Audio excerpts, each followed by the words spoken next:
everyone uses, but Yeah, words because that's what it are is.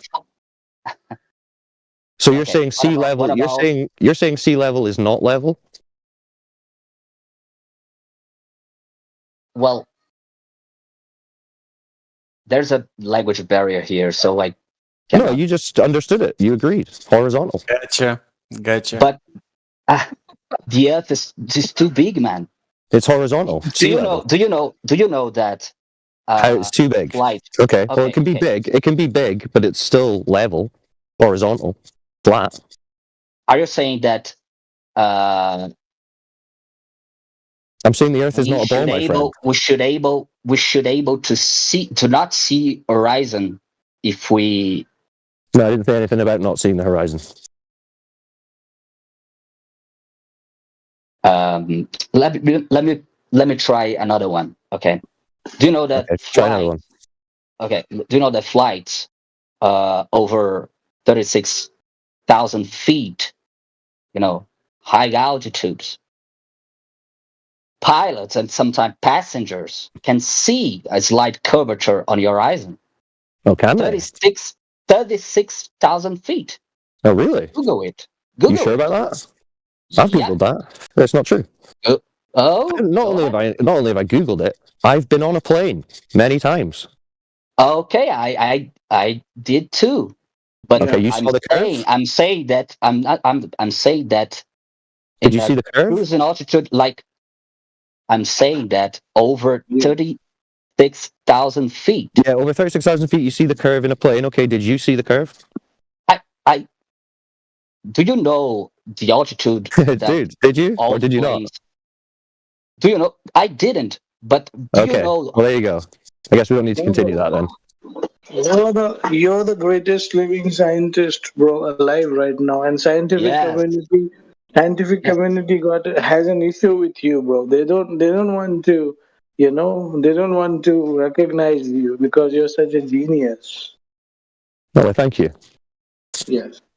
Okay, so what else we got? So the sea Well, is we're level lucky. and horizontal. So the sea is level and horizontal. Go on, Can I Tim. just say something?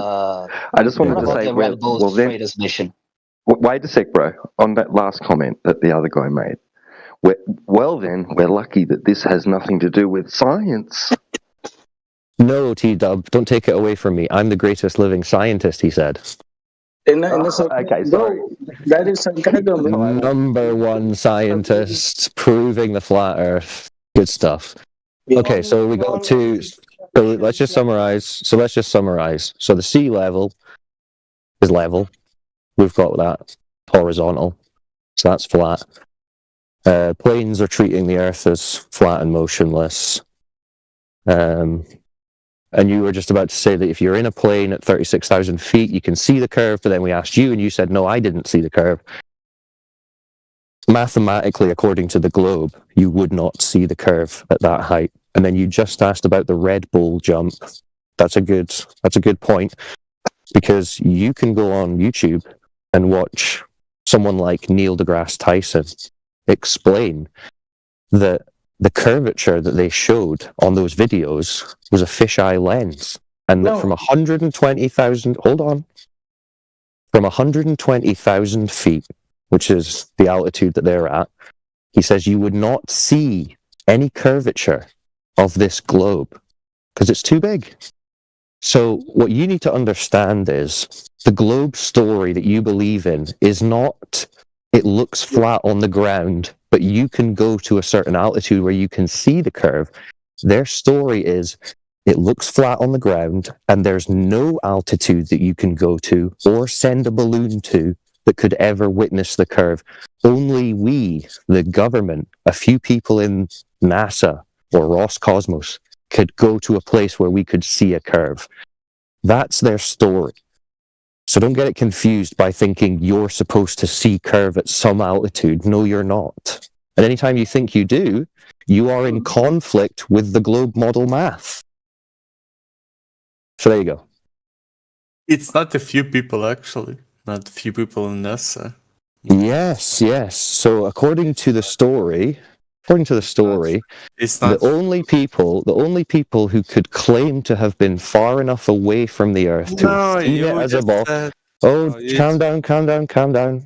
The only people who can claim to have gone far enough away from the Earth to see the Earth as a ball are the 20 to 25 people who claim to have gone to the moon in the Yeah. 60s and 70s.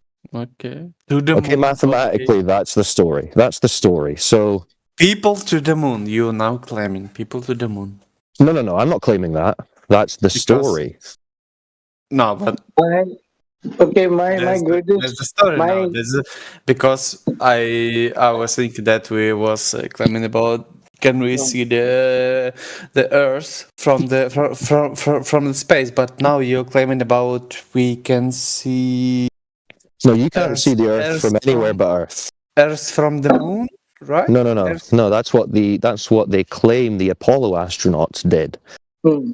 But Ah, that claim Earth restricts from the that. moon. That Earth- claim is restricted to those 20 to 25 people that claim to have done it. No, Everyone no, else, calm down, You calm can down. Google You'll it. be okay. You'll be okay. You'll be okay. You can Google This it is right just the now. maths, dude. You can, well, then go and Google it, bro, because you're incorrect. Look, going back to the I flat will Earth, do so. going back, Please. my greatest argument about flat Earth is so Earth is flat. Let's suppose Earth is flat. So you won't be able to explain, why pictures of moon taken I in don't need to you. explain the moon. As long as we agree that the Earth is flat, I'll just agree with you that we don't know what the moon is. How about that? What if we consider Earth is flat? No, Yeah, if we what agree that Earth is bro, flat, no, I'm glad you agree the Earth is flat. like I'm not making a claim about the moon, so I don't need to like explain it. science. No, you cannot do that because something I can do that. I can do that. can Of course I believe, can. right? We see the moon, we believe it. Dude, nobody owes you believe it. replacement theology for your religion. Yeah, I see the moon. I agree. I see the moon. I like Yeah. it. It's very nice. So that is truth. That is like Yes, I see that. Yes, we see the moon moving over the flat, motionless Earth. That is the truth. Correct. No, what I said was I'm trying to say is pictures of moon taken 4 to 5 hours apart in USA and in Australia are the moon is totally flipped, like it's seen as flipped. That you will not be able to explain if Earth was flat. Don't need to. Works I don't need on to a project. explain. I don't need to explain what the moon does, or what the sun does, or what the stars do. I'm just glad that we agree that the Earth is flat. Yeah. And then No, they do Earth is whatever not they do. flat. In fact, Oh, this okay. experiment Okay, is in that proven- case- I agree with that. In I that agree with case, if agree it's with not flat, all you need to do is show us who's measured it to be curved. Yep. It's impossible. It's impossible. No, this guy. I'm sure he's got the evidence. So come on, So, who's no. measured the curve? Can you explain this? So this is like No. I'm not trying to explain. I'm not trying to explain the moon. That's not what I'm claiming. I'm Measure claiming the there's curve no like- curvature. Like measure the curve of a football ball, right? Yeah. So drop over Oh. distance. Drop over distance. I'm Curvature of a ball. So you think? I mean, you're laughing, but you actually do think the Earth is like a football, don't you? no, I don't. Oh, you don't. So you're not a globe believer. I don't think that the Earth Ooh. is the. You is- don't is think a it's the football, ball. is a- You don't think is a- it's you don't. So it's you an don't think it's American like the football. ball, It's an American football. American No, football. a European football, a Brazilian yeah. football. A That's what you Brazil- think. That's what you think. Yeah. So a the Brazilian football, the European football has a curved surface, doesn't it? yeah. yeah. Yeah. So who's measured the Earth to have a surface like that? Well, the Earth is not a perfect sphere. Like there are a lot of issues in that. Okay. I don't need the excuses already. Just give me the measurement. Can't you just tell us who measured it? How do you measure? Like there are huge mountains, and then there are, Okay. like, So are you saying it's never been was- measured? It was at least like a Pythagore, Erasmus. Arasfagan. That'll do. Yeah. What did he do? Yeah, he measured the What did he measure? Yeah, he measured Yeah, what did he measure? You don't know, do you? What what do you want from me? Like, man, That's like, okay. I want you to realize that you don't know why you think the Earth's a ball, other than you were shown cartoons. if you want with me to speak about math, I can speak to you about math. But you, No. I just want the evidence, because remember the you guy have no- said. you The guy have- said. you Hold have on. no- The guy you said. The have guy no idea said. about any math, Dude, like, calm down. The guy said the Earth is not flat. So I said, okay, just show me What who's the measured it to be fuck? curved. Just because remember, you think the Earth is like a European football, remember? And that has a curved surface, remember? So all you have to do is show us who in all I'm of just human talking- history has measured this curvature. What? I know. I'm I know talking it's about upsetting. curve, not No, about I know. geometry, Why is it man. so? I know. Yes, why is it hard for geometry. you to- I'm talking not about Can you- geometry, man. No, What the fuck? Can you answer one Why of these don't you questions? propose your model? What does That's right, your dudes. model? All right, dudes. Yeah. So listen. No, we are talking about geometry. That's You can exactly actually what we're feel, talking you know about. what they're talking Guys, about. hey, guy, calm down. Geometry is exactly what we're talking about because you're I have claiming no that idea the about Earth's surface geometry, man. has a geometrically curved ball surface. That's what you're claiming. You're claiming a geometric shape. You're claiming the European football Earth. Remember? So yes, we are talking about geometry. So again, who has measured this geometry of a curved surface? Do you know how much curve is supposed to exist? What size of European football you believe you're on? Do you know any of this? So I think this is a Hold problem. on, dude. you? That was a question to the other guy, not to you. What the fuck? Yes, to the spiraling guy. You. What's your name? To the guy who's having an existential crisis. What's your name?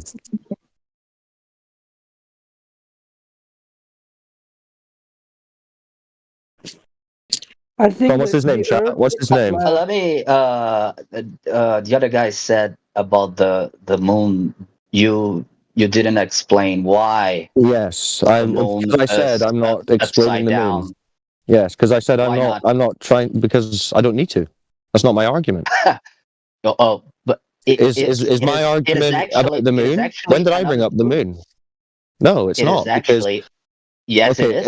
Okay. If that's If true, I am in Uruguay, that's true. if I am Okay, in let's say you're right, Guillermo. Let's say you're right. Okay, Okay. you're seeing the moon because of this curve. Just show me that there is a curve. Who measured it? And then we can imagine that your story about how the moon looks upside down. Eratosthenes. Okay, so what did he measure?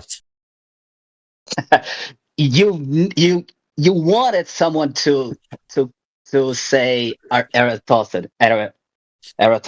I just want you to tell me who's measured the curve. You wanted. I just said who's measured the curve. I think Google Eratosthenes wanted you to say. I think Google wanted you to say Eratosthenes because that's the first thing that came up on Google, isn't it? No, So you wanted. Let me. It doesn't matter what I want or don't want. Do you know what he measured? You're talking all the time. Let me try to say something. The thing is, you are so convicted that the Earth is flat. You are so convicted that you study it by yourself. No, it's not me. It's not me that's convicted. It's the Earth. The Earth presents and measures that way. You are. No, the Earth. No, I'm just going with what the Earth is saying. I'm just looking at the Earth and saying, what does the Earth tell me? And this is what the Earth tells me. So it's not me. Okay. It's the Earth. Remember? Cyclone, you was interrupting me and saying like, please stop speaking, because you were saying So can you please? If we speak once at a Well, time, no, and we because- take into consideration latency, because everybody will it's- be happy. Well, it's because This no is offense. funny. Yeah, this is all right, DJ. Yeah, it's hilarious. Yeah, so listen, I'm interrupting you because we're trying to stay on the point and you guys keep flying off to a million different directions. All of your arguments boil down to the fact that you claim there's a geometric curve of the surface.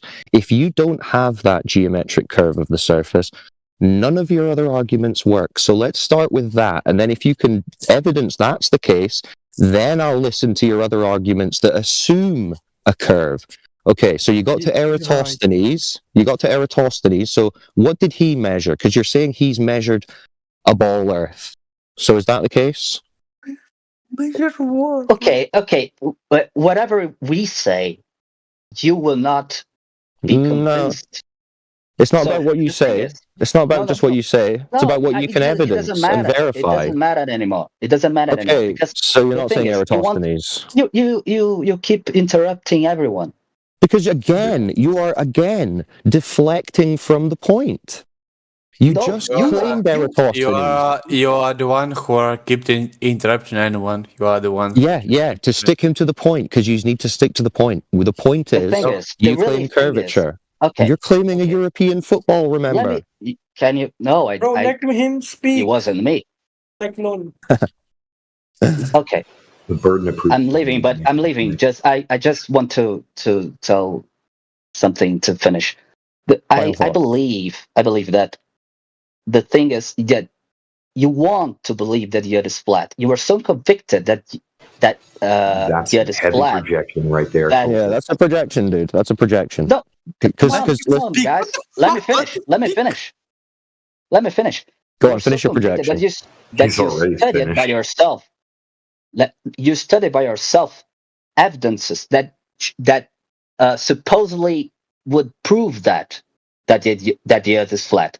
How would you know what I've studied? Myself, because it's obvious. You know about No, you didn't ask. Eratosthenes. Yeah, I know about Eratosthenes, which is How funny do you know because that? it's your How do you know argument, that? and you. What's funny is How do you know? Eratosthenes How do is you know supposed to be Eratosthenes? your argument. Well, because I've researched this, Ah. obviously. No, you didn't. Oh, there you So- go. You so studied. that's the funny thing. No, you didn't. Right, guys, could you not spiral out? Obviously, I've studied. Obviously, I've No, you researched. didn't. I don't know. I don't No. know why you're now trying to say, "Oh, you studied," and you're laughing as if that's a silly thing to No, do. No, See, you didn't. It's more start it. silly. It's more silly that you would come into this discussion and try and present an argument of this thing that you haven't studied, you don't know anything about. You're right. I can't tell that. So I ask you the basics. Because I ask you the basics. I ask you. Physics. I ask you the basics. I ask you the basics. Stop Yeah, now. yeah, Hemming. I'll get to you in a sec. But listen, There is a live you're the one camera who in the brought up. International Space Center. Oh my God, you guys! Could you like calm down for 2 seconds? You're all fucking spazzing out. You're the one who brought up Eratosthenes. So I asked you a simple question about him. What did he measure? And you can't answer me. That's not some indictment of me. That's an indictment of you and your lack of research and knowledge. Okay, I just wanted to check something, and I believe I was right. You were keep asking who measured the earth, because you knew that someone would Google that Eratosthenes did, and you would answer whatever the person who claimed Eratosthenes to measure. You knew you wanted someone to bring Eratosthenes to the conversation. You wanted that. Why are you saying that? Why are you saying? How do you know I wanted that? You know it. No. Well, I know what. What do I know about it? What do you think I know about it? Okay, how do you know? How do you know about Eratosthenes? You research it. You studied, right? Yeah. So why is that a bad thing to know about Eratosthenes? Why are you acting like it's a trap? You didn't study. Why are you saying it's a trap? You're acting like hold on. You're acting like Google is trying to trick you then, because that's the first result that Google gave you, and you're like, you knew I was going to pick the first Google result. Yeah, I mean, of course we do. But either way, why is that our fault? Let me finish. Can I finish? Okay. No. The thing is, myself and most people here, we didn't go to Eratosthenes because your claims are so stupid. Dude, really? No. You're just getting shut down there. You didn't go to Eratosthenes because you've never researched the topic. You've never thought to look into your own religious belief in the globe. You've never challenged it. It has nothing to do with us being stupid or me tricking you into clicking on the first Google result. No, that's your own gullibility and naivety and a lack of research on your part. And I'm sorry, I'm not going to be blamed for you being ignorant. So no, you can spaz out and complain all you want, but you've brought absolutely nothing. Let me speak. All you've done is show us that you have a blind devotion to a religious belief. That's all you have, right? Hemming, you're up. Religions? Yes, your globe religion. Religion? Yes, the Religions? belief you have Which that the religion? Earth is a globe that you have no evidence for. Yeah. It's the thing you Evidence can only for? see in your mind. Yeah, no evidence, no proof. Like You, Yes. sir, how do you sleep at night Without- knowing that you spread false science all day? I'm How do you sleep at night? spiraling. What you're with doing? no being- Are you proud of with this? no being Spreading false represented. science. That's With all no right, being guys. represented. Get it all out. Get it all With out. not Get being it all out. represented. It's okay. So I'm not So Hemming, you said you studied physics, right? Yeah, I did in the Okay, school. so- yeah, I know like a So they must 15 have times given you- much better physics knowledge as you do. Yeah. Okay, so you're the guy who's so you must have some pretty good globe proof then. What? Again? Well, you just said you're a 15 times better physics person than I am. You studied Yeah. physics, so At- you at must school, have yeah, at some school, pretty yeah, good. at So you school. must have some pretty good globe proof then. Yeah. No, I didn't say that. No, You said you no. said that. No, I thought yeah. Physics in school You is going to said give you the that. globe proof. No, man, you said that. I didn't You're going say to get that. the globe You said proof. I that. thought You said that. Albert said that. Einstein, Isaac You said Newton, that, man. You said that. gravity. Okay. Isaac. What did you say? Isaac Newton, Einstein, Because gravity. we're saying globe proofs, aren't we? Isaac Newton. Oh, okay. Go on. Okay, so what do you want? We're saying globe proofs, right? So the globe proof is this guy Isaac Newton. He was sitting on the ground one day because he didn't know about chairs, and he saw an apple fall from a tree. Okay, you following so far? What's the The question? apple fell. Well, we're talking about globe proof, yeah. What's the question, man? I'm not asking a question. I'm explaining the story, the globe proof, to you so that you understand. It's fucking stupid story from a stupid person. What do you want from me? A stupid person. No, he saw the apple fall, remember, and that proved gravity. And because we have gravity, Earth is a ball. Yeah? What is the I thought you did physics. I know physics and Okay, so how come you don't know about the apple falling, being gravity, and proving the know. globe? I know the story, but you don't do the story. You're just trying to explain how the physics is fucking stupid because you fucking No, using it's not because stupid, it's globe proof. dude, shut How the is it fuck up. stupid? It's You globe fucking proof. using It's globe proof, dude. Wow. I mean, you don't give yourself an aneurysm, dude. Relax. You guys all hearing this? Dear God. Yeah. Yeah. man, you're using the computer and you don't believe in the physics. I'm You're using the using computer. fucking- Oh, that's another point, actually. So we know the Earth is a Dude, globe. you're using the because we computer use and the the internet computer. and you don't believe in the physics. Yes. That's a good point, right? So That's a because bad because fucking we point. use so you're getting a bit much. So because we have computers and we use the computers, that means science is real and therefore the Earth must be a globe. Yeah. Doesn't make sense to me. That doesn't make sense. Yeah. Oh, he's back. He just left and realized that he couldn't get his mute off. How technology is correlated with the globe? Well, because you need science to make technology, and science proves the Earth's a globe, right? So if you use a computer, how could you use it without Earth being a globe? Or are you stupid? No, that's globe proof. I don't think that these Doesn't make people know what the sense. scientific method is. Oh, the Earth is flat, Hold on. and the science. Some of the sciences Hold on. are.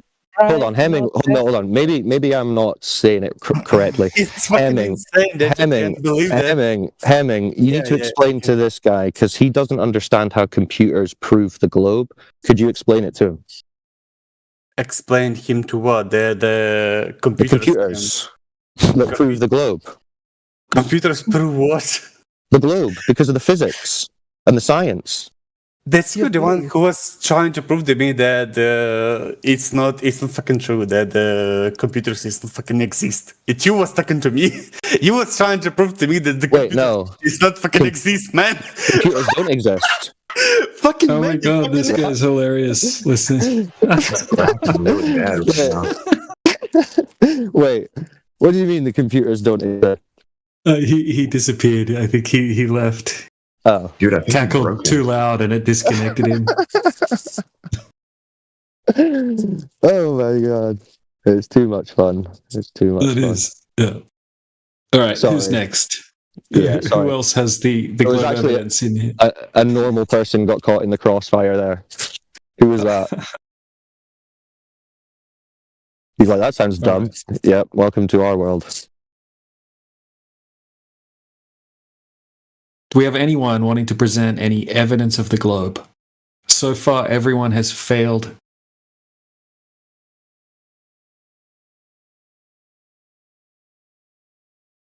Was it not dumbass? Not dumbass, that's promising. What? What's up, bro? So, man, chilling. Good stuff. What do you think the Earth is? Do you think it's a big European football type ball? Or not?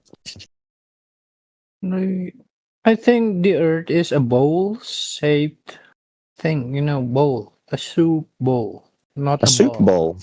A soup bowl. Interesting. Yep. What makes you think that? I mean, you could dig from the Russia through the America. You could dig through from Russia to America. You So the can't. Earth must be a ball. Oh, you can't. Yes. Okay, but why would that make it a bowl and not just flat? So my thinking is, if you're digging deep enough, you're gonna go to the space. Well, how far do you think they've dug? You know what? I would do this if I have enough money and someone going to sponsor me. I'll be digging through the. Well, why don't you have a look and see how deep they've dug already? No, from past what I know, and I don't know if I remember correctly. It is about 7 miles, if I'm not mistaken. Okay. Yeah. 7-8 miles. Okay, so what does digging a hole 7 or 8 miles into the ground tell us about the shape of the Earth? Yeah, first thing first, you want digging from the east to the west, and then there's No, you're digging downwards. I don't know why you think you're digging east to west. Did he just say that he's digging east to west? Yeah. if it's A westward globe-shaped- dig. If it's globe shaped, then you must be go from the east to the west, right? But it's not. It's a bowl shaped. You go deeper and there's depth in the sea. At the ocean there's depth. So obviously it is not flat as flat. There is some surface below us. Yeah. A flat surface, yeah. I don't know if it's flat or not. You know, Sure you do.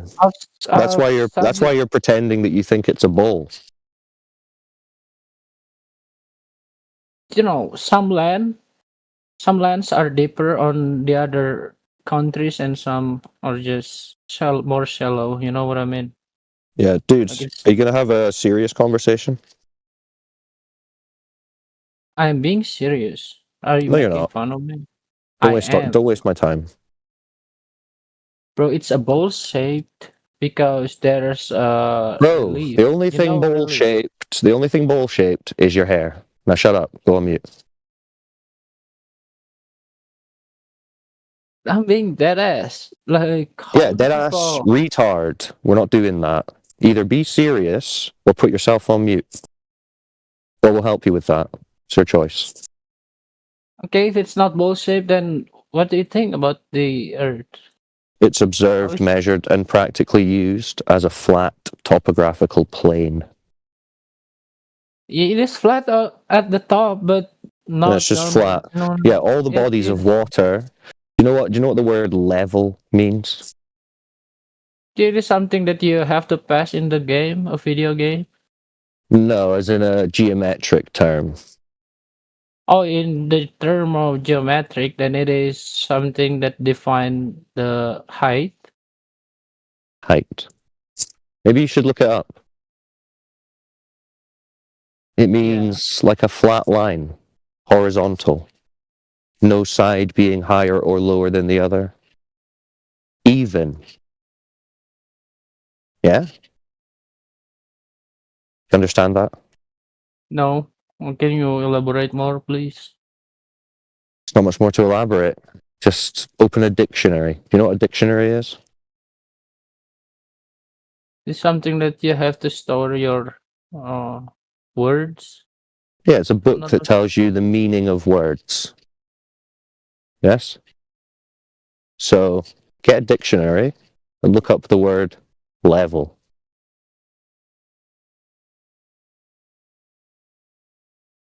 And when you've done that, we can continue. A specific identifiable position in a continuum. What is continuum?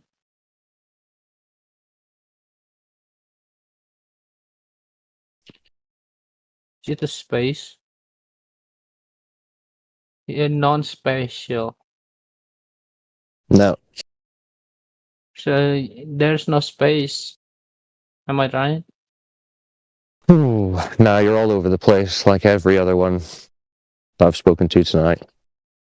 I don't know. Is there any cogent globe believer? Is there any globe believer left on Earth who hasn't completely lost his mind? Don't believe in globe. Yeah, sure you do. I'm not.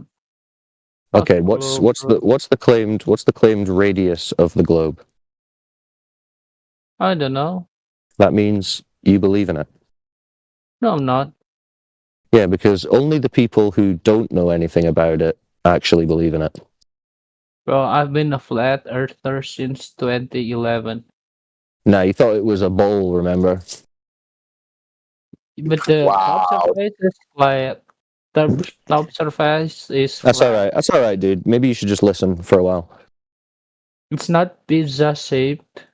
It's not flat like a disc. There's a surface below it. Have you found out what level means yet? Yeah, it's a continuous, non-spatial whole or extent or succession in which no part or portion is distinct or distinguishable from adjacent parts. Okay, so it's a yeah. horizontal line. Flat. It is, yeah, it could be. It could be. Yeah, that's what it means. So when we say sea level, we're saying sea flat. Yeah? Yeah, I agree with it. Yeah. So there you go.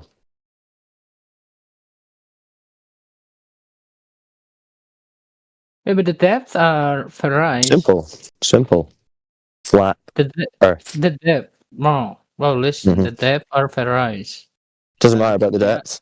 Surface. The other ocean flat. are deeper than the other ocean. An ocean is deeper than the other oceans. And the ocean surface, flat. Flat. Yes. Flat. Yeah, welcome to Flat Earth. But I've been here since 2011. Nobody argued. Yeah, you've been on the Flat Earth all your life, of course. No, 2011. I was born 1969. I was born in Yeah. 1969. That's okay. I'll accept your concession. You don't know why you think the Earth's a ball either. You just believe the space cartoons. I get it. What do you Who else? mean? Who else we got? I don't believe in anything that tells me if the Yes. It's Of not course. Voldemort. Of course. I'm not. Well, I'm not retarded. I'm not dumbass. Yes, of course. Very intellectual, we can see. Listen. Actually, you're not dumb, but you are scared of this topic, which is why you're doing this. So you're a bit of a pussy, but you're not dumb. So Or am I being when you're scared? able to have a proper conversation and you're not scared of your own belief in the globe, you can let us know, yeah? No. Mhm. But I don't believe in space, bro. I think NASA, SpaceX, and the latest one, the Origins thing, are Yeah, fake. you believe it all. I can tell. Bro, you could tell where the Mhm. Jeff Bezos carved the capsule door thing. It's all faked. It is, you're correct. Yeah.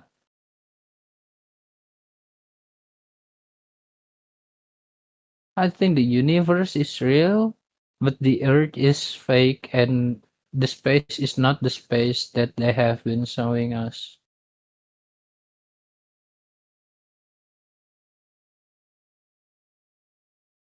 You'll be all right. Yeah, that's why I'm thinking if we dig deep enough, we're going to make it like Well, to that's the real fine. universe. You get off Discord and go dig. For Have fun. 70 miles, it Let's see took some you action. 20 years. It's 2 decades of digging, continuously digging. Did Just all the other 70 ones miles. leave then? All the other ones must have left. So if you dig But deep Tor, enough, you're gonna find the real universe, the real space, not going upside, What? yeah, because this, there's a Dude, dome. There is a dome on top. yeah. how do you know that? Nah, he's just rambling. That's what it sounds like. Ranting and rambling on. Yeah, he's been an idiot. There's a couple of funny ones in there though. Can't all be winners. All in all, it's still decent chat. We've heard worse. That one guy who was getting all high pitched, freaking out. Oh, that was fun. Yeah, Dude, that that was was the classic, highlight. though. Yeah. What did he say? You're the one saying the computers don't exist. Ah! Oh man. Hey, it's so weird to see that happen to people's brains where they instantly shift into full retard mode because they can't handle the cognitive dissonance that they're experiencing. I don't know why I enjoy it so much. Probably not healthy.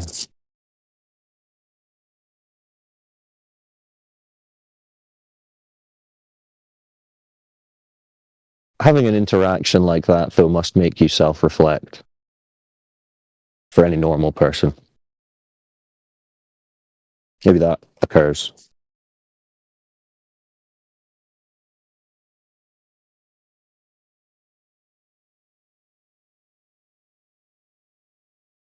Well, does anyone else want to try speaking to this guy? Is there any appetite? No, not from me.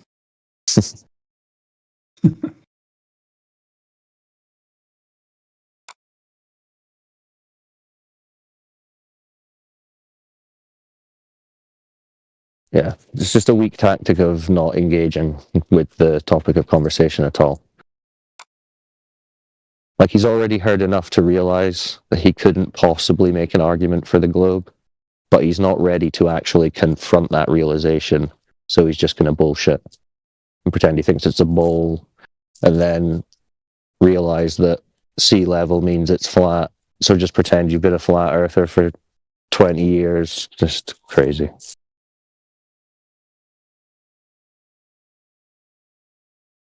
20 years. Yeah, sure. Well, if you've got a free second, I think a Flat Earth Ranger needs some permissions. Oh, yeah, you need that image perms. What's going on? Go ahead. 2 secs. He's just going to add the image permissions and stuff to your roles. There you go. I saw you posted for Sunny as well, but he's not in the chat, is he? No. I'll have to get him another time. You want to post something specifically? No. He was just saying you didn't have image perms, so I was just giving you them. Okay, appreciate it. Oh, we got Jenna as well. What's up, Jenna? Get you your Imagios. So you get that meme game going. Because the Globies love the memes. They keep coming back and saying, hey, give us some more memes. Oh yeah, I'm here for it. Neil as well. Don't think I've given Neil the firms. Let's see.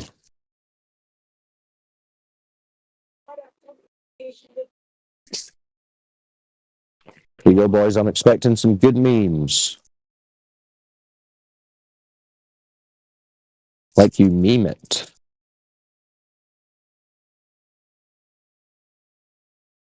All right. Not dumbass. Luckily for you, the other Globies are too scared to arrive. So you get another chance. No, I don't want to discuss with you, bro. Oh, what? What are you talking about? You're a flat earther. You missed it earlier. I got you. told I was the best scientist in the world. Fuck T-Dub heard it. you. Fuck you. Wow. We're coming here to teach you how to speak English, and this is how you behave. We don't teach me nothing. You I did. I taught you what level means. Remember? You realized level means flat. Sea level means the sea's flat. Earth is flat. Remember? It's not flat. That was your English lesson. You got an English lesson. You got an English lesson, and you managed to debunk the globe and all of heliocentrism in one fell swoop.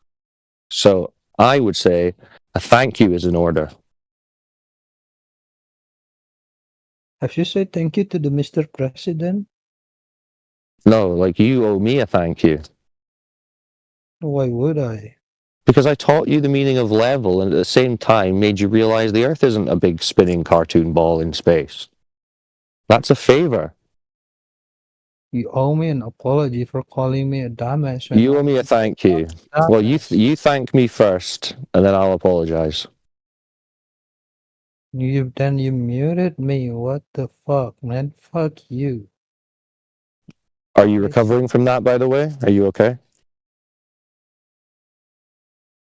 I'm not. From the mute? No discussion, bro. I'm a flat earther.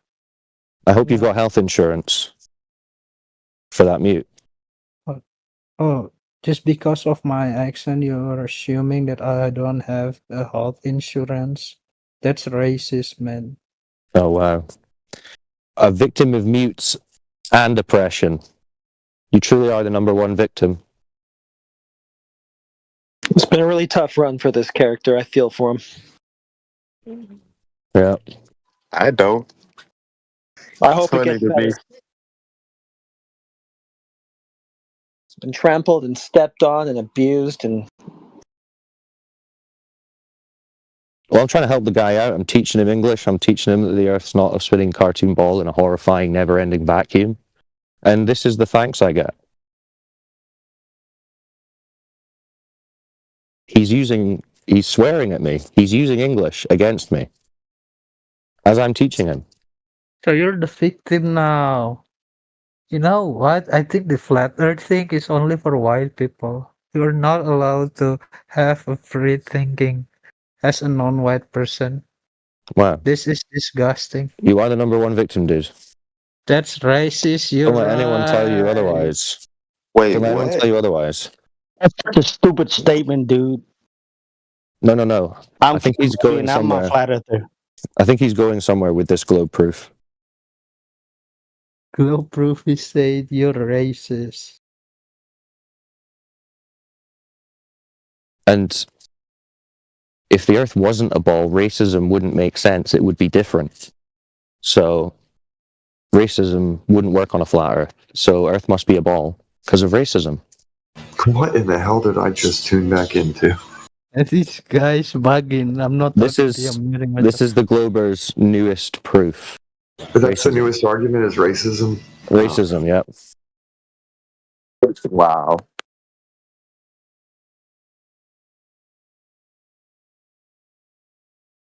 Well, thank you, not dumbass. We thought we were at the bottom of the barrel a few years ago, but I'm glad to see there's still something left down here. Mr. Nice Flat Earther is reporting. Super Nice Flat Earther is reporting in. That's good. Welcome back, sir. Because this guy started swearing at me, so he obviously doesn't like me.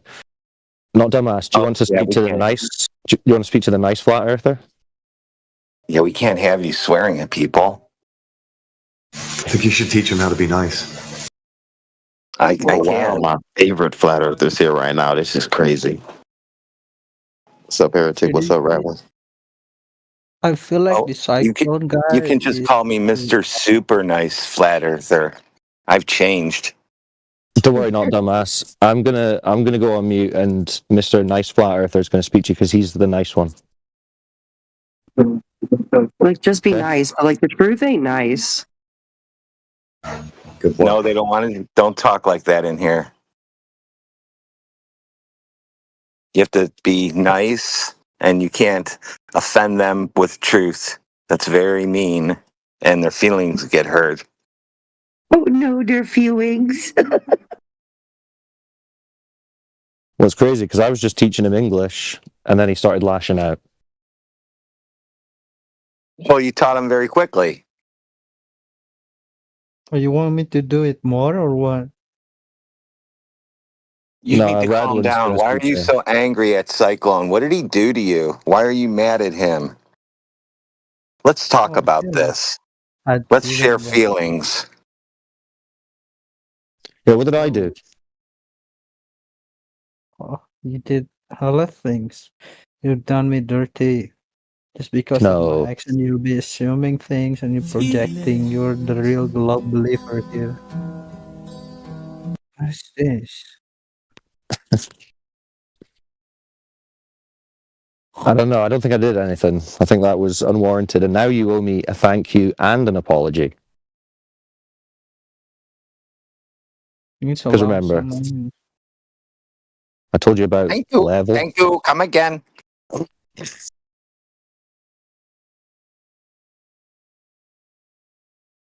See, I didn't do that. I was just teaching you English and what the word level means. It's very offensive. If you that's level is a racist word. That's what he said. That's exactly what he said. Is level a racist word? Now I'm concerned. Am I missing something? If Radwin and not dumbass know about it, I'm Have going I to go to missed- Home Depot and report this right now. have I missed a Wall Street Journal announcement? Only if you're a delusional globe earther is it racist. Yeah. We now have to call them even area measuring devices. Colonial geometry. Is that the politically correct term?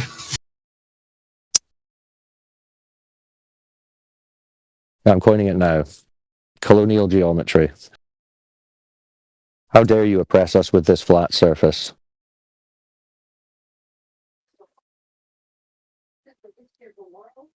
Did you know that you can't have a triangle on the surface of a ball? I just learned that.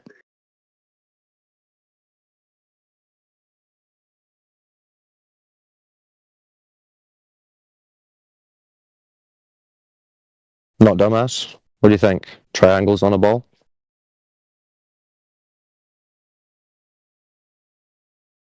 Man, I acknowledge every theory that state if the surface is flat, regardless of the shape, could be anything. Yeah, there you go. Now you're getting it. What he's really saying is anything but flat when he says it could be anything because we Calm down. Calm down, Flat Earth Ranger. Yes, sir. Yeah, let's just do the dice about this one a little bit. Flat. Please, God, anything but flat. Calm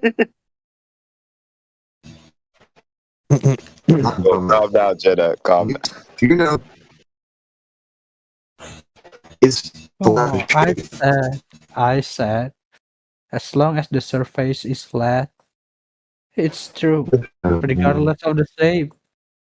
Could be triangle, could be anything, as long as it's flat.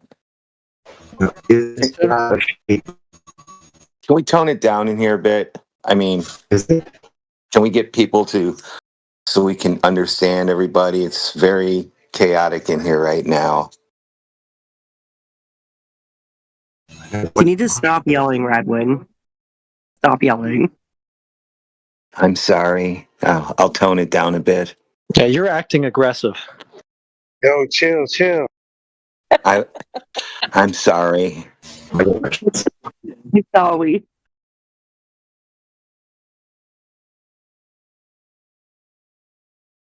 I'm sorry. You think you deserve apology? I'm just here to help teach English. You know, your non-aggressive is aggressive. I've been told that before.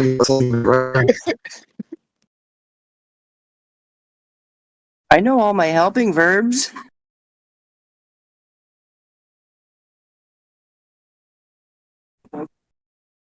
I can rattle them off too. Is Do I am sound- are were be yeah be Do I be sound bang, less has, have, had, aggressive did, now? does, do. What? Do I sound less aggressive now? Yes. So much less aggressive. More passive.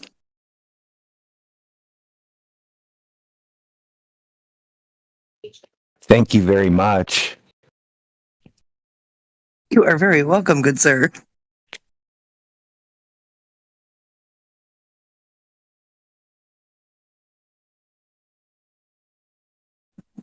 Okay, So, now that everybody's calmed down, we can start talking about the room topic. Are there any people that believe that they live on a oh shoot, what should I call it? I don't want to say. Whew, that's hard to do that. How about like a ball floating in a vacuum, moving really fast around the sun? Is there anybody in here that believes that? No. It's going so fast. It goes slow. And you don't feel it. Guys, may I share an insight about the depth of this earth? What? That's so far we've gone down 7.6 miles. That's the farthest ever down. You learned something new. No, I learned about that it is also correlates with the human height. Like there are many different races with different heights in average, right? That's racist. That's racist. It's not, bro. It's scientific. Stop with your aggression in here. You're very offensive. Dumbass, can you explain how this has anything to do with the ground? Yeah, the deeper the surface, the depth, the higher the gravity. So there are people on certain No. areas are shorter than the others. You get Sir, what do I you mean? know what gravity is? Gravity is something that pulls you down to the earth. No. The official claim doesn't even say that. No, it's not It's- racial. I was talking about I'm talking to the guy in the chat. It's not racial. I'm talking about the height. Well, I want you to tell me what gravity actually is. You listen. That's racist. For example, the people in Asia are shorter than the people on the Europe because the surface Gravity is stronger because gravity is stronger and it pulls them down. Yeah. Does it make sense? That is a very weird take. Racist gravity. Yes, it is very racist. You guys So are you're trying to tell us gravity's just trying to keep a brother down, huh?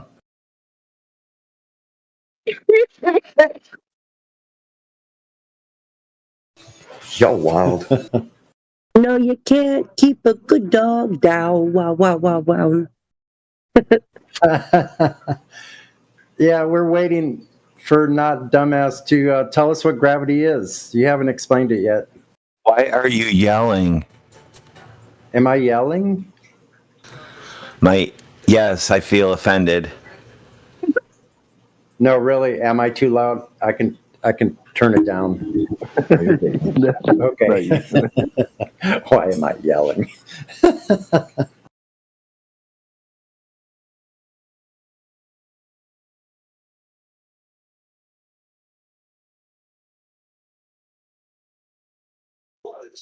I've turned over a new flat leaf.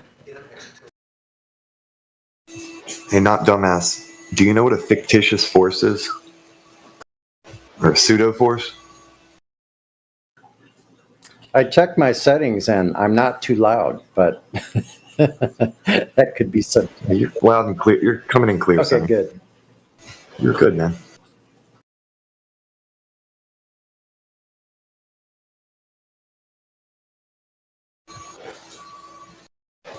So, not dumbass. Do you understand that gravity is regarded as a fictitious force or a pseudo force? Meaning it's not a real force? Say large words. That's not fair. Do you actually think that he understands? How do I say it? Well, yeah, how do I say it in a way? I digress. Okay, there is no gravity. You're right. Yeah, you don't know what that is. Why do helium balloons go up then if there's no gravity?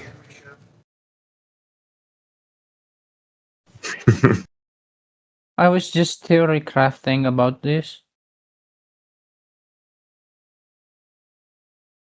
Because I think the Earth is a bowl shape, and there's certain surfaces that are deeper than the other. Not the surfaces, my bad. The depth underneath the land, so it pulls people more than the other place. So, do you know what buoyancy and density are? So I don't think you can put the two words "not dumbass" next to each other. There has to be something in between. Not a dumbass, or I'm not a dumbass, or something like that. Because not dumbass, it's very confusing to the English learners. It should say not a bull dumbass. Or you could say not the dumbass. No. Why would you want people to call you a dumbass? Like, that's why. I changed my name. He changed his name to fair. Dumbass Not. Dumbass Not. Oh, jeez. Now he's got. Yeah, it's like now a you have form- dumbass. Now you have dumbass in the beginning, though. I don't know. It's like the reverse not joke. This Dumbass. guy's a character. Not. Wait a minute, I Like- think he's trying to fool us. I think he is a dumbass. I mean, the non-English learners or the non-English speakers might think you mean not, like tied in a knot, like you're a dumbass not. I think it would just be dumbass because the not, you just remove that. We just call him dumbass then. And he almost pulled one over on me. For a second there, I actually believed he wasn't a dumbass. I mean, if you want to be more grammatically correct, you could do non dash dumbass. Yeah, that might be better. Oh, that would probably work. His cover's already blown. I see what he's trying to do. It's too late for him. Still waiting for that gravity explanation or definition. But there's no gravity, guys. The Earth is flat. Yeah, What's gravity? You That doesn't don't follow. have to go to you don't have to go to an all or nothing fallacy. Like when we ask you for evidence or proof of something, it doesn't mean you just have to say, "Oh, now it doesn't exist." Just tell us what you got. Do you have proof? Well, what it looks like to me right now, it looks like he's got a dumb base knot. Well, I told you already. Asian people are shorter than the European people. That's the proof of the gravity. That's not telling us. That's not telling us what gravity is. I said gravity is something that pulls you down to the earth, and the deeper the surface underneath, the deeper fucking depth underneath the surface, the higher the gravity is. Well, why doesn't gravity make everything go down, though? What do you mean everything go down? Everything doesn't go down. Can you provide me Yeah, with solid- basically, like why up? You know, I always want to ask is why down? Why up? Why smoke go up? Why balloons go up? Why steam go up? Why do these things go up? Anti-gravity. They're all anti-gravity devices, I tell you. Oh, you know what? I might just found a new theory about gravity. I think gravity is not something that pulls you down. Instead, it pulls you up. So in the Europe, the sky is higher, so gravity is higher there. No, dude. Okay, so entire now that you concept. said gravity pulls you up, what about the things that go down? You're in a The dilemma gravity is here. low.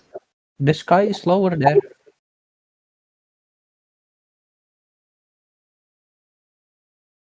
I don't know, dude. What kind of gravity are you what kind of gravity are you talking about anyway? All right, boys. I'm going to peace out for the night, but it was good to hear you all and keep it cooking. Stay blessed, man. One sec, Cyclone, before you go. Is there one sec? Have you posted anywhere? Like, is there a list of mod commands for us? No, I haven't got one yet. I did ask for one. I don't think they've really got many at the moment. We've got the ban one. We have a ban command. Is that question mark FE ban? Something like that. I'd have to check in the chat what it is, but yeah. Yeah, you got to look in the chat room. All right. Where is that? Is that 24? It's a 24-hour ban, so we don't. If you get sick of somebody, you don't want to mute them, just get rid of them. If their chat's skanking, gone, just like before. Do we have a separate mod room for this one, or is it we just piggybacking off? Nah, we just use the existing. Yeah. We need one room. We've got 4 servers now, and we're just going to keep one room. And going forward, any technical questions you can direct to Radwin. I was elected to lead, not to read. Peace. All right, thanks.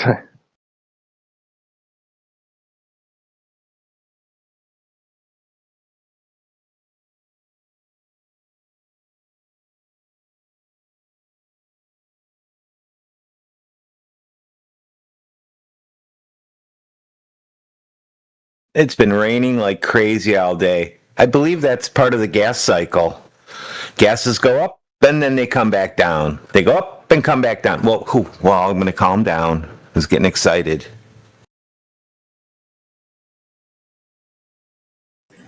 Yeah, don't be offensive talking about the water cycle. I mean, I was about to get offended there.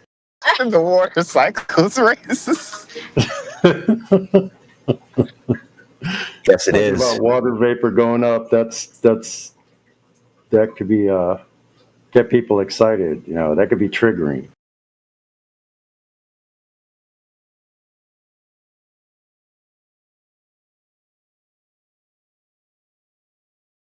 What do you guys think about the Earth rotation? Are you guys thinking we keep spinning around like what they say? I get very dizzy when I'm just sitting, like when I'm sitting right here talking to you guys. I feel it spinning so much. I've never gotten used to it. Have you gotten used to it?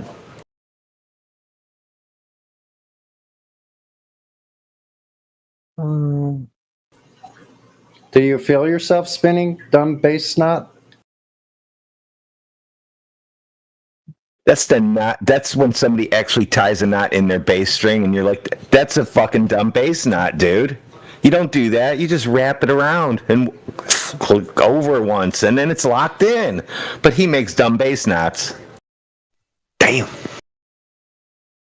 I've got a vertigo once. I think that's how it feels like when we got the real rotation. Yeah, Earth is not in motion. Yeah. Do you know of anybody who's proven or tested and have any form of evidence that Earth is what's moving? Yeah. Who's the famous big brain dude who come up with that? I do. So, I got bucket full of water, right? And then I spin it around in my bathroom. Now, what happens if you spin that bucket at 1,000 miles an hour? Do you think that the water will stick to it? It formed. Oh shit! Hey, our tornado warnings are going off. Uh-oh. Yeah, it formed a twisting motion thing on the water. So dumbass not. What you have to do is you have to have the bucket with the opening on the outside and then spin it with water in it. Yeah. You got to put the water on the outside of the bucket. Yep. And it has to spin at 1,000 miles an hour.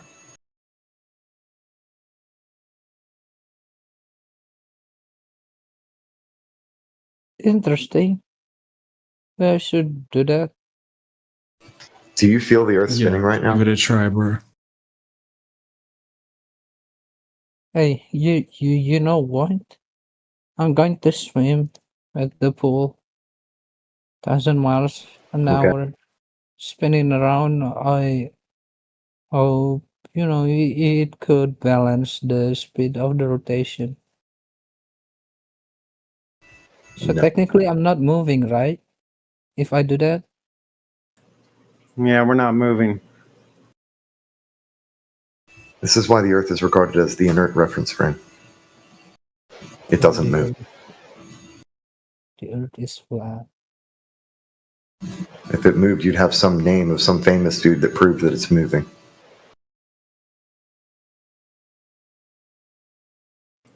Also, you'd probably have a record or some documentation of curvature being measured too. But that's never been done either. So you don't have curvature and you don't have motion. And no such thing as gas pressure without a container. So all three of those are bumped. Next to a vacuum. Gas pressure next to a vacuum without a container, and that vacuum's a strong one.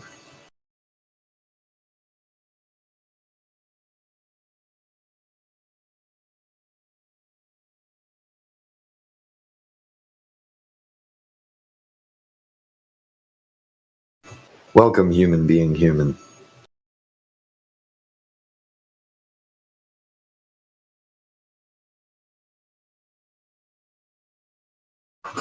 Okay then.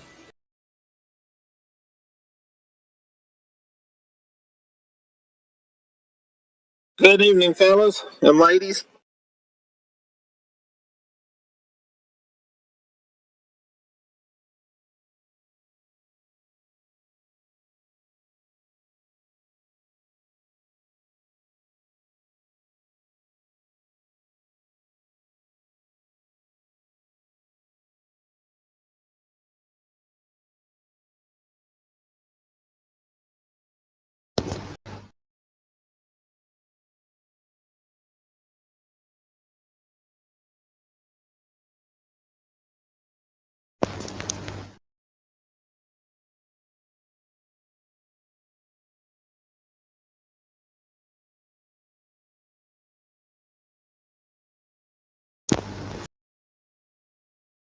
Welcome to 24/7 Flat Earth Discord.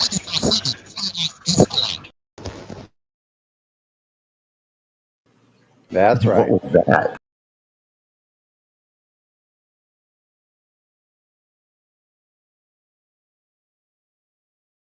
Hi guys. Hi. Is that Mushkane?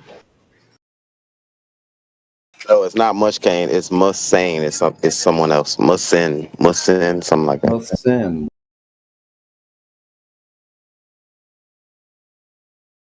What brings you here? Yeah, I didn't blow away. I didn't blow away. Stay safe out there, man. Keep us updated on that tornado business. Yep. It looks like it's south of me, probably about, gonna guess 5 miles. That's usually the range for where the tornadoes hit. We do get hit once in a while, but now it's all kicking up again. Wait a sec, I'll be right back. That's pretty close, man. Shit. Get into Stay your safe. shelter, bro. You Yeah, got a exactly. basement- Got a basement or something? I'd go there. Don't you make us worry about you, dude. I got a 4-wheel drive truck. I'm good. You got a what truck? 4-wheel drive over everything once everything falls down. Oh, okay. Well, as long as your truck doesn't get blown away.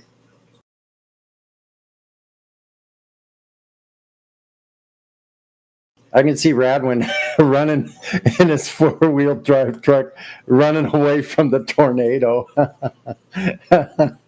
That's an image. If the earth were flat, there wouldn't be tornadoes.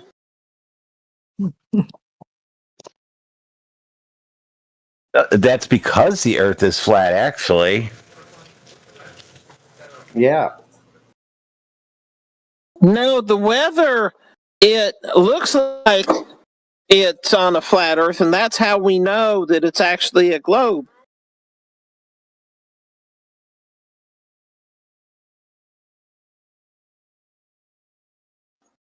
It's so flat like that we know it's a globe.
Hey, Parrington, how you doing, bud?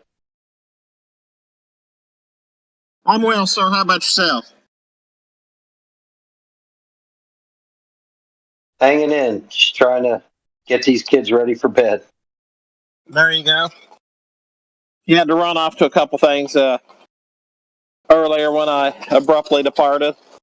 What came of our Rubik's Cube earther? Oh, he showed his true colors, started talking a bunch of junk and calling me stupid and a bunch of stuff. So I kind of got heated at him.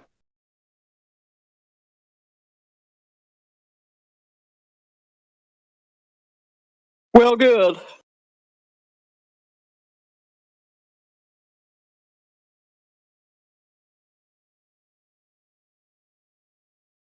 Just to be clear, he had no globe evidence.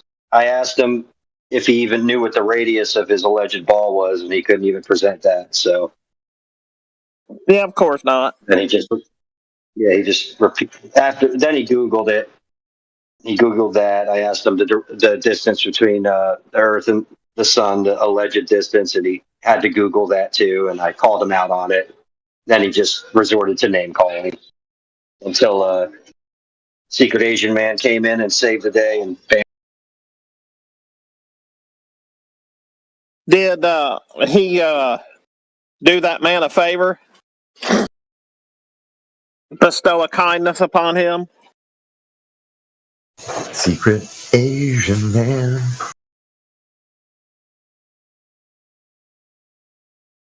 Yeah, he was my superhero.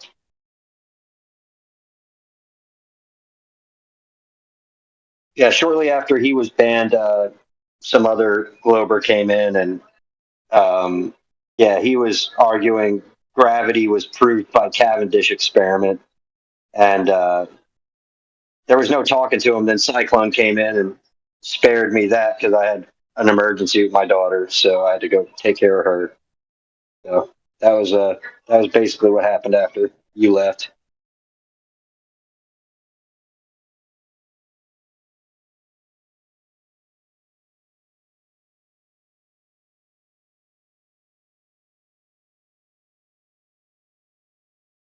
Yeah, that's why I stopped.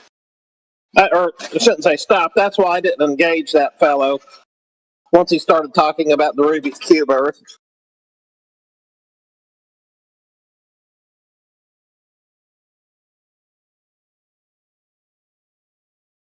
You know, and Secret Asian Man really did the best favor that he could have done for somebody like that, because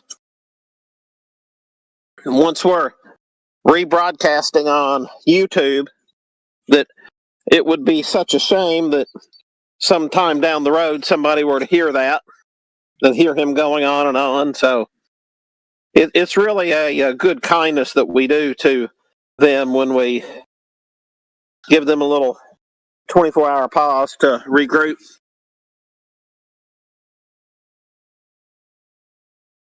Yeah, if it was up to me, I would have kicked him out a while before that happened. But I was a sitting duck.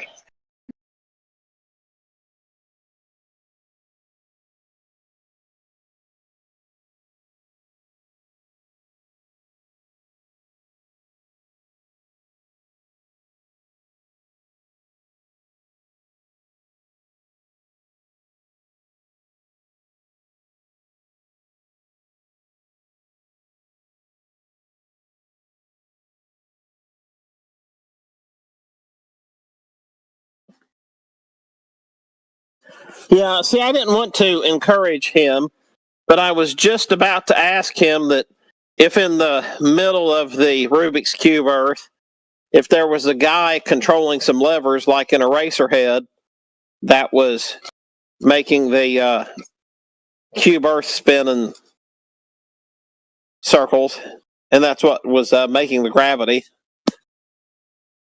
But I didn't want to encourage him with his nonsense, unfortunately.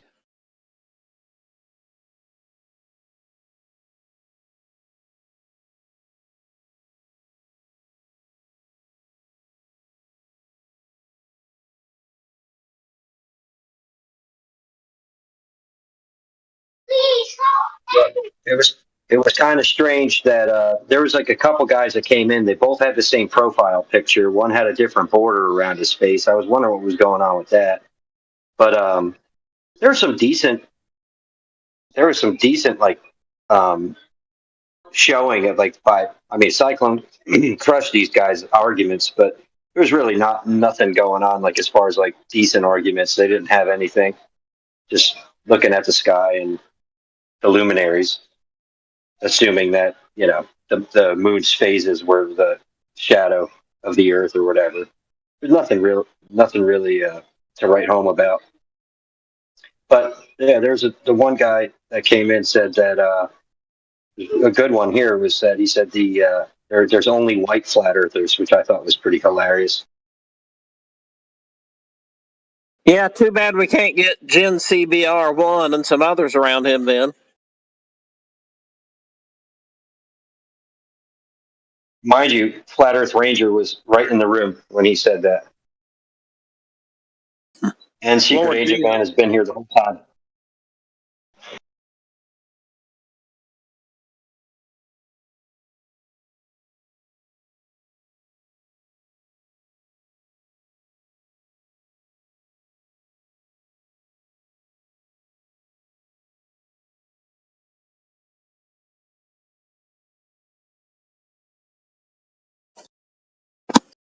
I must say though that there have been some really good conversations in here, so I'll take what we've had so far.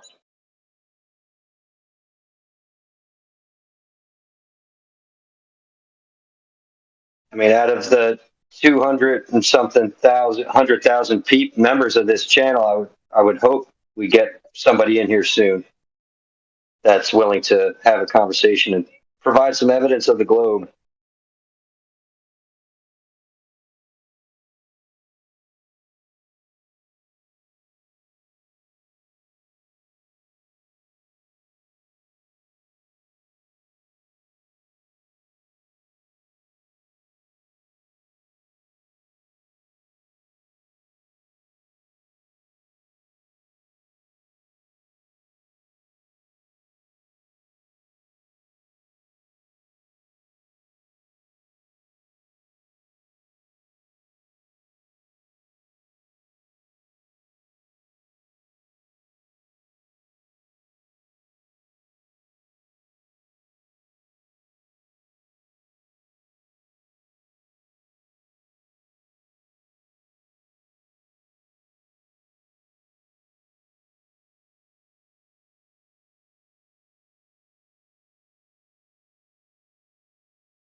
If anybody has any evidence for the globe, please mic up.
So, John, let me ask you this.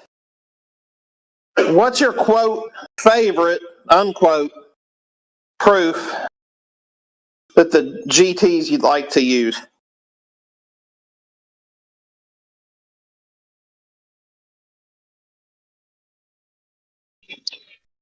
Flat water from coast to coast. The water's flat, but yet it's still a ball.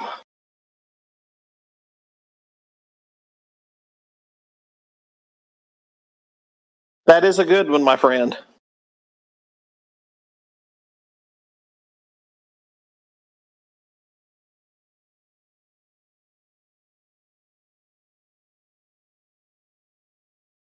Yeah, just like Chuck Norrie, you know, coast to coast AM with Chuck Norrie, coast to coast flat water.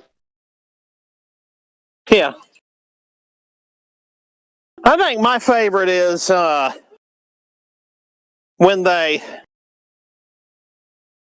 you tell them about something and then essentially their answers some sort of appeal to authority.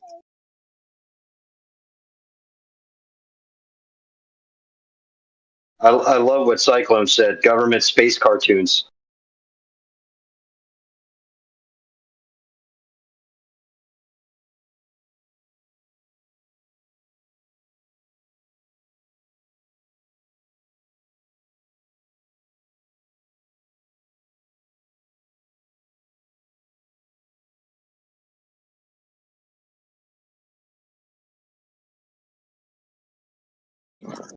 We've got another storm front moving in here, it looks like. Wait, that looks like a lot. Wait, I have a question. Can I? Oh, please do. Please do. Save us from this quiet. Yes. So, is this the storm that is coming? Is it a flat storm or is it a normal storm? I'm joking, but all storms happen over a flat Earth. Thanks. So the storms, all of the storms happen in a flat Earth. That's a good question. Yeah. Do you guys actually believe in flat Earth? I've been asking globe proof, not questions. Yeah, but just to end that, the storms move above the flat Earth. So now, do you have any proof of the globe? Well, I have a few. Okay, start with your best one. The best? The most, well, I'm going to start with most obvious one. When you look through the horizons and you see, let's say you have a lot of time. You have like this Discord VC, nobody's talking, you have nothing to do, and you are on Discord VC and you are sitting near the ocean. And then you are looking to the horizon, and then you see a boat going by. And after some time, the boat disappears. Why? Because the Earth is round. Then you zoom in, then you take a camera out and you zoom in, and the entire boat comes back into view, waterline and all. No. Yeah. No, try it. Yeah. So if a ship disappears from bottom up with your naked eye, and it completely disappears out of view, right?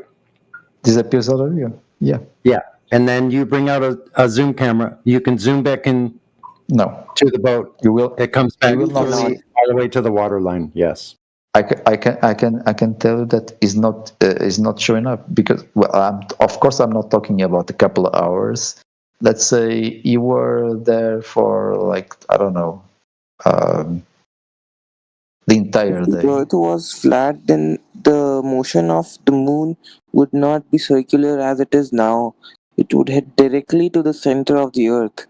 No conversation's happening, bro. No, it wouldn't. I'm not going to be very nice to you guys. If you interrupt, I won't be very nice. Yes. He's bringing another subject into the topic. So eventually, a ship will definitely eventually go beyond any optical limit of any device. But if the ship disappears, bottom up with your naked eye, completely out of your view, and then you can pull out a zoom camera and zoom in, you can see the entire ship, waterline and all. So, did the ship go beyond a curved edge of the curved Earth? No, you know, I'm just saying this because I already tried and I cannot see.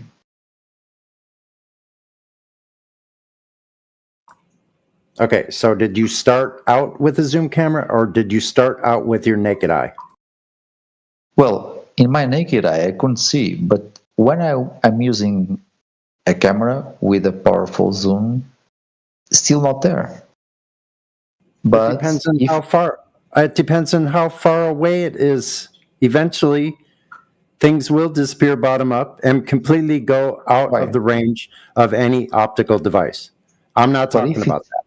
Yeah. Okay. I'm not talking about that. I understand. Yeah, what you're I'm saying. talking about you're at the beach and you watch a boat disappear with your naked eye. And then as soon as it completely disappears, you pull out a zoom camera and you can zoom back into the whole ship, waterline and all. But the question is, if you go, because this is been proven by other people, not me, because I'm not crazy to go on top of a really high place near the ocean, but let's say it's a building, a really high building. But if you go on top of this building, you can see them. Why? Because the angle. if you are in a higher position, you can see the boat. It's actually incorrect because the boat's disappearing due to angular size. Like, have a look in the side chat. Right, the boat's disappearing because once something gets below 0.02 degrees, the human eye can't resolve it anymore. So it's due to the actual angular size that the boat's disappearing. Let's say if you go to a building of 100 meters, you cannot see the boat anymore? Yeah, because if it's still the same distance away from you, so as it gets further and further away from you, it just gets smaller and smaller. And once it breaches 0.02 degrees, then you can't resolve it anymore. It's just the angular resolution limit of the human eye. You could pull out a camera and zoom back in on it, but eventually it's going to like fade into the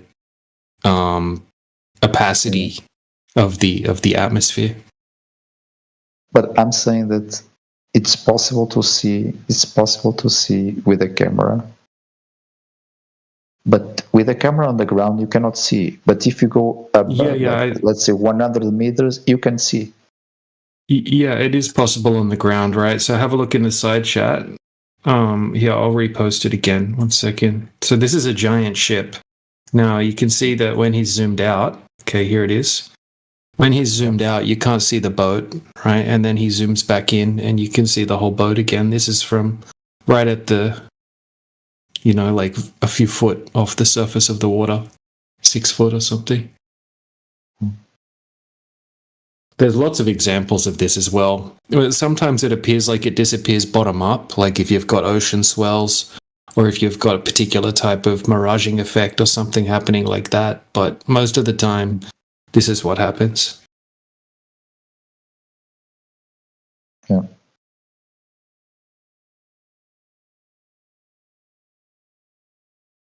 Okay, so I have another idea. So what about the shadow? What about the shadow of objects? If the Earth was flat, the shadow would be different. Wait, what shadow? What are you talking about? A shadow of an object. Let's say you have an obelisk. I've noticed this really weird phenomenon where people hate flat Earth so much that they'll go out of their way to imagine reasons why it can't be, and those reasons are usually non sequitur reality. No, absolutely. Okay. You can. I don't want you to imagine why something can't be. I want you to tell me why it isn't by showing me curvature. Yeah, so that's what I'm saying. So the shadow, because there was this a long time ago, there was this experiment that they made. They put 2 obelisks in different places. Yeah, Eratosthenes' experiment works on a flat Earth and a round Earth, both equally, perfectly fine, and it works in moonlight. So you don't really have a gotcha or any point here. It doesn't mean anything. Let me explain it like super quickly and easily, right? It was, if you assume that you're on a sphere with a sun that's an infinite distance away, right? Or if you assume that you have a closer sun that doesn't have parallel sun rays, right? It has divergent sun rays. And then that you're on a flat surface, it works out the same. Like if you have like a light in a room in your house and you put a stick under the light, it's not going to have a shadow. And then you put a stick on the other side of the room, it's going to have a shadow. And that's happening on a flat floor. Are you assuming? Have a look in the side chat. Have a look at what Sunny posted. There's an example. Okay. Even like the globe Earth scientists agree with this. It's, yeah. Yeah. Okay.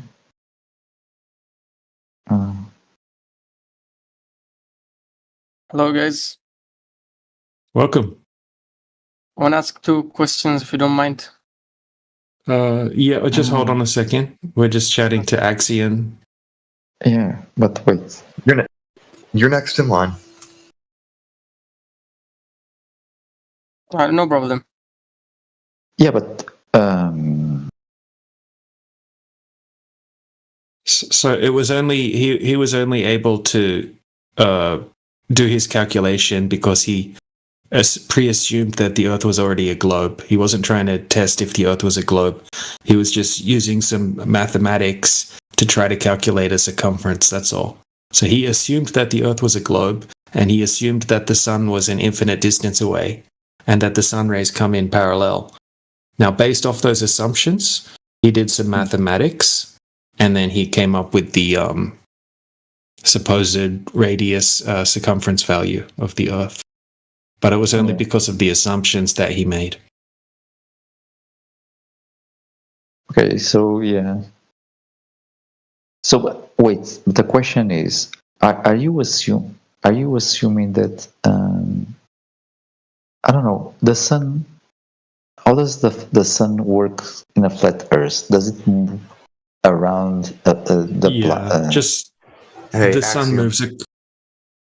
Sorry, I was just going to ask him one question, DJ. Well, What let do me you just see- answer his question really quickly. Right, the sun moves across the sky. The sun moves across the sky, just like we all experience. Yeah, go ahead, Aethagris. I was pretty much going to say the same thing. I was just going to ask him what he sees the sun doing. Yeah, because I was thinking, is it the sun, a fixed sun? So No. It moves across the sky. It goes in cycles. That's what creates the seasons and day and night. because I got the idea that okay, yes, I think maybe the guy is wrong. I never checked this out properly. It's all good, man. Because if the sun is moving, the shadow is gonna move too. Yes, obviously. Yeah, exactly. Yeah, a lot of things you're gonna find work on a globe or work on a flat surface. You know, some things are interchangeable, but you're not gonna find anything that only works on a globe. So you don't believe that there is the International Space Station taking pictures? It's hard to validate exactly what they're telling us. I mean, there's definitely something up there, but is it in space, right? Is it really 250 miles away? And the size that they're telling us, moving the speed that they're telling us, it's hard to validate that. You can see. You can see it. You can see it. You can see something moving across the sky that looks like the ISS. Yeah, but whether it's the distance that they're telling us and the size that they're telling us, and in the environment that they're telling us of the vacuum of space, right? That's something that we can't validate. But yeah, sure. There's something up there. What about? Can I one second, Axiom? Can you look at the side chat, man? I just shared an image. I'd like you to see it. No, I was still. So if you have a look at what AG posted at 21 minutes after the hour, right? So that's footage. I know. There's footage from the Chinese, from the Chinese space station. That's the testing. Wow, man. It disappeared? Oh. And there's a lot more. That's just my favorite one from China. Yeah. It just shows that we have conflicting footage from the two different space stations that are apparent. Like they're rough. They claim they're about the same height, roughly. One of them shows a flat horizon. The other one shows a very curved horizon. Okay. So what about the live streams they do, showing the Earth moving? Show, man. Huh? It's a show. Yeah. It's a show. Yeah, but you know there is other. We have a lot of satellites from different countries. Yeah, there's only like 31 that are associated with most of what everybody interacts with. You have weather satellites that generate image. These things they scan from overhead, and then they have to take that data and create an image from it. There's Rob Simmons created the Blue Marble 2.0 by taking all of these different layers and then bending them around a sphere, because it all looked, he admits that it looked kind of flat to him, and that he created an image of Earth as he imagines it to be. So it's not a picture. He created artwork that Obama later on said we took a picture of Earth. Straight up lying to everybody, because it's not a picture. It's a composite image. But that kind of mess happens all the time. That's just one But example. don't you? I don't know. Don't you guys think that is a bit sophisticated? Like all these countries aligning in this theory. It's a cult. Pretending it's honestly the largest cult on earth. But why? Okay, the question is why? Why they do it? I'm not saying that to be disparaging, Axion. I'm telling you that it is literally connected to an ancient religion, the cult of Pythagoras. Okay. Yeah, and the same thing overlaps with others. Do you know what the Globus Cruciger is, or Cruciger? It's a golden ball with a little cross on the top, like a King's Jesus piece. That Popey ball's got people's minds wrapped around it. And that's tied into this heliocentric lore, too, where he has dominion over the earth given to him by God. It's a golden idol with a cross on top. I'll send a picture of it. Okay, so what about the atmosphere? How does it work? Like, why doesn't the atmosphere goes away? There is no gravity? Gases don't have an inherent shape, so it's kind of a contradiction in terms to call it an atmosphere. Like, atmos exists. We're breathing, obviously. Got 15 pounds of pressure here. How do you have gas pressure without physical containment next to a vacuum, though? With gravity that nobody can explain. But gravity is a pseudo force. It's a fictitious force. So since it's not a real force, how can it do anything? It's complicated, gravity. Yes. Well, it's not really that complicated. Like there's something called the four-dimensional manifold, which is a fancy way of saying height, width, depth, and time. They created a mathematical framework and told people to story using it because math's a language. Yeah, but like I can show you math that some nerd did that tells you how hard Superman has to slap a raw chicken in order for it to be fully cooked, but that doesn't mean that there's a Superman. Mm-hmm. The same thing applies to the curvature of the Earth and gravity and anything related to this. They come up with fancy stories, but none of them are testable, repeatable, provable. They're all unfalsifiable. Chicken that hard, would it explode or would it cook it? Mm-hmm. What was that? You broke up a little bit. If you hit the chicken that hard, would it explode or would it cook it? I know, right? That's the real question. If you eat a chicken? No, slaps. It was an internet meme thing a while back, a couple years ago, and some nerd did the math for how hard Superman would have to slap a chicken for it to be fully cooked. I'm just pointing out there's no Superman. Yeah. The math is real, sort of, but there is no Superman. So wait, I have another idea. So it was proved that you can see objects in assuming that you have planets.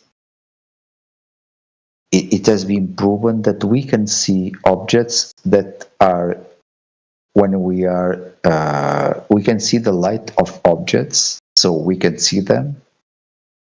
Even high altitude things above our heads. No. When we are in the black, when a planet is, so let's say you want to see another planet that is in front of you. How can you see this planet?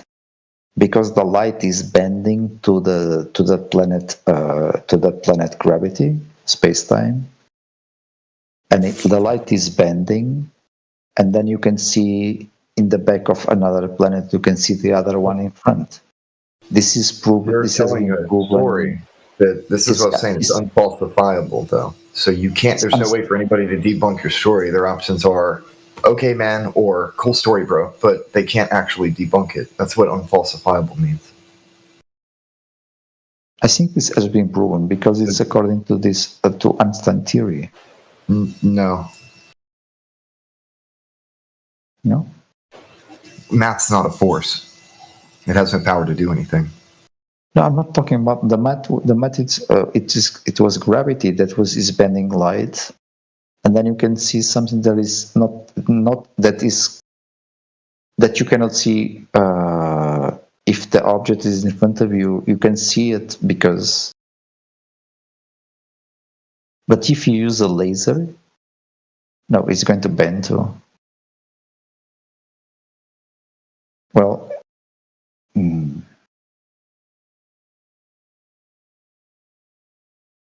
what else? Well, there is a lot of questions. Newton was talking about something like this at one point, and he pretty much said that you would have to be a madman to believe in it. Of course, he drank mercury and thought he would poop gold, so. Yes, so wait, how can you explain these other planets in the sky? Wandering stars that move overhead. The ground's not in the sky, so the things I see in the sky aren't going under my feet. So the planets that you can see using a telescope, they are not spheres? I never said that. I'm just saying that they don't go under your feet.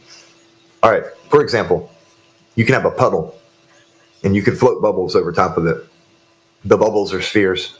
The puddle is not. Okay. So there is planets in the sky, right? I don't know what the hell there are. I see lights in the sky just like you. I can't go touch one or grab one. I can't study it. But you can see them. They're pretty to look at, but I can't tell you how far away it is. Nobody can. Well, if you shoot a laser beam, is it going to be reflected, or a radio wave? You're gonna get the radio wave back. So then you can calculate the distance. Just saying that there's a lot of assumptions made with this heliocentric. No, it's not assumptions. That's really easy to do, you know. You send like let's say a short wave. You can't hit a star with a laser. No, you don't need a laser. You need a frequency. You can shoot well, it must be strong. It must be really strong. Well, I understand that you're trying to get a point here, but there isn't one. Because everything that you're saying works fine overhead. But you haven't said anything that makes it so that the Earth cannot possibly be flat. Like it must be round. Because everything you're saying works perfectly fine on like a horizontal baseline. Okay, but I'm not talking about the sun. The sun is going to absorb. So I'm talking about the planet. If you shoot a laser to a planet, it's going to. You won't reach a planet with a laser. Huh? Oh, sure you do. You know, you have a lot of devices that you can measure, like a house, and then you use a laser and you get calculation. Why? Saying that you're not going to shoot a laser from Earth to Mars, like that concept is sci-fi. Yes, you can. That's not going to happen. Well, let me search it up because I will show you. Again, it'll end up being a cool story, bro, kind of thing. Because you can't actually prove it. You're just telling us something that somebody else told you. No, but there is evidence of this experiment. Not at all. Because the Earth still remains a horizontal baseline. You can have everything you're talking about above the floor. It doesn't change anything. I'm not saying this is not related. This is not related to the Earth being flat or round. I'm just saying that you can shoot a laser and then you get the distance from other celestial objects. I don't know how you guys call it. Because you were saying that you cannot calculate the distance. You can. Doesn't matter if it's flat or round. You can calculate. You're never shooting a laser to a planet, ever. Never going to happen. Never happened. Never will happen. Saying silly things like that. You can't do things like that. Don't be silly. Wait. Don't make me get very angry. Don't be. Yeah, Ethergrass was right. When you said you can shoot lasers to planets, that's sci-fi. Science fiction. No. Yeah. Science fiction. Well, you know. You can shoot a laser to a planet. I'm an electronic engineer, so I'm telling you that it's possible. Yeah, no, it's not. Show us the data. That's why. Show us the documentation. Yes. I'm gonna get it. Yeah, we want the documentation, empirical data. What type of apparatus or equipment was used? Yes. What is its range?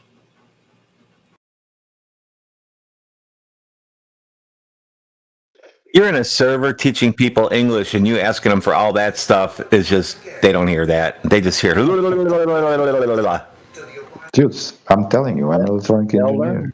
What you mean? They'll have to learn. Yeah, there are no documented cases where anyone has ever shot a laser from Earth to Mars. 0. Okay, hold on. You want data? And I'll reiterate again, it'll be a cool story, bro, because nobody's ever done that. For the same reason. Some data with a whole stack of assumptions attached to it that you can't validate. No doubt. Nope. More sci-fi. Just assuming it's going through a vacuum and all this bullshit that they can't validate. Meanwhile, we have countless amounts of long-distance observations here on the actual surface of the Earth, right, where we can see thousands of % further than you would be able to possibly see on a globe, right, over and over again. Can I ask you guys? Yeah, go for it, bro. How do you explain the acceleration of gravity on Earth? The density of the medium.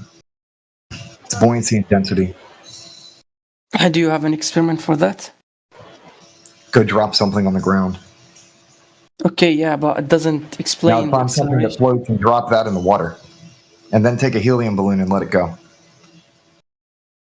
Yeah, you can test it over and over again. If you put it in water, it's because of resistance. It's not because that there is no gravity. It's because of the relationship, right, between the object and the medium due to the density of the object and the density of the medium. Now we can vary and manipulate the medium and make the object change whether it's going down or up. For example, we can put an egg into a glass of fresh water, right? And the egg will sink to the bottom of the cup, and then we can manipulate the medium by adding some salt and changing the density of the water, right? And now the egg will float up, it will go upward to the top of the medium. We could do the same thing in a different medium of air. We could do it in the air using a different method, but it's very obvious that something less dense than the air goes up and something more dense will sink through it. What if it's in a vacuum? Well, then it will sink faster, won't it? Right? Things will. Okay, why is it 9.8 then acceleration? Well, you explain why there is there is a speed, but you don't explain why there is acceleration. We're talking about acceleration, not speed. To its original position. After force has been exerted. Go ahead, man. Yeah, things will fall at roughly the same rate in a vacuum, right? That's just because you've removed most of the medium, right? So if you're claiming a force, like a force of gravity, right? You can't prove that. We all observe the same effect. We know that it's only falling because it was lifted up and displaced in the first place, right? And it's just going to re-seek equilibrium within the medium. You're just removing almost all of the air. So you're making it extremely light medium. And things fall at roughly that rate inside a vacuum. Yeah, but you can't explain the acceleration itself. Yeah, he just did. It returns back to where it was. And the energy that was put into it came from the person who lifted it. Yeah, dude, it doesn't just keep accelerating, right? You drop it and then it falls at a certain speed, right? It just reaches its terminal velocity speed and it just falls at that rate. It's not just accelerating. It only accelerates a little bit. It only accelerates a bit while it's reaching that terminal velocity speed.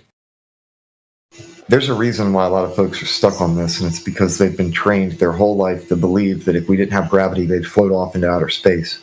But we're telling you that you are not in outer space. You are standing on the floor. You're on the ground. And everything that you see moving above you is indeed moving above your head. So, okay, you're telling me that the density, that it determines what is faster, how objects must fall, right? Buoyancy and density. Yes. No, look, objects don't just... That too. Yeah, that too, bro. Look, the thing is, objects don't just fall by themselves, do they? Right? They just sit there on the ground if they're more dense than the air, and they never ever move, right? It's not until some outside source of energy comes along, like you, for example, and you pick it up, right? You have to force it out of equilibrium, right? Apply force to it to displace it, and then it's going to re-seek equilibrium after you release it. Okay. Now, this is true if there is actually a gravity in the first place, you know that? No, there isn't. You need gravity, right? So look, you need gravity to have a globe, right? So you need to explain things like ocean sticking to the outside of a spinning ball in space and that kind of thing, right? On a flat Earth, in a stationary environment, so a flat Earth that's not moving in an enclosed system, we don't need that same thing, right? You need it to explain all of these things, right, that don't make any sense, like ocean sticking to the outside of a globe, for example. Okay. So let me conclude what you are saying then. Because of there is density, then that means that is the reason of gravity. Okay, so if I put two objects, for example, a pepper, okay, in a room.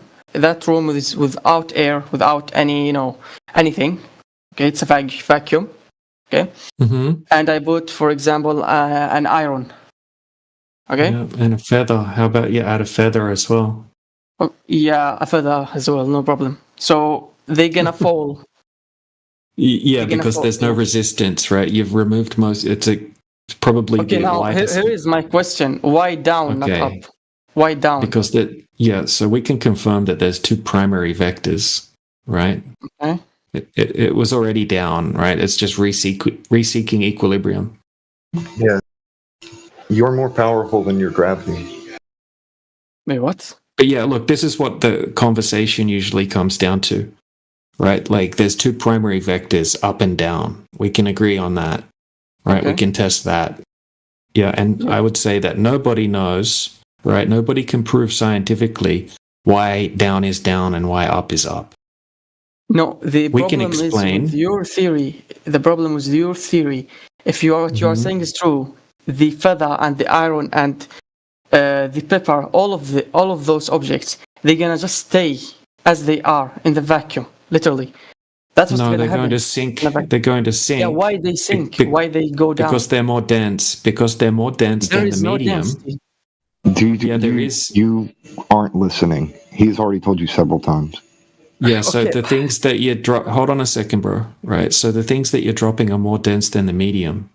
Right? The things that they're composed of is more dense than the medium. It's very simple, right? So it's a very light medium. You've removed almost all of the air resistance, right? So when you displace them and apply a force to them to lift them up, right, they're going to reseek equilibrium, which is on the ground after you release them, because they're more dense than the medium. It's the same thing. You're just all you're doing is reducing the density of the medium by taking away the majority of the air. That's all. You put gas in there. What's going to happen if you use gas, right? The gas particles are just going to go in all directions. Where's your gravity now? You mean the gas? Yeah, the gas particles move at random in all directions. They don't have a downward bias. They don't have a directional bias. Because the force of an atom is more powerful than the gravity itself. That's why. And they don't have a downward bias. They don't have. Do you know what is density in itself? The density of the object will be whatever elements the object is comprised of. right? So say it's lead, right? A chunk of lead or a chunk of aluminium or whatever it is, right? It's going to have a certain density. So whatever mixture of elements or whatever that the object's made out of, right, is going to determine the density of the object. And then the medium relationship's going to determine whether it goes up or down once it's displaced. Okay, so you're telling me the acceleration is because we have things have more density than other things. Than the medium. Yeah, exactly. So this is the question. Well, this is the question. Give me one example within nature that this doesn't explain why something goes up or down. Okay, how? One example in nature where relative density doesn't explain why the object goes up or down. Okay, it explains. Okay, I'm going to give you that. It explains, actually, if you look at it without studying, it explains why things go up and down, but doesn't explain why the more dense things go down and why less dense things go up. It doesn't explain that. Only gravity explains that. Yeah, but you can't prove. As you heard. Right, so you're claiming the cause of the effect, right? We're not claiming to know why down is down and why up is up. We're explaining why things go down and why things go up. That is the core. Right? We're not explaining why down is down and why up is up. Right? If you're making a positive claim about that, right, that gravity is the cause of the effect, then you need to provide an experiment that proves a cause and effect relationship. Right? But you're not able to do that. We already know that for a fact. So I'm not even going to ask you to present an experiment that proves the cause being gravity of the effect, right? Because that doesn't exist.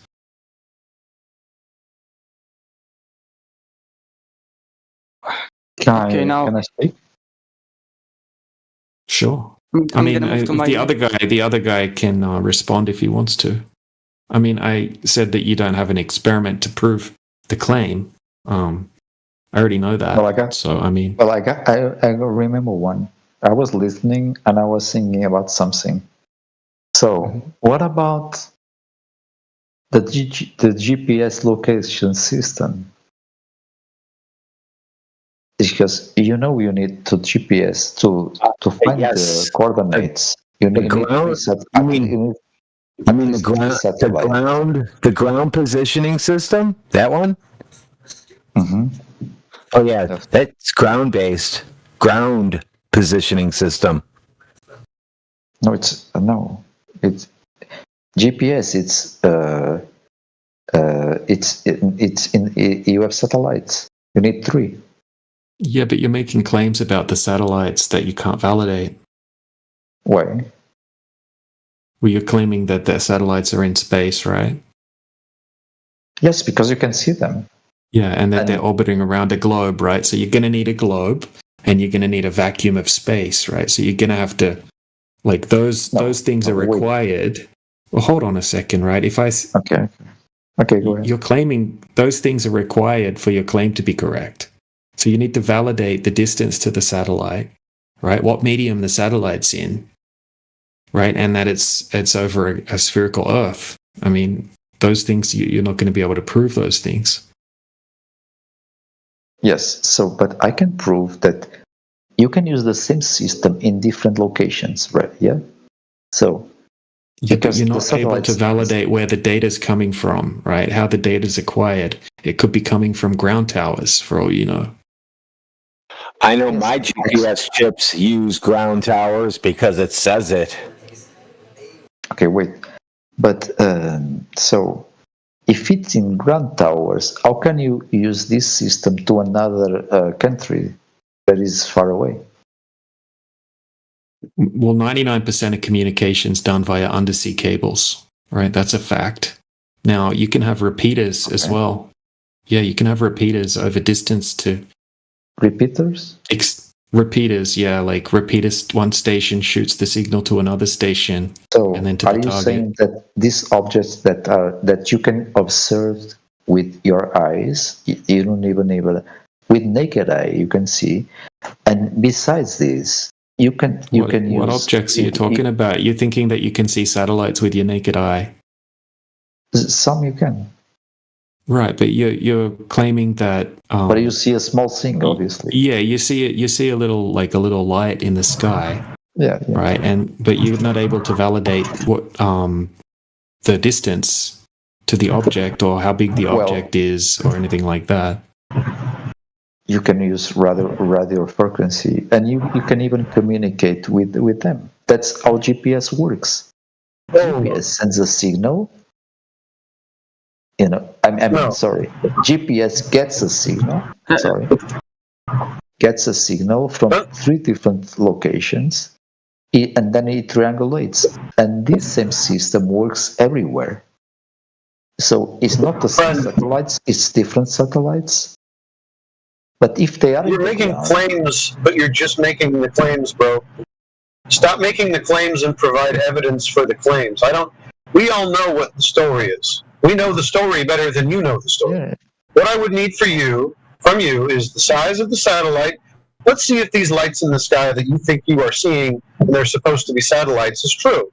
Let's these objects is correct. So what I would need from you is the distance to the satellite, maybe even some kind of serial number or identifier of said satellite to know the size of it, the distance of it, and what kind of angular size we can expect out of that object at that distance. So, did you ever try seeing with a telescope? Friend, it doesn't matter. We need the angular size calculation for the object that you're claiming. So pick one. Pick one of you can see. Pick one of the lights in the sky and tell us how big it should be according to angular size, the distance, and the size that it is. Just go ahead and do that for me. So, are you saying that these ground objects that are used for GPS are ground based? So they can how tall they are? Are they? You're asking me a question now about what? Ground-based towers? Yes. Cellular communication? Radio communication that's been around since dude, this has been around since the turn of the century, okay? Ground-based towers and ground-based communication. Sorry to interrupt. Not that. I'm talking about GPS. What are you talking about then? GPS uses satellites. No, it doesn't. The name is Global Positioning System. So what? I don't care what the name of it is. I want the evidence for the claims that you're making.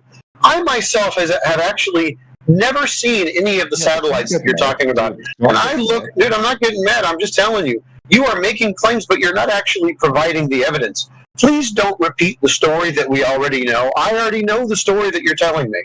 I've heard the story. I've heard the story about Santa Claus. The problem is there's no Santa Claus. Okay, wait. So what about satellite dishes? Where they are pointing? What about them? Where? They are pointing where? To the ground into the sky. It doesn't matter where they're pointing. Yes, but don't you think that the satellite dishes are receiving the signal from something on top of the Earth? Let me paint you a different picture as far as satellite dishes are concerned. No. Just ask me. No. I'm going to tell you a story about satellite dishes. Let's see which one's more plausible. Okay? You can see Starlink. Excuse me. You just asked me about satellite dishes. I want to give you an alternative story. Yes. Okay? Yeah, please. Okay, no problem. So, what would you say is more plausible? Let's just see.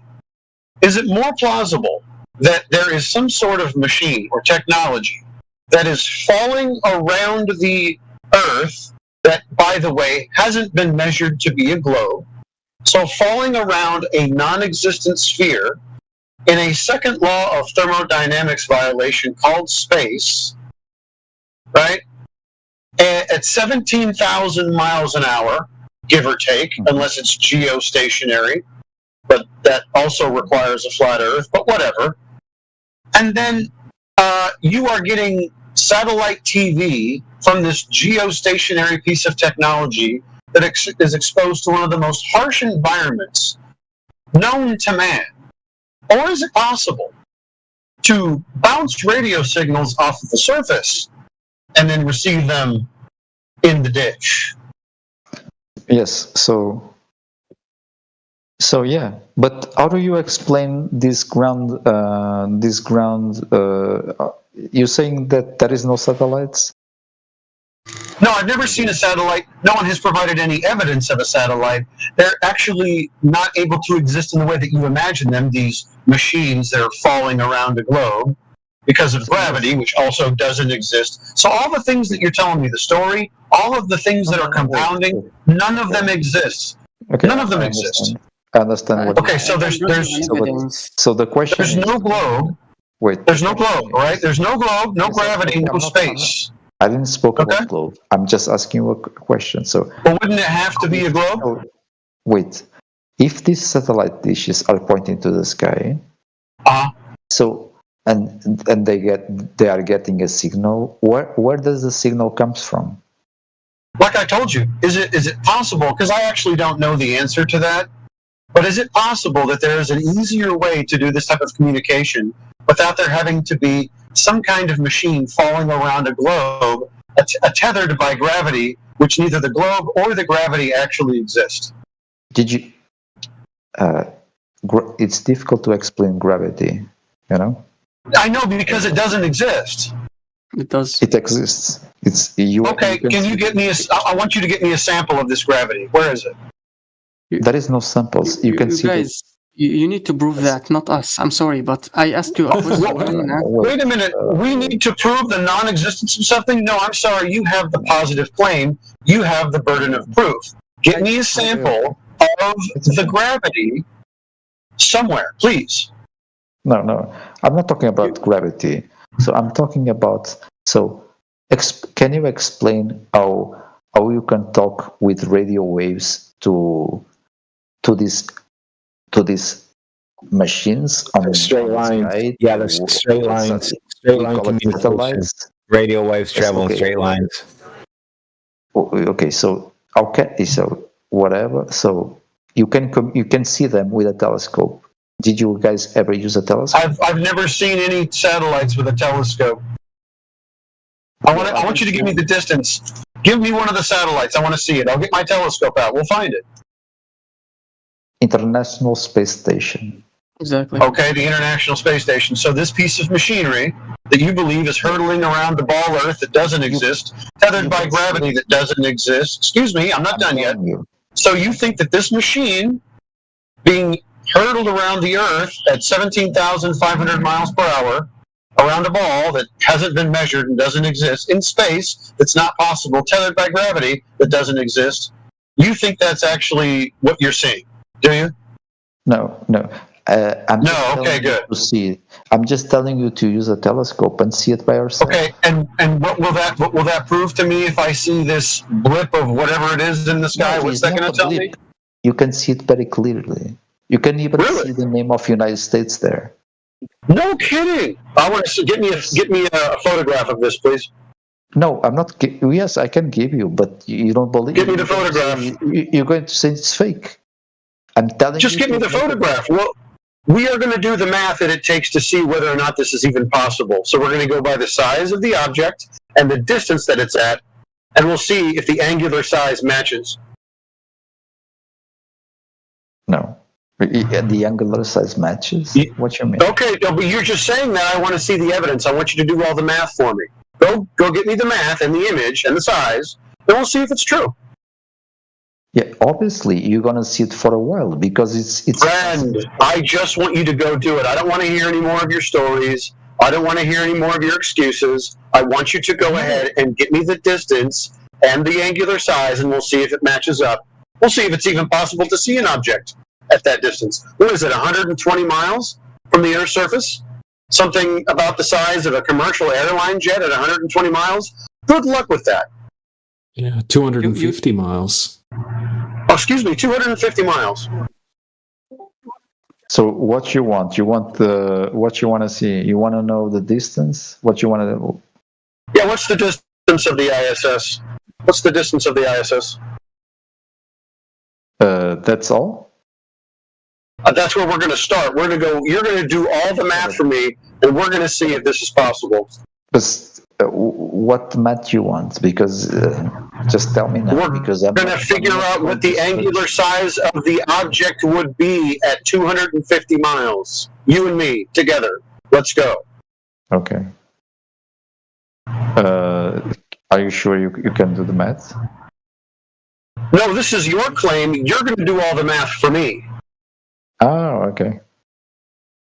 You saying the angular? You're saying the angular? Do you want to know the? OMG! How are you going to measure You're that probably angular wasting my size? time. How are you going to measure that angular size at 250 miles? I can't even see an airplane when it's 6 miles away. Yeah, he's a professional time waster. Right.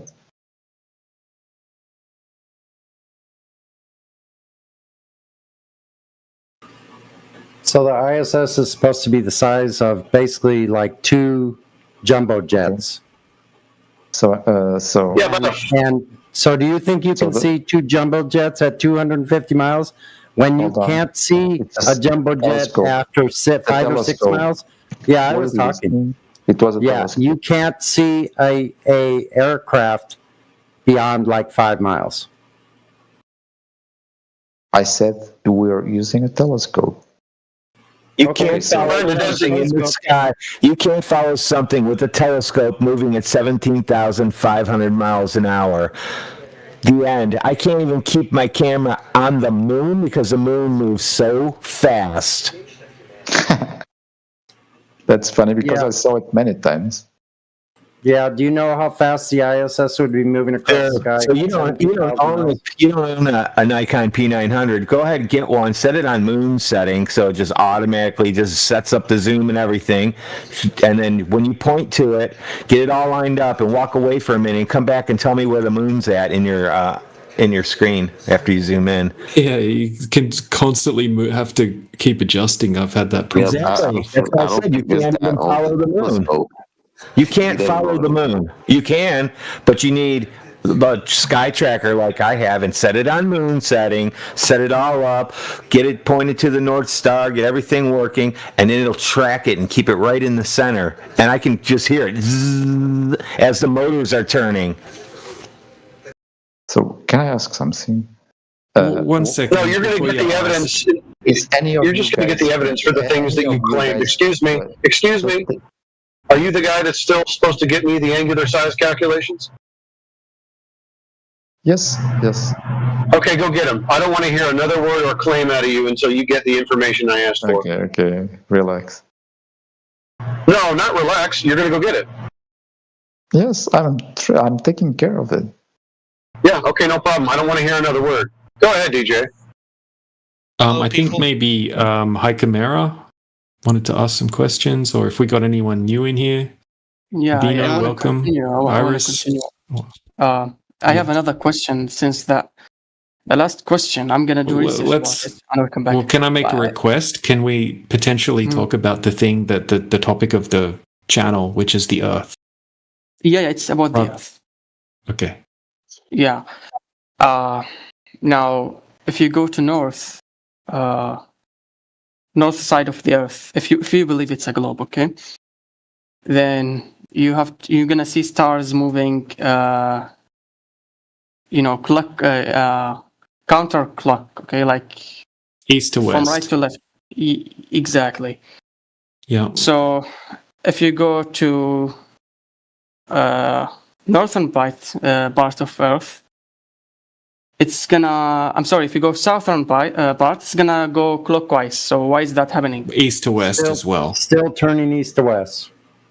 Are you sure about that? You have a vote? Yeah, 100%. I'm from Australia, and you could just look that up, right? You could just Google like, do the stars move east to west in the northern and southern hemisphere? It will say yes. It depends also which way you're facing, right? So if you're facing like they're always going to be going east to west. But whether they look like they're going right to left or left to right or clockwise or anti-clockwise, it depends on which way you're looking. It's like your orientation makes a big difference. I do have a question, guys. Well, 1 second, because we'll get your question next, because we'll just finish off the question with High Chimera first. Yeah. So you're telling me you have a footage, guys? Can you send it to me if you have it? Yeah, there's actually a great video that shows this. I'll see if I can find it. Which heretic was By in the here? way, are you a flat earther? Me? I'm not. You anti-globalist? Are you like pro flat Earth? Yeah, I'm on the flat Earth side. Yep. Okay. Are you angry at him about that? No, I'm just like trying. Like, I just want to know who's the pro flat Earth and who's like I'm the scientist guy. You know, that type of thing. You know. You sound like a science denier already. Yeah, we got a whole mixture of people in here on both sides.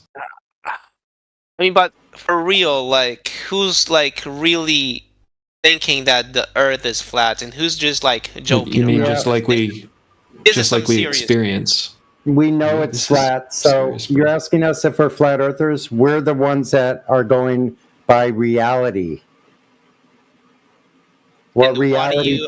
How reality presents. Reality. What is your reality? It's flat inflationary, and it's contained. That's how we're at 14.7 psi at sea level. Hydrostatic equilibrium, water lays flat and level on the top.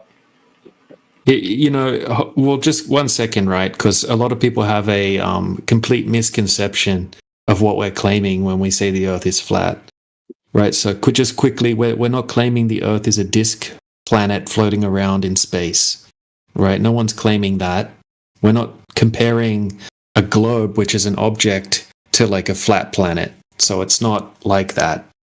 We're not claiming to know the shape of the Earth, right? We're testing the globe, and we can't find any curvature over huge distances consistently, right? So we're doing research and putting the mainstream claims to the test, and they're failing every time. Hey, that's weird. I mean, bro, if that is true, you gotta win a fucking Nobel Prize. Thank you. Yeah, well, instead, our information gets censored. Go ahead and put our room up for a nomination for it, and just put one of our names in here, and we'll show up to collect. We'll show up to collect $1 million or whatever it's at now, and that's awesome, dude. Glad you agree with us. Yeah, Tommy, if I had $1 for every time I heard that one, I'd already be rich.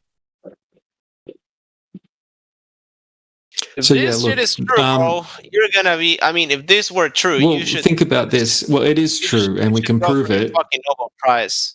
Well, the thing is, right, if they tell us the exact size of the globe, right, so that means if you go to a large body of water like a 20-mile lake, for example, or a 10-mile lake, we can calculate very easily how much curvature there should be over that distance. Now, we can go and start conducting different tests over that body of water, and we have done so, and we can't find any curvature. And it's been repeated in different locations over even larger distances than that, right? There's no curvature. It's not like there's a little bit of curvature. Like 1 second. Right, so dude, Julia. Hold on, shut the fuck up. Let him talk. Yeah, one. I'm sorry. Thank you. No, that's all right. Look, okay, so over 20 miles, there should be a 260 odd foot, right? 260 something foot of curvature. But we can go to a 20-mile lake and set up a camera just like 5 foot off the surface on a tripod, and we can zoom in all the way 21 miles across the lake and see the shoreline on the other side of the lake. Consistently, we have observations like this. We've got videos that have been done in high definition showing the entire observation process, all the variables. And yeah, like it's not just the long distance observations. People have gone out to disprove flat Earth, right? People that are experts in optics using very high end equipment, shooting powerful lasers across the surface of the water, right? Over like 20, 30, 40 mile distances, setting out to disprove flat Earth, and they're able to see the laser from the other side of the lake. So a lot of these people that have gone out to disprove flat Earth have become flat Earthers in the process. Yeah. So yeah, it's Yep. Go ahead. Yeah, I've searched. Yeah, so I have searched it, and it looks like sometimes high definition videos that are taken close to the ground or sea level often can seem flat because cameras have limited field of view, or there could be a lens distortion. So, what do you think about that? Well, what we're it's not going to allow you just some lens distortion, right? That's not going to allow you to see over physical obstruction, right? So if the shoreline, say you've got a friend on the other side of the lake, right? And he should be hidden behind 250 foot of curvature, right? A bit of lens distortion isn't going to allow you to see over a hill of water. But what about the like, GPS system? What about aviation, satellite communication? Well, the aviation industry, if you have a look at I know an aerospace engineer who works for the government, he's a globe earther, but he said that all of the calculations that they do are assuming a flat stationary Earth. So now if you have a look at the FAA flight dynamics summary manuals and various flight design manuals, right? They clearly state that they treat the Earth as flat and stationary.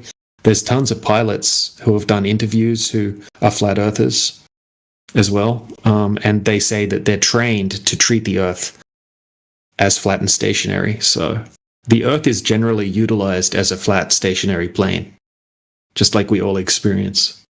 You're not suggesting that my P900 camera, when I zoom in on stuff, is zooming around the ball, are you? Is that what you're saying? Cameras make it look flat because it's zooming around the ball? Say that. Say that for the YouTube viewers so we can clip that one, please. I'm sorry, who are you talking to? The guy, the Glober, who thinks cameras don't work because for some reason, there's anomalies when you're using a camera. To make it look flat. How do you argue against the millions of videos that have been taken from the space that show the space is fake? Space is fake. So they'll just cut you off with that. Space is fake. I don't want you to get mad at me. I don't want you to get mad at me, but space is fake, so you can't use that one yet. You can use space after you prove the Earth is a ball. So about the pilots thing that you just mentioned, you said that the pilots treat Earth as a flat surface, kind of. So I looked it up, and it says that can be misleading because they kind of approximate flat Earth, but it's only over short distances. It says they don't ever take. It's for simplicity. Flight planning over short distances can use a flat Earth approximation, especially in initial training or basic navigation. This is because the Earth's curvature is negligible over small regions. Oh, I'm sorry. Small regions. I mean, planes go very fast. You got to remember that. So over just 100 miles, you have 6,000 something. Well, how much curvature do you think there is over 100 miles? Right, you got to remember planes go about 500 miles an hour. Now, just over 100 miles, there's 6,666 foot of curvature over that distance. Right, that's a huge amount that they'd have to account for. Now, they treat the Earth as a flat, stationary plane.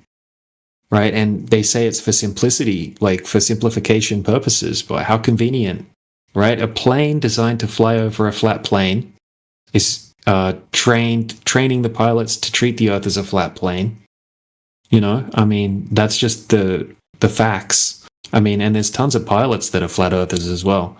Like, I posted the black box data so you can see that this is from a flight that crashed, but the people didn't die. You can see the engines twice where the engines blew out. The first one engine blew, the second one, now they lost both. That's when they crashed. If you look, it's a flat Earth under it. Isn't that crazy how the black box knows it's flat? And what was that, Radwin? 500 miles? Or something? 1,000 miles? No, the one section in the middle is 1,000 miles. That's like a 2,500 mile flight or something. And they didn't adjust the pitch. They didn't adjust the pitch of the plane over that entire distance. No, there were none made. What is your YouTube channel? Do you have a YouTube channel? Many YouTube channels. You mean just like YouTube channels about that have flat Earth content, or the ones that are live streaming this conversation? Well, the one that's live streaming, I guess. Yeah, so if you go to the top of the chat, you'll see 24/7 live, and you can click on the username, and it will have a link that takes you to the YouTube channel. Okay, you actually got subscribers. Okay. Yeah, there's some. Yeah, I mean, it's shadow banned. I mean, it's super censored, right? So in 2015, 2016, flat Earth was quickly becoming the most popular search term on all of YouTube, and Congress got together with YouTube and Google and whatnot, right? And they agreed that they're going to censor flat Earth information. I mean, There's a video even though yeah. it's like the problem with the flat Earth theory is the fact that there's not really a point in making everyone believe that the Earth is flat. Like, what's the point? What's even the point of We're just sharing information with people that are interested in having a look. You know, it's a very interesting topic that, but what is for the people. point of the government? I'm just saying. I'm sorry. I was saying, what is the point of the government trying to make everyone believe that the Earth is flat? I mean, it's crazy, and you got. You mean believe that the Earth's a globe? Well, it's actually not a globe. I think the correct term is geoid. Right, but it's roughly a perfect sphere, right? It's just technically not quite a globe, they say. It's like 0.3% different. Yeah, but by the way, I already showed the mathematics. What science can prove. I can believe What's I'm that, a sorry? fucking unicorn. It's like I can believe I'm a fucking unicorn. Whoa, just wait a minute, Axion. Yeah. Okay. Yeah, so what were you saying about a unicorn? No, nothing. Nothing important. Yep, nothing. I already shared the way you can see. Okay, terrific. So, this is the map that we're waiting on, right? Hey guys, I have a unicorn in my garage. Do you Globers believe me? Of course, I believe you. Of course you would. You believe anything anybody tells you. Yeah. Hey, what's up, guys? What's up, man? Hey, 1 second. Where I think Seisu was going to go over some information with Axion. Did you saw how to track the international with a telescope?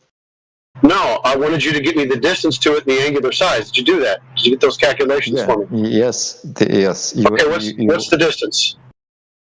You have three. I mean, two. You have 2 pages.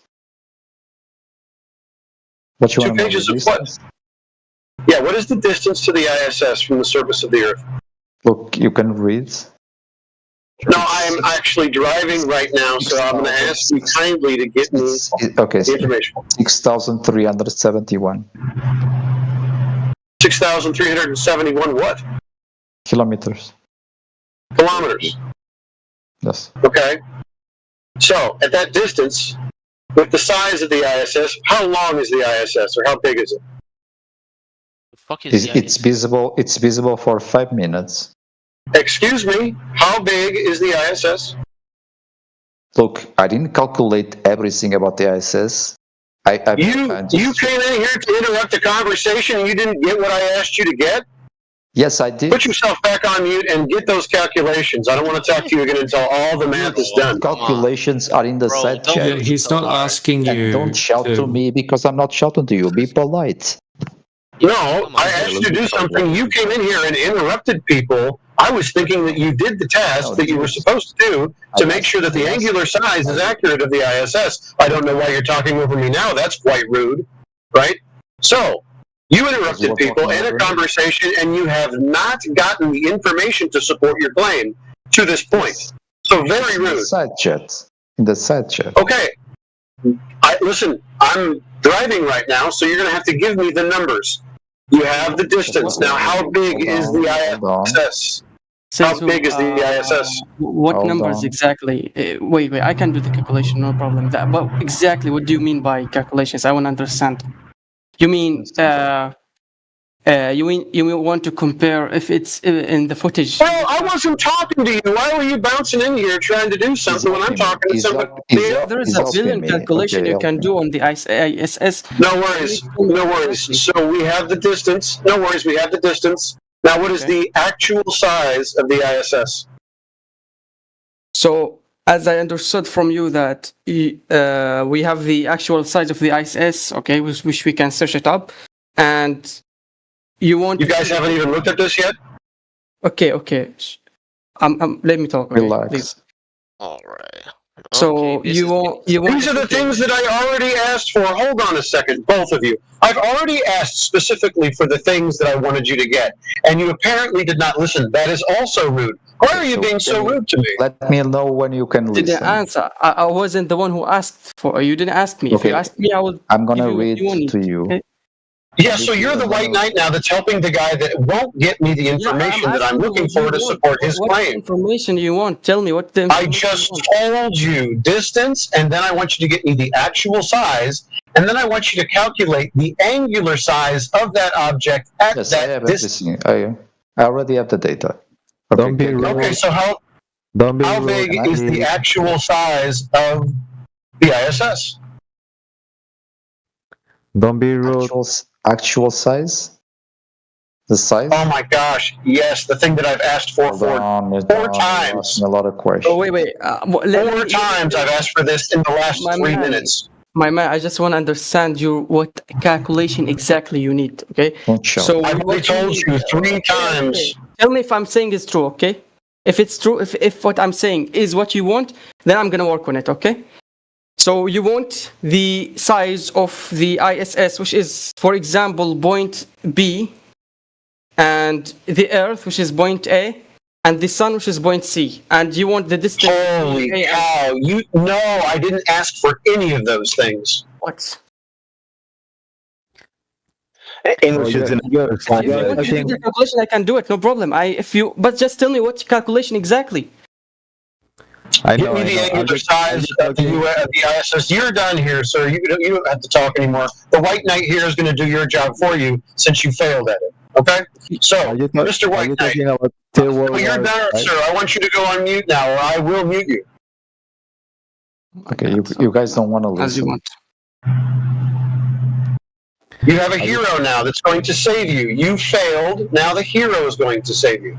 There is no hero, man. We are not spies for NASA or something. We're just normal people here talking. Okay? Who said that? No one said anything about being spies for NASA. Why are you screaming? What I would really like is for somebody to actually listen. Are you talking about Israel and Iran World War? Right? You don't listen nobody. You talking over just, says who. You don't listen nobody. You just shout. Okay. Yeah, bro. You're shouting, bro. So now, Trace, not bad, dude. is somebody going to listen? Sure, yeah. Okay. I want you to calculate the angular size that the ISS should be viewing it from the Earth. That was that's what I said exactly. I'm telling you, point A, which is the Earth, point B, which is the ISS, and point C, which is the Sun, and through that we can calculate the size. I'm gonna do that. Why in the world would you even bring the Sun into this? I asked for angular size, not the Sun. To do it without the Sun. There is no way to do it without the Sun. I don't even think you know what I'm asking for. I don't know why you're flipping out. Yeah, you might not even understand anything that we're asking for. The Sun is not involved in what he asked you for. And I'll say it nicely. The Sun is not involved in what he asked for. I'm gonna give it to you. It is impossible. Okay, focus on this. Now it's impossible. Without the Sun, yes, it's impossible. I'm telling you, it's impossible. You don't know what we're asking for. You don't know what we're asking for. I can tell you don't know what we're asking for because you're bringing the Sun into it, and that has nothing to do with what I'm asking for. So you are misunderstanding. It's logically impossible. It is not. Dude, now you're freaking out and chanting, and I don't know why you're doing that either. I think as the White Knight, you have also failed today, so it's time for you to go ahead and go on mute. Look, man, when you need to calculate something in math, you need to know. Look, man. Okay. Really? Okay, so do I need to know where the sun is when I'm calculating angular size? My idea, look, my idea is to have a footage for the ISS, okay? Going through No, the that's sun. not what we're talking about. That's not what we're talking about. This is the only thing I have to give you the. You're done. Okay, I will unmute you, but I just want you to know I don't want to talk to you anymore because you don't know what I'm asking for. DJ, if you would like to continue the conversation with the gentleman that you were having, even though you were rudely interrupted by two people that refused to understand the question, please do so.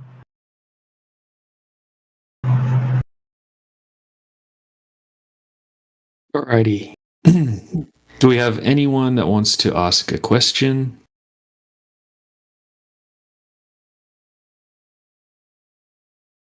I think Julia's up. Oh, yeah. Julia, you there? Anyone else? Questions about flat Earth? You want to present any globe evidence?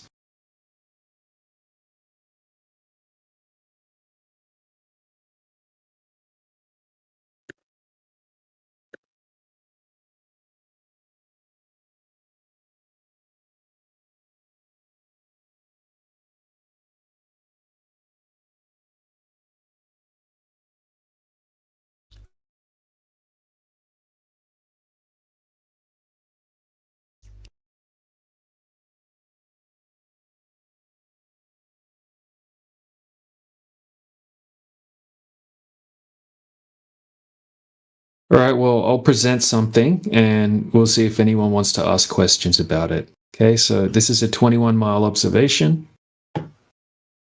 Absolutely destroys the claimed globe mathematics,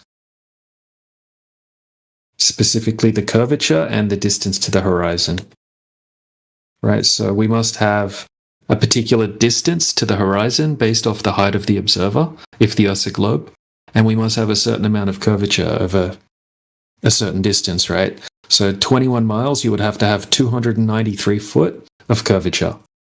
The observation height in this observation is 5 foot, right? So based off the radius value of the globe, we can calculate that the horizon would have to be at 2.73 miles away.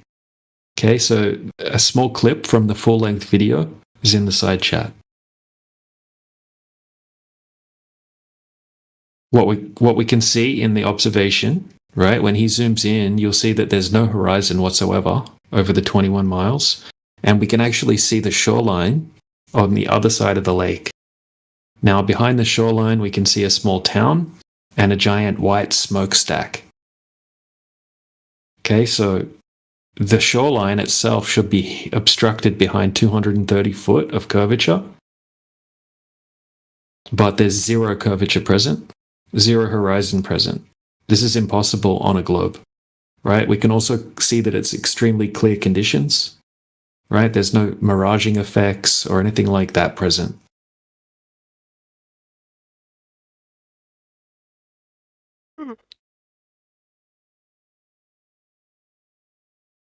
So I'll just put a link to the entire video if anyone wants to check out this particular video. Right. So also in this video, they don't just do this one observation. They wait until it gets dark and then they do it again.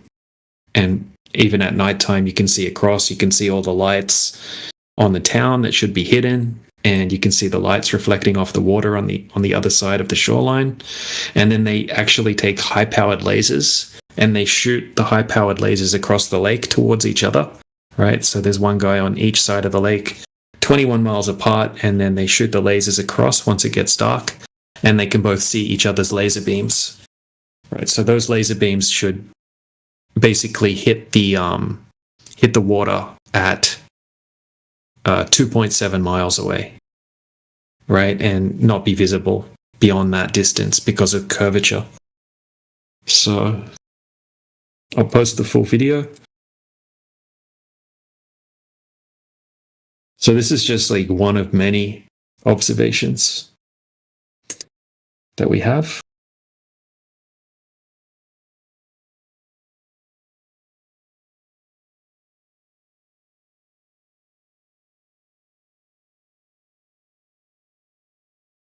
And again, you can see even just in the thumbnail of the video, like it's such clear conditions, and we can see a perfect specular reflection on the surface of the lake.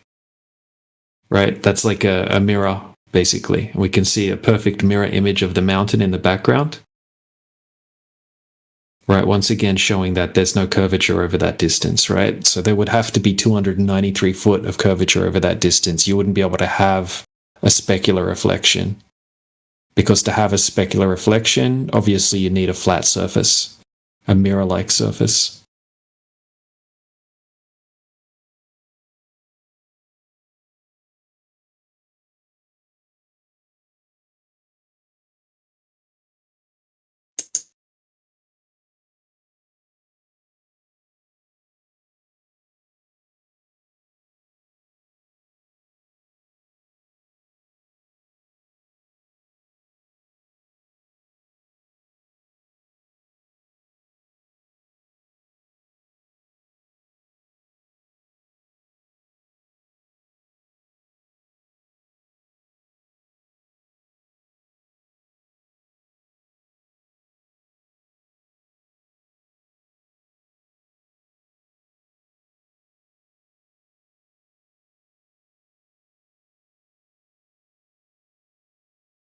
Yeah, so once again, if anyone else wants to jump in and ask questions, you're more than welcome to. If not, I'll present another observation. All right, so here's another observation. This is done at another nice still lake, this time in Canada. Now, we can see the full-length video is posted there, but there's some clips taken out of the video just above it. And what he does here is he holds the camera 3 inches above the surface of the water, and he's zooming in. And as you zoom in, you'll see 2 peninsulas on the right-hand side. The second peninsula is just under 14 miles away. Right? So according to the globe math, you should have a horizon distance of 0.6 miles from a 3-inch observation height. Once again, there's no horizon present at all. And we can see the little rock peninsula that's going out into the water, which should be hidden behind the curvature of the Earth and obstructed by 120 feet. So this is another example of an observation that's impossible on a globe. To me, that observation there, DJ, is like one of the most wonderful silver bullets, right? 3 inches and 14 miles. What are you going to say about that? Yep.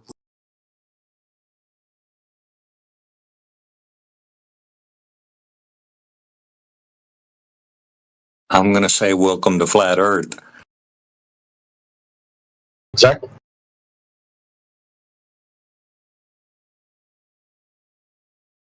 And the quality of that particular video is so good. I like that too. Yeah, really good video. Super clear conditions. Yep. No waves. No visible like distortion or miraging or anything.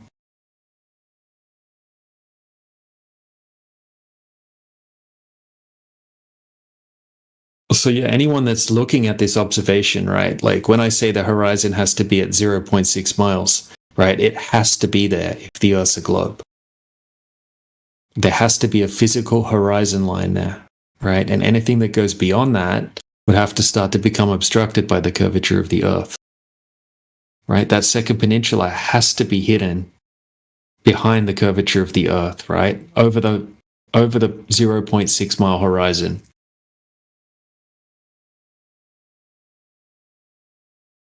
There's no there's no getting around that. It has to be there if the Earth's a globe of the size that they tell us.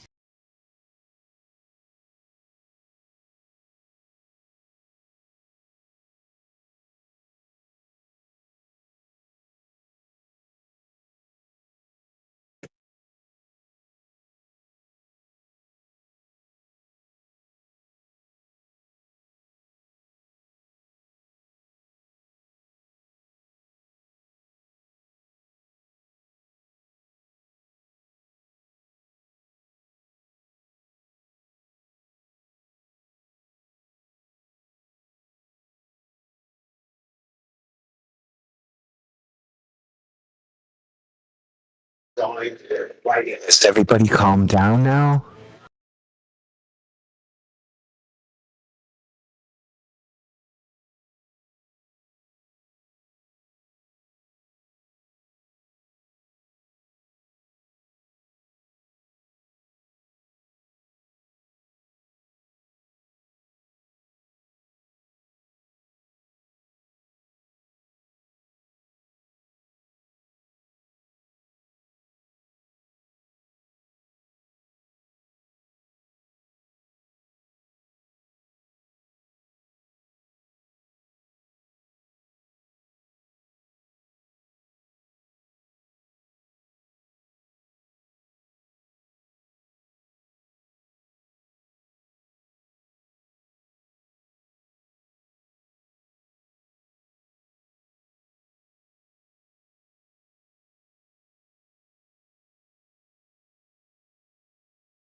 Any proof of the globe yet? Nah. That was a rhetorical question. I was hoping to hear one of these globers speak up.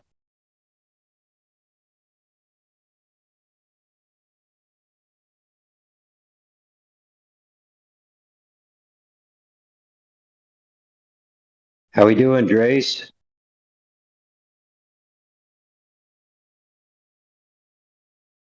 I'm getting ready for sleep.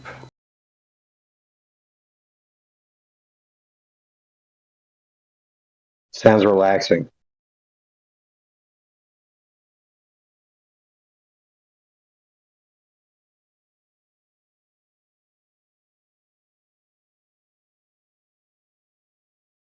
We had some clippable material today, for sure.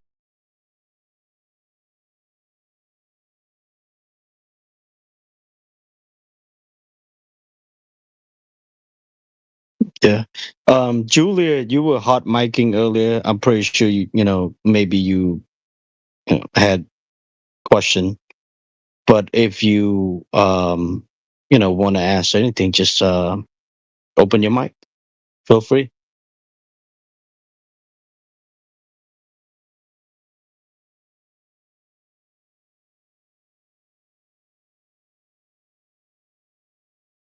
Can anybody read that guy's name on the top left? Ask him if he has any questions. He took off. Oh, he came back. Necros, maybe you, Necro is deafened, but I'm pretty sure Necro knows how to read it. It's nice having people all over the flat earth.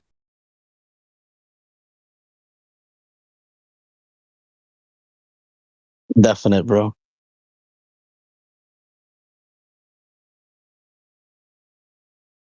Yeah, we're definitely going to be expanding more and more if we stay in a room this large.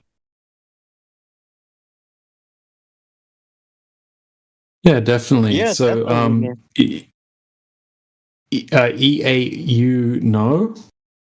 If I don't know if you can open your mic up, but you seem to have some pretty good questions.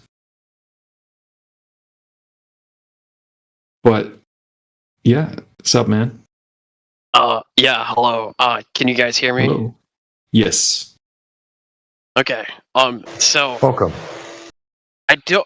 Yeah, I find the evidence that you guys are providing very compelling, right? The fact that you would be able to see the curvature over the distances that you guys are describing and how that's clearly not present. So I'm a bit of a skeptic, you know. I'm not gonna say you guys are wrong, but I'm not gonna say you're right either, right? That's fair. Well, that's how we got here. That's how we're skeptics. That's how we got to this position as well. Definitely. So, yeah. Okay, so are there atmospheric conditions that would be able to somehow influence what is perceived at these distances? No, absolutely not. I mean, once you have a look into different atmospheric conditions that can alter what you're seeing, it's by a small amount, not by thousands of percent, like we're seeing.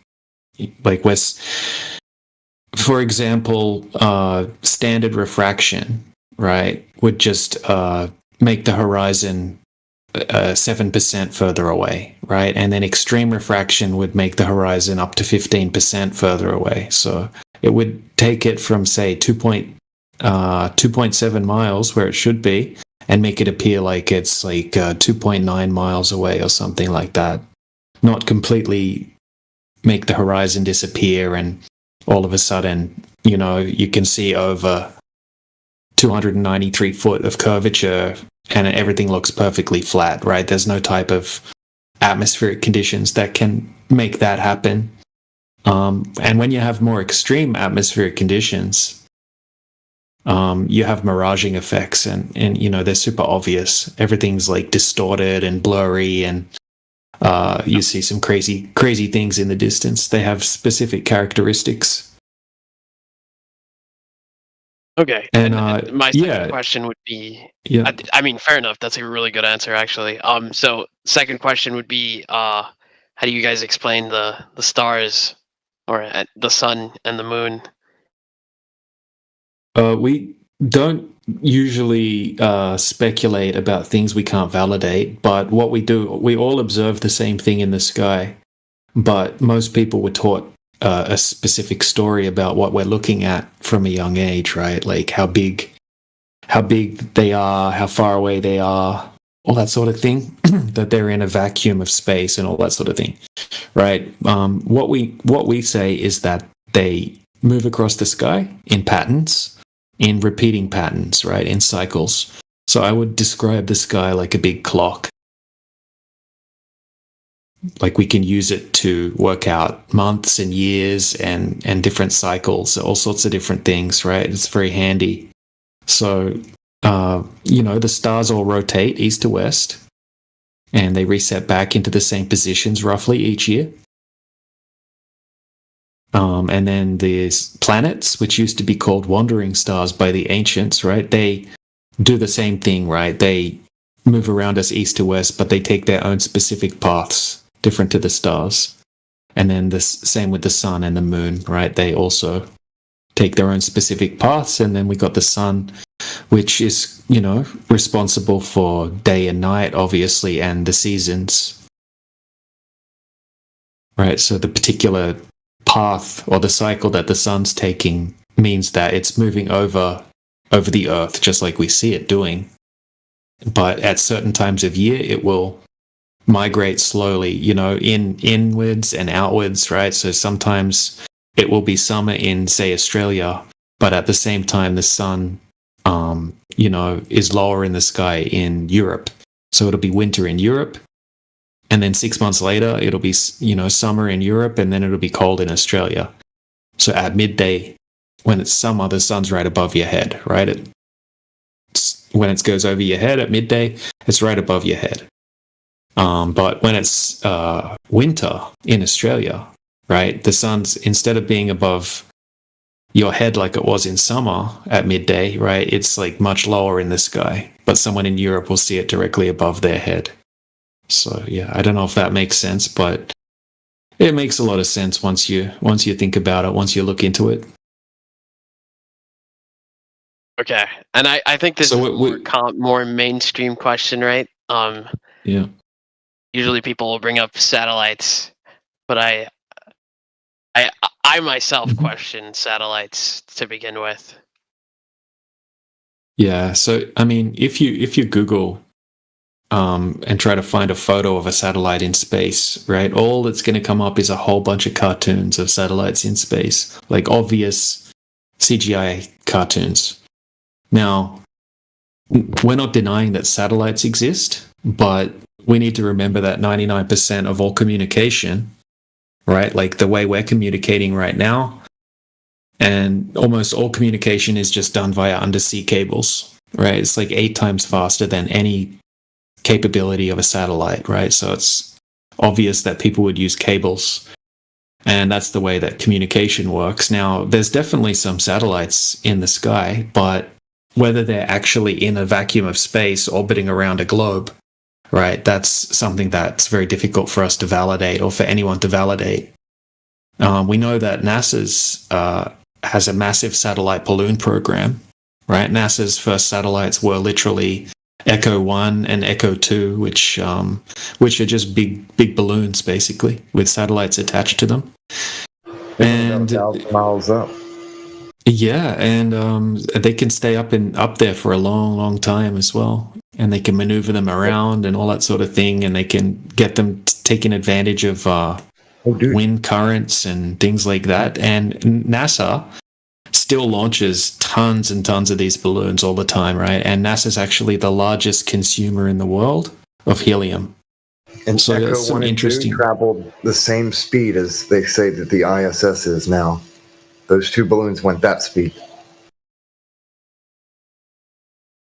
Yeah, so it's very hard for us to validate the exactly what is going on at heights that's too high for us to validate, like satellites, or what the planets exactly are, or exactly like how far away is the sun, and exactly how big is the sun. Things like that. Stars, stars are another mystery. You zoom in on stars and they're very, very interesting looking. Geometric patterns, different colors, but we can't validate what's in the sky, right? So, we try to we don't have a replacement answer for every single thing that the globe side claims. We're like empiricists, and we stick with what we can validate. So we can test if the Earth's a globe or not, but we don't claim to know exactly how everything works, and we're not even necessarily claiming the shape of the Earth. Right, so flat's not a shape, it's the description of a surface.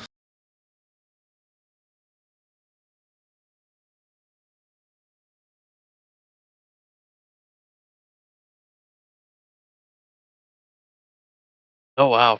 Okay, so you said you have receipts for NASA being the #1 consumer of helium. That's funny. Okay. Yeah, I think they actually own most of the big helium companies. I've heard that NASA actually bought them up or something as well. I can't confirm that.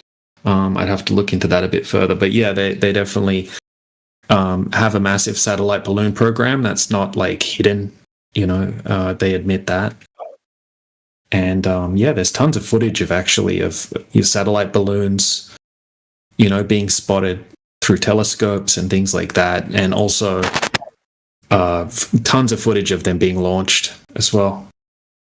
And there's all different kinds of ones as well.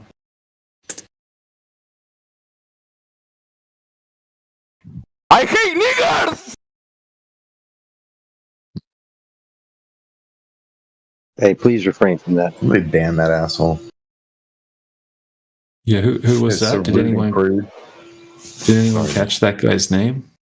Yeah, I wasn't looking at the screen at the time, so I missed it. They left, didn't they? Yeah. Rude.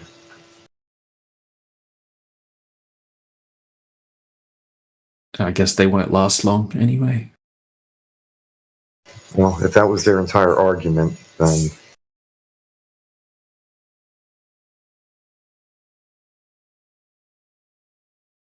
Anyone got evidence for the globular model?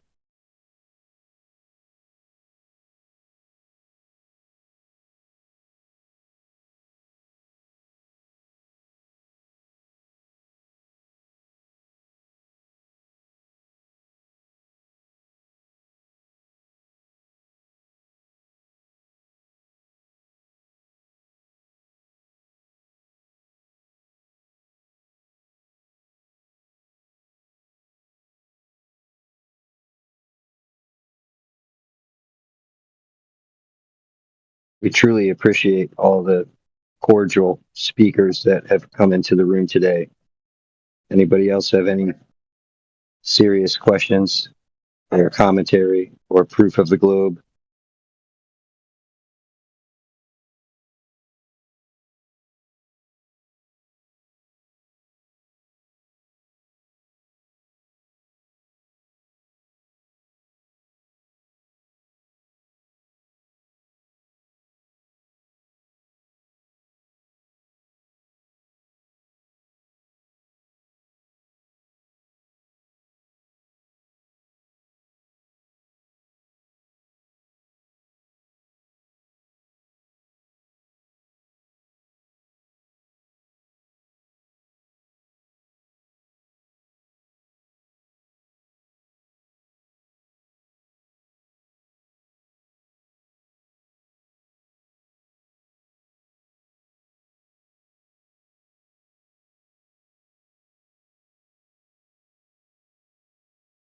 Ah, dang. What's the command to ban here? I got it. All right, cool.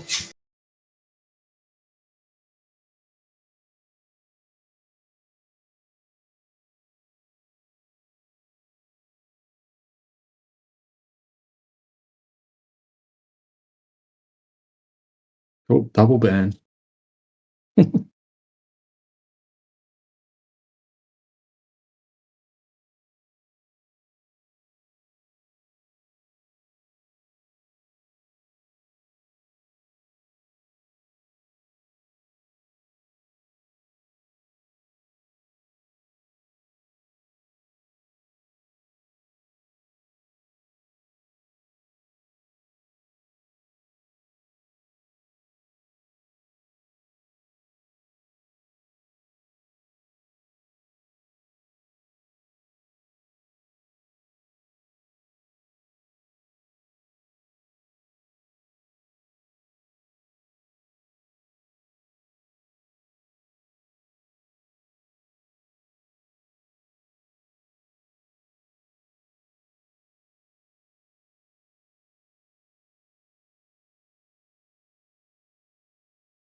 Yeah, if anybody's listening, feel free to follow the links and hop on in and share your thoughts with us. It'd be really, really great to hear what you have to say, as long as it's constructive.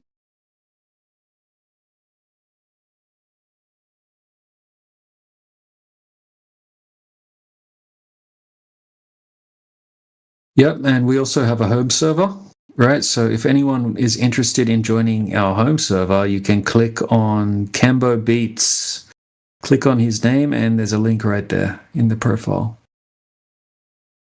So on the home server, we have about 30,000 members, and we have terabytes of information about Flat Earth categorized into information channels. He's right, you know.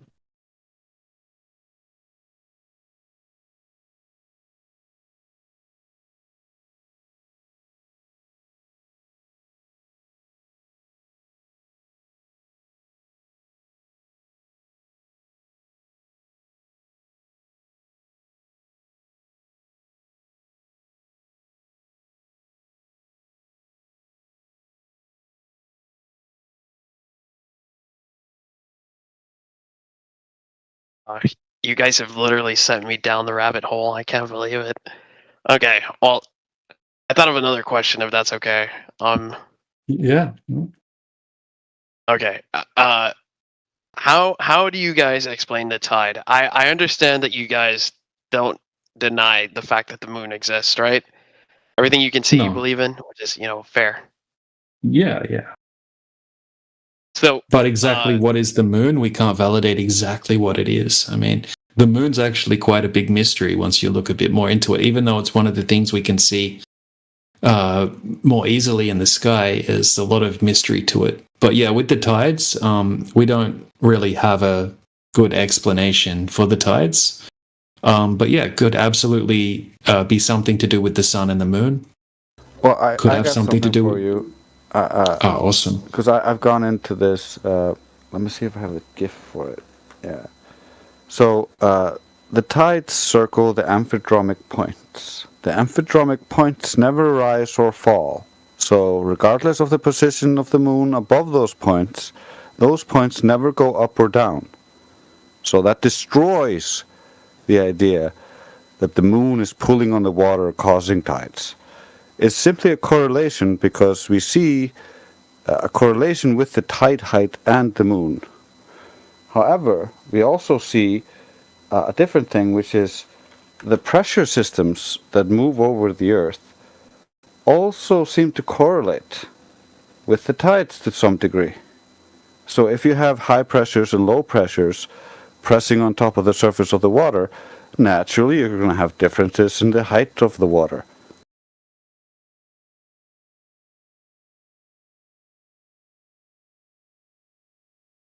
So that's one aspect of it, but that can't be the complete solution, I think. That's one aspect of it. If you look at the sheer volume of water that evaporates every single day, it's tremendous. And that's just one factor. Yeah, that's really interesting, Drace.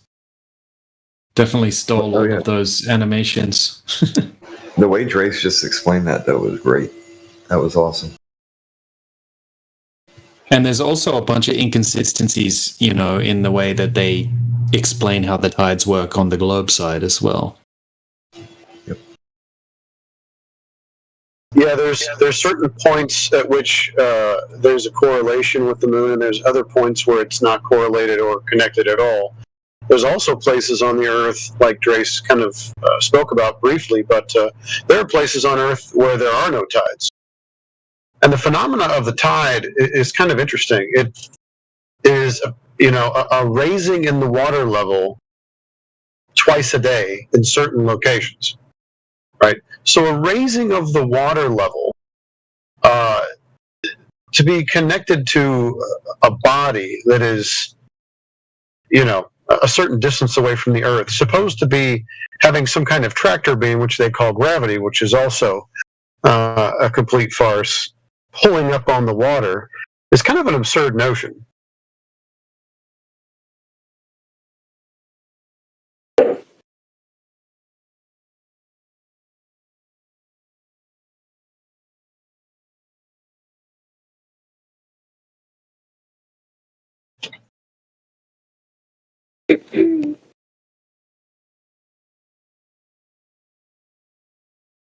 Thanks for joining. If you guys haven't been here before, if you have any questions or any globe evidence you would like to present, feel free to mic up and introduce yourself.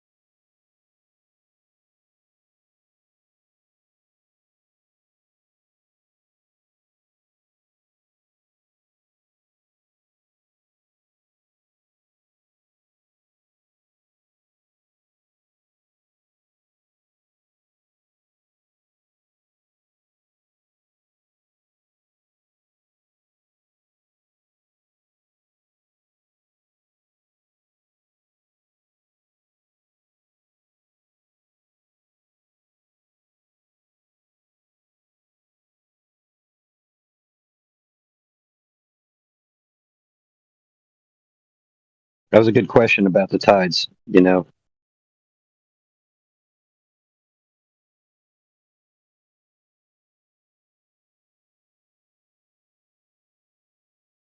Yeah, I was just thinking, but you guys have an answer for everything. This is crazy. Okay. Fair enough. Some of us have been doing this for a very long time. But feel free to ask whatever questions you want to, man. There are plenty of questions you could ask where we would just say, I don't know. And we're not going to bother to speculate because there's just certain things that we can't do. Yep.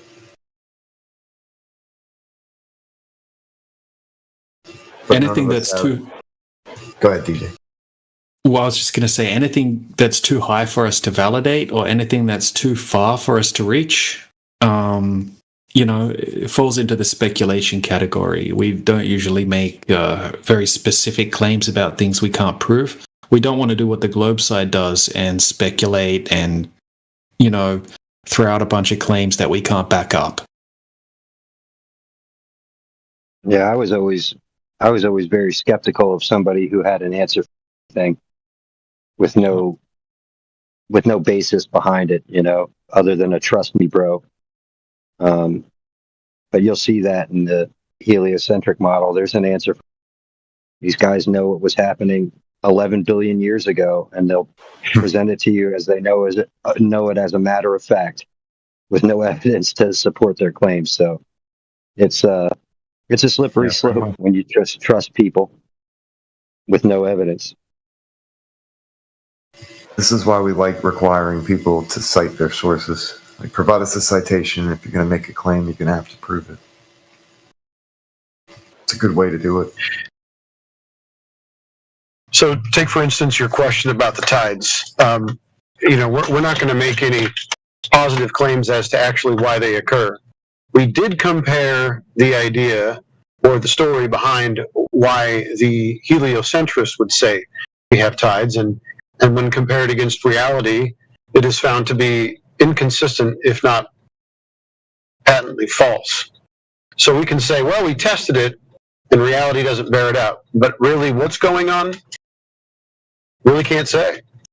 Yeah, we can't claim full causation, just like with the tides. And I was talking about earlier, we know that pressure on top of a liquid can cause different changes. If you have different pressure on the liquid over here, but not over there, you can cause a little bit of change.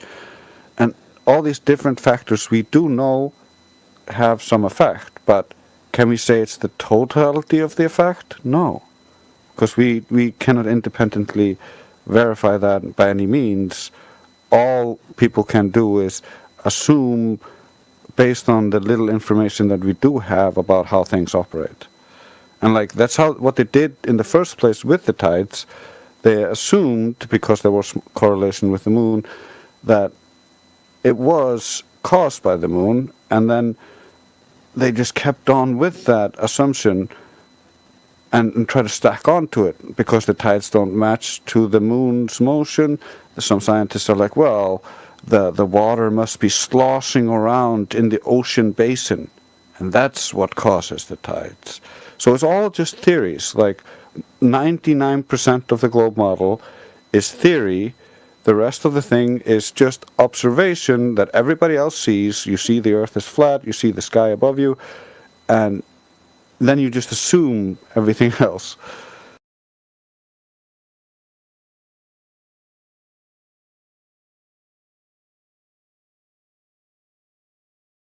I will tell you guys that I have immense respect for the fact that you guys don't speculate. That's really good. Yeah, it's fun to speculate, but I mean, if we're going to speculate about something, we'll be very, very sure to mention that it's just pure speculation. We do actually once a week, we have a speculation thing on Sunday, Speculation Sunday, where folks are more inclined to talk about their speculations. The rest of the week, we stick with the subject here, for the most part.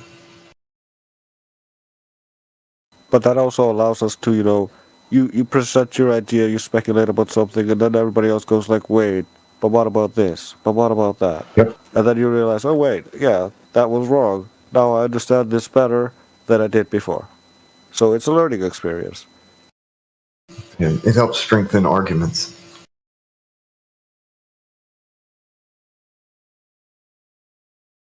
Keep the good, throw out the bad, eat the meat, spit out the bones.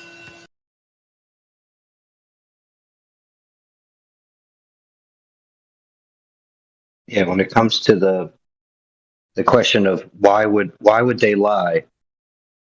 You enter the realm of speculation, but there's a lot of good reasons that come from that, right? But none of it can be verified unless you're actually having an open dialogue with the ones who are propagating the lie, right? So that would require them admitting that they're lying. So that's a tall order. What's funny is you could just link an article, like a generic "why do people lie" article to folks, and that would answer any question they could possibly think of. It's across the board. That's why people lie, for those specific reasons.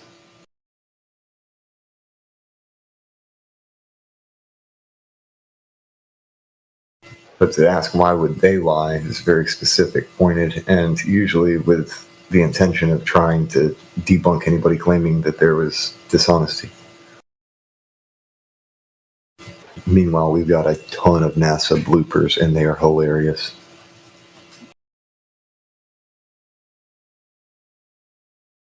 Oh my goodness. Well, I mean, if what you guys are saying is true, right? This goes beyond a lie. This is like mass delirium. This is stuff they've been feeding people for generations. There's religious connections to it, man, so it ends up getting passed down. It goes back to the cult of Pythagoras and even before that. Ugh.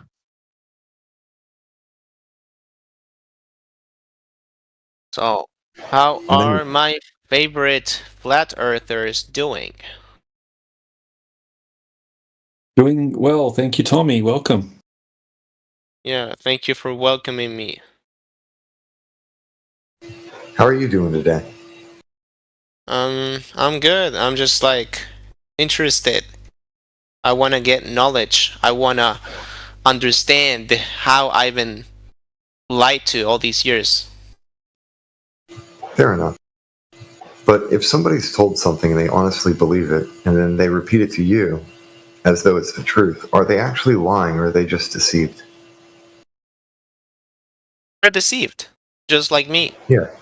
So most people aren't liars. They're not actively going out of their way to try and tell you some fairy tale story. They were given that story, and they're passing it on to you like it's a treasure, like it's important, and you must know this. They don't know that it's wrong. Yeah, but that's why we have people like you to enlighten us, so we can. I'm no teacher. So the people that like me that want to get to the truth. That's why we're here. If you seek the truth, though, you and I are not that different, because that's kind of the entire goal. You just autodidactism. Once you learn how to teach yourself, you don't ever have to stop learning. You can do that for the rest of your days, and it's awesome. Yes, sir.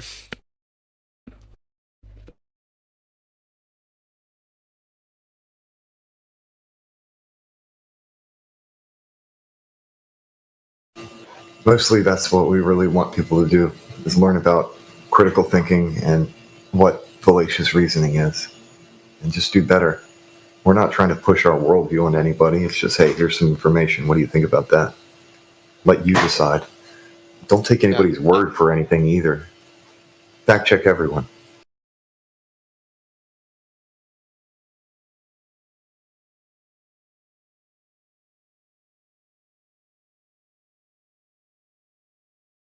So the first question would be, why have they decided to lie to us in the first place?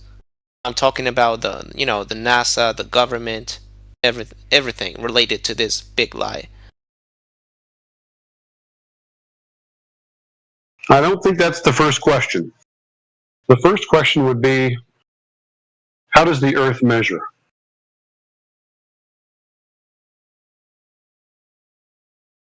He's right, you know.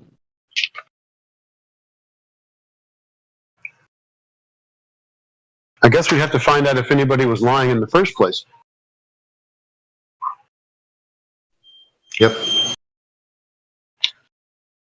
Yeah, this was something that started quite a long time ago. So, I mean, proving why someone would lie is very difficult, but we can prove that they did lie. and that the Earth isn't a globe. Yep. It's kind of like if you walked on a murder scene and you see a body there, you don't have to go and hunt down whoever killed that person to know that there was a murder. You know somebody's dead.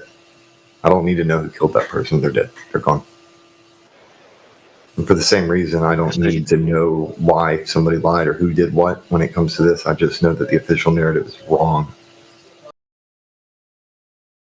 Yeah, just like you don't need to know why the person killed that person. Yeah, I don't need motive. I just know what is. If it is, then it is. If it ain't, it ain't. Yeah, I mean, obviously, it would be nice to know motive, to be able to prove motive, but that's not always the case. But we could definitely prove that that was a lie that took place. And when it comes to who's lying, like NASA, the government, right? Most these are just huge organizations that have tons of people working for them, where most people would have no idea, right? Like most people believe that the Earth's a globe genuinely, and many of these people are working for the government or for NASA, which is basically the government at the end of the day. NASA.gov, you know. So they're very much compartmentalized. Exactly. So you've got people that you know, they have a non-disclosure agreement, and then they have their job on a need-to-know basis, and they don't know what the people in the room next to them are doing, and so on and so forth. So it's not that many people. It's very difficult to write a list of who is lying. Like, who knows that the Earth is flat and they're lying about it being a globe, right? It's like very hard to make a list and then be able to prove the people on the list are actually lying. Would have to only be a small amount of people that would have to be in on it. And who really rules the world, right? You know, there's people lie to themselves too. Like the ideomotor effect, where you can have subtle muscle changes based off of your perspective, what you're thinking about, your worldview can affect an experiment and the outcome. And somebody could have bias without actually knowing it and ruin an experiment by simply interacting with it.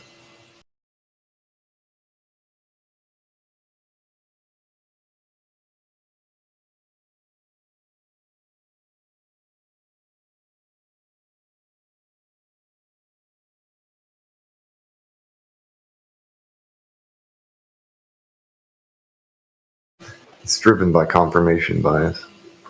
Yeah, but I mean, there's a question that naturally arises out of all the Go for it. flat Earth theory, and is, if they're lying about something like this, then what else are we being lied to about?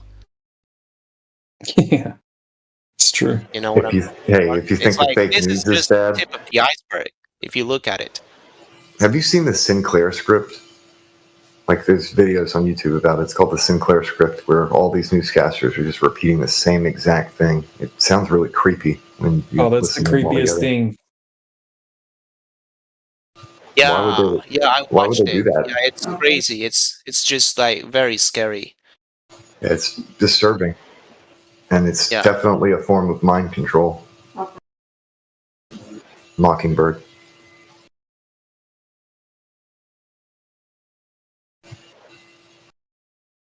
Yeah. So that gentleman brought up an interesting claim. You know, what else are they lying to us about? That I can verifiably tell you. They're lying about almost everything. They lie on a regular. This is not even. Yeah, what are they telling the truth about is a better question, probably.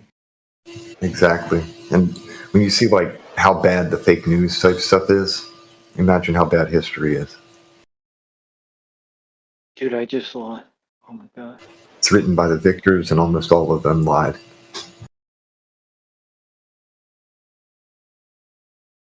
So wait, are you guys having discussions about flat Earth? Flat Earth Yes, we adjacent, are. but we can get back on topic. Sure. Oh, okay. No. I was just kind of wondering. I didn't. Do you have any questions? I guess I do. I mean, like, is anyone in here like flat Earth, like believer or something? I wouldn't call it a belief. Yeah, yes. There's tons of flat earthers in here, and globe earthers in here at the moment. Okay. I just want to ask, like, why are you a flat earther or something? Well, Yankee, would you consider the measurement of your height to be a belief or knowledge? Knowledge. For the same, that's exactly the reason why I wouldn't consider this a belief. The horizon remains horizontal. That's knowledge. It's an observation. Yeah.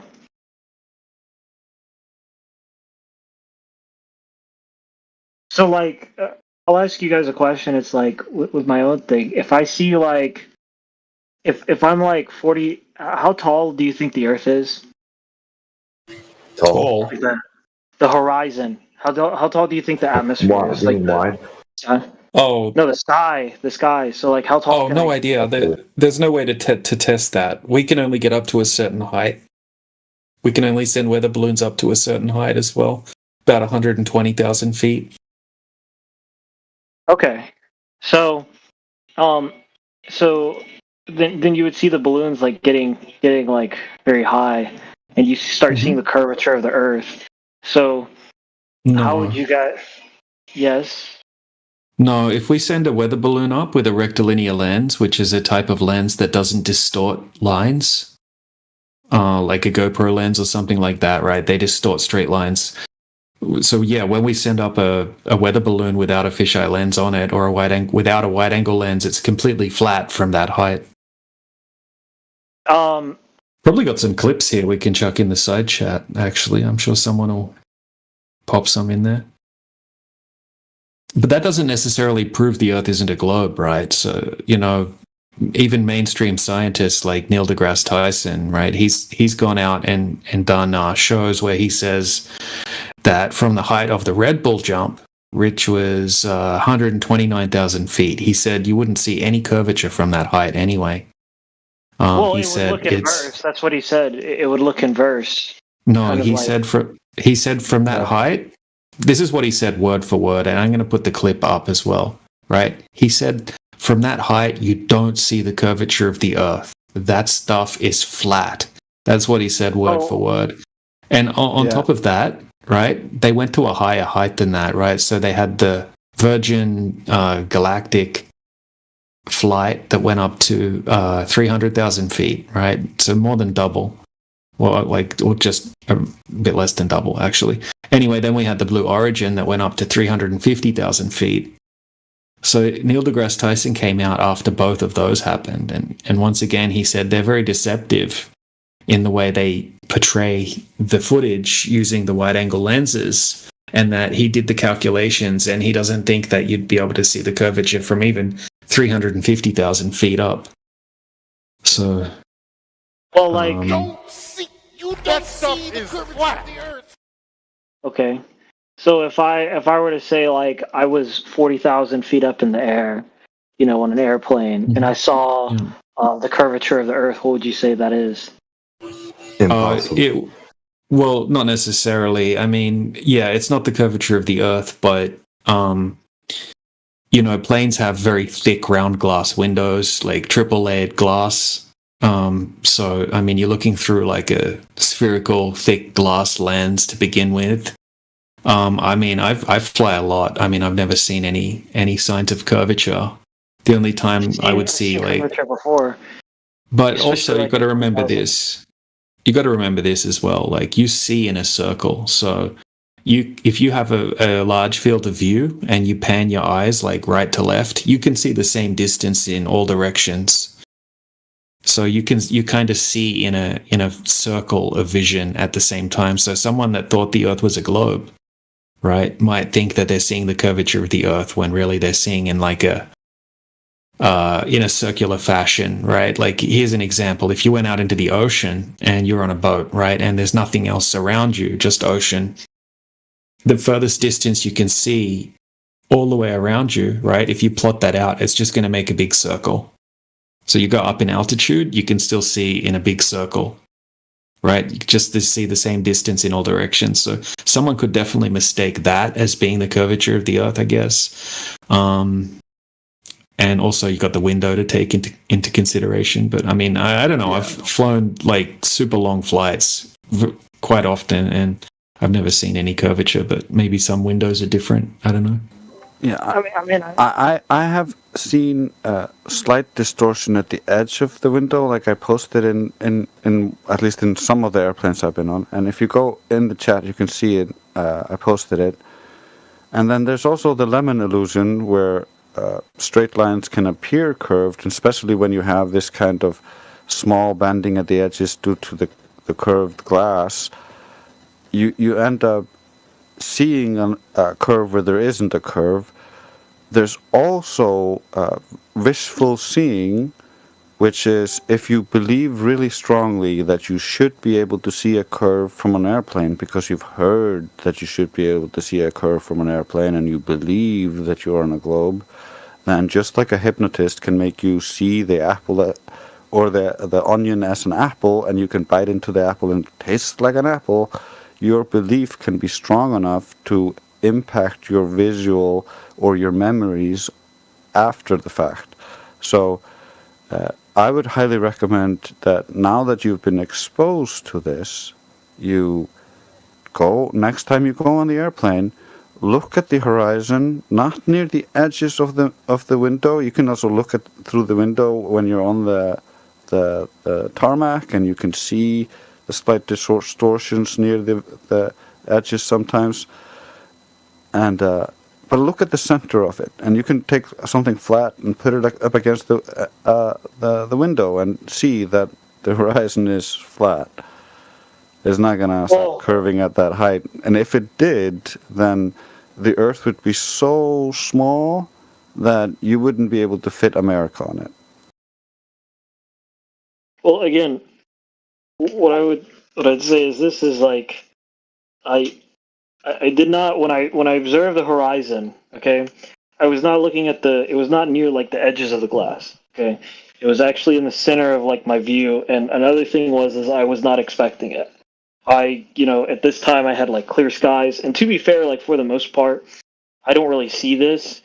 But I think in this special case it was because we were high enough and the sky was clear enough, which isn't the case most of the time when we're flying.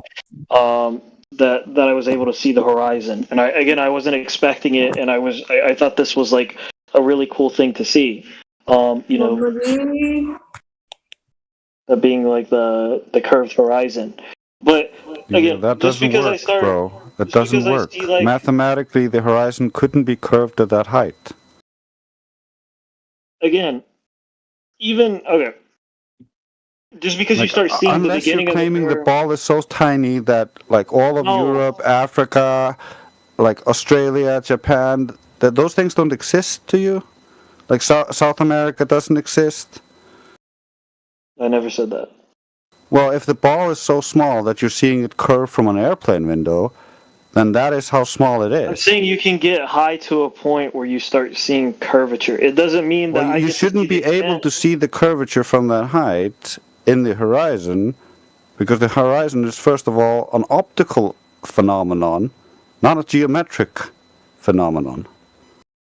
Oh my gosh. Okay. Why? So, why do you say like the Earth is flat? I mean, I think that's like the biggest thing I'd have to ask. Because the surface measures flat, is used as flat. There's no evidence of it being a curved surface, or there's no evidence of it being rotating. So why would I believe it's a globe when there's no evidence for it? When we Have you seen like experience it as Euler's flat. formula?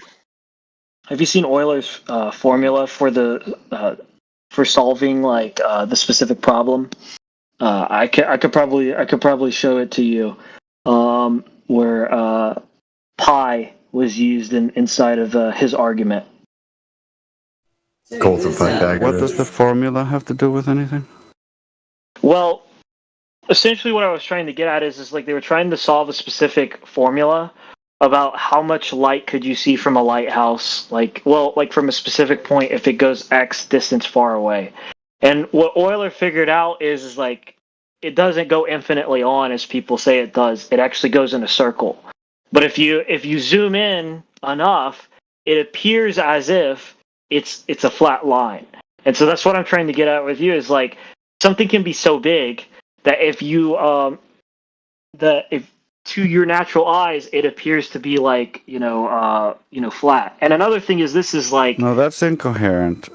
First of all, we're using lasers and other things to measure it. We're using infrared cameras. We're seeing far beyond what should be geometrically possible, over 10 times beyond the geometric horizon. And the only excuse the globers have is, well, the light must be bending around the globe, making it measure and appear flat at all times. And so what we do is we take the infrared camera, we look through the infrared camera, and if light is refracting around the ball to make it appear flat and measure flat, then, because infrared refracts less than visible light, then we should be able to see the horizon move closer in infrared. However, what actually happens in reality is that when you look in the infrared, you see even further. That's why all world record long distance photographs are taken in infrared, because the globe doesn't exist. that doesn't make sense. What doesn't make sense? The fact that Do you know you're what's the drop over distance for a sphere at the claimed radius?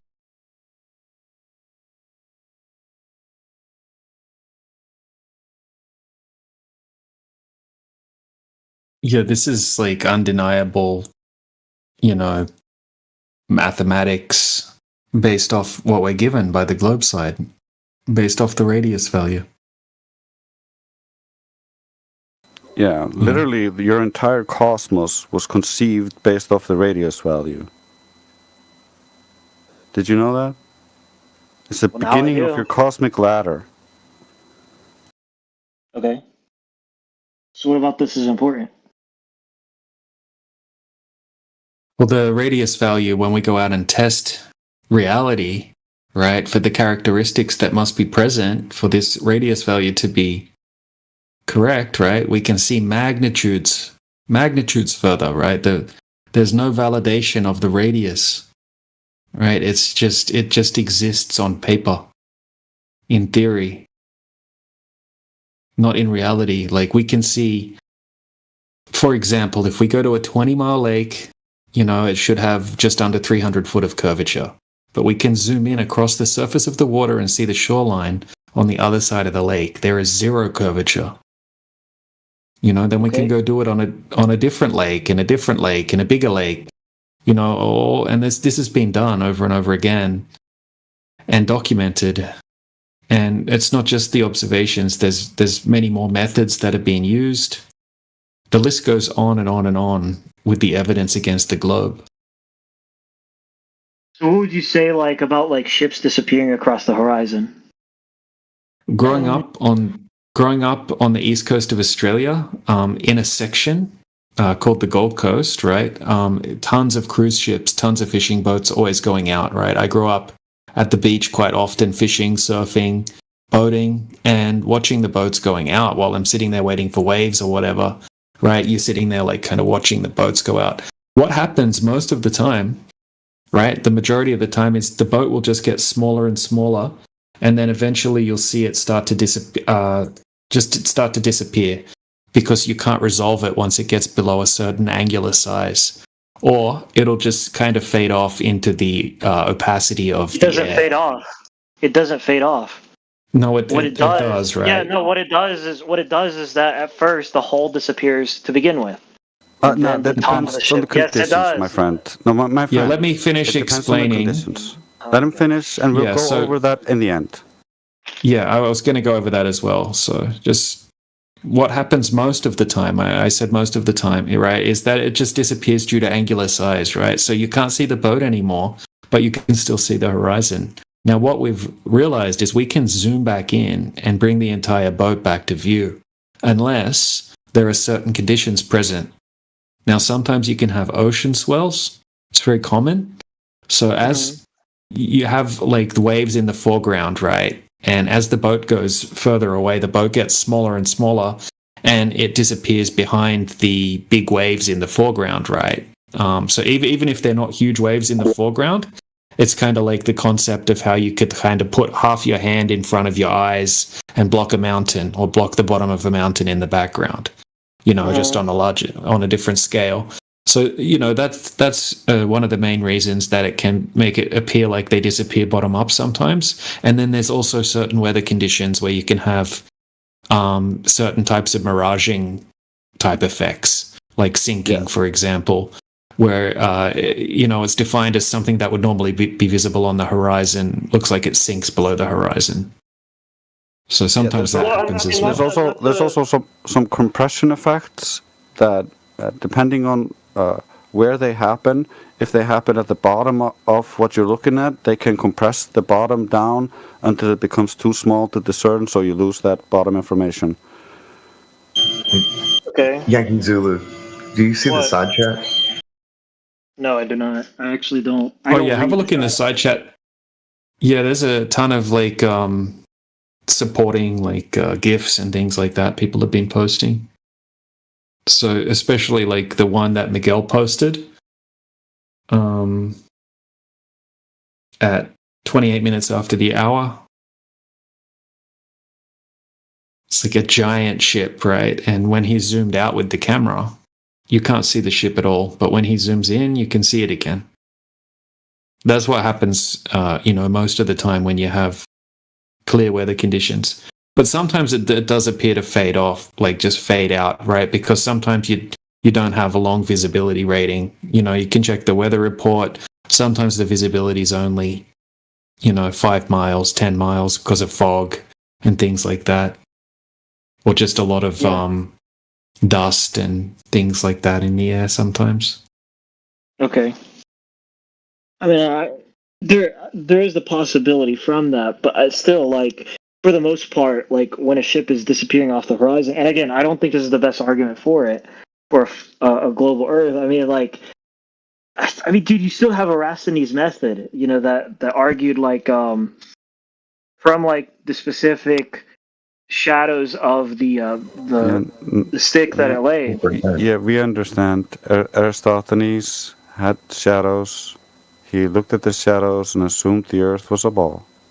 And yes, that's how that starts. He already assumed it was a ball. Yeah, that's how you start it.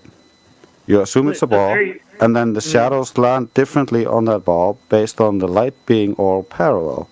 If the light is all parallel, then the shadows would land like X, the shadows land like X, therefore the Earth is a ball. So begging the question, circular reasoning. However, the Chinese also did the same thing. They also begged the question and used circular reasoning to affirm their cosmology, which was flat Earth. And so they used the same sticks and shadows from the sun, and they used light splaying out from the sun. So when you look at the sun and you look at shadows from the sun, you see the shadows splaying outwards because the sun is a point in the sky where the light is coming from your position. However, that works perfectly for a flat Earth and gives you the exact same shadows. So you gotta either think, is the sun a gigantic ball that should fill your entire sky, shining parallel light rays all the way down,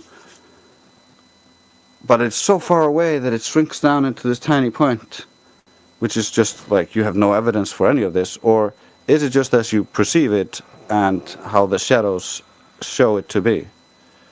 That does not follow. I'm sorry, but I didn't really follow what you were saying. Do you know what the Rayleigh criterion is? Raleigh or Rayleigh? Rayleigh, but it has to do with the limitations of an oculus, like the aperture of either your eye or any type of camera lens. Okay. There's limitations to it. Okay. Well, let's just quickly, hold on. We want him to understand the Eratosthenes thing quickly, right? Yeah, so it's not something that's exclusive to a globe. It just depends on the assumptions that are made.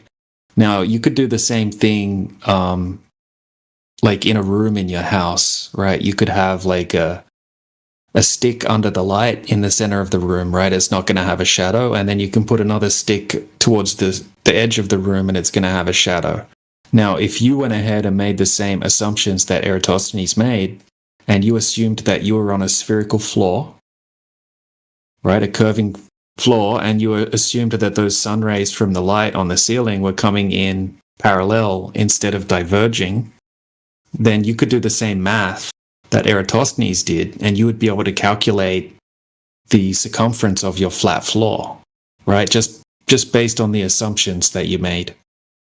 Like, it's even like globe earth scientists, physicists and people like that have made videos explaining how it doesn't really prove anything because of the assumptions.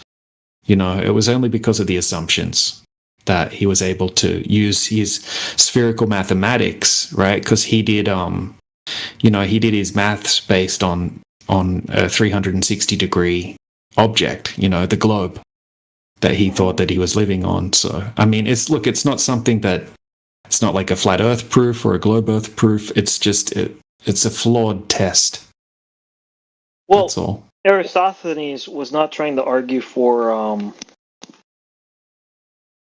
he was not trying to argue for global Earth. He was trying to argue, he made the assumption that the Earth was round, but I think the fact that he was trying to work out the size. Yes, that's what he was trying to do. It's what I was gonna. Well, it's just that's what he was. Sorry, go ahead.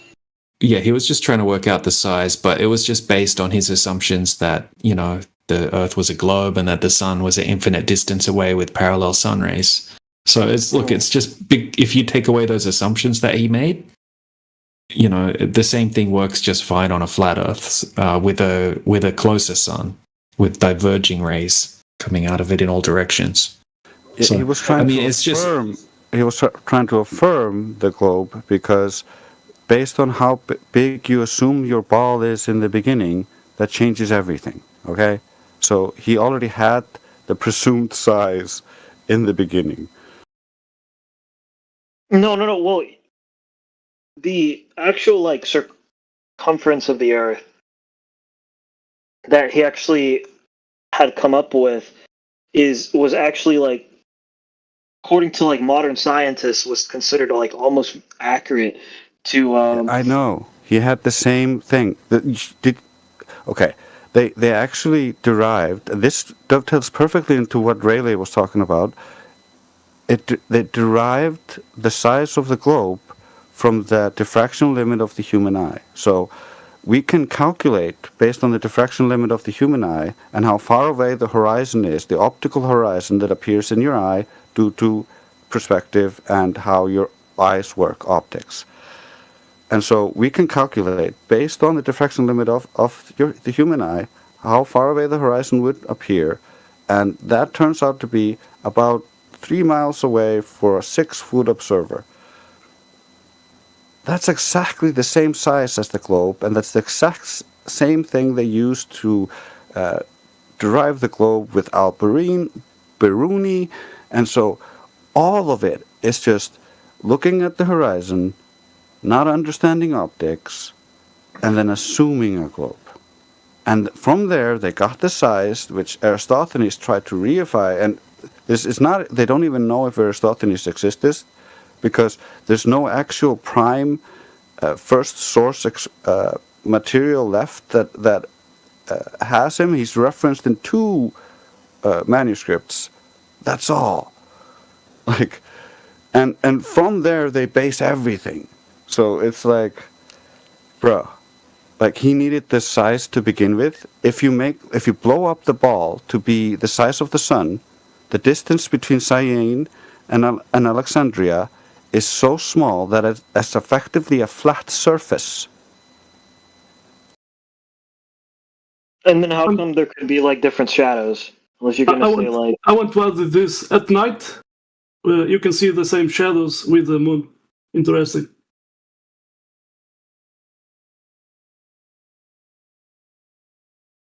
Yeah, because that's a good point. The moon is coming down at a direct, the light is coming down at a direct angle, and so that doesn't work because the moon is not 93 million miles away. The light from the moon is not supposed to be parallel like the sun.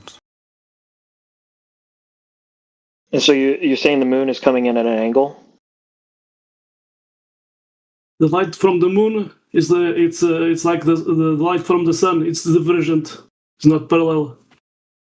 Yeah, we only experience you the sunlight coming down as divergent rays. I can post.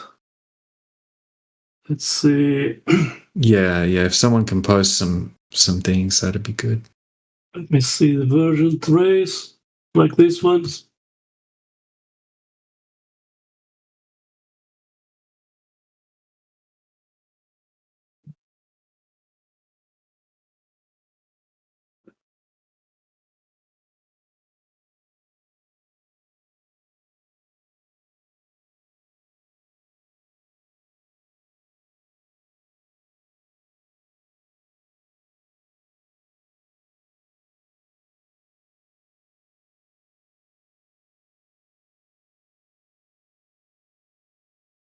Appreciate you guys coming in, asking like super good faith questions and having a polite discussion.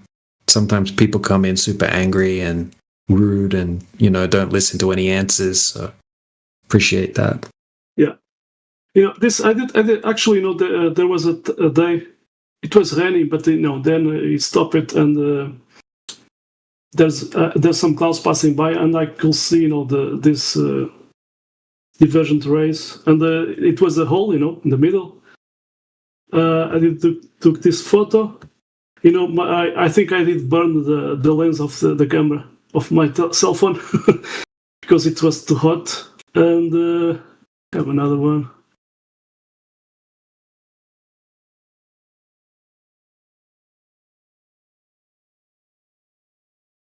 I don't know if you can see it. You have to click it. But there was a time, I was farther away, and I could see the farther away. I could see that it was raining, and then I could see these clouds, and above. So I was watching those crepuscular rays, So I could see, the clouds was very low, So I could see, it was going direct to the sun that was above the clouds. So I could see, I didn't took the picture, but it was very interesting, The angles was crossing these clouds and going up until the sun. So very interesting.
And actually, one day I was watching anti-crepuscular rays. So at my front, at west, I was watching these crepuscular rays, and then at my back, they were converging into this, the vanishing point at the horizon. So that when I saw that, I was like, "What is happening?" But then when I was thinking, so. It is perspective, Exactly. Yeah. And from that same location, I could see many airplanes passing over me. For example, coming from north to south, and they appear like going in an angle, going up like I don't know, maybe 35 or more. This angle. It's apparent. It's from my point of view. So this airplane was passing over me. So it was appearing, going up, up, up, and then it passes over me, and it appears going down, down, down. So that's perspective.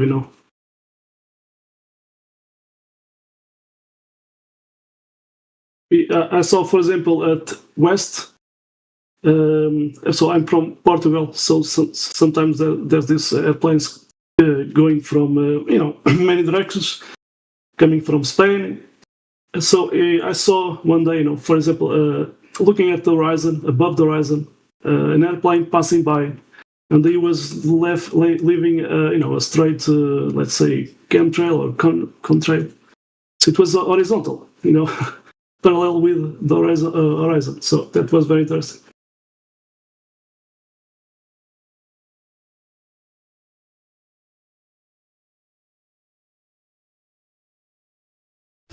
I don't know, Toby. Do we have any other Globers here?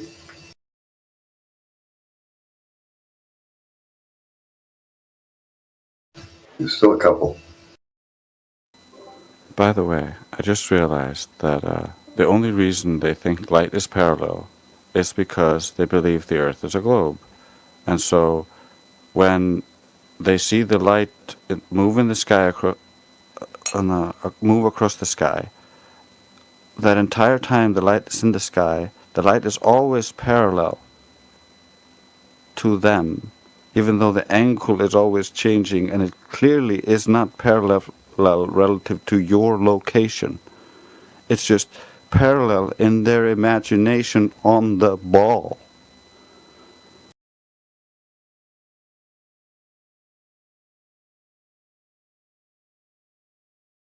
Yeah. This Aristotle's fairy tale story, I don't know how they talk about this without even knowing, the basics. He did assume the sun rays was coming parallel, and he did assume there was already a ball. So, Yeah, man. I guess it's one of the first thing that comes up on Google.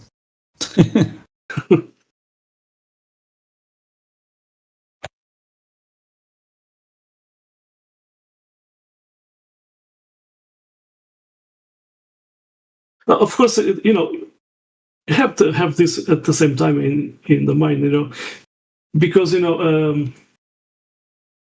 when they hear, let's say when these Globers they hear about flat Earth, they try to figure out in their mind, but they cannot figure out because they don't know it. So as we know, so that's.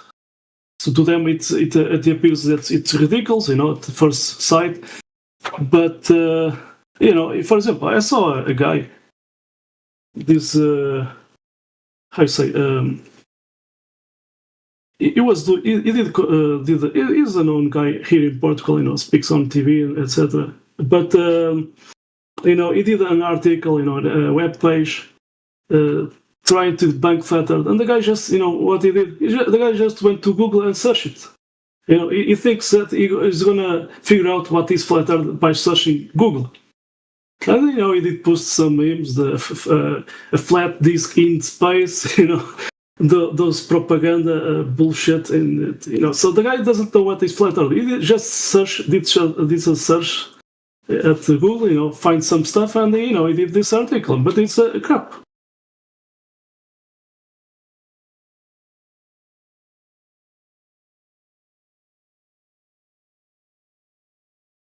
But 500 years ago, it was normal. These navigators, they were flat Earth navigators, and they were navigating the oceans according to flat Earth. But when people hear about Magellan, Ferdinand of Magellan, his original name is Fernando Magalhães, Portuguese name. So they read in these textbooks, this story, Oh, Magellan did found the Earth is round, so you can go around, in a circle, like a circle. You can go around something. That's circumnavigation. And they think, but I never saw a text from him claiming it was round like a sphere. So we have until the guy didn't finish the journey, So we have a big problem there, People are making claims about that guy, round like a sphere, but I never saw a text of him speaking about it. So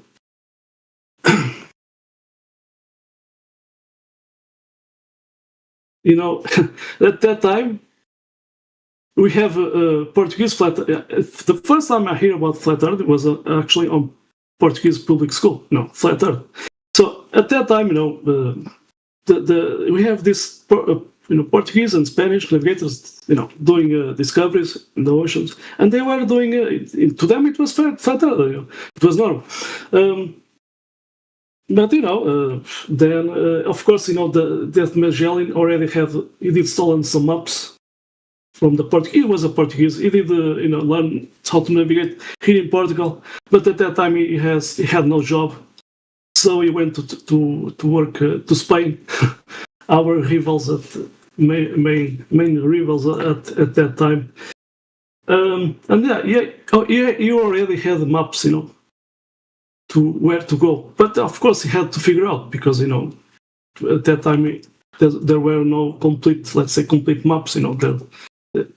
Sometimes they have some coastline, and it was incomplete. But the guys just figured out another way to go to India because the Spanish, they want badly the same spices that the Portuguese were making trades. So yeah, the guy just figured out another way to go around. Nothing new. I can go around an island.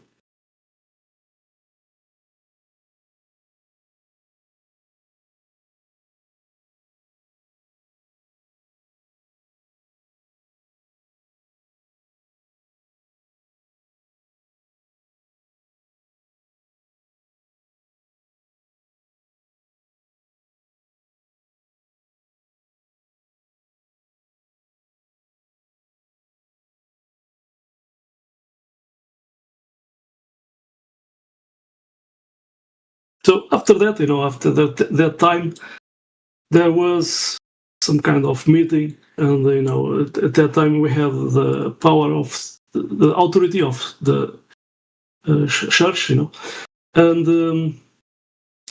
some authority from UK, and that's, for example, Mercator, the guy were drawing maps. He was drawing a different North Pole from today, what they present to us. So what's going on? Yeah. Why would they lie? Yeah. Why they hide that? Yeah. Ask to them because I was not there.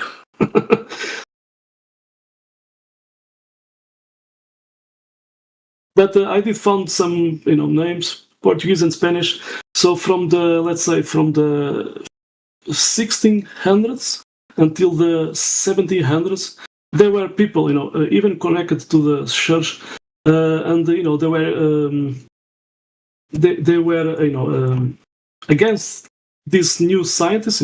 At that time they called it new scientists, between quotes, Isaac Newton and whatever. Because they were saying, even counting the Bible, because they were Christians. In the Bible it doesn't say it's a sphere. So, but anyway, and even I did found some texts.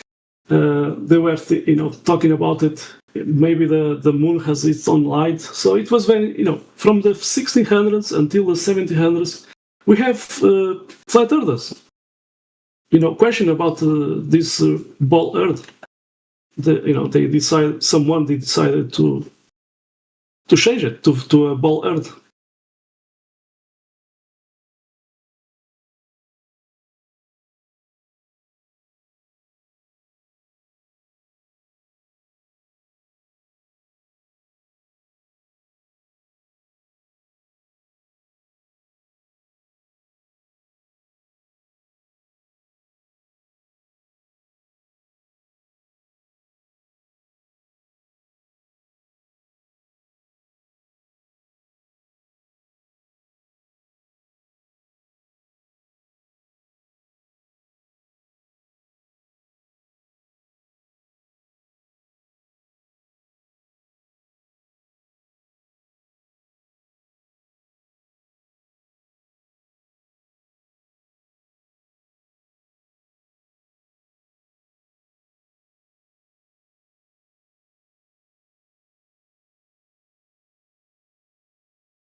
Actually, I was remember there was a pilot. I don't think it was a commercial air pilot, but a small aircraft. So it was a pilot and let's say a shooter. So he had his credentials, and one day he was flying, and suddenly this gyroscope did fail, and the guy just fly straight a long time. So, and it was like at that time, how can this be possible? Because I'm flying straight. If there was a ball, it should be I had to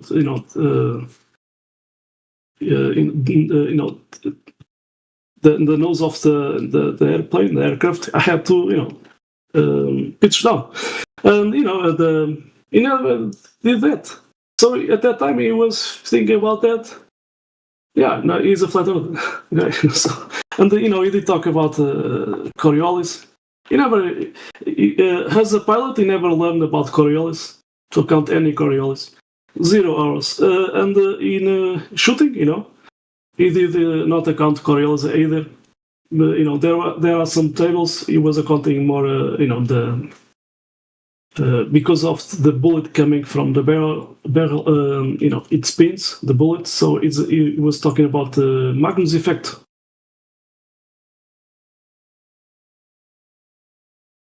So that was very interesting.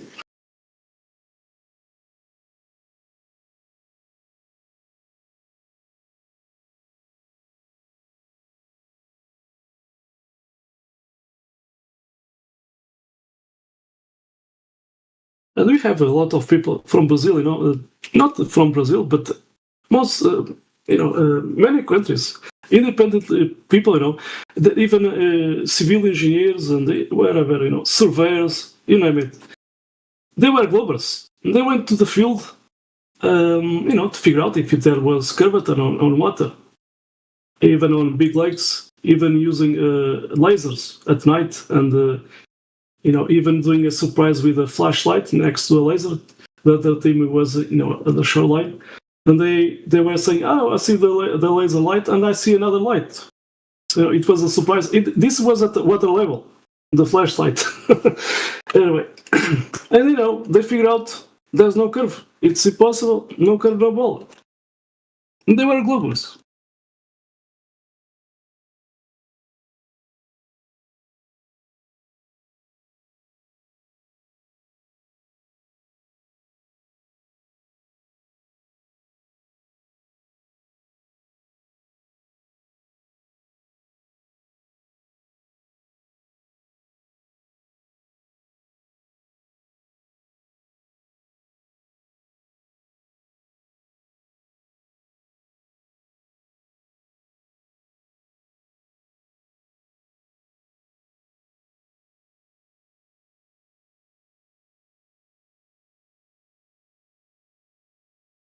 But at the same time, we have people that they cannot speak because if they speak, they can lose their job. But sometimes we have this luck, some whistleblowers, even from NASA, pilots, commercial air pilots, But some of them did speak about it, and they lost their careers.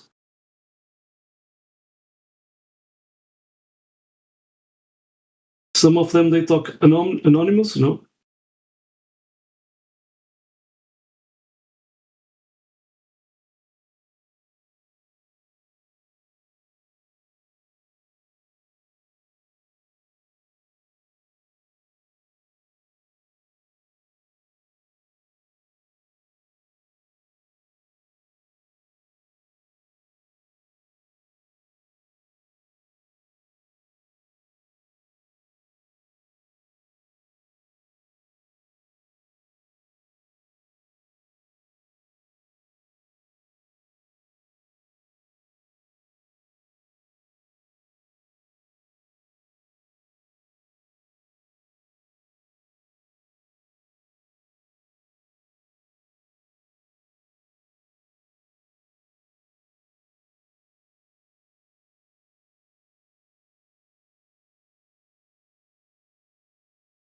Thank you, John Luna.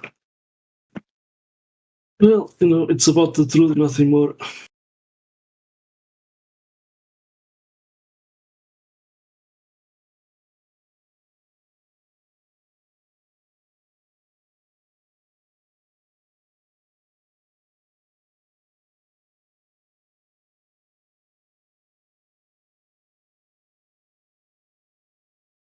I prefer, sometimes, they ask, why would they lie? And then, why it matters, why it matters, and then, if it doesn't matter, to know, the truth of the lie. So it's up to them, if they want to think whatever, in their imagination, they can live with that.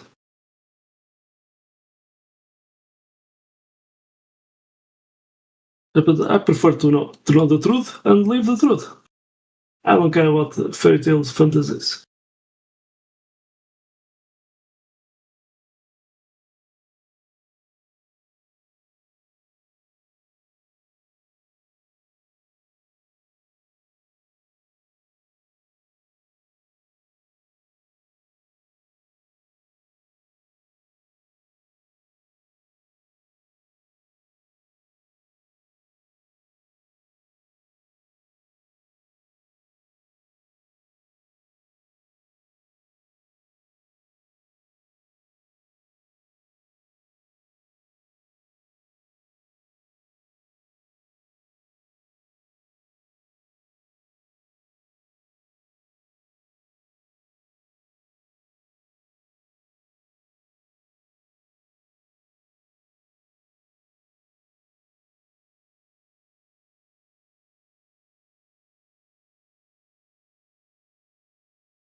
I have another question, if that's okay.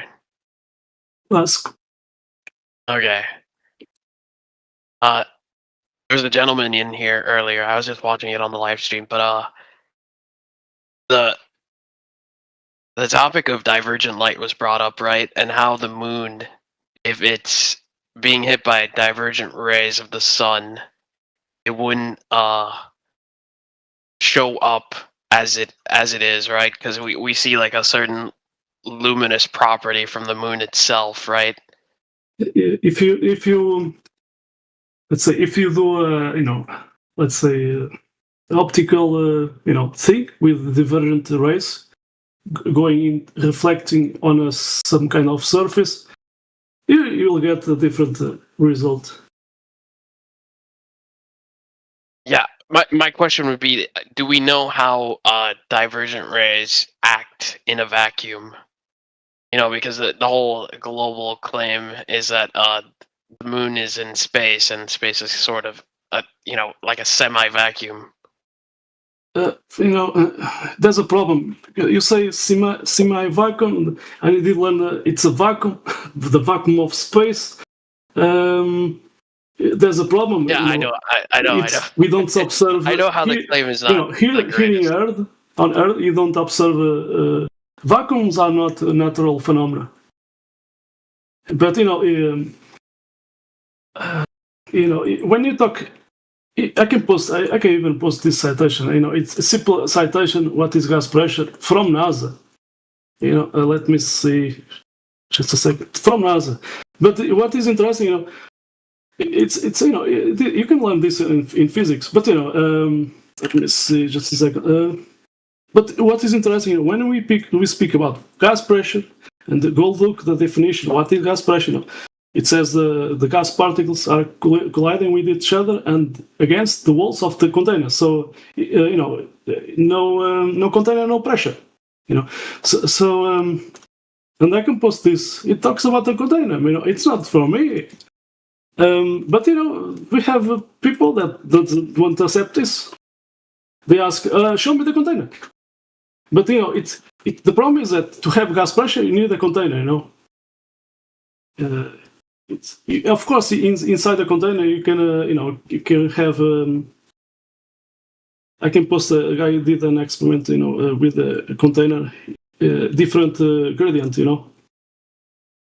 So even if you watch the Weather Channel, they talk about high pressure and low pressure, So where there's zones that there's this warm air and it rises up, and then at the same time it's bringing cold air. So sometimes if you search how wind happens, it talks about high pressure and low pressure.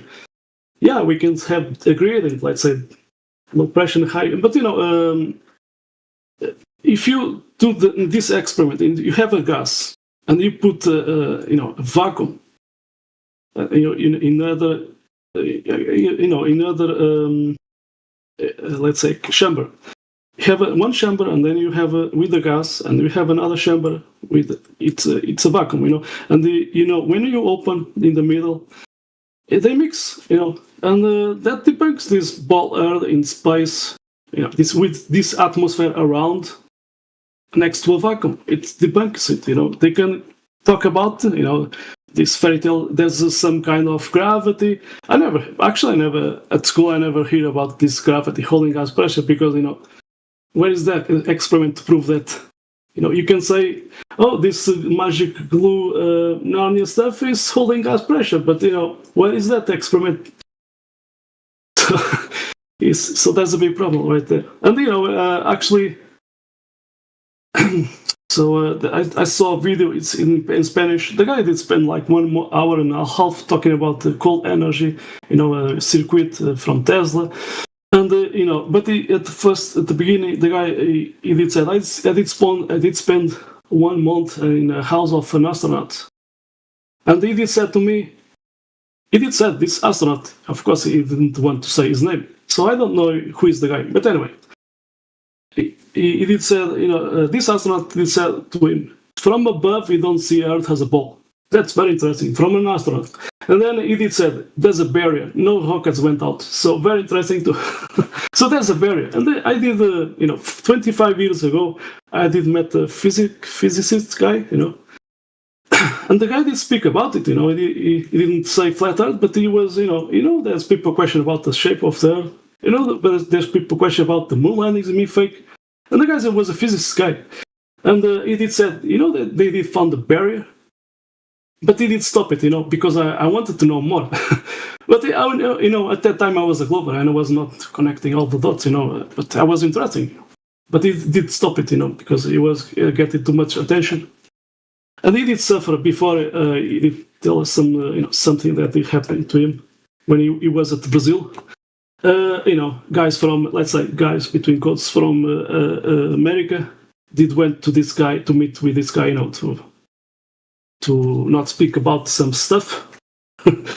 I'm not talking about related to flat Earth, but it was another stuff I don't want to talk it. So they did threaten this guy. So maybe that's when he was talking about the barrier, he didn't want to speak more because he was getting some attention. Yeah. So, but this was 25 years ago, and. Now we have this, let's say, globalists saying, oh, you can have a gas pressure without a container. Yeah, very interesting. But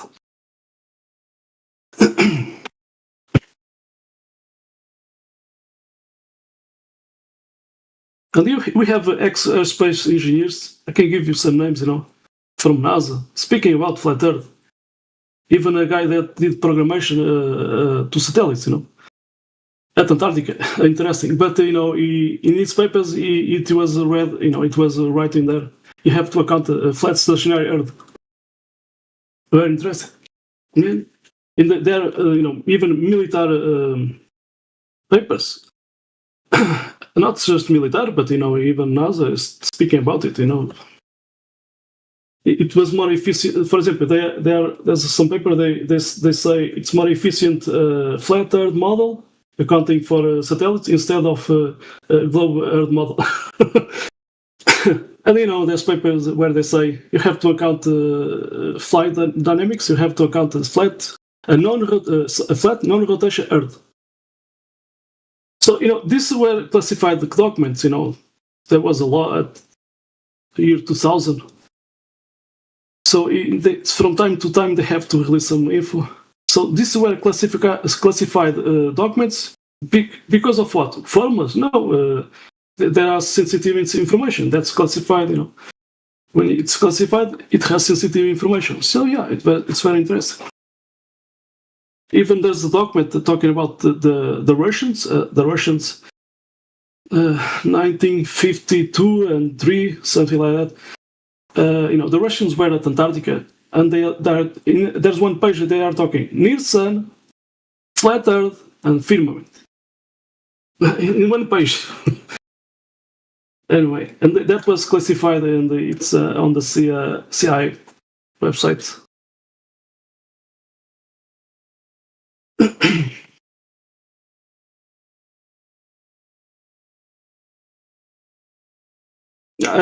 I did listen. This guy, he was a Glober. He went to talk to. He was a helicopter pilot. He did work at Antarctica, and there was an interview they did with him first. So these guys were from different countries, and he was speaking about. In my interview, they did ask this question: what is the shape of the Earth? Why they have to ask this question? It's very suspicious, But he was like, why they are asking me this? Of course, he was a Glober. He did said it's a ball, But he did, many things he did realize that doesn't work on that globe. So, he's a flat earther. I can show you a live stream talking about flat earth. But yeah, it's very interesting. Why they have to ask this question? Because they don't want the information. They don't want flat earthers there,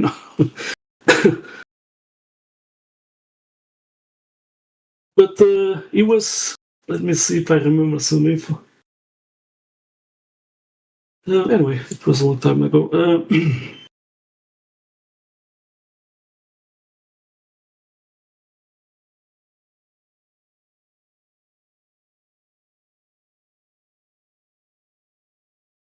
So there's a there's a backstage.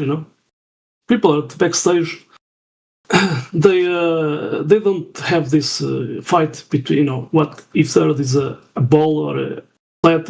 So they are not in this because they are there doing secret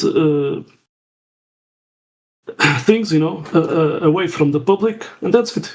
We have no.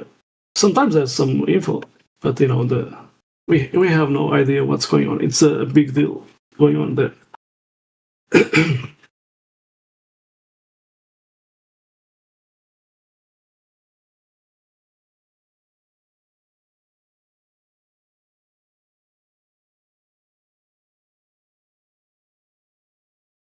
He did ask, can I speak some stuff, and the general there, he did say, you can speak, there are some classified things, you cannot speak about it, and who is behind this, but it's not difficult to figure out. Anyway, there's even Rockefeller Hills, something like that at Antarctica, anyway. But anyway, the guy did say, you can speak about other stuff. No one will believe you. And the guy did, speak about it. It's just an interview, and yeah, and then he was speaking a lot. So they did get a plane to get him, and to get a military base. So he's a retired guy, but this time they did ask, they were angry with this guy, because the things he did speak about it. So, but they did threaten him, they didn't take rise because, he has some connections. But anyway, these guys did invite him to work again with them again, but this time to do the information. So you see, so they did invite this guy that figured out the truth, to work with them to lie. Of course, the guy declined it, but maybe there's some, let's say, a few guys, that you have seen they did change sides suddenly. from some kind of reason. Maybe they did threaten those guys, or they are receiving money. Because I did advise, be careful if you see sadly some flat earthers changing sides. And at Brazil, it did happen. There was a flat earth guy from Brazil, and the guy sadly did change sides. And but he never went to Antarctica. He did collect some money to go to Arctic, to see the 24-hour sun at the Arctic. So north, and the guy. After that, the guy suddenly did change sides, and he did separate from his wife. His ex-wife is a flat earther. She doesn't know what. There's an interview, it is in Brazil, Portuguese. So, but she did speak about it. She's a flat earther. She doesn't understand why her ex-husband did change sides. So it was very strange.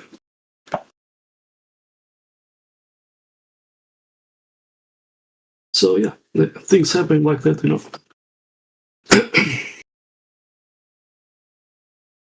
The final experiment, I call it from the beginning, the final joke. It's a joke to me, not proving anything. And with it in this time lapse, people did saw some stuff there, and the guy just went there to edit the video and blur it. And he never did said why he did blur it. Why this guy what is this guy hiding? Yeah, very interesting, suspicious. But let's wait, because there are some people that maybe even this year or next year we have some surprises.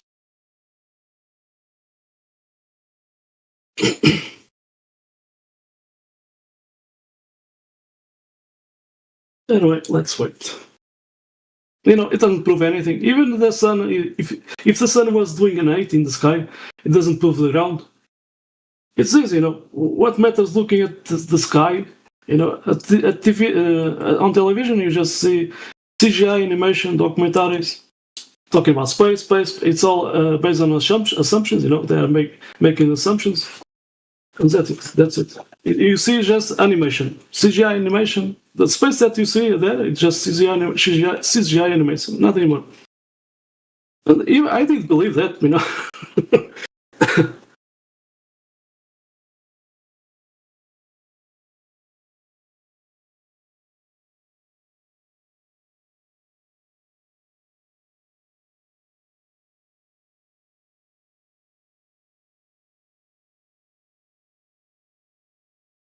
The Suez Canal, for example, Suez Canal, from the English, there's an article even, it was published after, so from the English side, those guys were saying it was impossible to construct the Suez Canal because you have to account some curvature of Earth.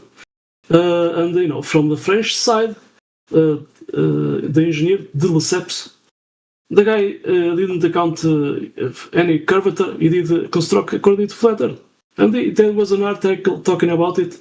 And they even did some kind of law, to construct bridges and etc. railways. And it was, it was hidden. I can put citation from that newspaper. Let me see. Okay.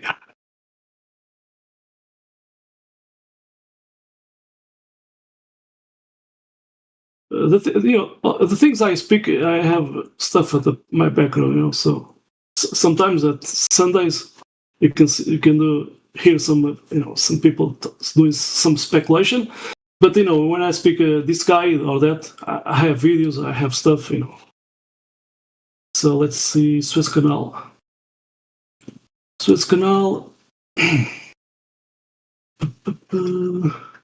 Citation.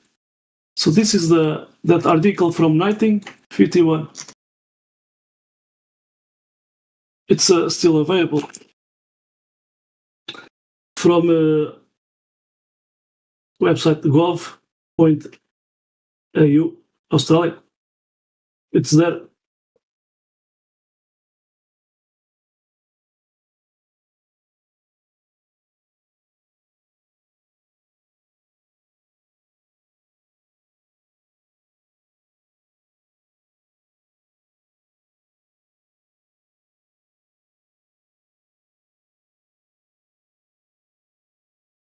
You click Welcome. it, the entire article is there, and even selected. I was gonna say welcome to whoever joined.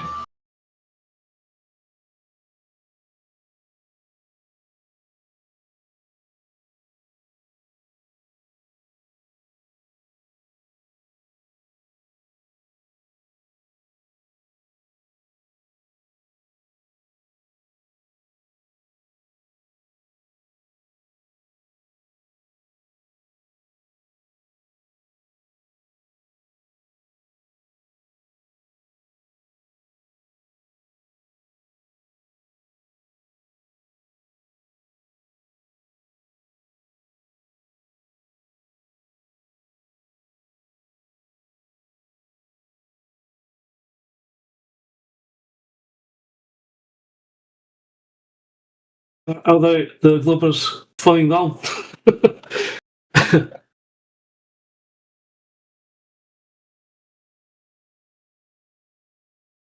It's the Skyfall. No curve, no ball.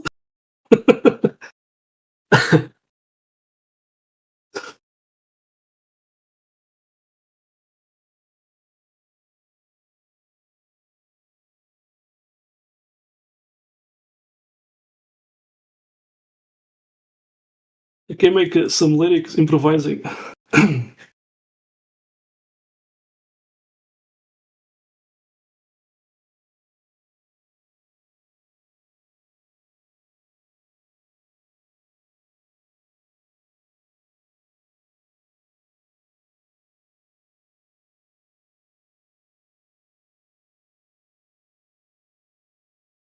Kimbo Beats, take some notes. Your next song, use it.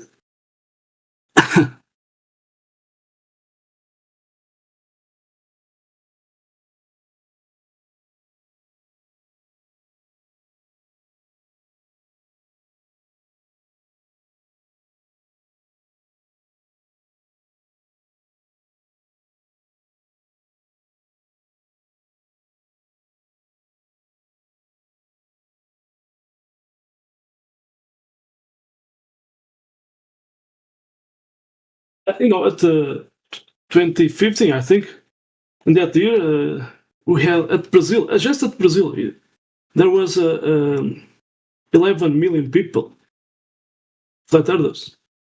I don't know how they did get that number, but today it's more bigger. But anyway, it doesn't matter. I saw the guy speaks, speaks Portuguese with Brazilian accent, and I saw a live stream. The guy he was at Japan, living at Japan.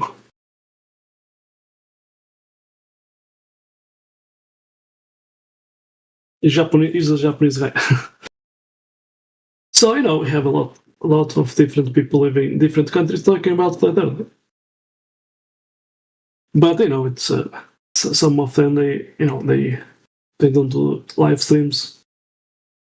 Yesterday I did met another guy, a Brazilian guy, and he did ask me, what is your first language? And I said Portuguese, and the guy did start talking Portuguese. And he's in this like 5 years ago. I did the fishy check-in. When I did talk to about Donato, he's in our main server, he's a silver guy. He was there before me. He did talk about some live streams. He did watch it. So yeah. So every day there's people joining. Some Portuguese, they did join it too.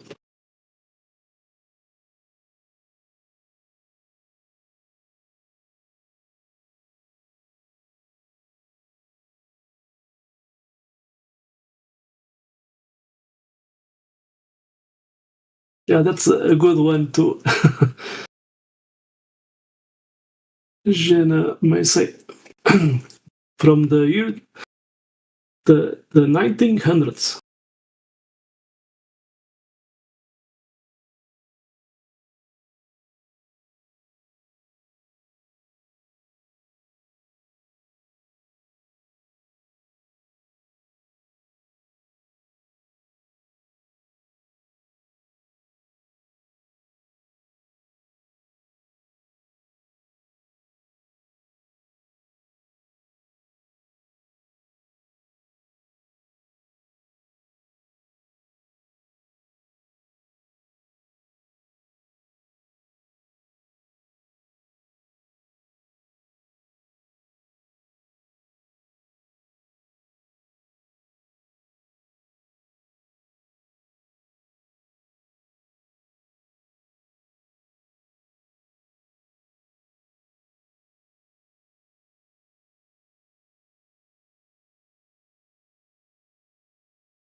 Yeah, I found there's a connection to the UK, the Royal Society,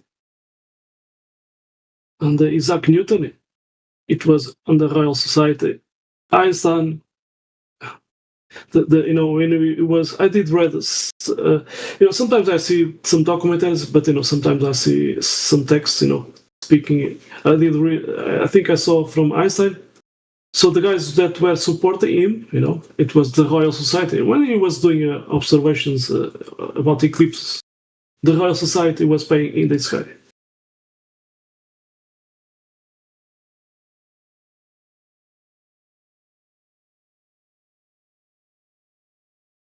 The Captain James Cook, it was in the Royal Society.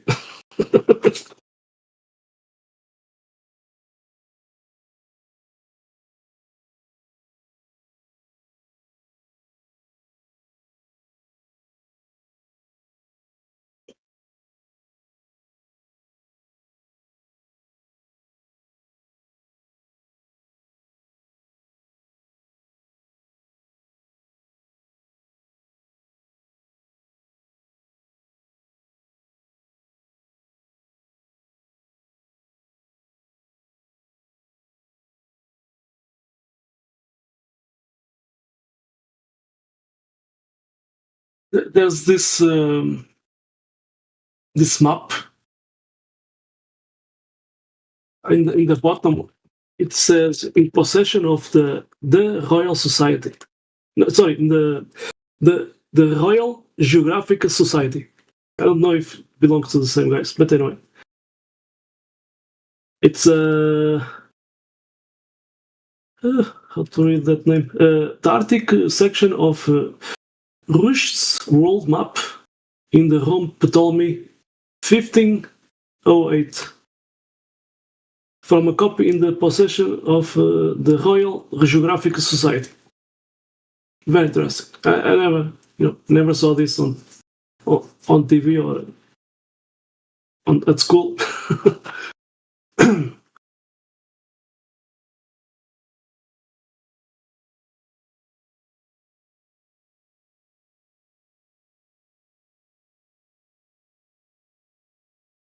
We've got Leah, who just entered the chat. Hi, Leah. Welcome.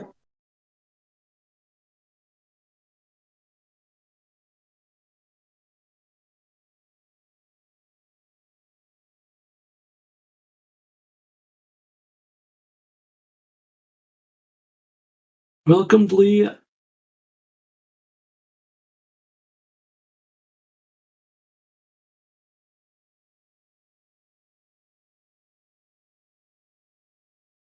She's working.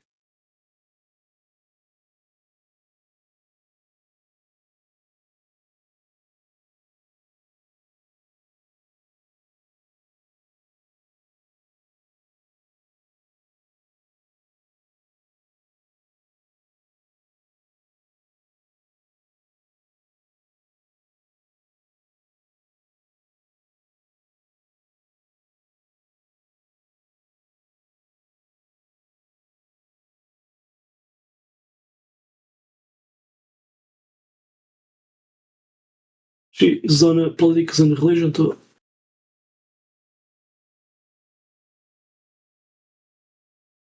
She's a server booster of this Discord channel.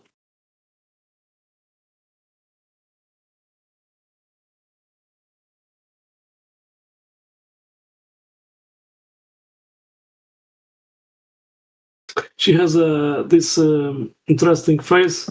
Do you know the one responsible for your happiness? It's you, yourself. Good one.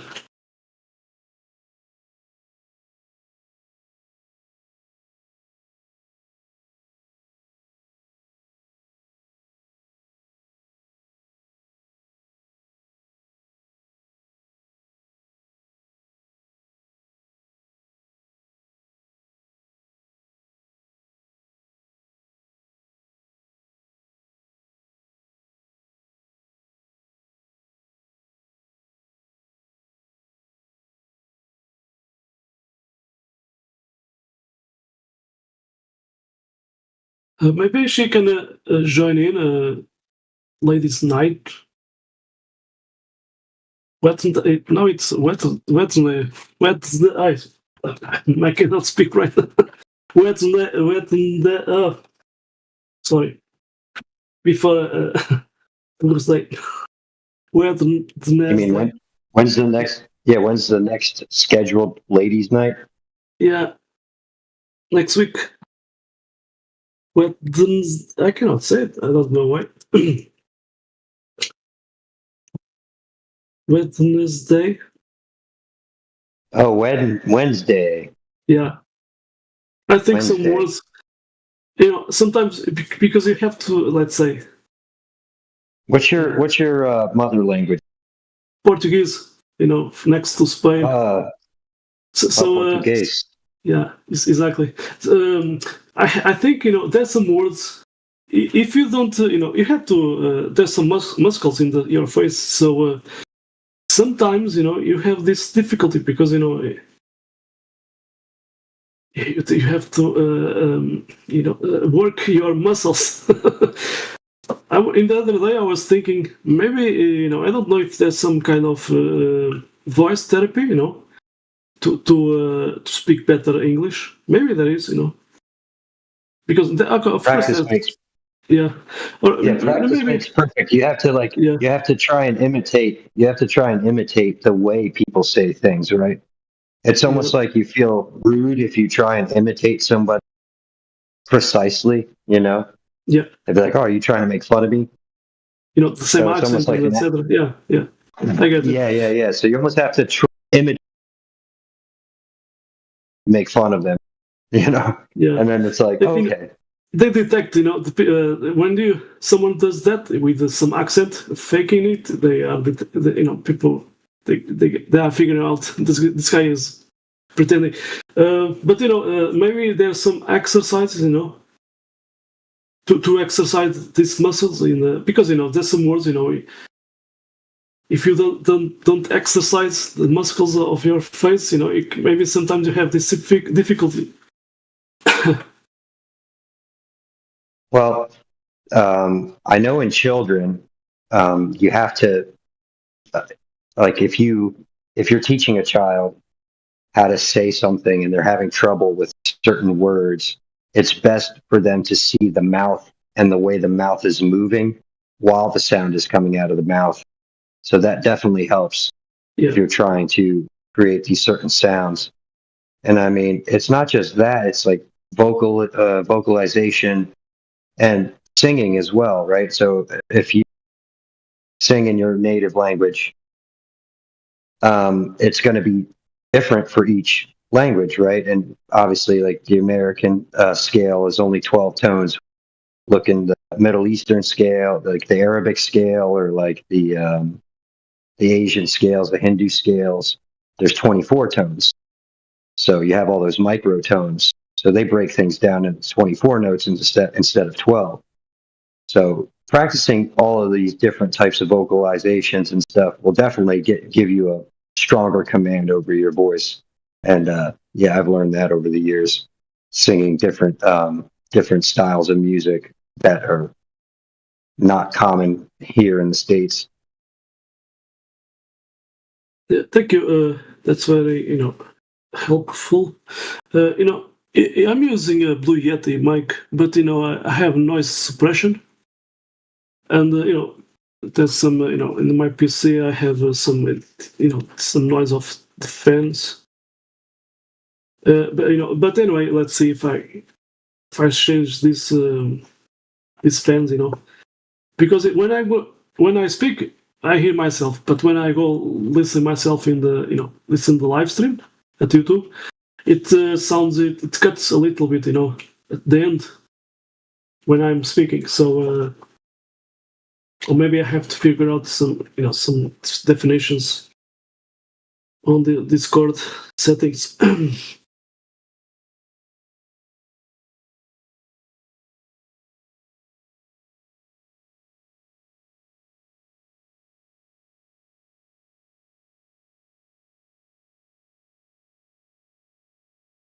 I like to listen Helios Epic, and Quantum Eraser, because the sound. It's you listen this guy and you understand. For people that English is not the first language, listening those guys, those kind of voices, you can hear clearly. Helios Epic is a singer too, so it's good on that. It has that voice, so yeah, it's very interesting to listen to those people. Yeah, I'm still big on the fact that if you're actually seeing somebody say the words, you're going to watch how their mouth is moving and give you like cues on what is causing the sound to be so precise with certain pronunciation, right? Like a sh sound or a ch sound. Yeah. And like the body language involved with it and vocal tones. And I was thinking the English people from UK, even Logie, they have this specific accent, so when they speak too fast, it's I cannot follow the entire words. The ones that I'm familiar with it, I can get it. But there's sometimes even listen to a Scottish guy, that's sometimes they speak too fast, so it's hard to me. But I'm getting let's say when I did join in the Discord, I was like rusty. I was not speaking like 20 years. I was I could because I did learn at school, but I was not practicing talking, but reading and writing, I was okay. But so at that time I was listening more, and some guys were thinking that I was a boot because you get tons of practice. Yeah, don't you?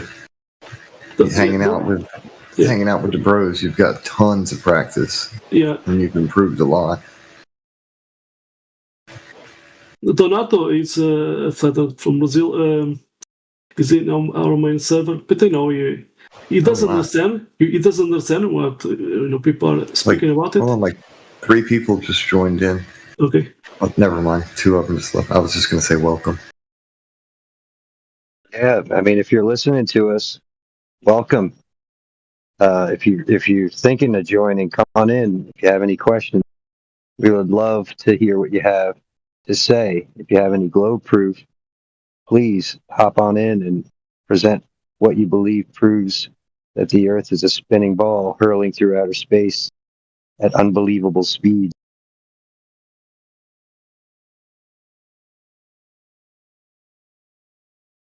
It's like that movie, Spaceballs. Oh, dude, I was thinking about watching that the other day. It's funny that you mentioned. Speaking of funny movies, my children have been addicted to this new one that just came out, Minecraft. It's right. I mean, I've watched it several times because they're like addicted to it, and I could say it's up there with Napoleon Dynamite as far as humor is concerned. If you're a fan of like just stupid funny movies, it's right up there. But that's off topic. The other thing I was going to say, Miguel, was the other thing. Oh man, now it's escaped me. But we'll come back. Yeah, like practice. What was it? Practice makes perfect. And the other thing is, you gotta watch people talk. You gotta see the mouth, man. Like it's so important to see that is how true. how the lips are moving. Well, infants learn that way. Like they'll try and mimic what you said. They'll watch your lips when you're trying to talk. Like children learn that way. So that would mean that all people do. So I agree that it probably does help. It's important. Yeah, remember when they had everybody wearing the things on their faces and then kids had trouble speaking? Yeah. Yeah, the face diapers. But yeah, I don't want to talk about all that much. Just the kids say. Sorry, go ahead. John. No, that reminded me. It just came back to me. The other thing is when you learn a language later on in life, they've hooked people up to brain scans, and if you learn 2 languages as a child, your brain stores all that information in the same place.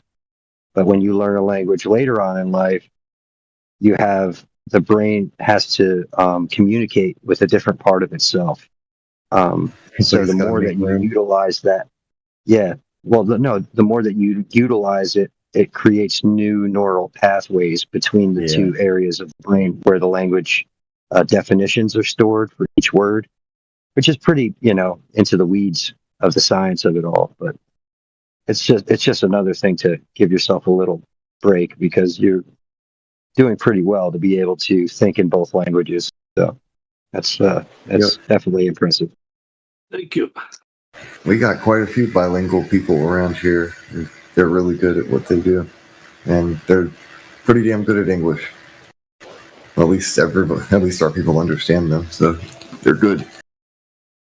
Slalom, the guy is a Portuguese flat earth guy. He did join in our server, I think 2 or 3 years ago. The guy, this guy did say, he did spend 1 month or maybe more at America, with a family there.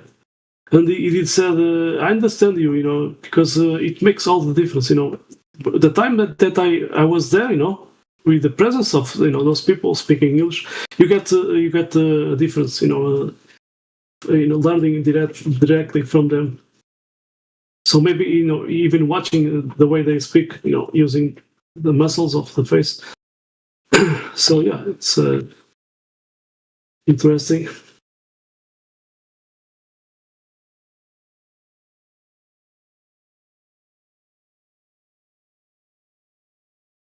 Well, different languages use different enunciation, right? So you're going to have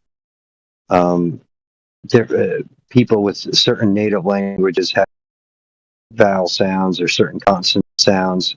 So that's going to be like the determining factor of what you're going to have trouble pronouncing correctly, right? So you hear, like you said, people from the UK, they have like these thick accents with certain things that they say, So it's really just where you're raised and what you feel sounds normal, right? It's the way it's truly the way your parents talk. But I mean, like I live in Georgia now. I was born and raised in New Jersey, and down here, I mean, there's people who've been living here their whole lives who have no Southern accent, and there's people who live down here their entire lives that have like thick Southern accent.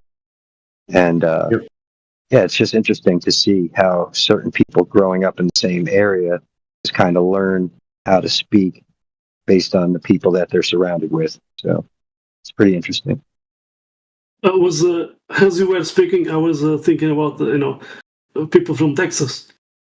They have that accent like cowboy, they speak like that accent. So very interesting. Anyway, that accent, specific accent. Well, it kind of depends, I think, because didn't they get kind of flooded out by a bunch of Californians moving there? Exactly. You got Texans with a California accent. Right. Here in Portugal, that it's a little country, but even north they speak with the accent, and at the south, they speak different. There was some kind of invasion, a long time ago, many centuries ago, from the Arabs from north of Africa. So the Moorish guys, they did invade south of Portugal and the south of Spain. So we have to join together. There was a time we had to join the forces to kick these guys out.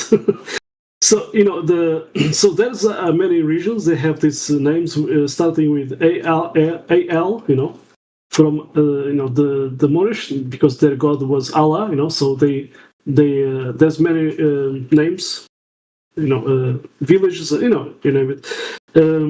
With starting with AL, and it comes from the Moorish guys.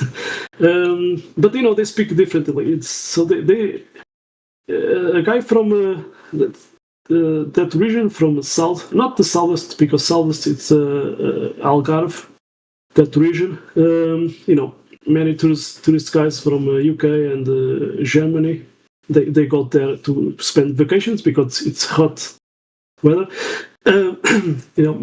A lot of sun days. And there's a region they did get some accent.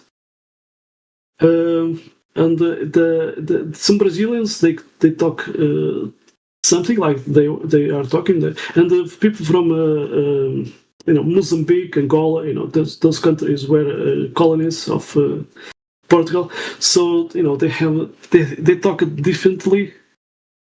But there's some similarities. Similar. I say the way they speak, it's similar. Even they share some with the Brazilian guys the way they speak. So our language did change it, because there was a time we were speaking more Latin words, like the Spanish. They are still talking, and the French people, they use le, to say de, they use le, la, and some Spanish use el and la. So they are still using that. But we did clean our language, let's say, from the Latin, many words, because I think it has to do with those times that we were doing trades, going to India and speaking to different countries. So it did change our language. I could give you a funny example of how people in the South will use a lot of words to say something very simple. Like you'll ask them, like, what time do you think you'll be here? And they're like, I reckon no telling. They speak a lot of words. And the words don't make any sense,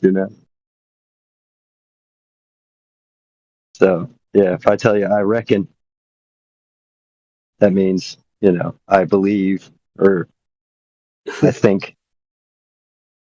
And then to say there ain't, which is just improper English to begin with, I say, there ain't no telling, means I don't know. It's just like, all you had to say was I don't know. But yeah, that's stuff like that. Yeah. From the Mexicans or what? Maybe. Who knows, man? I don't know where any of this lingo comes from. You But know what? it is funny. Yeah. I don't judge them. Yeah, go on. You know what I found the history of America? So there was, different regions. There some regions they were speaking. There were these colonies. People coming from Europe. So we have some Spanish guys, and then we have different the English and a different language. So, but then they mix together. So, Yeah, they usually separate and congregate into like little factions. Like, I knew some older people, not older, but just like generations older than myself, up in New Jersey, and when they were coming up in one of the cities that was close by my house, where Rutgers University is located in New Brunswick, they had talked about how back in the day there was the Hungarian section of New Brunswick, and there was like a Polish section, and then for people that were Jewish, so like people kind of just separated in their own little spots, like an Italian section. So you'd have all of that segregation, but it was like self-segregated. People wanted to around people that spoke their native language as well as spoke American, spoke English or whatever, and so it's interesting to look at that history. And then nowadays it's like this became this melting pot because they're a sanctuary city. And now there's like tons of South American, tons of different South American countries or people from all of those different countries, like in different spots. They kind of took over the city. You got like you got college kids there, and then you have like all of these illegals. But yeah, just interesting to see all that stuff. But yeah, even names. Looks like we got some more. Looks like we got some more new people in the room. Anybody? Anybody interested in miking up and introducing yourself? Have any globe proofs or questions about the place that we all live?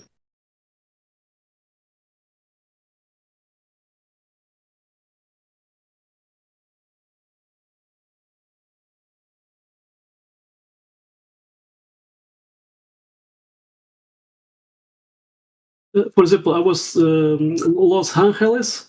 It means the angels. It's Spanish. Los, we don't say los in Portuguese. We say urs. So we did cut the L at the beginning. So Los Angeles and Florida, flores. Flores. It means flowers. It's Portuguese or Spanish. So I know. very interesting. My lineage is I have a lot of I'm a mixed breed. I'm part Puerto Rican, part Portuguese, part Polish, part Russian. So Jamsi is from Puerto Rico, but I think it's living and working at America. No, Jamsi. You ever hear of the old Brazilian group, Os Mutantes? Mutants. Os Mutantes. Yes, I don't. About that. I don't remember a specific. It's more Brazil. It's old. Yeah, it's old. It's old. It's like from like the 60s. Okay, not my time. Yeah, you should check. You should check them out, man. They're pretty cool. They sound almost like the Beatles. Oh, it's a singer group.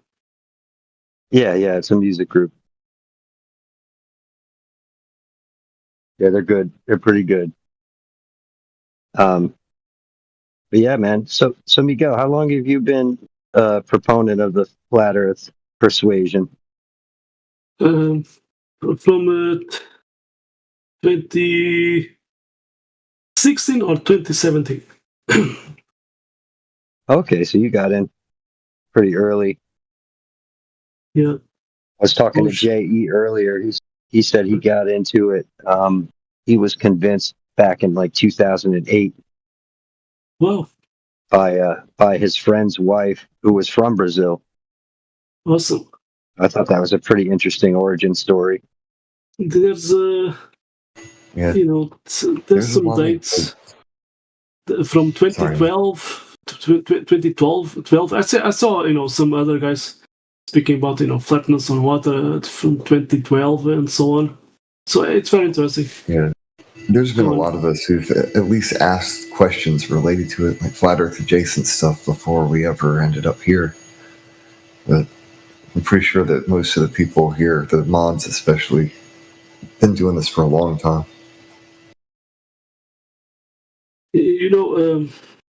Over 10 years.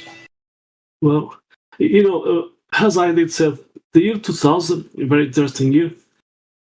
2000, yes. I did met that physicist guy, and at that time, I was a global. I was not even thinking. I was doing my normal life, working and etc. But when that guy, when he did speak just to me and a few people, he did speak, those three things that I did already said. There's people question about the shape of the Earth.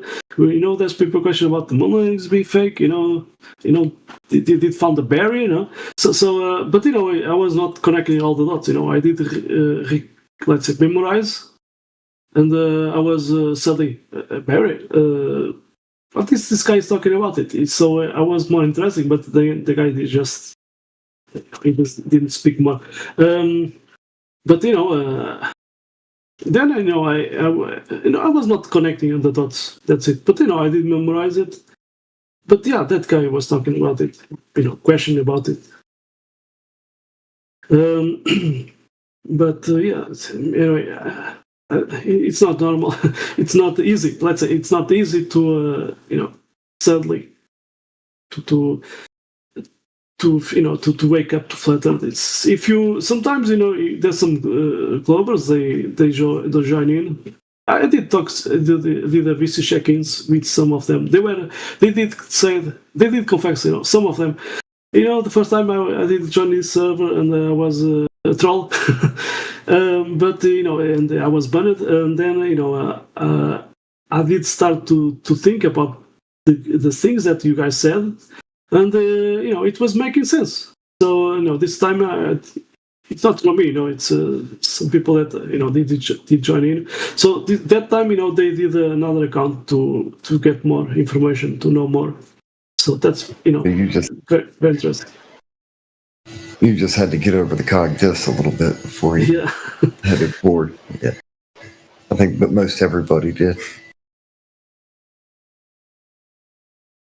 Yeah, I mean, I never believed that we landed on the moon, only because I had a critical mind for engineering, and I just knew about temperature fluctuation and just melting points for different alloys and just gaskets and different materials that you could use to manufacture gaskets, and the temperatures that are required to mold and shape them. So I always had a critical mind of satellites and just spacefaring vehicles, right? So I had an affinity for the concept of outer space and what was being presented, and I was definitely in love with the grandeur of the whole thought of these things being factual. But as far as technology to actually go up there in a place that had these temperature fluctuations and such, and I was aware of the speeds because I was a nerd about it. I knew that it was highly unlikely that they had ever made it out of whatever was holding the air in. You know what I mean? I knew there had to be something holding, whatever was out there and keeping whatever's in here, so I did have a critical mind about that, but yeah, I didn't put all the puzzle pieces together until I really started wrapping my head around, well, if it's all flat, how can that make a ball? And that's why that's always been like my big go-to proof is that, hey, you can't take a bunch of flat areas and make You know, especially when I got into the trades and actually designing buildings, using a transit, you know, framing houses, different different structures. So at that point, it ended up being there ain't no way. That there's no effing way. yeah, exactly.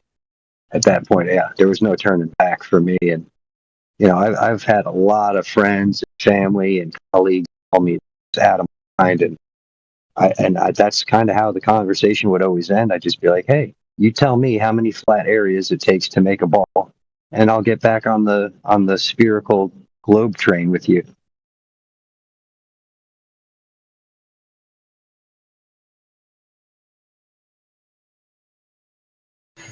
Welcome, Mosbeer. He left. And welcome to whoever else. Oh, he's here. He's here. Hello. Yeah, welcome. Spear. Hope all is well with y'all. And what brings you guys here?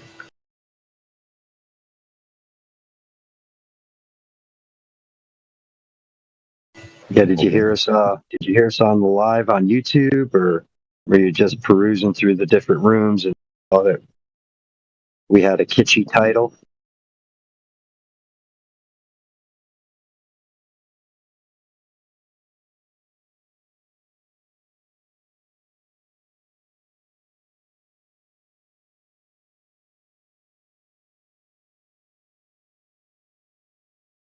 It's the curiosity. Yeah, no, we're just discussing the shape of the realm that we all live in, and kind of sharing some stories by the campfire here about how we came to realize that the Earth is not a spinning ball in outer space. And yeah, we're open to hear what anybody has to add to the conversation, or any questions that anybody might have, any globe evidence that you guys feel might turn us back to the globe.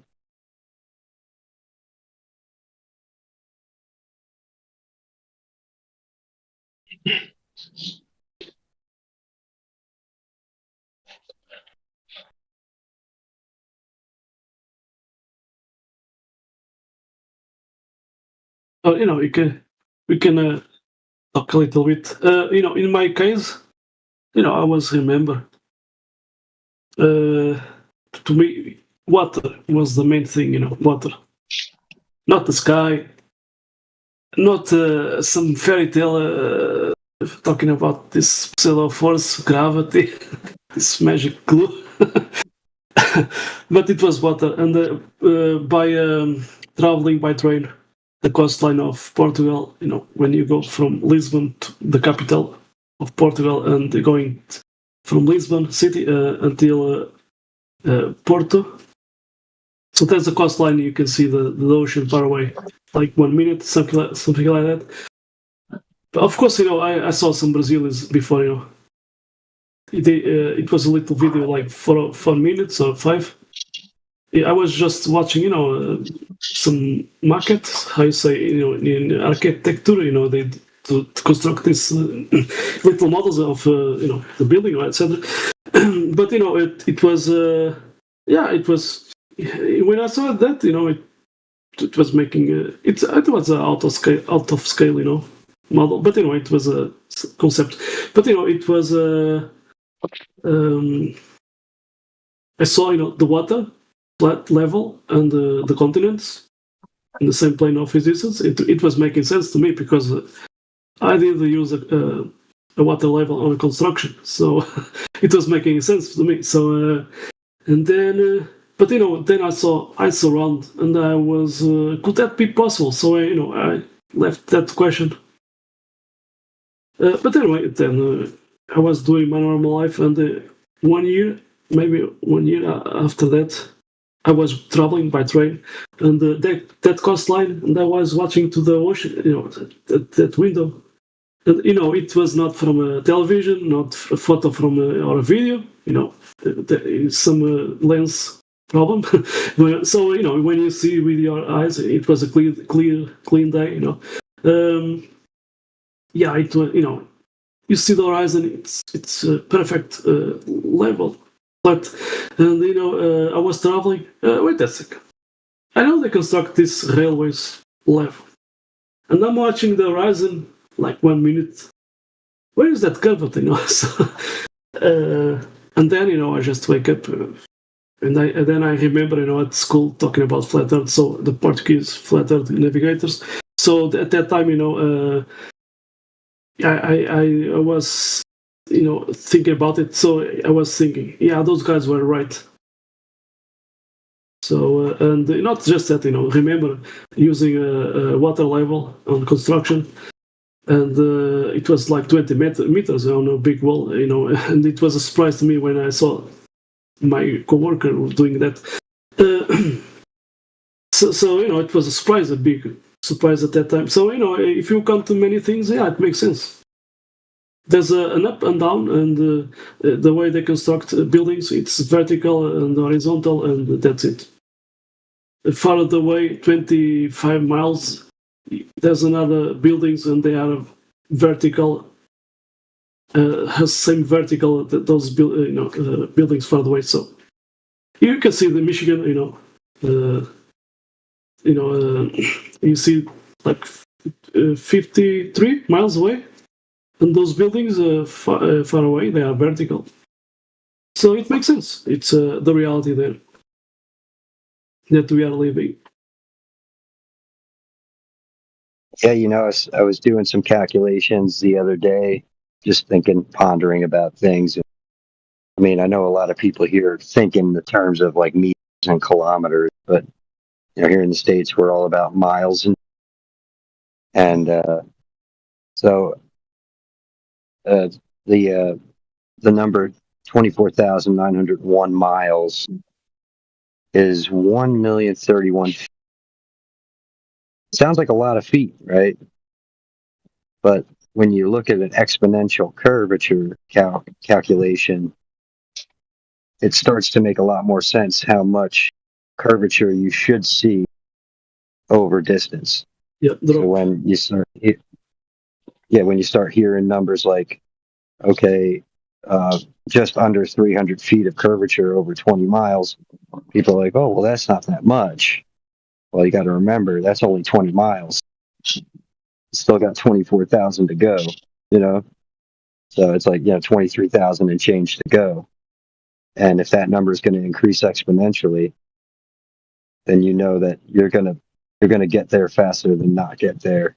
So the fact that you see no drop over distance, such a short distance of 20 miles, which is relative to the observer, it still shows that that number increasing more and more as the distance increases more and more, that you'll eventually reach that number if the Earth was allegedly, which if the Earth was what it alleges, or what NASA alleges,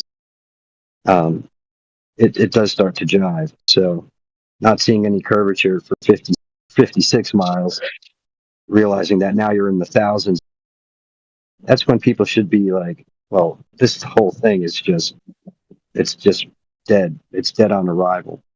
Yeah, it's ridiculous.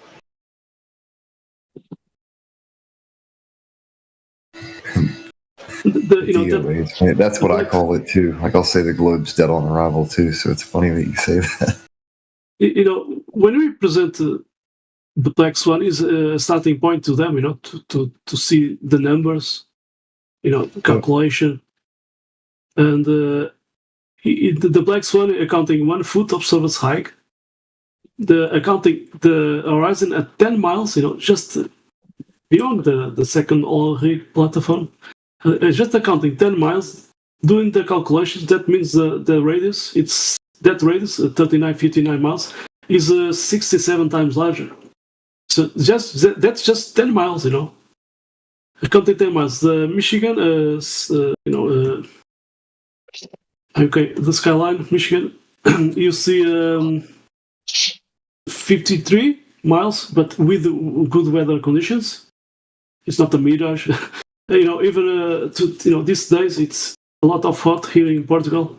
So there's mountains that I cannot see them, because there's this white haze going on in there, because of too much. That's where infrared comes in. Yeah, with that you can see farther away. But so with good weather conditions, not too much hot, but and less humidity in there, you can see farther away. And Welcome, Ben. Even 70 welcome miles. everybody that's popping in. Don't be afraid to unmute yourself and introduce yourself or present any globe evidence you want to share with us. Any questions, if you have any, or feel free to sit back and enjoy the conversation. I'm really hoping that one of these people will come in here and have some kind of evidence for the globe. You'd think one of them could come Is up there with anything you want to say?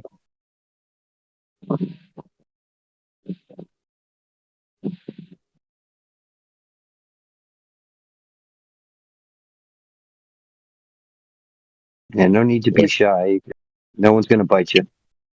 If Osber, if you're talking, we can't hear you, but you're lighting up. Oh.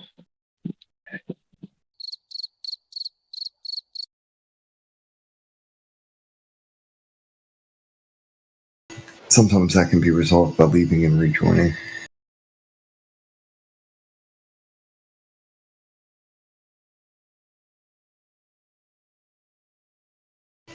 Jenna, how you doing tonight? In the side chat. Doing all right, brother. I'm getting over a head cold. Oscar. I'm sorry to hear that. Sorry to hear that you had to get over it. Happy to hear you're getting over it. Yeah, swift recovery. And may your health be even better than it was before. Thank you, guys. So this Osber guy said something that's kind of interesting. The horizon itself is the limiting circle of your vision. If you stand in one place and just turn in that one place and look around you, that's your limiting circle. That's pretty big. The Earth itself doesn't have to be a circle. The circle is in your perspective from your world, from your actual physical worldview.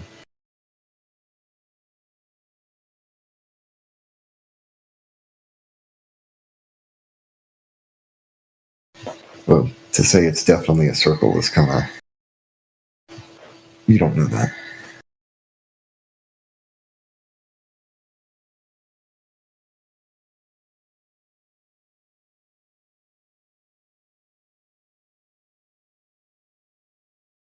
I would say that Earth is Earth-shaped. Kind of like your heart is not that little cartoon heart shape. It's more muscular and weird. In the same way, Earth is Earth-shaped. You don't have anything else that you would compare it to except for maybe a clod of dirt because it's Earth-shaped. And pour some water on there, turn it into some mud, now you got a mud ball. Earth is level regardless of your altitude. Well, the horizon remains level.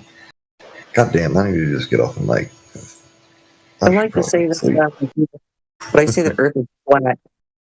Flat as in the descriptive adverb of the sense in a horizontal position.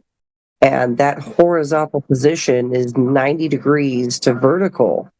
You can't have that on the surface of a sphere. No. If you run the math for all the different level areas on Earth, you're left with less than 15% not level Earth. Everything else is flat. You can include plateaus and prairies and swamps and shit. It's all flat.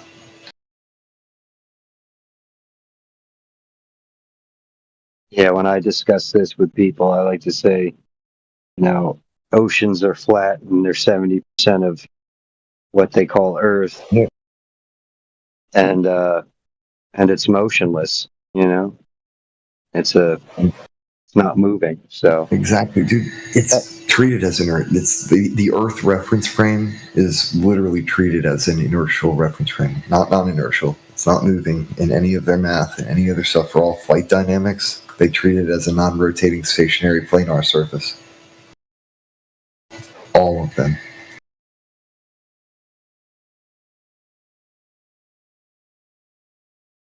It's kind of hard to understand how people put their faith in a model that says that air would somehow magically stick to this spinning surface and planes can take off and land no matter what, taking off from or landing, right? And not have any issue with landing while the ground beneath them is allegedly spinning.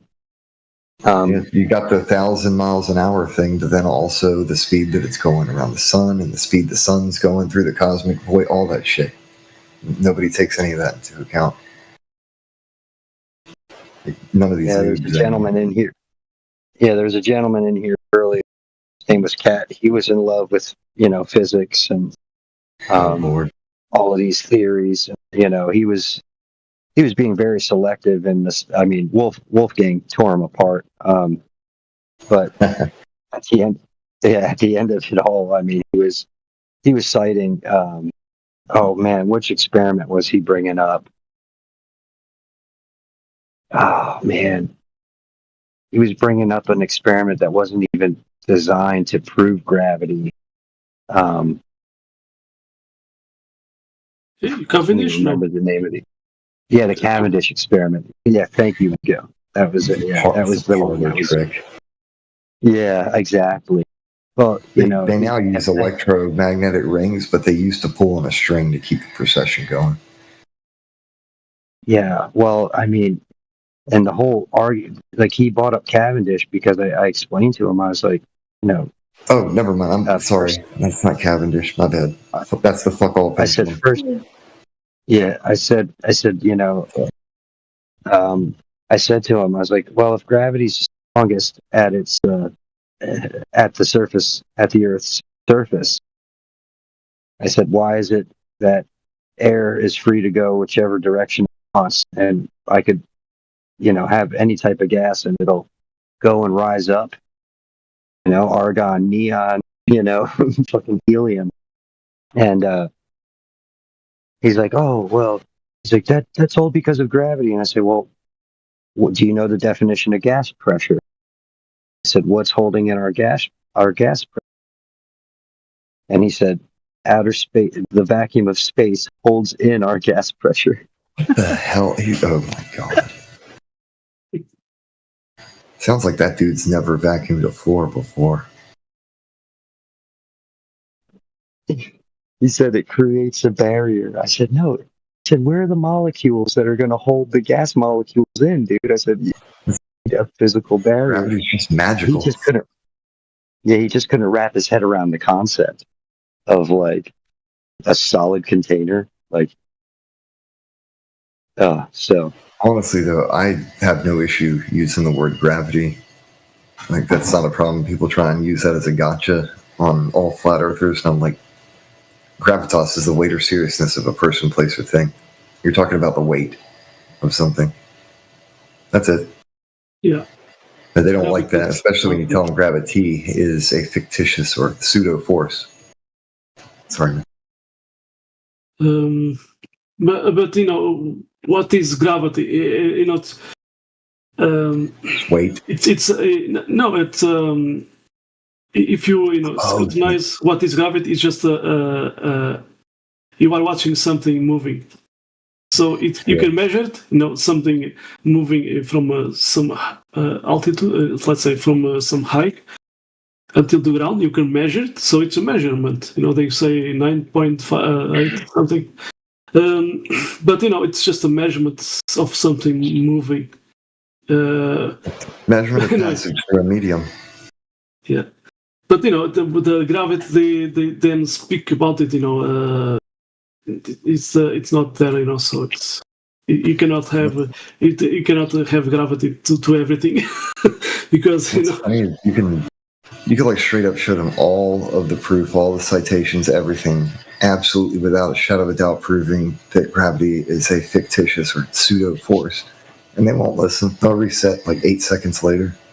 If they call it gravity, when because when I did join, when I started, using my brain to question about it, because they say when you drop something first, why, how that object did raise up? Yeah, you did. It exerts a force, your muscles, and you raise up. You are the cause of raising up that object. That's what was at rest. But so then you release this object and it goes down, and you call that gravity. But you are just watching some movement. But when you release something and it goes up, you call that gravity too, because it's a movement upside direction. And but when they drop, so there's something that they don't always think about it. What is around? So that's air, and when you see air, even air has density, and that object has density. So there's a difference. So less dense goes up, more dense goes down. So there's that time there's something that there's a difference, and buoyancy, if it's less dense, it goes up, and it's simple. But they never, even Neil deGrasse Tyson doesn't think about it. When he's releasing an object, there's what is around. There's something around, that object. So even when someone grab an object and raise up, so that object that was at rest was let's say occupying space, between quotes, a space, So, but that space is filled with air. So it's a difference going on. It's at the same time it's a dynamic system. So yeah, and it's what is interesting. I did saw some video, even talking about Paul Earl, but in that video, it was what is sticking us to the ground, and it was amazing because of course they say it's gravity, but they did said other thing. They said gas pressure. So the gas pressure is exerting pressure with on us to the ground. So at sea level you see 14.7 psi. So yeah. But it's a very interesting that video. I saw it. So they even talk about what is holding down us, the gas pressure, because where is your next let's say wall of the container? Yeah, it's to the ground. You are next to the ground. Very interesting. But there's a lot of things. I think that's one of the biggest issues a lot of folks have, is because they've been told all their life that gravity pulls them down. The minute that you tell them anything about it being a fictitious force or pseudo force, they'll strawman you, and they'll start imagining themselves floating away into space.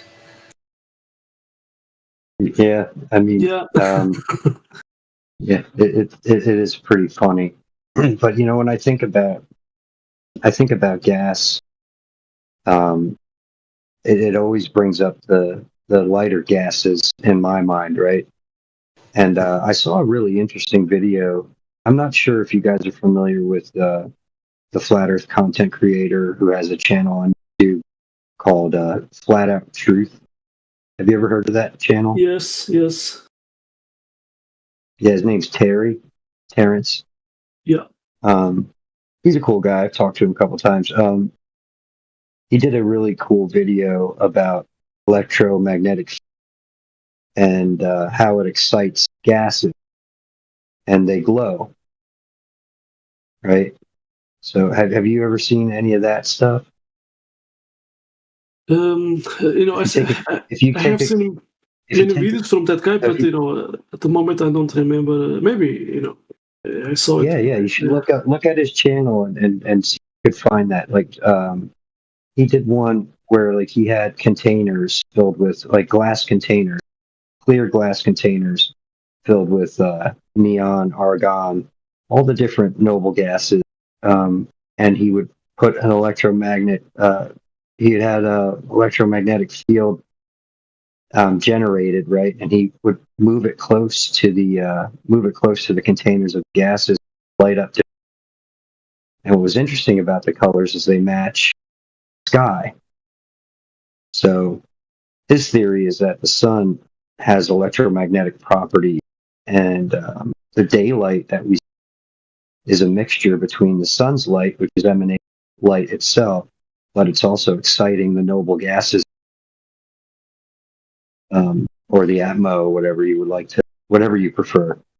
And that's what gives daylight as well as the sun's light. So that would explain the different colors that you witness in the sky through. So I thought that was a pretty interesting like theory on like what we might be witnessing up there. It's something like high altitude gases that burn bright or shine. Yeah, there's neon, there's argon, and there's several others, but they glow in different colors. One glows pink, the other one glows like purplish, and then obviously the one that's the most like common is the one that glows sky blue, which is pretty interesting. And the aurora borealis has all kinds of different colors that show up with that. Exactly. Mostly green, but That's there's a why lot it's of so- other stuff. Freaking cool. Yeah, well, that's why it's so fascinating to me. Of what the North Pole, quote unquote, might hold there, and it might be why it's so off limits, right? But back to what you were saying about gravity, I thought of a cool analogy for gravity, because it's like giving credit where credit isn't due. Like imagine you go to work one day and you live alone and you don't have any friends in the neighborhood. You had really long grass cut, and you just assume like, well, an angel came down and cut my lawn, and you just assume it based with no evidence whatsoever. You can't prove it whatsoever, but you go around. I would just fly off into the void if it weren't. It's like I would just fly off into the void if it weren't from my imaginary best friend gravity. Thank you for holding me Somebody down. just cut. Yeah, some angel just cut my grass. It's the same thing. It's like you don't even know. And the logical somebody cut my grass. Gone off into the far reaches of your imagination. Think up the story that like a magical being came down and it was so cool. He just made sure he cut your lawn for you. It's a good analogy for giving gravity the credit for why things have weight. And welcome. Not accident or no tax ID. I don't know. What's it? How's it going? It's going pretty good. What about you? Same shit, different day. Can't complain. Wouldn't make a difference. I hope all's well with you, though.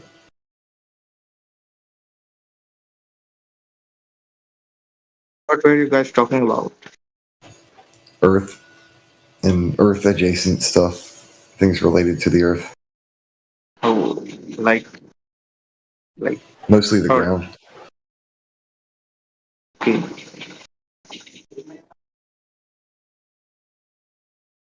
Yeah, the ground and the oceans. That and the four-dimensional manifold of space-time.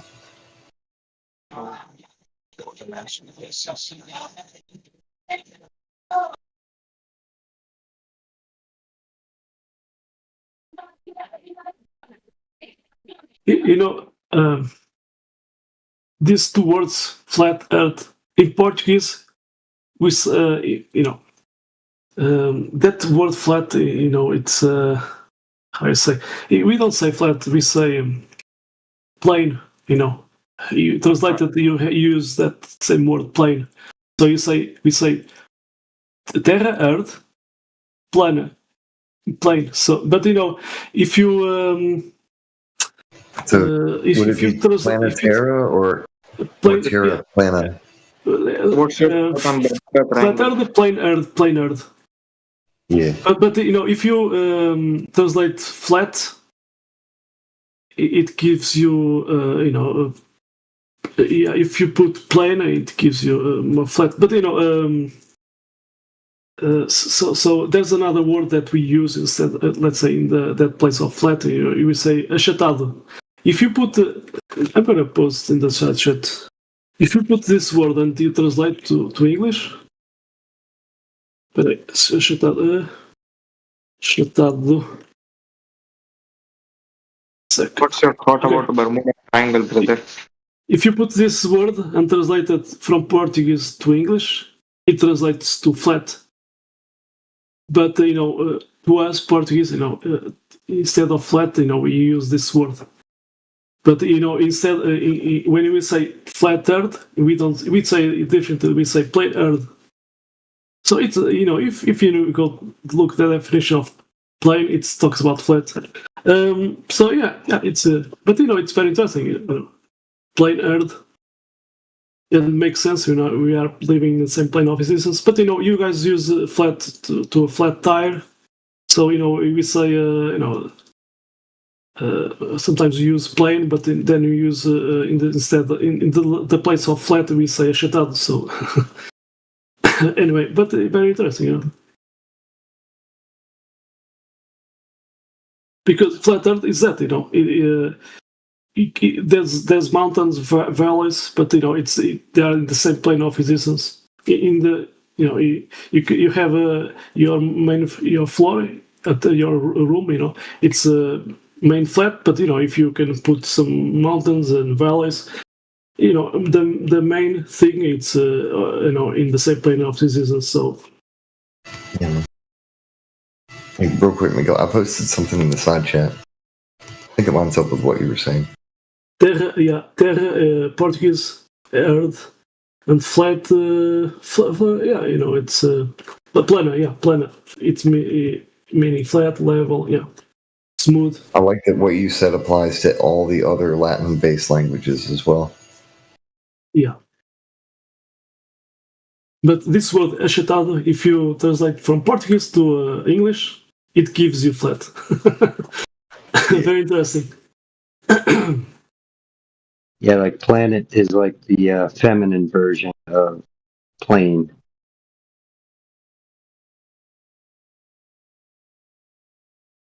Or like the opposite, basically.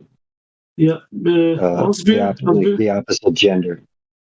Exactly. Osbeer, is doing an interesting observation. Mediterranean, so it's middle terra, middle earth. It means that Mediterranean.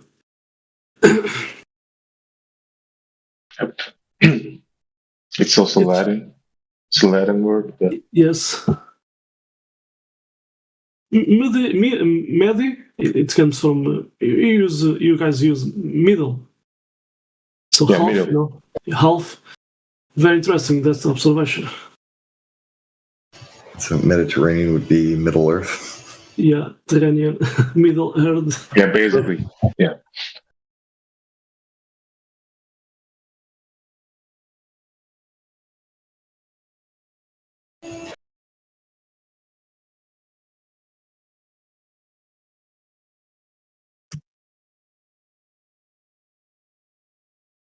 How you doing, Beta?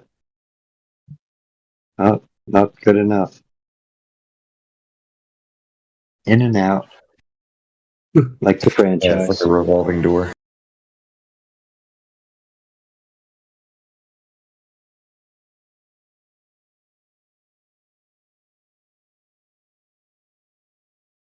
Yeah, I figured with with the number of members in this server, you're going to get a lot of different personalities in here. Some people who are actually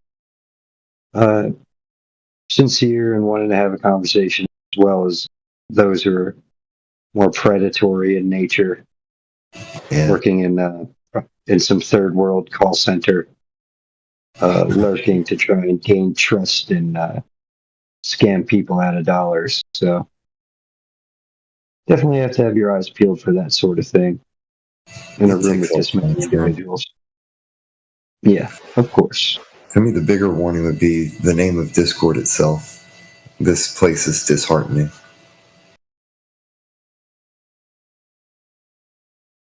On a long enough timeline, there will be weird drama, and that's the nature of Discord.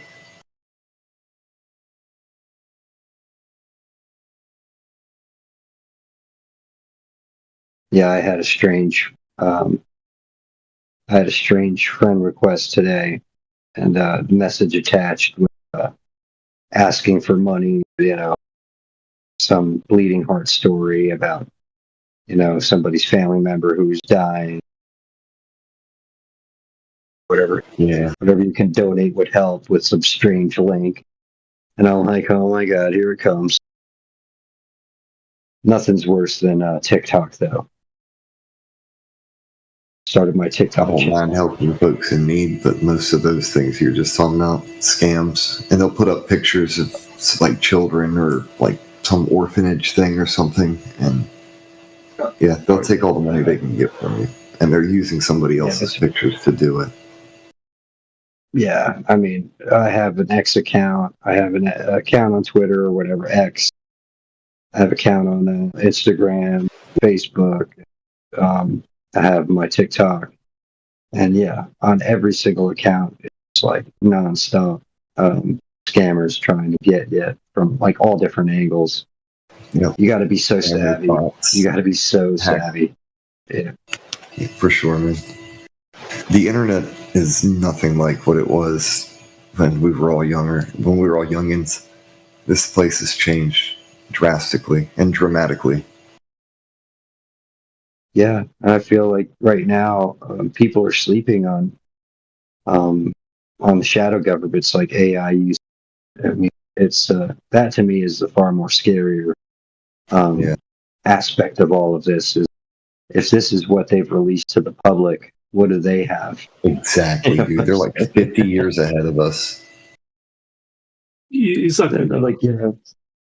But people will call you a conspiratard for thinking that way, and it's like, well, based on I always let people know, I'm like, well, based on the document, what they hold, and the things that we know about, I mean, there should be no trust, in any of the government. Yeah, they don't deserve it. Yeah, well, no, I mean, it should be, it should be assumed that everything. Yeah, well, it should be assumed that everybody's that they're all in cahoots and they're lying about everything.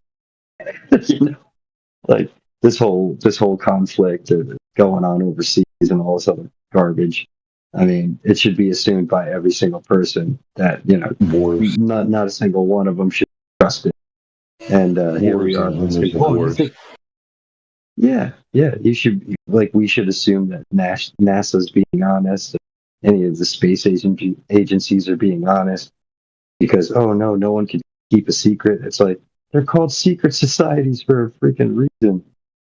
It's like if I give you two options, right? You could either be rich, right, or I could kill everybody you love and yourself. Which one are you going to pick?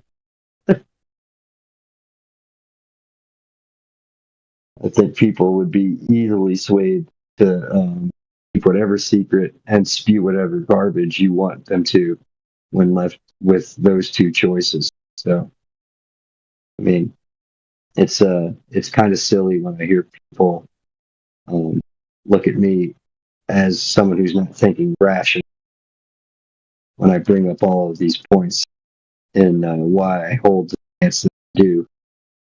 So, but yeah, that's neither here nor there. But that's definitely not speculation. We have plenty of evidence to back that up. I mean, yeah, man.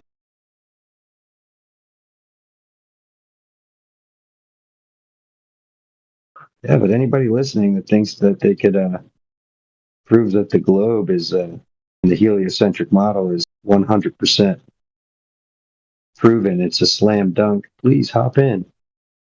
If you're listening on YouTube, yeah, jump on in and follow the link and create your Discord account and answer a few questions and prove us wrong.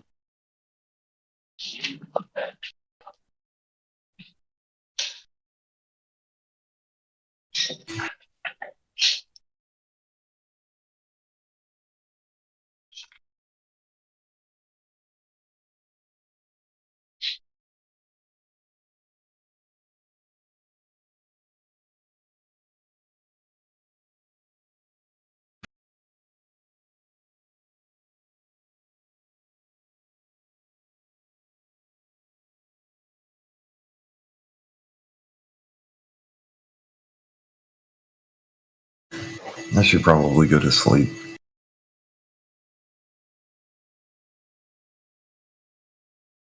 Yeah, I should too. I gotta be doing some hard labor tomorrow. Some hard labor and some hard calculation. I have a procedure tomorrow, so they're gonna do medical stuff. I don't really feel like talking about myself. I'm not looking for a pity party. But I'm probably going to be busy tomorrow dealing with that shit. But that's what I'm saying. I probably need to go to sleep. I can't because thinking too much. Yeah, well, never worry. It doesn't bring anything good. But I'll trust in nothing but good things in your future, brother. Yeah, that's fair. You can't change your stature or the color of your hair by worrying. There's no use in it. Yeah, you need a lot of people to believe in your power for that. It'd be quicker and cheaper just to go to Dollar General. Buy some hair dye or something. Oh man, get some rest if you can, dude. I always tell my sons before bedtime, I say, think about good things, pray for everybody, and Right. think about think about your favorite stuff, and try and be mindful of that while you're going off into your. Yeah. I'll probably wait like 20, 30 minutes because they're going to come in here soon and do vitals and shit. So they would wake me up anyway. Oh, okay.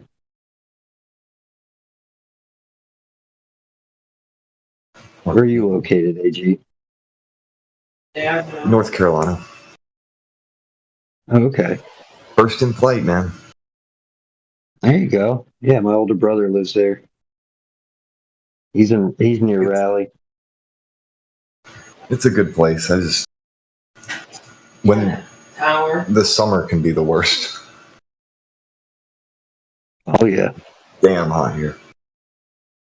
Yeah, I'm in Georgia, man. So I know your pain. You know what I'm talking about, then. Yeah, I'm second summer right before fall, and it's even hotter than the rest of the summer.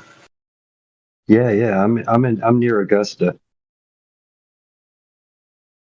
Word. So, man, we need to have like an East Coast.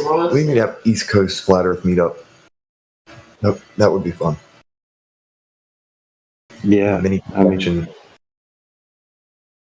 Invite only, so nobody bothers us. Yeah, for sure. For sure. Folks have called in really weird, stupid shit to get our stuff shut down. So it's best not to even advertise it like that. Get some trusted people to go check.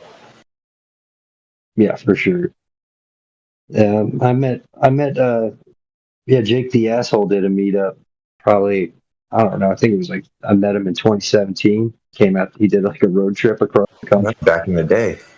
That was when things were really kicking. Yeah. That was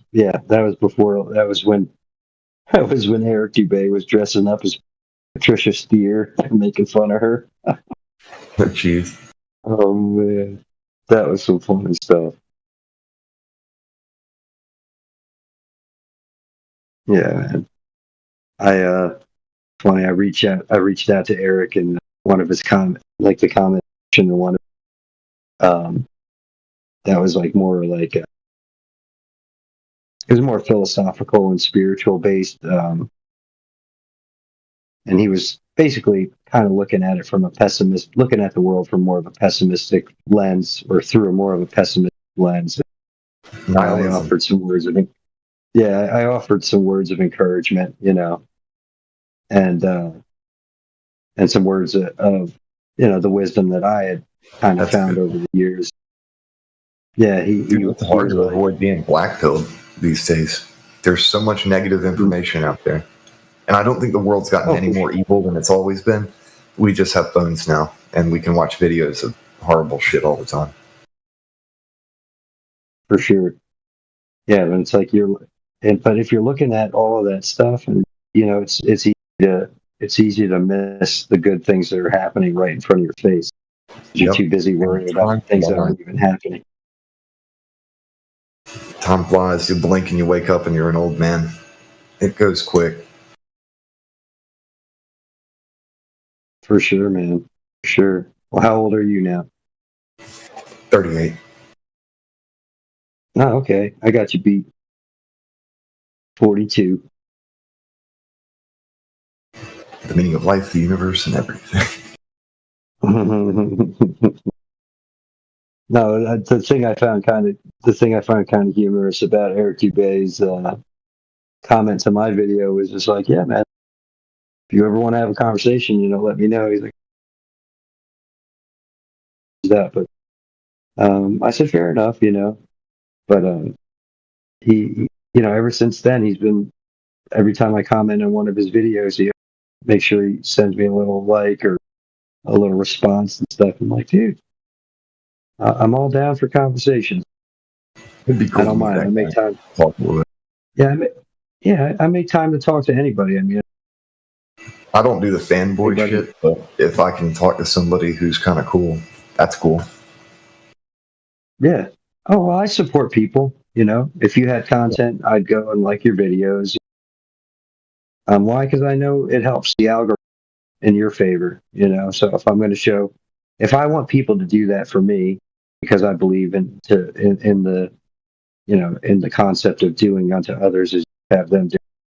Yeah, man. If I would want somebody to like my videos and watch my videos, share my videos, I'm obviously going to go and do the same for others. So yeah, I try and do the same thing. I try and lead by example as well. So since you're a friend request, dude. Oh, thanks, man. I wound up having a conversation with Flat Earth Dave. I sent him a few emails, and yeah, he made time for a 15-minute Zoom call. So we had a nice little chat. That was last October. That was kind of cool. And yeah, ever since then, man, every time he's chat in the comment section, he's always like, hey, hey, shout out stuff. So, but yeah, I mean, I even reached out to Jaron when he was brand new. That was back in like 2015. And yeah, he became unwatchable after a while. Yeah, he's on some other shit at this point, dude. Yeah, I haven't watched his stuff probably since 2007, 2016 or something. But yeah, I mean, because I'm friends with Jake, and Jake and I actually jammed and stuff when he came out. That was pretty cool. He came out to Atlantic City. But yeah, I've been following him for a long time. He wound up making a bunch of videos about Jaron like being just a total shill. And I mean, he was saying that for probably like the past 4 years. So the final experiment was like something that Jake was talking about being like just a total shill fest back in like I think it was July of last summer. So and him and Dave were talking about it too. So it's pretty interesting, man. Just things come full round. Full circle.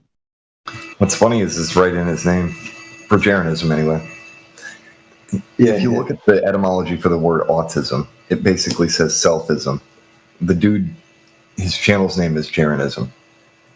Clearly, he worships himself. Oh yeah, there's no doubt. How can Yeah, he's you so believe in a flat Earth? It's not a belief. Oh, thank God. The How you horizon's doing? not a belief. Fart Lord, would you say that your height is a belief, or is this knowledge? You measure yourself. Is this a belief, or is it knowledge?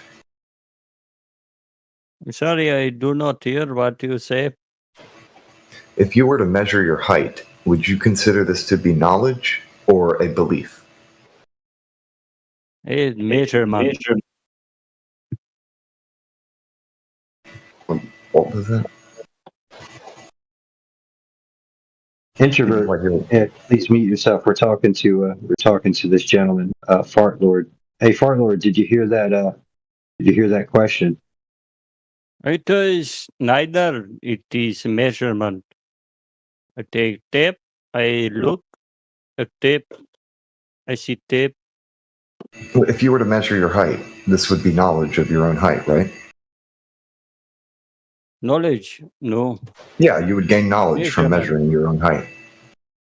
Mathematical. For that same reason, I can tell you most assuredly that the Earth is flat. It's not a ball, because it measures to be flat. That's not a belief. You can't look at the horizon and say, well, I believe the horizon's there. So, 100%. how so, though? I do not understand. Okay, let me gear down a little bit. Can you think of a scientific experiment for gas pressure without physical containment next to a vacuum? Oh shit, I did the opposite of backing down.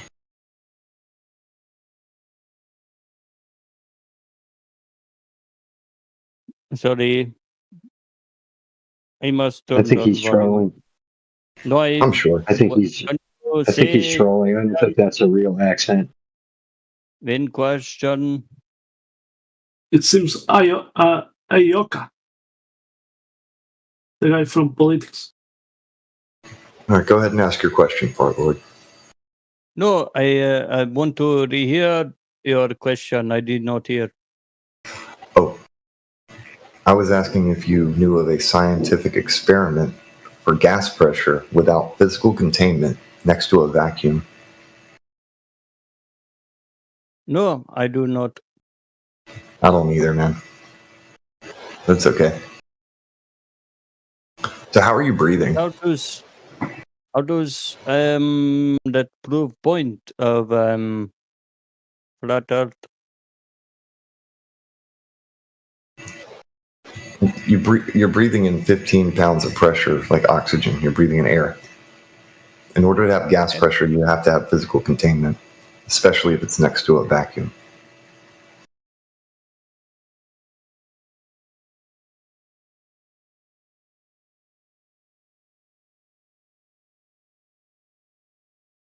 So there's no space, is what you say? There's The no. upper space clearly exists. I can see stuff moving up there. The outer space narrative that we've been given, complete and utter bullshit. No other galaxy.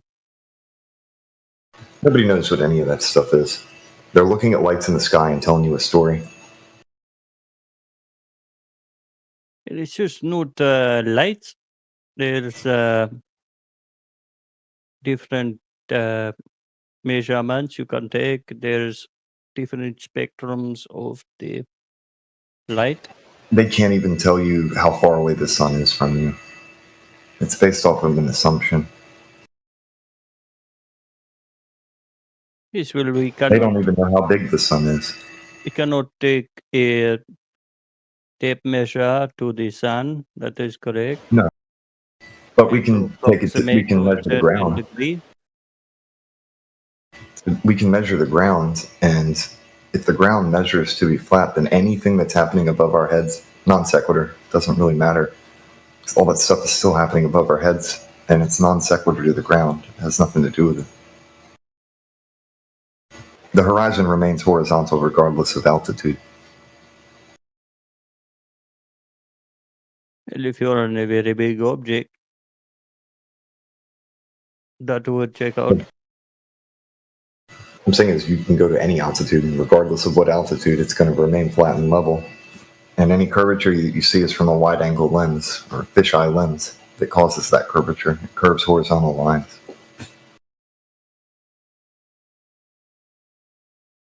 There's also barrel distortion that can occur even on ordinary cameras that don't have any special lenses.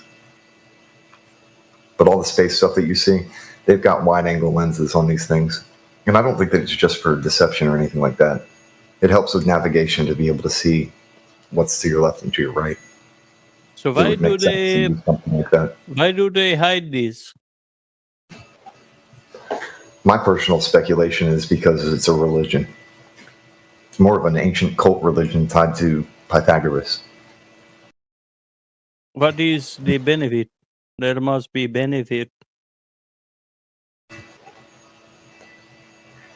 Everything. That is not answer to question. They can maintain control, and like I said, it has religious aspects to it. Do you know what the Globus Cruciger is? Cruciger? There's like this golden idol of Earth with a little cross on top of it. Okay. Connected to royal bloodlines. And it goes all the way back to the cult of Pythagoras. These people worship balls, dude. It's a sun cult. Heliolators.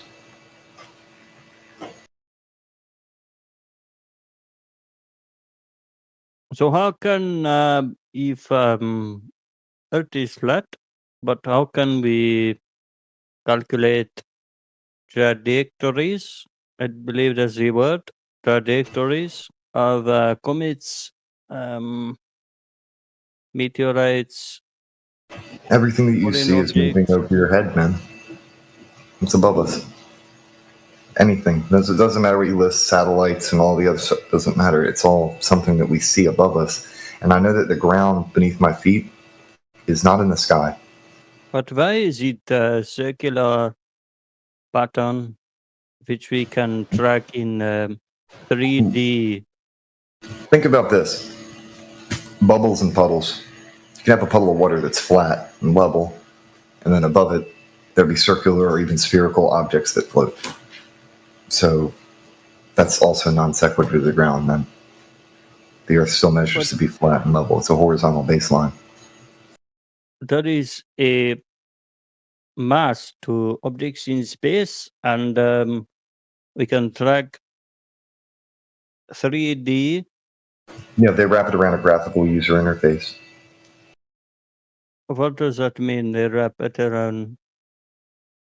It makes it more presentable for people. They're basically, they put their data onto a model. Well, they create like a kind of pseudo model, really. Oh, how And they the plug it in. math works?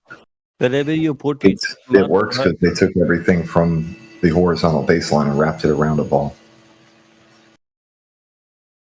It's actually an inversion of the celestial sphere, too, because it has to do with that, like, seafaring navigation. But that doesn't make the Earth a ball.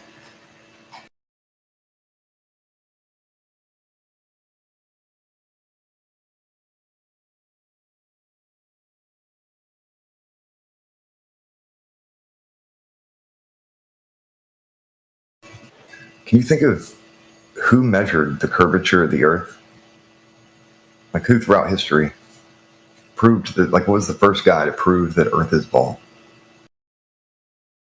It was the one that found Italian man Copernicus. There's a lot of different people who had different beliefs and assertions. But he never measured curvature of the Earth. He didn't prove that it's a ball. Technology. I got autoprogress. 5 that that's not a real accent. Go ahead, John. Said I got 5 that that's not a true accent there. Yeah, I'm inclined to agree with you, man.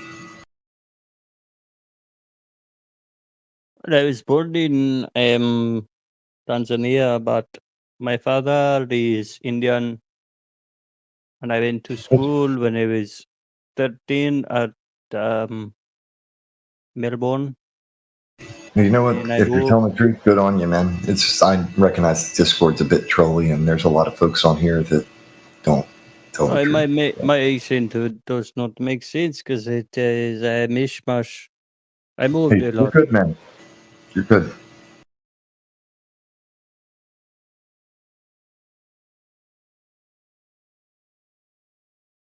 So, have you ever felt the Earth spinning or any motion related to it. And I'm not talking about earthquakes. It's the motion of the Earth spinning at 1,000 miles an hour. No, it is not 1,000 miles. You go to the Yeah. equator, they say it is moving faster than the speed of light. No. It Wait, is what? all No. relational.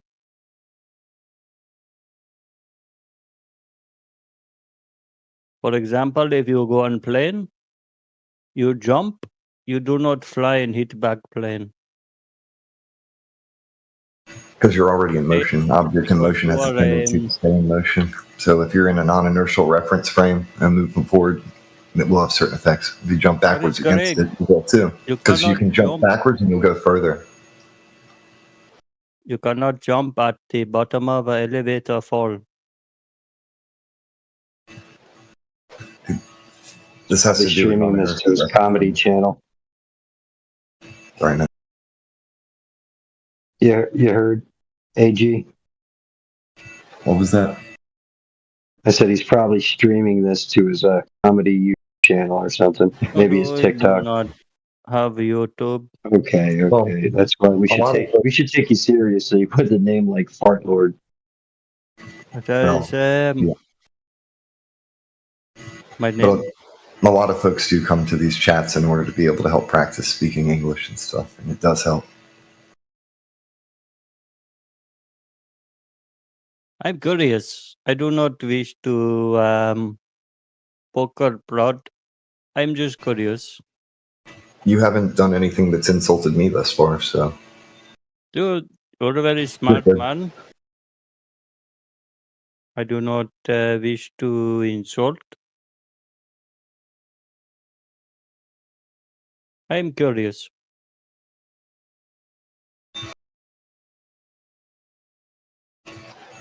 And that's fair. Ask as many questions as you can and learn as much as you can. And don't take anybody's word for it either, because we're not here to convince you to believe us. We want you to know things. We want you to go and study to show yourself approved and have that knowledge in your mind. Don't take anybody's word for anything. Top three. Top three, you want to tell somebody that the earth is flat. You want to tell them three things. What do you tell them? Well, sea level, water seeks level. That's kind of like the number one biggest thing that a lot of folks would mention. And the gas pressure thing, without physical containment next to a vacuum. Earth in an outer space cosmic void is a thermodynamics violation. Then there is a ton of blooper footage, like really weird stuff from NASA and other space agencies. We call them Yes, bloopers. they fake very much. But what was third point? I do not understand. Oh, I was just going to point out that a lot of the stuff that NASA creates, there's glitches in it or really weird stuff that kind of proves that they're not being completely upfront. No, before that, I agree with you. NASA fake very much. Oh, the water seeks level. So at sea level, everything's going to be horizontal. So when water's at rest, there's no forces acting upon it. It lays still and flat. And then the biggest one to me, though, we already talked about that a minute ago. Gas pressure. You can't have gas pressure without physical containment next to a vacuum. You have, like, if there's a vacuum, gas pressure must have a wall, a barrier, some kind of container. Otherwise, that gas is just going to F off. Is there not atmospheric pressure? Well, Atmos is a gas. Gases don't have an inherent shape. They rise. So And a gas can't be a wall to hold in another gas. gas rise to form shape. Yeah. Hot air rises, cold air sinks. So difference in gas particles, formation, atmosphere.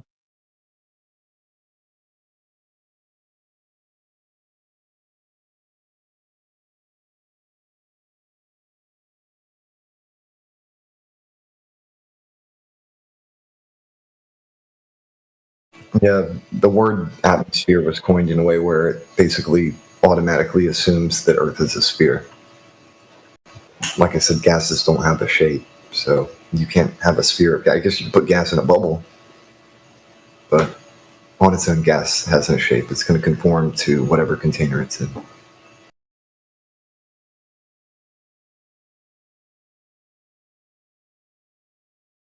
Well, thank you very much for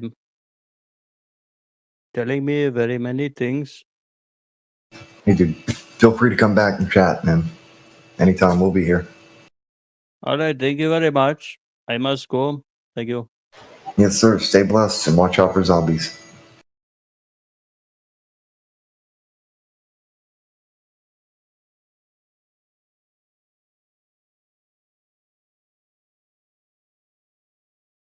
Wow, you handled that with such grace. I tried. I personally think I did horribly, but thank you. Hey, you answered his questions, and I believe you helped the audience understand the answers to his questions, even though I'm almost 99% certain that that was just a poor excuse for a troll. Yeah.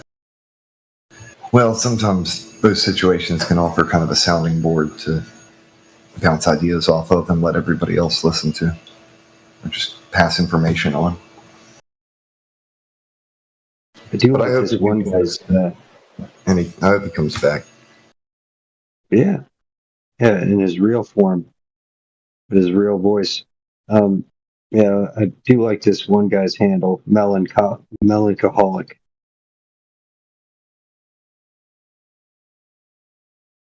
He's addicted to melancholy. No, Lord. Welcome, melancholic.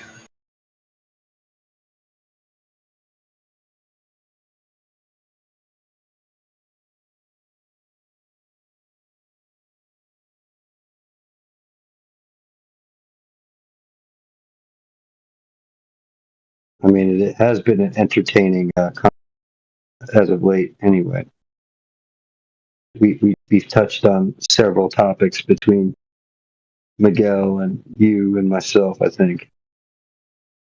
Yeah, man. This is a good server. Like, I've been on some weird Discord servers, but thus far, this one's been pretty chill.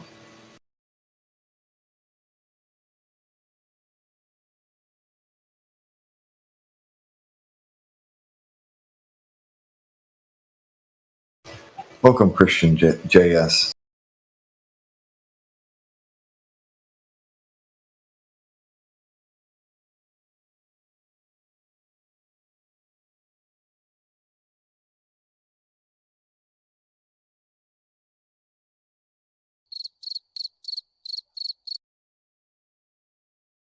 Yeah, AG, we gotta return. We got somebody returning in the chat. I don't know if you saw it. This guy was here spiraling yesterday. I think he was on. Agent 47 was on. He was in the chat and he was in the VC as well until he got I think he got muted. I forget who muted him, but yeah, I mean he spent I think Cyclone destroyed him too, but it was I think it was like a record, maybe like 10 hours spiraling in the chat after he got muted, and he's Yeah, back. he's very much anti-flat earther. Like, automatic, all flat earthers wrong about everything and cannot say anything right. That's how this dude seems to be. I've met a couple like that. Yeah, I think Cyclone said that. He was like, "Oh yeah, this is our new." He's like, "This is our new 100% troll." Yeah. He's gonna be. Yeah, his family's like wondering what happened to him. He's been at the computer all day.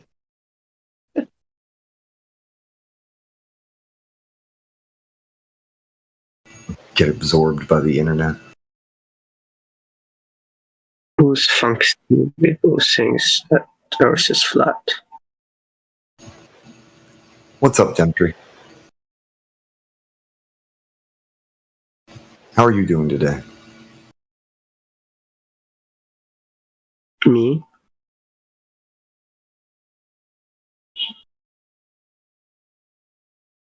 Yeah, he said your name, Demptree. I said that Earth is spherical, not flat.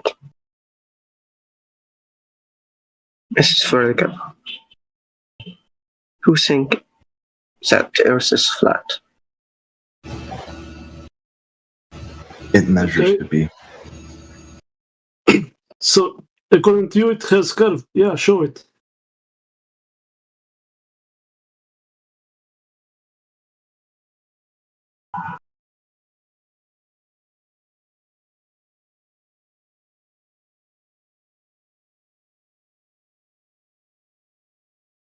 Just left. No, he's here. He's still here. Okay. He just shut off his mic.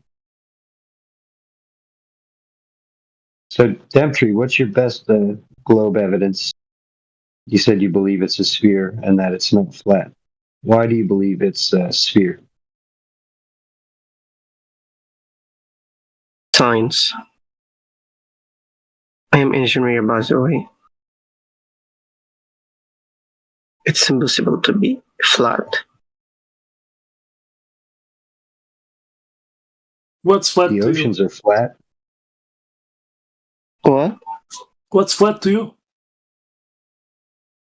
I'm You need gonna evidence? I'm gonna post a photo. What is this to you? Check out the chat, Demptree. Such shit. Okay.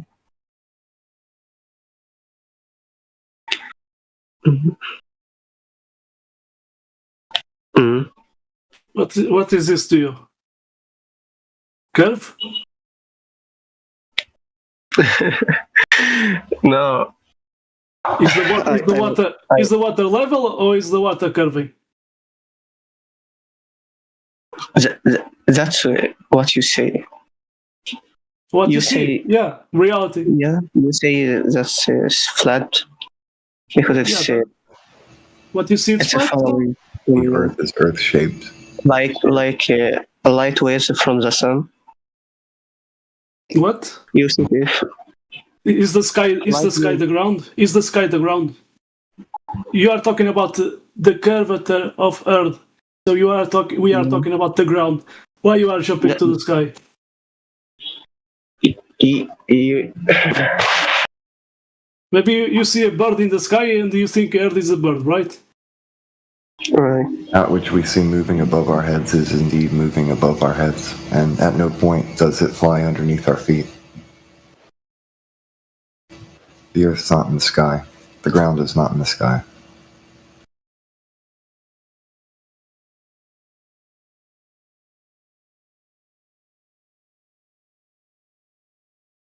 That's optical illusion. Well, That's optical illusion. is the horizon optical or is it physical? No.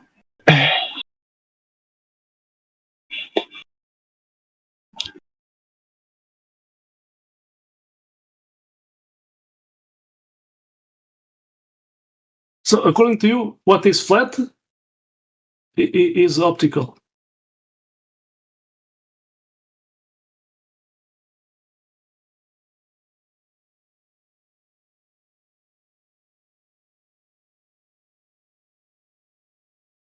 I posted two I think that animated these people images are- in the side chat. Can you see them, Demptree? And should I pronounce your name Demptree or Demptry?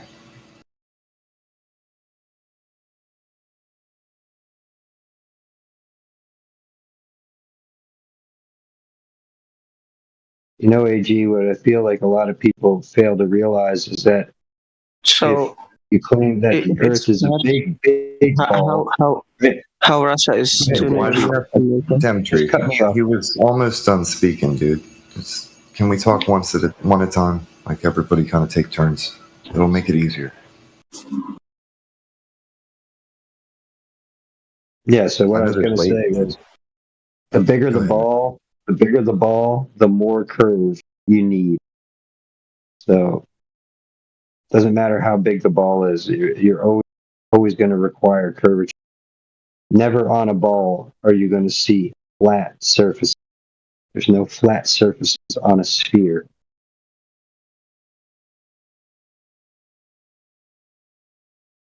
Now you could proceed. I apologize for interjecting. I saw that you were about to say something. Demetri, I posted 2 animated images in the side chat. Do you see them?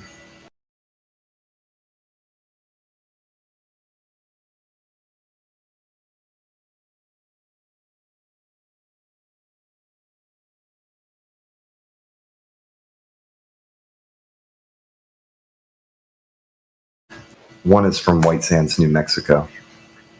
The other is a Chinese space station.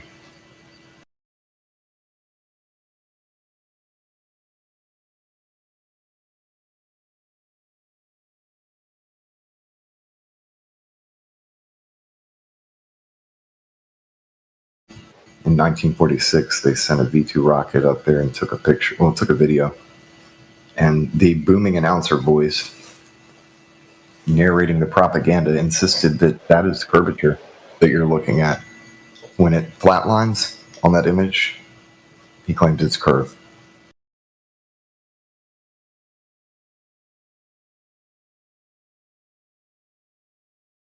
And 3 people left at once, including the dude we were talking to. He left? Yeah. Well, yeah. Weird. Yeah, they come in threes, dude. They like these guys. They have like their own little like troll gangs. The guy who was when I was in here by myself earlier, he had a profile pic of a kitten as well. I don't know what it is with the kitten. Did you say kit like a cat? Yeah, they have cat. Oh yeah, that's a meme thing. Certain trolls do that. They'll all put on like cat pictures and then go to a Discord server to talk shit. Yeah, this is exactly what's been happening today. There's been there's I don't know, brigades, man. at least like 6 I've seen today. So I just pick up on these patterns. Yep. You'll see more of that. It's common. There's also groups of people where they'll all just put on like Lego Man profile pictures. Oh, we got one of the real OGs up on the top right. Oh snap! Overlord has arrived. Everybody, act like you're working. Look busy. What's going on, AI? How you doing, brother? Oh man, I'm getting ready to go to bed, but I'm just checking in, making sure you're all behaving. Yeah, we're doing pretty good. This chat's pretty chill. Yeah, that's the way I'd like to keep it, if you know what I'm saying. Yeah, man. But yeah, we just had a bloodbath in the other server. Oh shit! Politics? Yeah, Bev came in trying his bevness, so I had to debevitize him. I think he was here. I think it was that guy already here a few moments ago. He came talking over with us. Yeah. So he ran from politics over to here. Ayoka, right? He's using Ayoka. He was using Ayoka. Politics now. No. The actual Bev, not a Bevian. Okay. Know what I mean? Okay. Mm-hmm. What was he spiraling out of control over today? He's trying to critique the Black Swan argument. And so he was then asked for one of his arguments, but he didn't present it. So I had to mute him and present one of his arguments for him. And then we critiqued it, and it didn't go too well for him. What did he do? Like when he was muted, did he go crazy in the chat? Oh, no. So he's more the kind of guy who will just keep talking when he's muted. And then when you unmute him, he's just carrying on the same sentences. God. Like, you know, like he was planning on talking through you no matter what. So whether you mute him or not, he doesn't notice. So basically, he's one of the rudest people we know.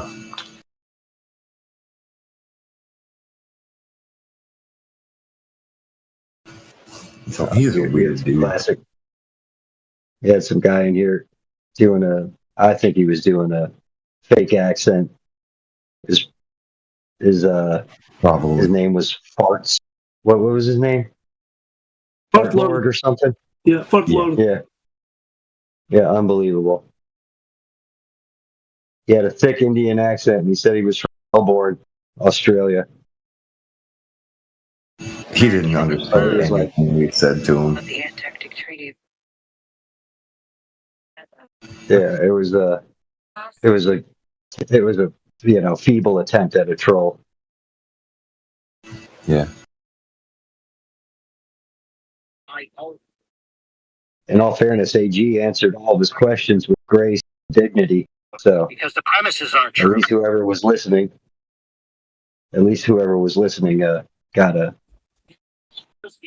nice taste of the truth. I did the best I could. Have a body of water that can have line of sight. Welcome, Matthew. Welcome to the room, Matt. Or Matthew, whatever you prefer. Thank you, bro.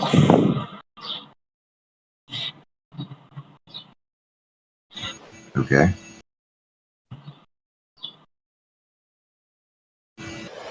Welcome, it's Raju.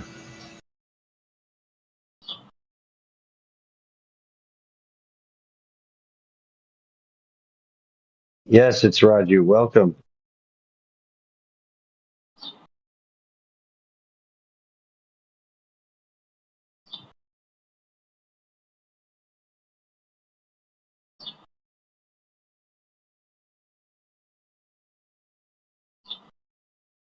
So Matthew, what brings you to the room? You have any questions for us or any evidence? The Earth is a spinning ball hurtling through outer space, tremendous speed. No, I don't have a question. I just here to listen discussion in that chat. Oh well, thanks for being a part of the conversation in your small way. Yeah, thank you so much. All right. I'm going back to the other server to check out with Alpha, and then I'm going out to sleep. See ya.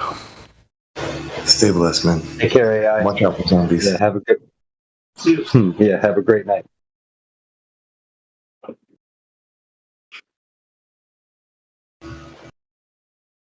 I'm kind of sleepy myself. I got supposed to get up and go through a procedure or some shit tomorrow. I don't even know what the hell they're going to do to me. Yeah, But I think gotta I'm starting be to up. get sleepy. Yeah, all right, good, man. Yeah, if you get as much rest as you can, dude. I gotta be up. Kembo's got he's not even listening. At least we got Miguel and Jenna to hold down the fort. We got Ultimate Alex Flat is Earth here as Final well. Boss here too. It's morning. It's morning. 7:23 minutes. Morning. It's like Oh, there you go. 10:23 for me. I should have went to sleep hours ago. I have to go to sleep too. Yeah. I'm just kind of you I'm too? overthinking tomorrow, and yeah, that's why I'm awake. Yeah. It's already tomorrow. Have a nice one. All right, Cheers. guys. Bye bye. Stay blessed. Take care, brother. And watch out for zombies. Yeah, you too, brother. Yeah, man.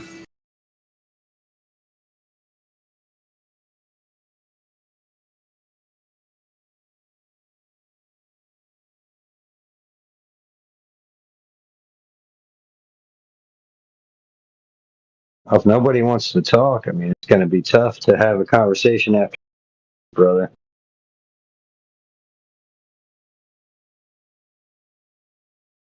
I might just fall asleep on the horn myself. Yeah. It gets pretty quiet if nobody picks up the mic.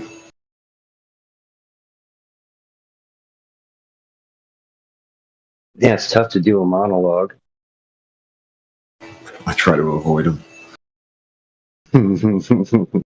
I used to, but then I just realized that it's like droning on and on can be annoying. Yeah, you kind of got to change it If up. you have at least one other person you can like talk to and bounce off ideas, it's a proper conversation. One person can get weird. Yeah, right. Unless you're asking yourself questions and then answering yourself. Yeah. It's kind of the way my mind works when I'm at work. I work alone a lot of the times. I'll just be like, "Did you do that? Nah, man, do it this way."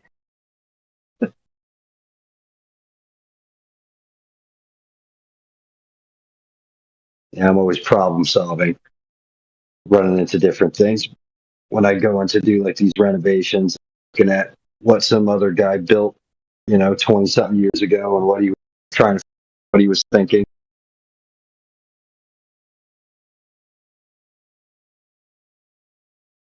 Got to kind of reverse engineer what he did in order to fix it or something. Yeah.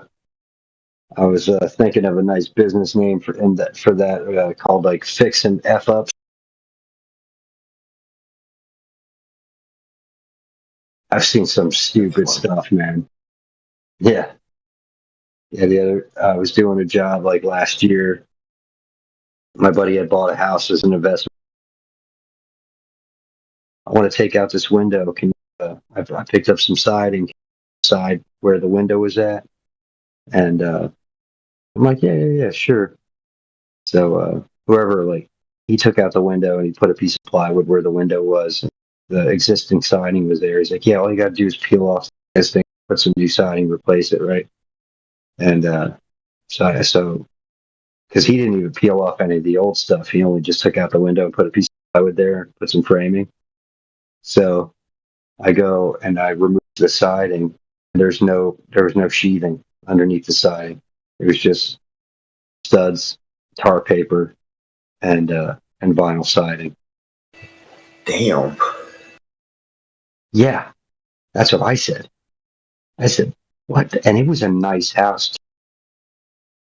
Like, it was like if you would have looked at this house, you'd been like, wow. The neighborhood was all cookie cutter and like, nice lot and everything. Yeah, it was like aesthetically looked like beautiful home. You go inside, he spared no expense. Like he had like just finished, man, $8,000 bathroom, maybe like a $12,000. And yeah, so he's having me do like the last touches inside. And yeah, sure enough, it's got no sheathing underneath the siding. So he was already in this investment property for a lot of money. I was like, dude, you want me to peel off the siding and do the sheathing here? He's like, bro, I can't afford to not have this place rented out, man. Just do what I said, and we'll cross that bridge sometime later on. It's like, wow. Just being a shady landlord and cutting corners. Yeah, that's what I said to him. I was like, yeah, bro, I mean, it sucks. You really should do the right thing and bite the bullet now. I said, you're literally going to pay me to put siding. I'm gonna be the second. Pay twice as much if you don't do it right the first time. He's going to end up paying twice as much or more. Going to ruin his property. Well, the property's been like that for years already. That's the thing. I mean, it's not a brand. Yeah, so I mean, it's not a brand. I just can't understand it. I just can't understand stuff like that flies down here. But then, I'm from New Jersey, where it's like there's so much red tape to every project you possibly do. There's like 12 inspectors that have to. There's like an inspector that has to come and inspect like every facet of every project.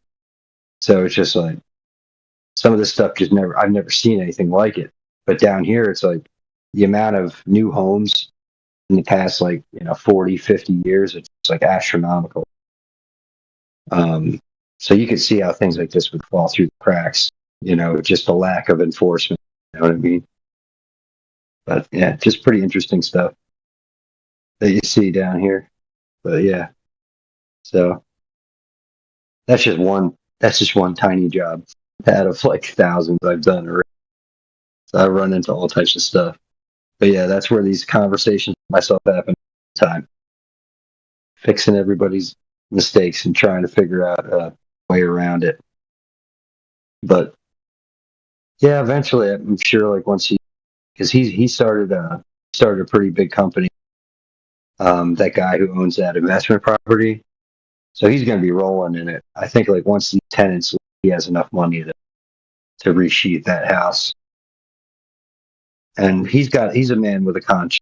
So I know it's probably on his mind that as soon as like he'll these take people care are of it. out, He's Yeah, just it's budgeting gonna his happen. stuff and trying to figure it out.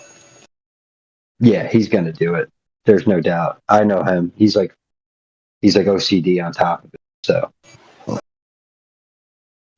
That's good that he'll take care of it. And welcome all Nugan. I know I pronounced that wrong. Nugent, right? Yeah. Or Nguyen. Yeah, Nguyen. Yeah, Nguyen. I think the G's silent.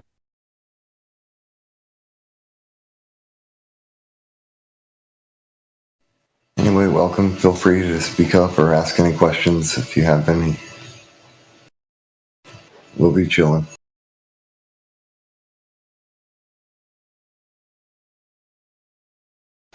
Welcome for fun.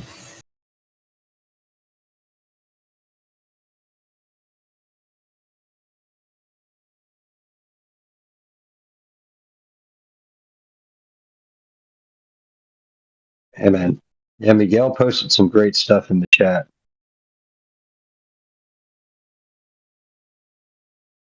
Jenna and Flatulu are eating Agent 47's lunch in the chat.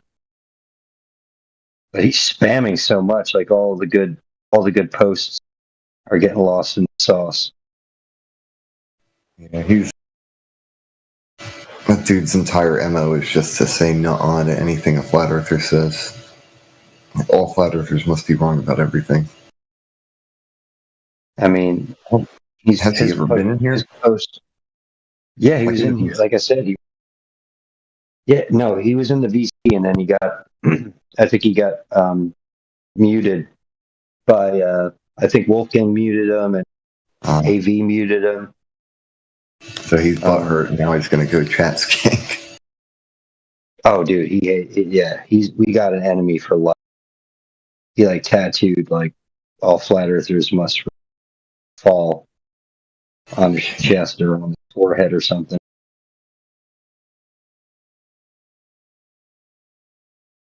Because I mean, like, yeah, just his text to our text rate. I mean, his message to our message ratio is like 10-1. It's just like nonstop.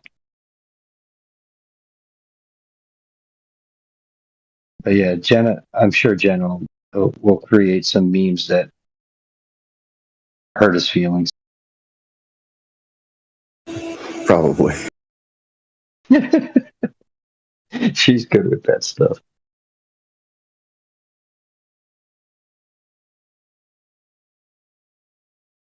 This is he really acting like he's never seen water at rest? He needs to go outside, touch grass or something.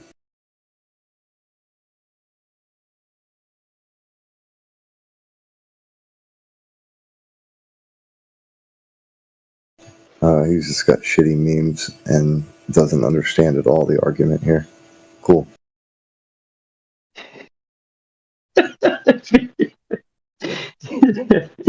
Oh, that's gold, Jenna. That's gold. If he touched grass, he'd still think the Earth is a globe.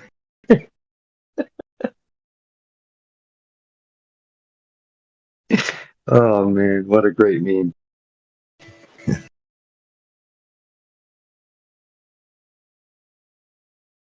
Yeah, I mean, I guess it's just like you said, cog dis.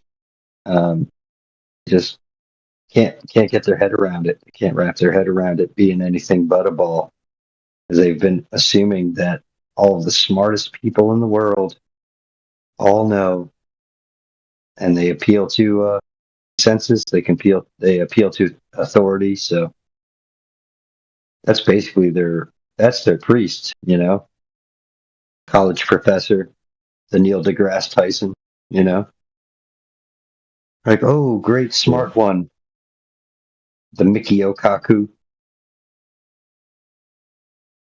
They're big-brained priests. Yeah. Oh, dude, did you hear? Have you seen any of the? We were talking about this yesterday. Have you seen any of the Stephen Hawking translator vids? Oh, dude, yeah, that's really weird. Remember, we were looking at those like a couple months back. They're so There's funny. that one interview, and it's horrible. Yeah, he makes a couple grunts, and the guy like goes on for like 5 minutes about gravity and space time. He's like, next thing you know, the guy just goes off on a tirade. It makes me wonder if his entire existence was like a lie. Like he didn't actually say any of that shit. Other people were, and they used him as like a freaking face for ideas. Oh, there's no doubt. I mean, like the guy would make like the guy would make 2 grunts, and then like his interpreter would go on for like at least like 3 paragraphs worth of words. Like, how did the issue I have with it is this, man? The disease that he supposedly had. There's no damn way that you could survive that long. That is impossible. Nobody does that. Oh yeah, it's like people started bringing it up and talking about online, and then all of a sudden, I guess he realized that, oh crap, I shouldn't be alive this long, and then just died. Like, what the hell is that? The jig is they got me, guys. The jig is up. Gotta hurry up and die. Well, I mean, cameras cut out, and then he hops on the surfboard or something. Yeah, nobody else has access to that technology. Can't talk? No worries. Here's the Stephen Hawking device.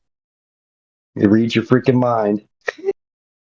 The Stephen Hawking level speak and spell. Exactly. All I have to do is just stare at you in this weird contorted position and just, brilliantly formed, coherent statements will come out of my computer. It's pretty interesting. And people just ate it up, man. Like, nobody questioned it. I mean, he had best-selling books. Everyone's like, wow, one of the great minds. This guy. Just rolling them out, doing seminars and stuff. I'm pretty sure he did speaking engagements that people paid top dollar to go and be there in person. They kind of do that with any one of their people. They have like several folks that they put on a pedestal as their priests of scientism, and you constantly see their faces on different shows or media related to that. He's one of them. Neil deGrasse Tyson's another. Bill Nye, the science guy, who ain't even a scientist. Well, they turned Joe Rogan into their little, their little poodle. You remember when he was all... He's something else. That dude's a trip. Yeah, when he was all like, no way we did it on the... I mean, come on, dude. He was just as bad as Jaron, in my opinion, how bad he flip-flopped.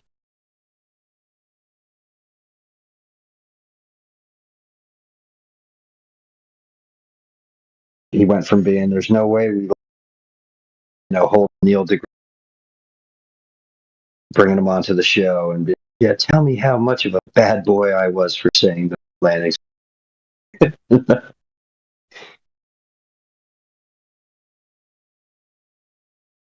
But yeah, I mean, there's no doubt. I mean, between that and like him having Trump on and all this stuff, I'm just like, yeah, dude, you couldn't get any more chilly.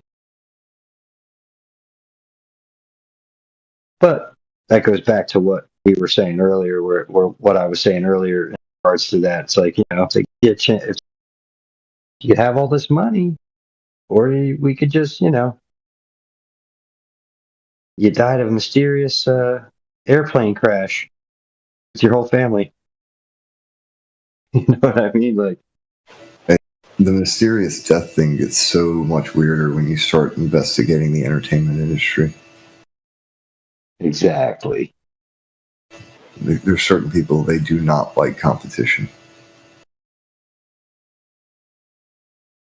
Yeah, and I mean, to chalk it all up to coincidence, I mean, you just, it's people that rationalize anything. Like, oh, this could, it's like the same folks that believe no one could keep a secret.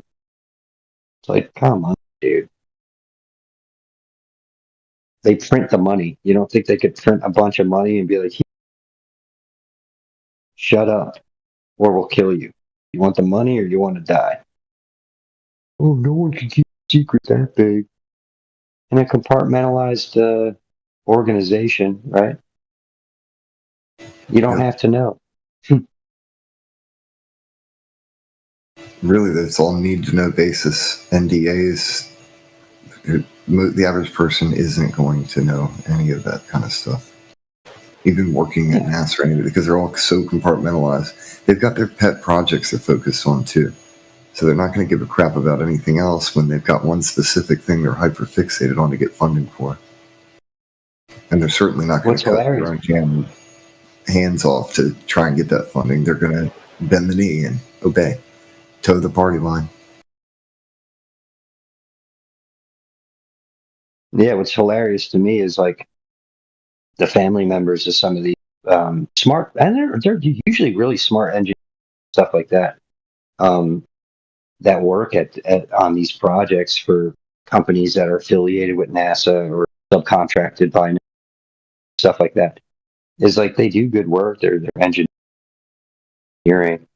but they're working on, like you said, some small part of small thing, right? Well, thing to do this other, provide this service, but they're usually not thinking about things that are outside of their purview, right? And they're not thinking about like what I was mentioning before, like gasket, right?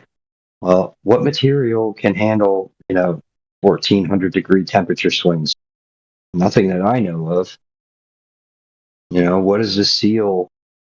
What seals the hatch door, right? Like that can handle temperature swings and what alloys can handle these temperatures, right? So I remember those memes were really popular back. What are these satellites made out of that can handle the temperature swings of traveling through outer space? And that was a big question. It's like, yeah, you tell me.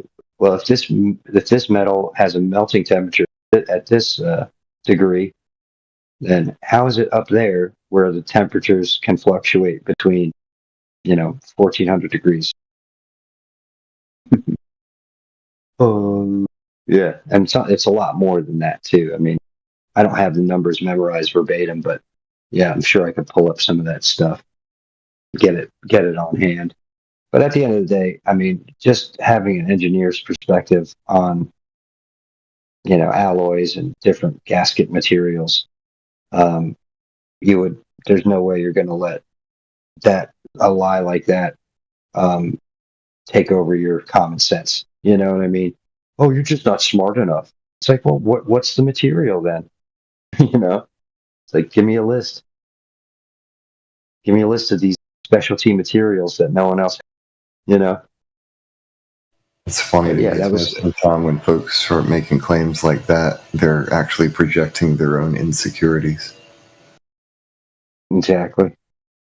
Well, I worked at a plant in New Jersey called Allstate Plastics, and they manufactured Teflon there.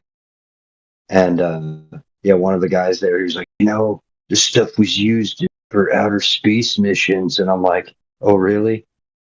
And then I started mentioning it to him, like the alleged temperature fluctuation of outer space, and he's like, oh, well, this stuff would melt. Like, there's no way you're using this stuff in outer space. But that was like a big one. Like they were, oh yeah, this is space age technology. I'm like, tell me Elon's how. space car thing. The tires should have exploded, and the paint should have been melting off of that thing, like peeling off.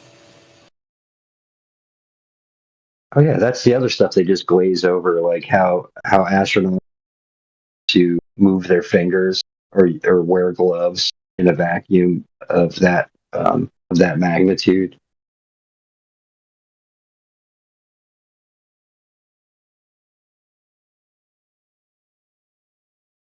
That's like the craziest part of it all. It's like they created these specialty helmets. It's like, what's the glass made of on the helmet?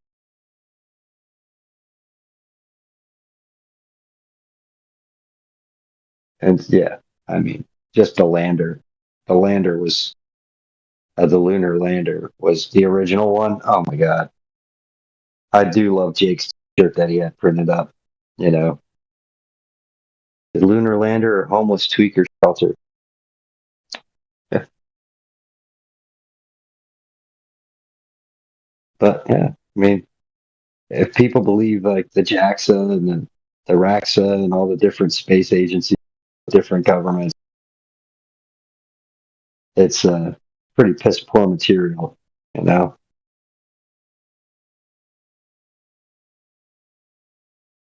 Guys were talking to Nixon on the telephone.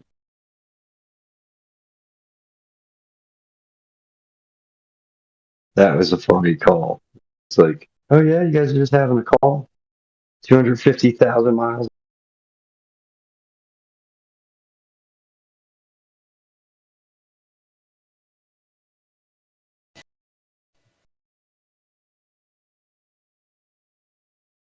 And they had the size of the Earth all wrong. The Earth should have been like way bigger in the sky.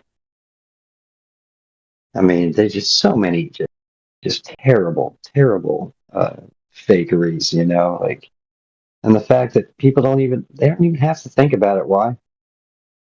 Because they've been told it was fact since they were a child, and anybody who, you know, goes against it is an idiot. That's why we have people with don't even know the radius of the Earth coming in calling us stupid.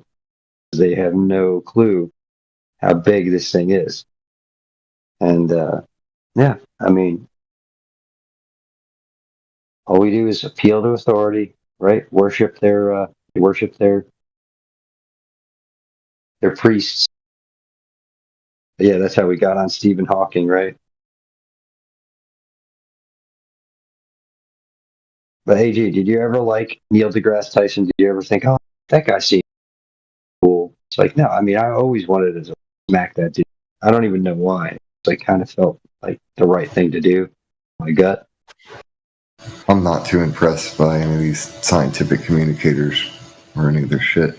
But Neil deGrasse Tyson did make a valid point when he was trying to explain his perspective of Felix Baumgartner's Edge of Space jump. He straight up told you he doesn't want them to be... Basically, he doesn't want them to be distracted from things that aren't really that impressive. Because there's so many fascinating things in the world or in the universe or whatever. He said, getting distracted by things that are not. I think he perceives that as being wrong, which I agree. They put that fisheye, even exposed, they put the fisheye lens on there that curves horizontal lines.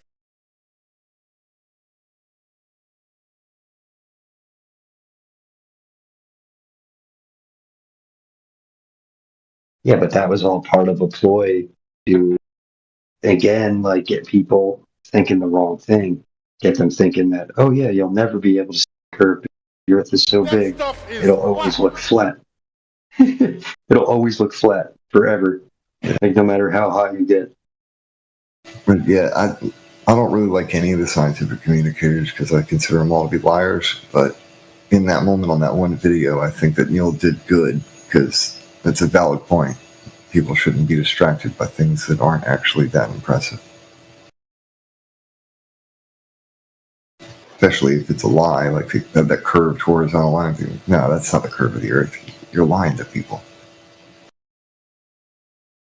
This is a Glober saying that. I'm like, okay, valid point.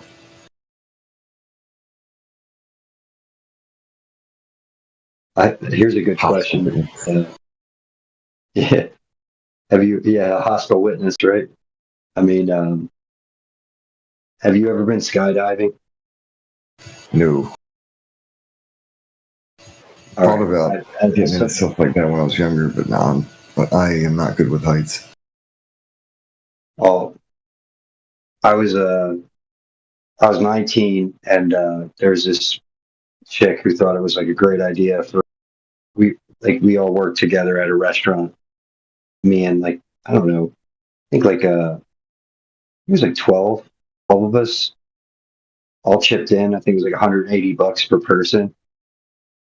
And yeah, man, we jumped out of a plane from I think it was like 35,000. It was awesome, dude. Absolutely cool. Like you free fall for a while. Oh man, there's nothing like it. It was probably the coolest thing I ever experienced, to be honest with you. Just being up there, seeing everything from that perspective. It was a beautiful summer day. There's a lot of stratus clouds out there. And yeah, we're actually going through the cloud. Sorry. So once they open the chute, like it's you and your diving instructor, skydiving instructor. Once they open the chute, the harness that you're wearing, it doubles as like a seat. So like it feels like you're literally just sitting. You don't even have to control anything. Your skydiving instructor's doing all the work, right? He's manning the parachute and all that. But the free fall is fun. But once they open that chute, you're still up there for what feels like an hour. It feels so cool on the way. And just looking at it all and just taking it all in from that perspective, you just can't believe it. It just feels so unbelievable, like everything about it. Yeah, I would recommend it to anybody who's. No, that was like an extra $100 and paying my own way at that. Yeah, I would have, dude. I would have loved to have gotten a video of that. But yeah, I was barely able to. Content like that's assets that you'd be able to use, and you could take parts out of it, like to show the horizon or something, clips. That would be cool. Oh yeah, yeah. All of us need to make more content. Every one of us. Oh yeah, for sure. I mean, I might try and go again, with somebody, but it's like cheaper if you get get a group discount. You kind of got to find a bunch of psychos that are willing to do it. But the reason, I was kind of nervous too, like thinking about it, and it's not as scary until you're like on the plane, because I'm only on the plane to jump off this plane. So the whole time you're ascending to get up to altitude, you're just like, dude, this was stupid. but anxiety building up. Oh yeah, which was the funniest part was that the girl who organized the whole trip,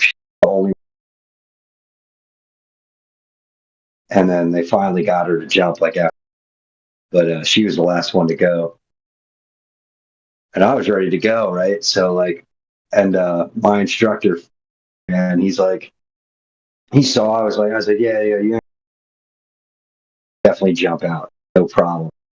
I'm not worried about it. Even if I do get scared, I'm still doing it, So he's like, all right, cool, man. So we're just gonna, do like we said, because they do a little course before you go out. They do a little 45-minute safety kind of tutorial on what to do and what not to do. So yeah, he fucked with me. There's a bar that you could hang on to before you jump off. So as I was, because he's like, all right, 1, 2, 3, and I go jump, and he just holds on to the.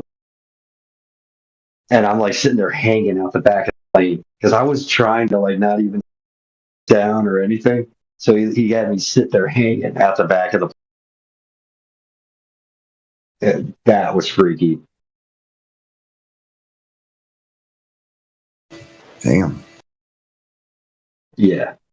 But yeah, it was a super cool experience. But like I said, if I had to recommend one thing that most people probably wouldn't want to do, that I feel like if they actually went and did it, they would feel a lot better about them, about like just experiences that they've had, I would suggest that one. Because you know what really sold me on the safety of it all is you're dealing with an instructor who has to pack their own parachute and their life's on the line, and they've done it, hundreds and hundreds of times. And they're looking to get home to their families. So that was kind of how like I rationalized when I was like wondering, like, I'm like, you know what? This guy does it every day, multiple times a day. I'm like, you know what? Yeah, I'm gonna trust that he wants to go home and have a nice meal and see his family again, So, but yeah, it was definitely something I would recommend highly. Just because being up there is just mad. Just how far you can see and just the clearness of it all. Yeah, and I figured, if you think about it now, people with a P9000 or P1000 Nikon, that would be some great content. Imagine, you go up there and get a solar lens. Whatever it was, infrared lens on there. Could get some really crazy shots.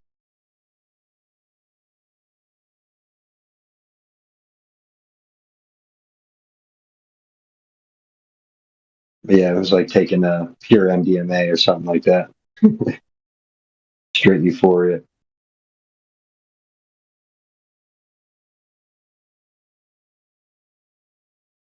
Yeah, man, I can't believe no one wants to hop in and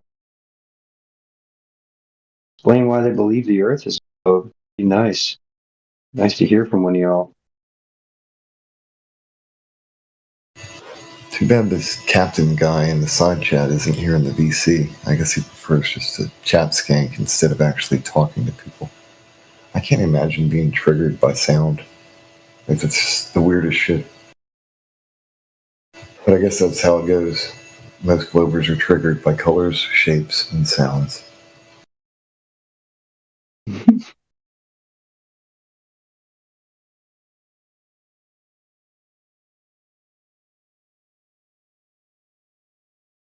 Oh yeah, he's not even visible in the VC.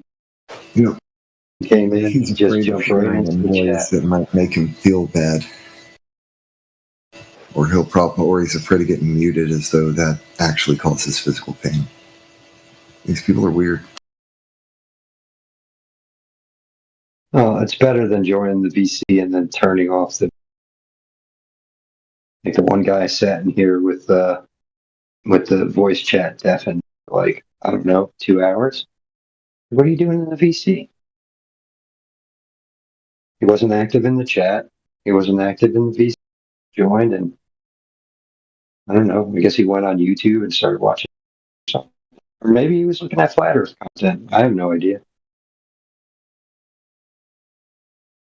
I hope he was looking at content that teaches him about the realm that he lives in.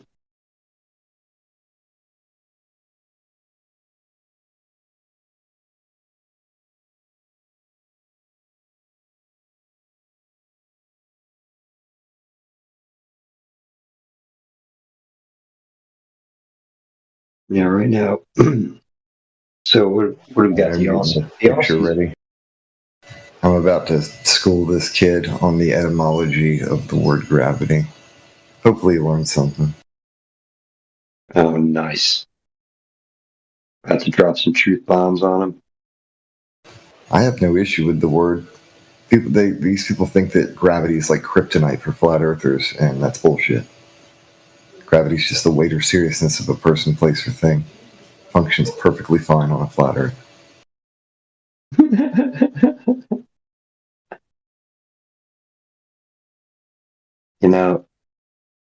When I was I don't know, I looked up the definition for gravity.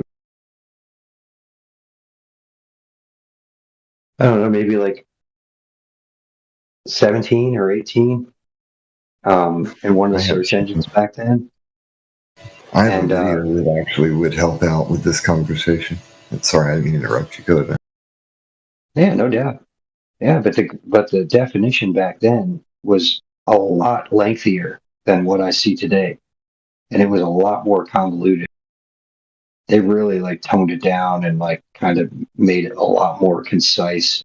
But they were a lot more back then. It was a lot more realistic about how ambiguous it was and like nonsensical. So it was a more truthful definition. Is what I'm getting. Now there's a lot more bullshit in there.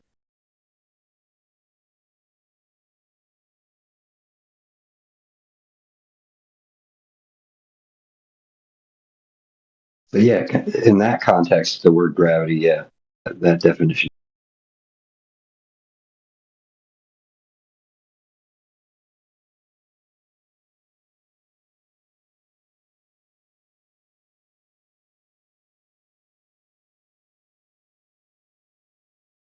They always want you to explain gravity to them. Explain gravity to me, right? It's always something that needs an explanation, right? Because what do they consider gravity? Gravity is this thing that just makes like gas like coalesce and make these huge burning space balls.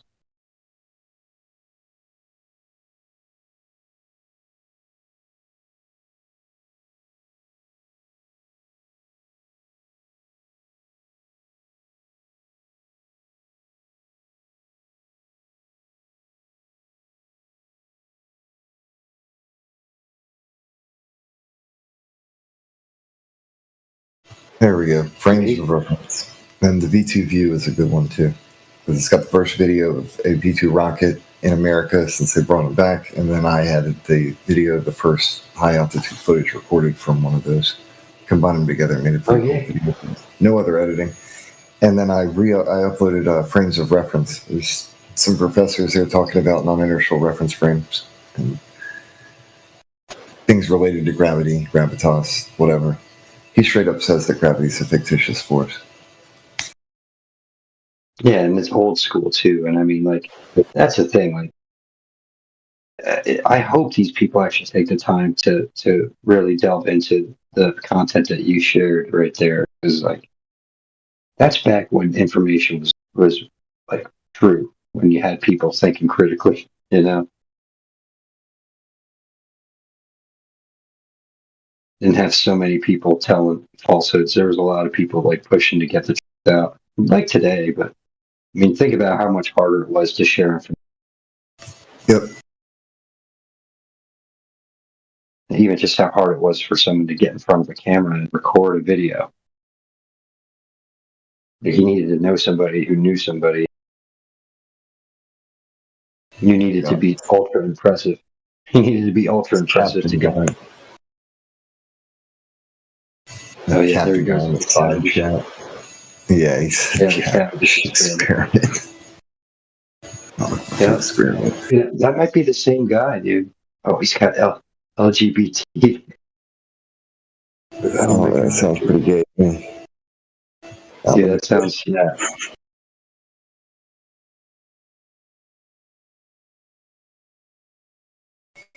I don't like talking to the ones that just kind of repeat the same script. That's just a cookie cutter person. They're NPCs. I want to talk to the real people who have their own worldview or perspective, their own ideas and stuff, and not just regurgitating something they were forced to learn. Oh, that's why I can't stand this whole AI generation, dude. The next generation is going to be so freaking screwed. I won't be surprised if they don't even know how to write print soon, let alone read. Yeah. Like I said, I'm so concerned about children not being able to write in cursive, and yeah. How about not being able to read at all? Yeah, or read. I mean, they'll definitely be able to figure out how to read, but it won't be anything of value. No, They won't even have to, dude, because someone they'll just know. They'll only need to know how to talk. Because they can do talk to text, they can just talk to their AI, and then AI will read whatever they need for them. Like, AI, read me this. You know what I That's mean? true. And people will get lazy as F and just rely completely on it. And what's the next thing they're trying to push on the society? Neural, right? Yep. Have computer directly, interfacing with your mind. You could have downloads and all this crap. I mean, imagine just a voice in your instead of a fucking earbud, you know? And people who would welcome it, people who would welcome that stuff. Like, oh man, it's the future.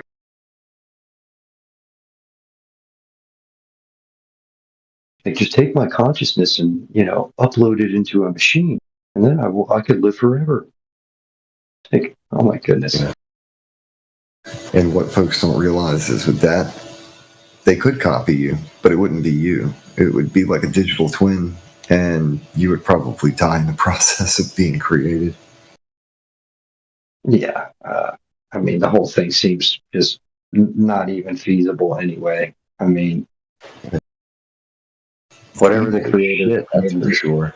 Yeah, whatever the creator intended this place to be, it's definitely not that.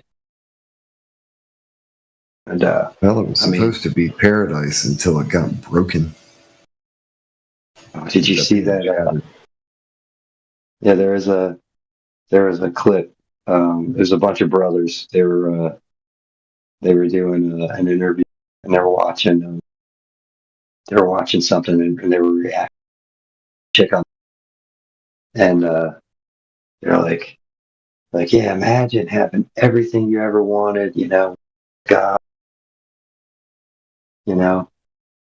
and he, God gives you a woman, and she's like, oh, and she messes it up because she wanted something, isn't there something, and it gets him kicked out of paradise, and all the guys are laughing, and the chick's the only one not laughing. If you read that verse, it says she gave the fruit to her husband who was with her. So it's not just like Adam didn't speak up. Asshole just sat there and let all that stuff happen. Yeah. Well, no, the funny part about the whole clip is that the girl's the only one not laughing. And they're like, yo, what's up? Is that not funny? Like, we're laughing. I was waiting for him to say something else. And he's like, that's kind of the point of the whole joke. I thought that was so funny. It just made it sound that much better. Oh man. But no, there's no doubt Adam was definitely just as guilty of the party. Yeah, no doubt. It's even more messed up because if he was explicitly told this will kill you, he let the most beautiful woman he's ever seen in his life, since it's the only one, eat something that he was told would kill him. What the fuck, dude? Why? Well, that would have to mean that he was there listening in on the conversation between her and the servant.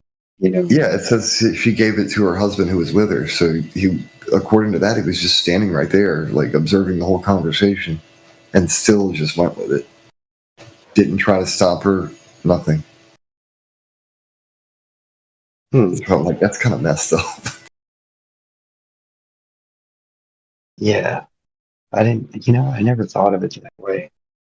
Especially with the premise of him being told this will kill you, and he's just gonna let her eat it. What the fuck, dude? That's not cool. You're supposed to protect her.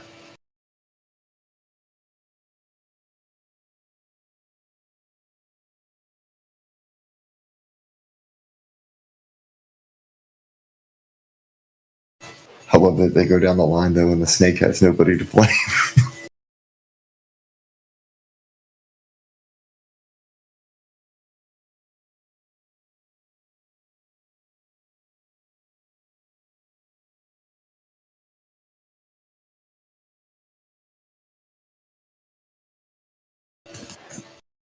I was in a TikTok chat room, and like it was a couple flat earthers and there were some Bible thumpers. Yeah. There was this one guy in there that was just like, he's like, yeah, I'm one of those guys, like ego trippers. What do you think, that he was like God's gift to mankind or something? Oh yeah. I'm like, yeah. Do you tell yourself that while you're on the fucking dropping a hot one? Like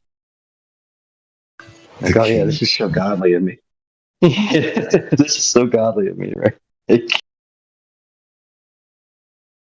But yeah, he had some people offended, and I'm like, I could respect having faith in oneself. I mean, like, I think it's important to have self belief if you want to be successful. In anything that you're doing. But I feel like it's the recipe in order for to have confidence and all that. Yeah, just not excessive self-esteem. That's pride, and that leads to falling. Pride go with the fall. Well, I mean, if you like, let's say you had done some miracle, right? The only way you would be able to achieve that is through true confidence, and the only way you'd ever be able to get to that point is through true humility as well.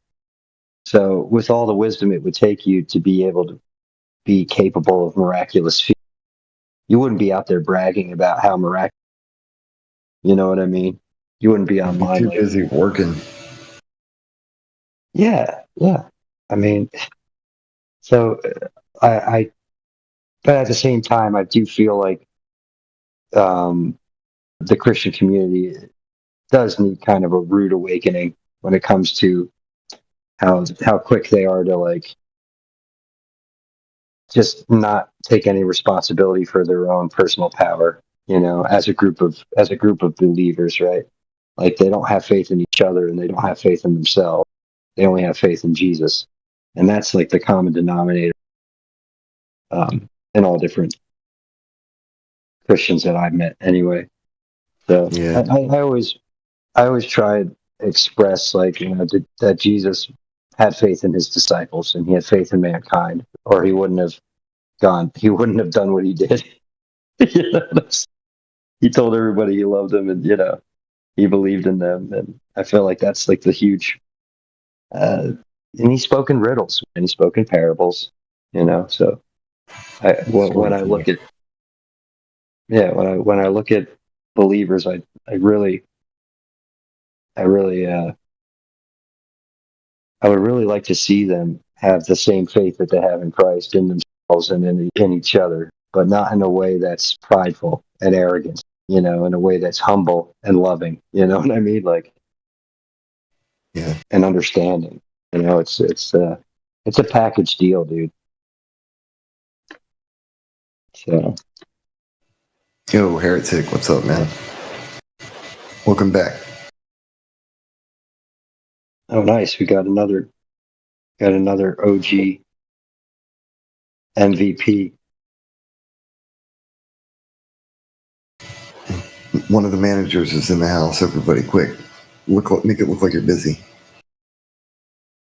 Get back to work.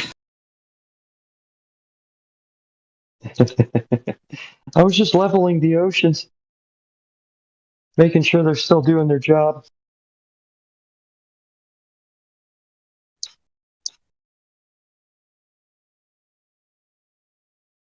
We got a bunch of. Yeah, we got a bunch of mutes that seem to have active thumbs.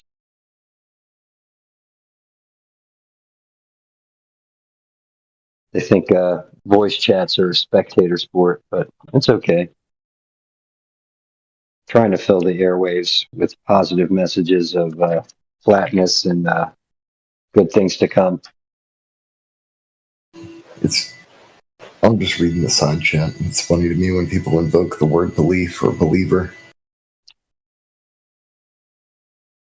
Oh, I call them all believers. Yeah, but they don't know they live on a ball. They believe they live. Yeah. Well, that's the thing, is there's a decent amount of flat earthers out there who they don't know that the earth is flat. They believe it, but they don't have any arguments and when you talk to them about stuff, they give you some shit from like, damn, 10 years ago, season 1. Yeah, yeah. If you start talking about, oh yeah, we know because flat Earth, you know, answered every single question in the whole entire world.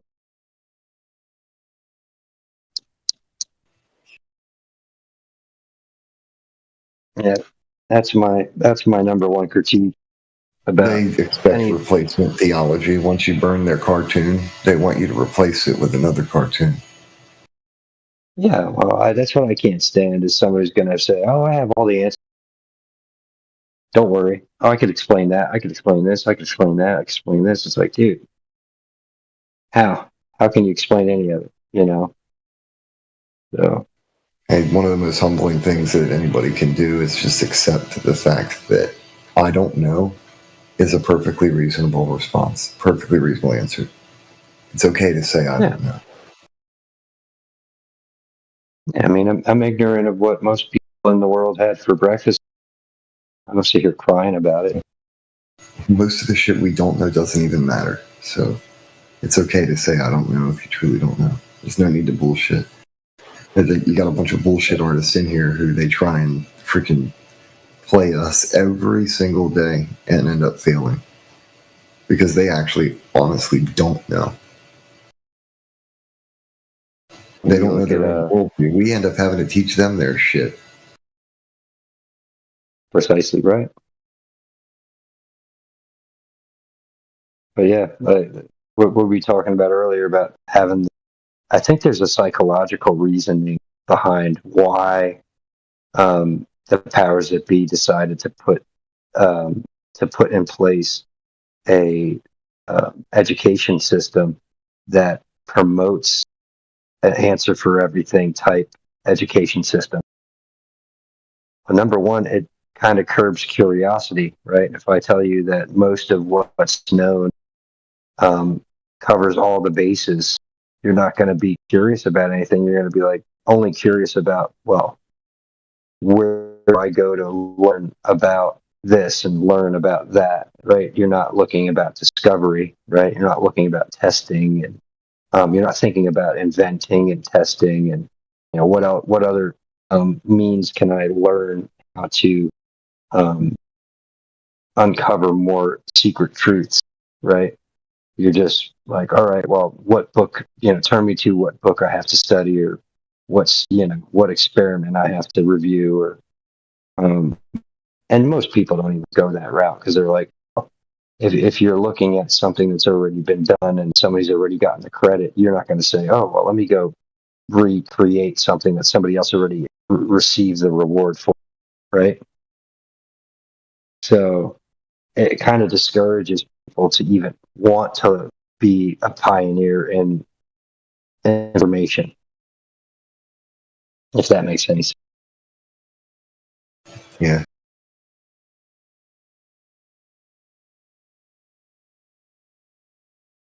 It's like the cookie's already been earned. There's nothing for you, right? There's no reward for your effort if you go and do this thing because it's already been done. So it takes the appeal out of learning something that has already been, basically, yeah.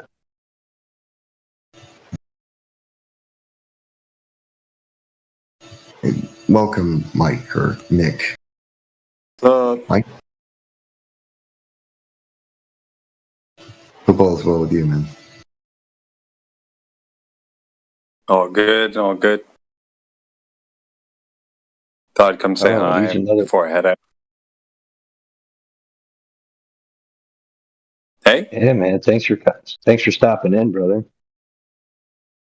Yeah, no problem, man. It's a couple taps away, How hard? Yeah, how was it over at the? Yeah, how hard was it? How good was it over at the other side? Oh, it was okay. I mean, Bev actually came in and argued for like an hour something. Yeah, we heard about that part. Well, a little bit. Yeah. It was funny, man. I literally got popcorn out. That's great.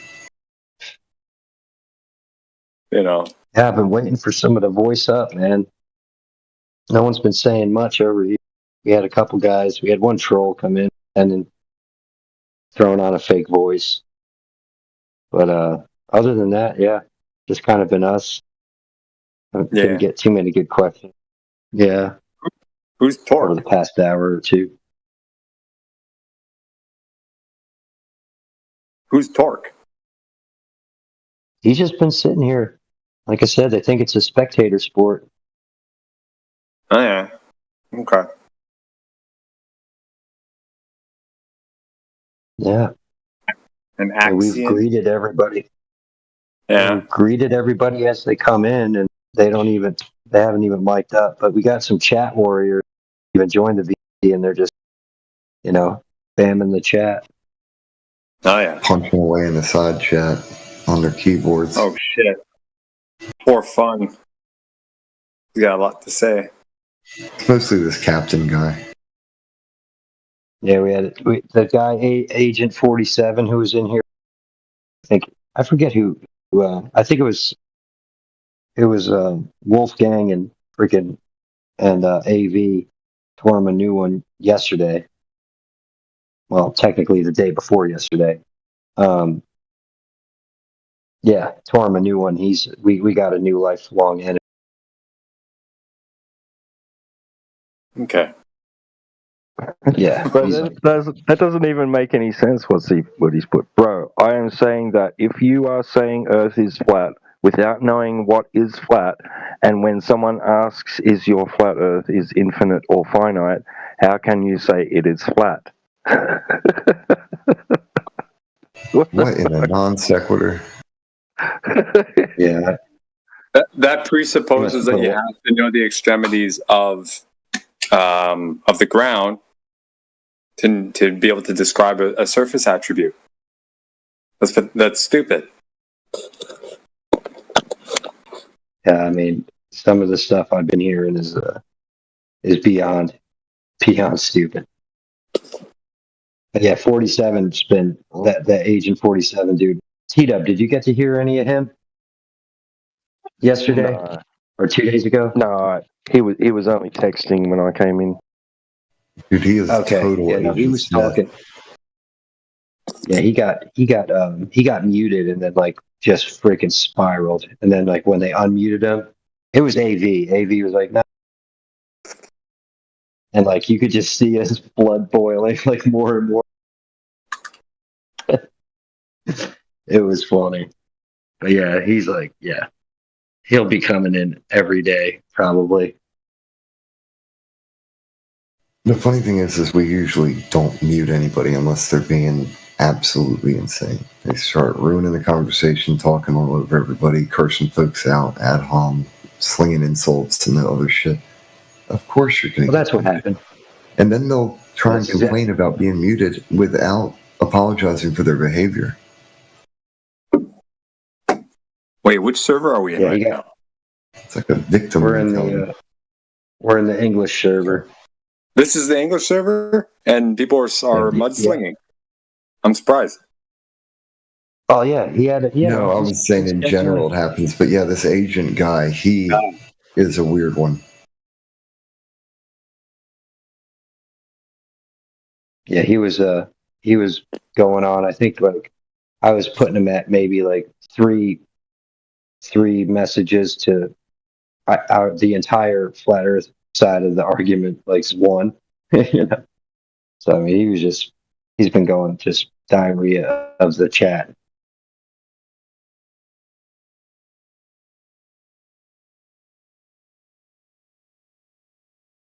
Got diarrhea of the chat. Interesting. What else is new? Oh, Cat's back.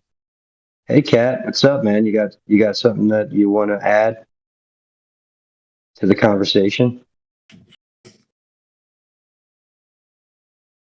Hello, everybody. Dang, I accidentally hung up. Hey, Cat. Who's that?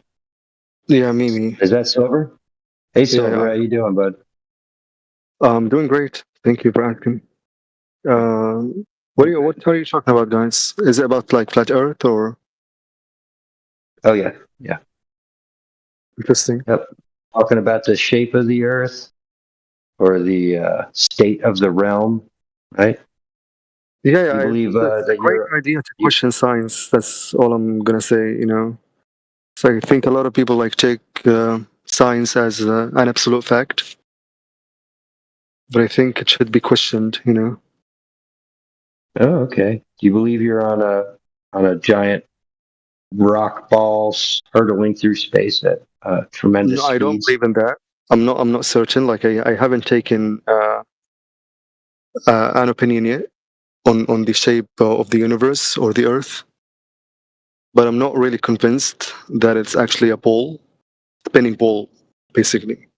I'm not really convinced, and it's been this case since like my childhood.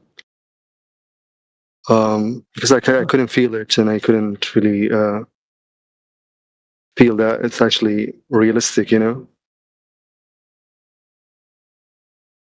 All right. Well, I'm going to let one of my friends here address any questions you might have in regards to the topic. I have somebody out in the chat. But no problem. Yeah, I have. This guy's concerns. No problem. I've got. I've a couple of questions about this whole thing, but I'm pretty knowledgeable. We got a few people who could. The whole Yeah, we thing. got a few people who could answer anything. Yeah, we got a few people here who could answer. And hear Yeah, what my you have to first say. question Ask is the gonna listeners. be. Yeah, sorry. Go ahead. I kept like cutting you No, off. I'm gonna mute myself, and I keep cutting you off. I feel like so. I'm gonna mute myself, and you could ask the all right. panel of great gentlemen and ladies that we have here.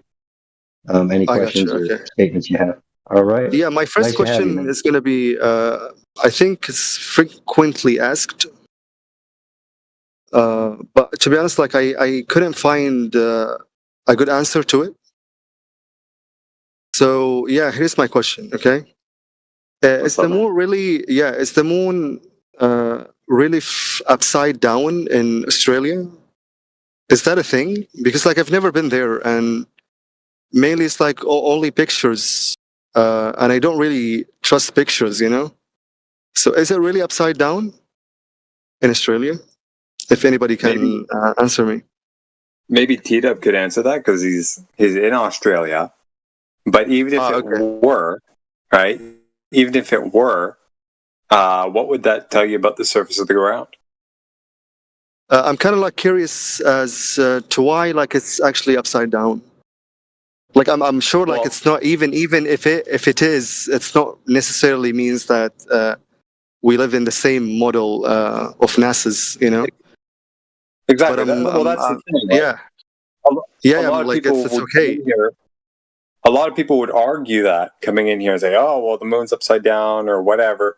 Something about the moon, therefore, would be on a ball. But I mean, if you think about it, if you take a piece of paper, you draw a large, number 6 on it, and you stick it on the ceiling, and you walk to one side of the room, it looks like a 6. You walk to the opposite side of the room, you look up, that looks like a 9. The thing is upside down, but that doesn't say anything about the nature of the floor you're walking on, right? Yeah. So I mean, it's obviously a simplistic scenario, but had my hands full. No problem. At the time. But yeah. So what I'll say is that have you heard my question? It's the right way up here, and it's upside down where you are. How's that? Come again, please. I couldn't because like your volume is actually. Oh, sorry. I said it's actually the right way up here in Australia, and upside down where you are. Oh, okay. No, but seriously though, right? When it rises, right, it's got this orientation about it, which seems to be inverted or upside down, where whatever you want to say, right? But when it's setting, if you get out early in the morning, or whenever it is, whatever time it is that it's setting in the west, and you look at it, it's almost flipped upside down as to when it was. So its orientation has almost done a full 180 almost, like not quite, but like it's quite tilted compared to when it's rising, which is interesting, right? Okay. Yeah. There's not many. I've tried googling it. There's not many photos of it online, right? But there are examples of it. If you Google moonset Australia, right? Moonset. You have to be specific about moonset. You'll see that the orientation of it is quite different to when it's rising in Australia. So Okay. yeah, and it should be the same for anybody anywhere they are, right? So in North America or Europe or wherever it is, you look at the moon when it's just after it's risen, and then look at it when it's setting, and compare and take a picture of it when it's rising, take a picture of it when it's setting, and compare the two, and you'll find that it's changed its orientation quite significantly. Yeah. And it's only doing this in Australia. No. That should Or go does for it anywhere. have this pattern like elsewhere? It should happen anywhere you are. Okay. Yeah, Okay. I'm pretty sure. Yeah, I'm not sure if there's a term for it. Like it kind of does, like it almost does like a cartwheel across the sky as during the night. Yeah, I'm pretty sure. Yeah, Like, it's actually can anybody else interesting. Yeah. attest to that being true in the north? I couldn't, but it would seem reasonable that it would. But nonetheless, though, the main point was: is it inverted, like taking a snapshot from the north compared to taking a snapshot of the south? Right. Right. So, Yeah. Yep. Yeah. Okay, so moving on, I think, because I have another question. Go for it. Yeah. Is the moon really transparent? Is it like I don't know some about kind of that like one. projection of something else? That's speculation. Like a real object? Yeah. Because like I That's- genuinely feel this in my guts, but I'm here like to ask it so I can see like other point of views or yeah. Look, dude. When it comes to anything not the Earth, it's really tough to discuss it. Number one, in principle, it's not the Earth. Therefore, one would argue that it has nothing to do with it in terms of argumentation. So there's not much of a point, but it is an interesting topic nonetheless. I've seen photos or little clips of people, taking a shot of the moon, zooming in, and it's a crescent moon, but in the area. And in the area where it would have been the I mean, like moon, in my country, by the way, I can see what's behind the moon actually. So you can see it yourself. I remember like I've seen like a star behind it. Yeah, And well, that's I what think my friend told me that you're dumb. Like it's actually like in front of it. But it felt like it's kind of like weird, but it was like genuinely behind it, not in front. Because like the star was shaded, it was almost like shaded. It's a hard one. That's a hard one, man. Because like in the standard model, one would have to say that firstly that you wouldn't be able to see the star because the moon would have been a solid object and you can't see through that. But if you do see through it for whatever reason, they would have to say that the star would be behind it because these stars are trillions and trillions of miles away, and the moon is what, only 250,000 miles or something, 300,000, whatever. Yeah. Oh, but even then, how would anybody know? Really, True. Like there are like some phenomena that are actually like very. It's kind of hard to explain, Like, I've seen is an enigma, but I can't prove it. Yeah, me too. I've never seen it with my own eyes, but what I have seen, right, is where it's the moon is like only, partially illuminating or illuminated, whichever one it is, because I don't know. I don't freaking know what's causing the moon's light, right? I'm not going to make a claim about what's causing it, but you'll see that a crescent, right, and then you can just faintly see the rest of it. I mean, it's dark, but there's like this faint. You can just sort of faintly see those features that you usually see when it's full. Now, what that means, I don't know, but I have seen that. You know I what I understand mean? you because like I've seen it with my you mean like the whole object's still there. Right, you kind of see something Yeah, you can see still there, even though it's the darker. dark gray like, shade. Yeah, you're right. yeah, I've seen this yeah, with it's my really own eyes. faint. But yeah, other people have reported that too. Like they've seen that too. I think there is photography of it as well. But it could then be It layered. doesn't always It could happen. be like a It doesn't layered always object, happen, right? You know, it could be a layered object. I don't know how Who how does knows? that even work.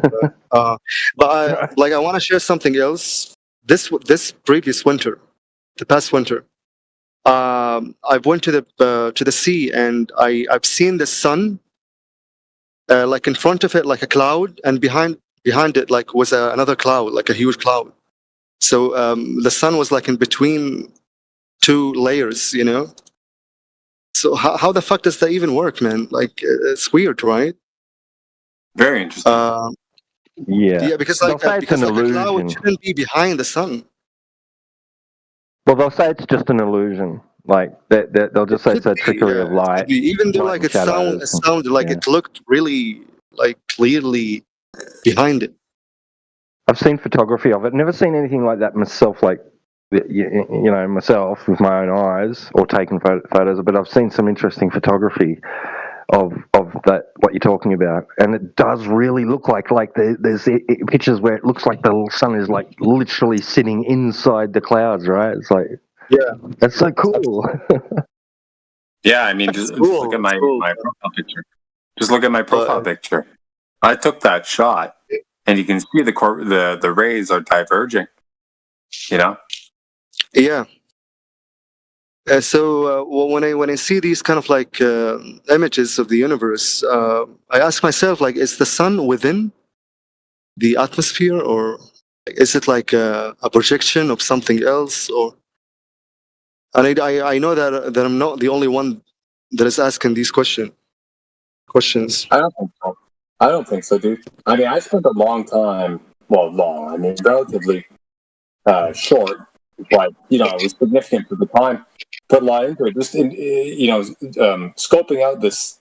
There's a claim out there, you know, that when you look at the moon, if you analyze it, and you do some transformations and some color highlights and shit like that, you basically get the map of the Earth just in a sort of distorted form, you know. And people go into it really hardcore, and they're like, you know, like if you're curious, it's just purely speculative. I couldn't say one way or the other, but if you go online, I think you go on BitChute or something, there's guys out there all over the place analyzing it and blowing up the image and getting really into the nitty gritties, and everything is mapped out. You know what I mean? But It's again, really I interesting. feel like analyzing the phenomena without the right questions, it wouldn't give you like the answer, right? Well, of course, right? So if someone says, "Oh, well, you know, the moon is a giant rock," right? And then, of course, well, it's just a rock. You know, what you're seeing is just pareidolia, right, or whatever the term is, where your brain kind of fills in the gap or fills in like a sort of icon or an image onto whatever irregular shape you're seeing. So it's like, oh, I look in the clouds and I see a dog. You know, it's that type of shit. Or there's really something interesting going on that we don't know about, which is where this argument would come in, right? True. So it's interesting, but you can't really know. Or at least I can't, not at this point. Yeah, man. Like the world is still unfigured. Maybe I don't know, man. But that's okay though, because we can look at the bits and pieces and extrapolate from there and come to certain conclusions that are sound, right? And then you just go from there. And to be like, with all respect, the current model of the universe is not really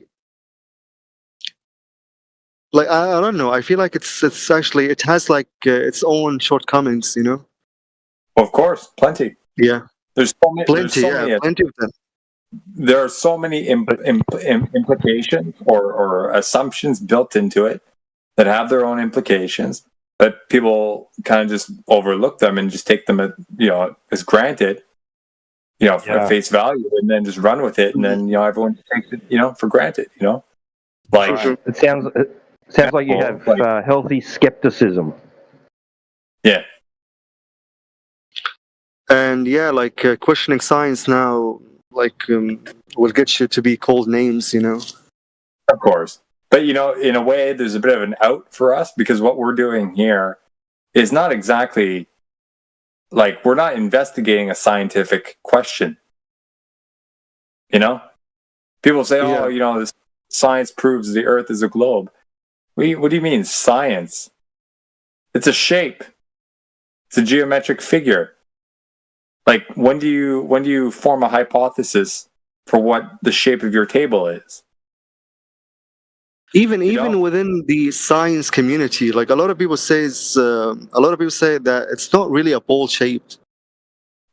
Well, you would find like different answers, right? Like even within the science itself, like a lot of people not debating the shape of the Earth. Yeah, which is funny to me. Internally, there are squabbles, right? So there's the formalized, what is it, the WGS84, globe model. You look up some sort of 3D model of it, you'll see it's like this kind of wonky looking potato type thing, right? But then you all or pear shaped or something like that. Yeah, then you get Neil deGrasse Tyson. Oh, it's a pear shape. But then you get photos from NASA, right? Alleged photos, that are perfectly spherical. It's like, what the fuck's going on? The CGIs? Yeah. Well, exactly. Your brain should be kind of like firing off. Okay, something's going on here. Yeah. Right. And now they have like a live stream, man. Well, even then, like there's people that are on the globe side that are questioning the legitimacy and the validity of what they're shown through, from NASA and other space agencies, because they sit down and they work out the math, right? Like Neil deGrasse Tyson and he's not the only one. And they conclude that you wouldn't see any curvature or not that much curvature as is shown from that height that they claim to be at, right? So they're saying that they're sensationalizing the truth, right? And that they're making it more exaggerated and that they're a bit upset about that because they want people to be able to appreciate their globe for what it really is, right? We're saying it's not a globe, but even the ones that do think it's a globe think that NASA's being disingenuous and just for media and propaganda reasons are, they could be, right? Exaggerate, right? What it's really like up there.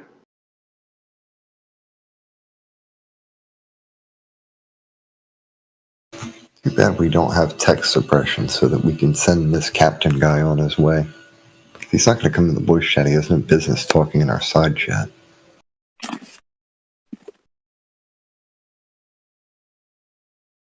At least Cat's in here listening. This other dude. It's over. Does that cover it for you? You got anything else?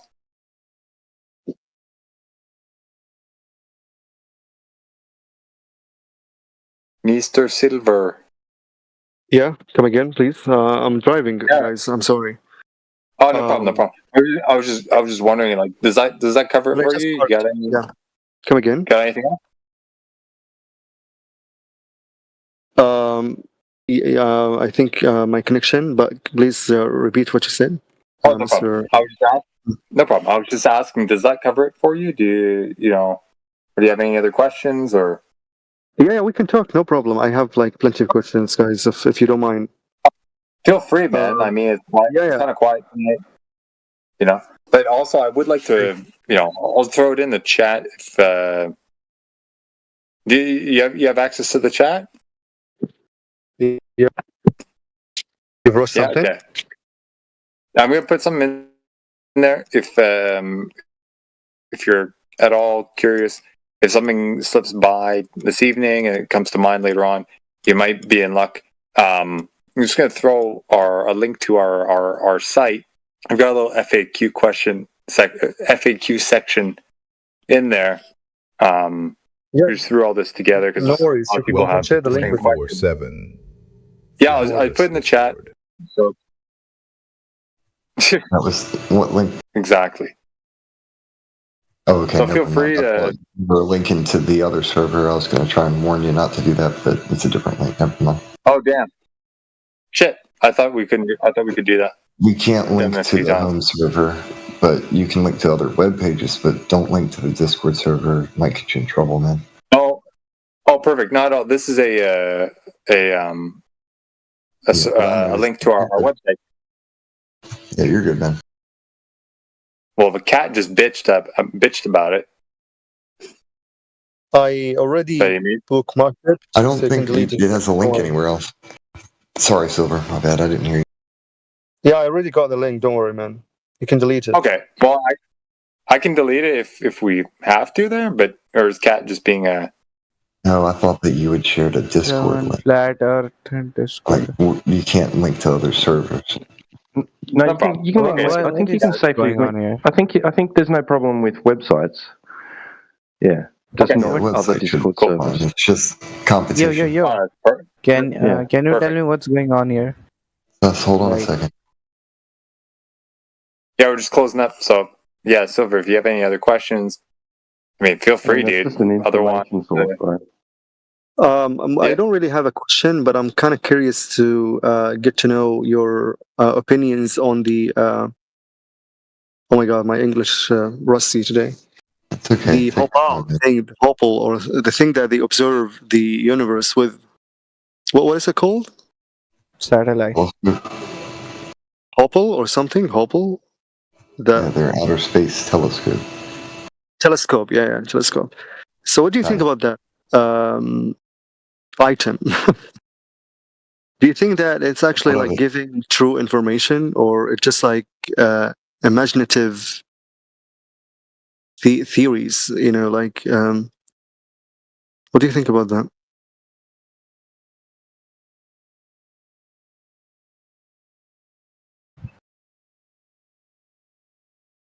I don't know if I can speak to that. I enjoy watching sci-fi, so it doesn't bother me either way. No, I'm not speaking about like your enjoyment. I'm telling you guys, like, do you think that it gives like genuine information about the universe, or just like scientists like just like take pictures of something and they imagine something completely different from what it really is? You got it, bro. You got it. Nailed it. Because like it sounds silly to me, like when they take a picture and they say like, "Oh my God, we found like another galaxy," based on that picture. You know, it sounds very cartoonish to me. It sounds like almost like comical. AG, you're roboting hard, man. You guys know me? Yeah, we can hear you. Nah, I'm asking if you know me. What the hell is that guy? Ah, you should be. What the hell was that about?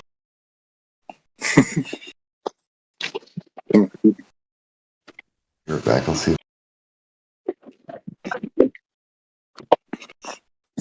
Yeah, Silver, I think it's a good question. I mean, we're just being skeptical in general, I guess, you know? I don't think there's anything wrong with that. Earth is flat. I think the interpretations of what they do receive is what ought to be more put into question. Because I think the technical stuff, like you look up in the sky and you gather some data. Because I don't know if it's a Hubble that basically just picked up on various ranges of EMF spectrum, or it's another one, or maybe they're literally just taking shots of like a little bit under infrared and above ultraviolet. I don't know if they're doing radio capturing or whatever the term is, and then translating it. There are some telescopes that do that. But either way, if that data is accurate, that's fine. If it's not, then it should be put under scrutiny. But most certainly, the interpretation of that stuff should be should be looked at with a keen eye. Yeah. Like, have you ever seen that heat map of what they call the cosmic background radiation? I'm not sure, but you can tell us like what it is. I'm sure. You ever seen that photo? It's a little bit. It's a colored photo. It's like a picture, like a circular or an oval like image. I'll try and find it in a second. And there's all sorts of like splatters of red, green, yellow, orange, kind of all over the place. And actually, hang on. Let me find it there. Put it in the chat quickly there. But the claim is that these are kind of like pockets of different degrees of levels of background radiation, and they claim that some of this, it must have come from some of the shit would have been emitted at the beginning of the Big Bang, and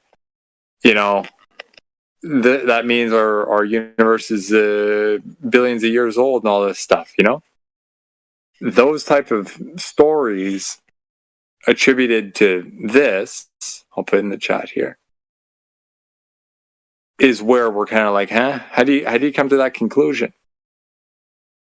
Right? It's just an image, a colorized image of stuff.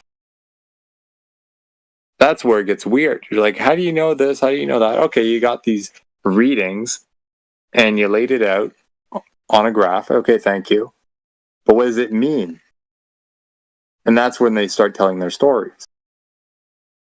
Yeah, it's almost like science fiction at this rate. Because like the informations are just kind of hard, like to connect the dots anymore. Guys, 1 minute. So on one level, you can say, okay, in one scenario, okay, the information, like the data that they're providing, is legit. Let's say, right? But then the story comes in. You're like, okay, But the worst case scenario, they're totally crafting everything, not only the data but the story as well. But it's one of the two. But either way, it's not exactly conclusive. You know what I mean? Now, if there's another way, and I'm overlooking it, I'd like to know. But just from that standpoint, it's like, okay, you really have to take their word for it for any of it. But the thing, to be honest, even though like, sorry guys for coming off like this, but I have like another question, but I'm gonna make it to in another session because like it's completely different from what we're talking right now. Okay. Is why did they start the whole like this kind of like fiction thing? If you said it. That's like why did they start this kind of like the biggest lie in human history? Like why the fuck did they do it, right? It's a hard one because then you start. It's a very hard one, and it's like reality shattering at this point. Yeah. Because like, I mean, why? The question in that form, one would have to know other people's motives, right? And that's not anything I would like to do, but one can speculate on that. If you can shape of certain things, you have a certain degree of control as to how they think. True. So one can argue it's a control mechanism, power mechanism, or a power grab, a money thing in some cases. But all that's up in the air. But it certainly seems quite reasonable to at least point those out. Could be multiple. Could be wherever there's whatever opportunity there exists to gain some advantage, they're probably taking it. Yeah. But the important part is to recognize what is and what is not true, and then run from there. It's like, I don't think anybody here is saying, I'm certainly not, saying that, oh, your teachers are lying to you, you know, all this stuff. I'm they're not not saying lying because, like, even the teachers, they don't really know the truth. You know, that. Exactly. you can't blame They believe someone who is completely blind. Yeah, either your Like, teacher I feel like would- even the teachers are, you know, yeah, either your they're not really, either your te- they either don't your- know, basically. It's like, yeah, it could be like, oh, either your teacher wholeheartedly believes what they're teaching the class, and it happens to be part of the curriculum, or they don't believe it, but they're teaching it because it's part of the curriculum, and they want to keep their job. You know what I mean? Like, I personally, I don't see any other way. Or the teachers corrupt. Fuck it, fuck these kids. I'm going to teach them this bullshit, even though it's not true. I want the money. No. To be honest, like, I see it differently because, like, I think even the teachers themselves are not aware of anything. That seems to be the most likely. Yes. Yeah. Personally, I think That's correct. And oh shit, dude, what's I up? agree. What's up, Mick? What's up, baby? Hey, man, how the fuck did we end up here on this server, bro? What the hell happened? Expanding. All right, I like it. New Bro. stomping grounds, man. I love it. Let's go. We were invited back. We used to be here, going back a while, and Really? the owner reached out and said, "Come back." So yeah. All right. Here we are. You get. Do I have like full perms to like drop a link or whatever? I need some of you mods. Well, we'll have to hit up Cyclone. Yeah. Whatever, man. Just hook me up, bro. That's all I'm saying. But yeah, man. I love branching out to new areas. I love it. Great idea, bro. Great idea. Whoever put this together, thank you. Damn. And honestly, this place is pretty damn chill. Like, when you compare it to politics or some of the other servers that we've been at, this place is pretty damn chill. Yeah, I've been listening for a couple of days. Haven't jumped in on the VC yet, but I'm here. But yeah, I've been listening, man. Yeah, it's good. Good people. You can tell a difference, can't you? Yeah, this place is different. Different vibe. Yeah, it's different for sure. Exactly. Yeah, people are more willing to go, oh, wait, what? Wait a minute, what? Yeah, love it. Dude, I think that the hottest conversation I heard in this room, I think it was yesterday. I participated in it a little bit, but it was still very fluid. I forget who it was also, but there's a guy, Quantum Ray or something. We went very deep. It went on for a long time. A lot of back and forth. Kind of got somewhat heated, but nothing compared to what we're used to in our server or the politics server. Yeah. Hey, politics server, man. So I went in there a couple days ago. I'm like, where the fuck is flat Earth, man? What the fuck? Packed up camp and moved. So I fucking, I fucking DM'd like India. I'm like, what the fuck, man? Did I get kicked out? What the fuck, bro? I couldn't find it. I was puzzled. I was like, what the hell's going on, man? And then, I messaged Jim again today, and he's like, oh shit, yeah, we got a new server. I'm like, oh, what the fuck? English hub, man. What the hell? Okay. But I'm glad to be here. I won't waste. I asked the same question the other day. Yeah. I asked the same question the other day. I was looking for a link for the politics and religion channel that we have.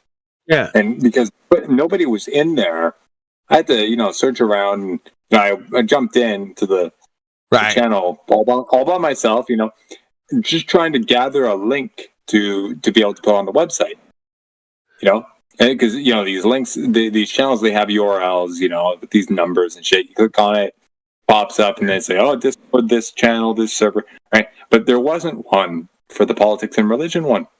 I don't know if it was because the room was not populated and the UI just didn't give me an option to copy the link because of that. or because maybe it was deleted or something. I couldn't tell. Yeah, I couldn't tell either, man. I'm like, what the hell's going on, bro? But yeah. Can I post in the chat, or let me see. I'll say cheers. What the hell, man? Well, thanks for having me, man. Dude, I love that we're expanding into the English hub, bro. I read when I joined the server, I read through what this kind of server is all about, right? It's about learning English. Yeah, okay. And dude, I had to answer all these questions to even get in here. And, are you here to learn English? Anyway, it didn't matter. This is where you guys are. I'm coming, man. Let's go. There's going to be a shitload of fucking Globers coming in here, bro. Damn. The server has 250,000 something. Damn. Well, welcome to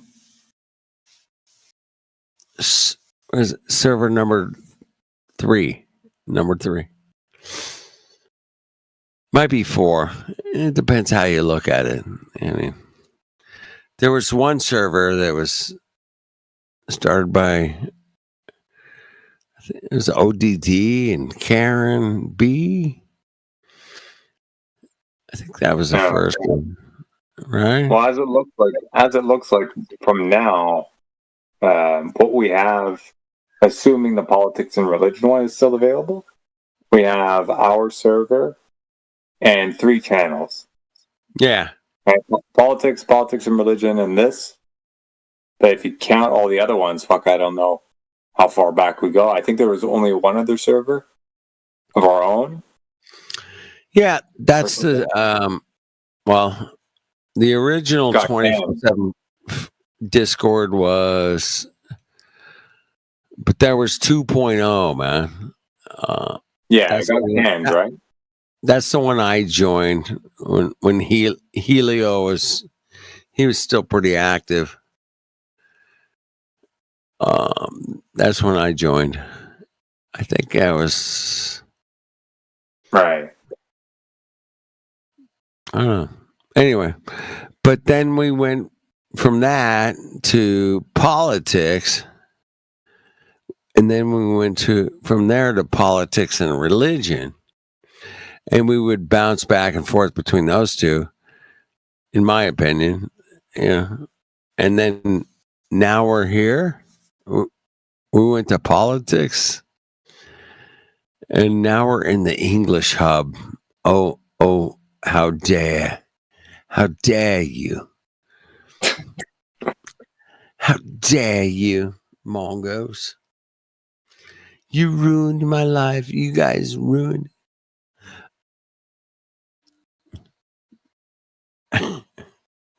Yeah, I'm just waiting for some Harry Potter character sounding people to walk in.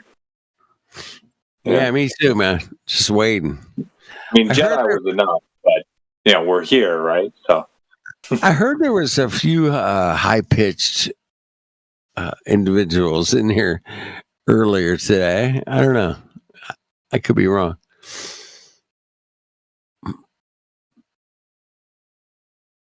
It's a good spot. Good spot so far. Lots of in and out. People popping in and jumping out. All right, man. Because I was totally freaking out, man, when I went over to politics, and I'm like, there's no flat Earth and fuck all nothing. I'm like, hey, Indio, man, what's up? Yeah.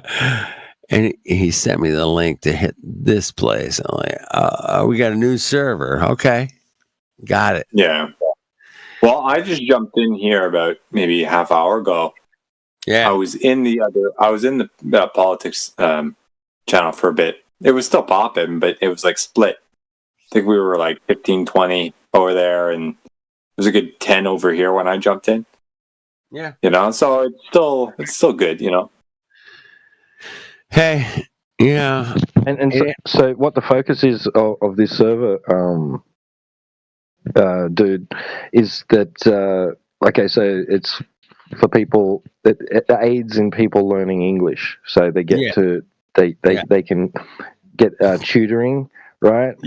And there's all sorts of facility for that, right? And then on top of that, there's like there's politics, religions, server, channel, right? Yeah. There's all these different channels. So we occupy a little space in this server now. I love it. Yeah. Love it. So people learning English get to come in here and practice what their English and what they learned so far. Yeah. Yeah, they can learn about the word horizon, bro. yeah. Did you hear that earlier with Cyclone? Cyclone was teaching someone. I was laughing like ass. I was like, shit, he's teaching this guy the word horizon. Oh my goodness. I love it. Anyway, that was funny, bro. Thank you. Dude, that was before you went to work this morning. You were talking about that, right? Yeah. You might be thinking of Timbo, but yeah. It was a lot earlier, yeah. Okay. Well, I called you guys, Timbo, T-Dub. I put you guys together. Tim Dub. You guys are the same to me, but yeah, I knew I couldn't have been the only one, Matt. I was like, fuck, we're in a room of like 30 people. I'm scrolled at the top, things lighten up. And then I hear some Australia come through. I'm like, fuck, it's Timbo. Fuck it, Tim Dub. Shit, which one? Fuck it, it's Tim Dub. Or Tebow or Tim Dub. One of the two. Tebow, Tim Dub. And, throw a little Matrix in there, man, while you're at it, bro. I mean, that one's easy, man. That stands out as so Matrix is easy, but sometimes he sounds exactly like T-Dub, man. No way. Sometimes depends. I'll tell you who I get mixed up on: T-Dub and Timbo. And earlier on, it used to be Daz and DJ and AJ. I think maybe AJ stood out a little bit on his own. AJ's certainly Daz and DJ, and I think there was one more Australian guy, kind of flip flop back and forth. But AJ and Matrix. Hello, guys. Hello. Oh shit! It's the man. Speak to the dude. Hey, man. Welcome to Flat Earth, man. Welcome. What do you got? Left from Mars, man. I don't know. Why are you guys opening this? Aren't there enough proofs that Earth is not flat? Oh, oceans, airplanes, lakes.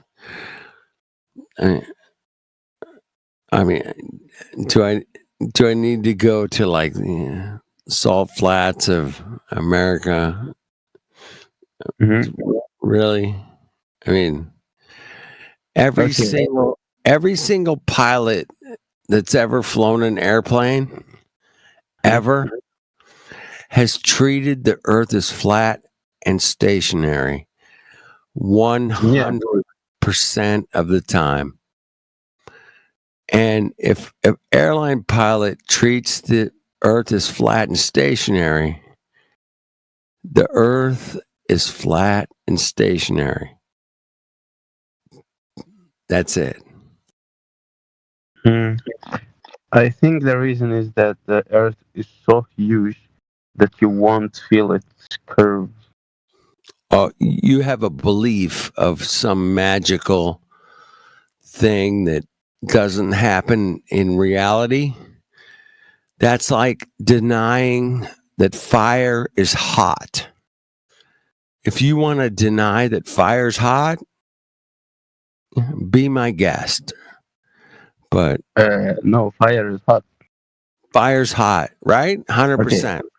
And also, why are you denying that there are electricity in other islands and cities? So if it's flat, then you should see the horizon with like like small lights or something. Like you know what I mean? Those No. the curves, No. it has a curve. So you won't see the light of the other Okay. islands. You know what I mean? You understand No, what I mean? I do not know what you mean. Does anybody else know what this guy means? So look. If the Earth is flat, Help me out. the Help me distant islands, okay, which are like let's say Australia, America, or something. All these countries has lights and has electricity, right? So I think I followed it. Wait, so are you saying that we should see things in the distance, no matter how far they are, if we're no, but okay. I understand that we have like we can see to a certain distance, but still, at least we get like this kind of light in the horizon that like still like there's something very far with accumulated light. You know what I mean? Yeah. As you're stating yourself, we can only see so far. So how far would be that limit? But light can travel to far distance. So are you saying that light travels indefinitely? Mm-hmm. In what environment? I don't know, like travel, So like my understanding is theoretically, for example, in a vacuum, light can travel indefinitely, but even then, it still diffracts outwards. Like even if you take a laser, for example, at some point along the path of the laser, if you took a measurement of the radius of that light, it's going to be larger than the radius of the laser initially because it's coning out, for example. Right? So it's spreading out like spreads, right? Even in most optimal conditions. So couple that with the fact that we live in everyday air that has moisture, has different varying temperature, pockets of temperature, and all this stuff. Who knows what the limits are depending on the day to day, unless you have all the data available. Then you can maybe model it. But apart from that, it's not going to travel indefinitely, suffice to say. So no, you wouldn't be able to see indefinitely.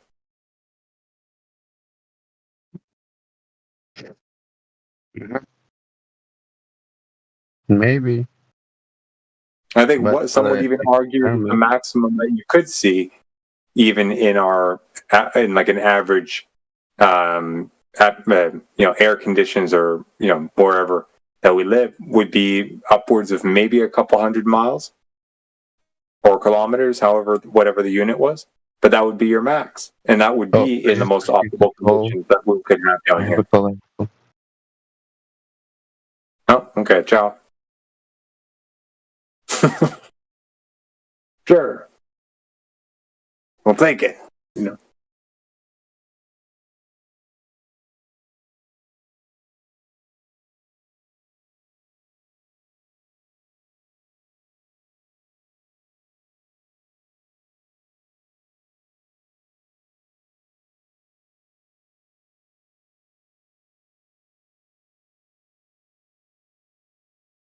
Aw, dude left.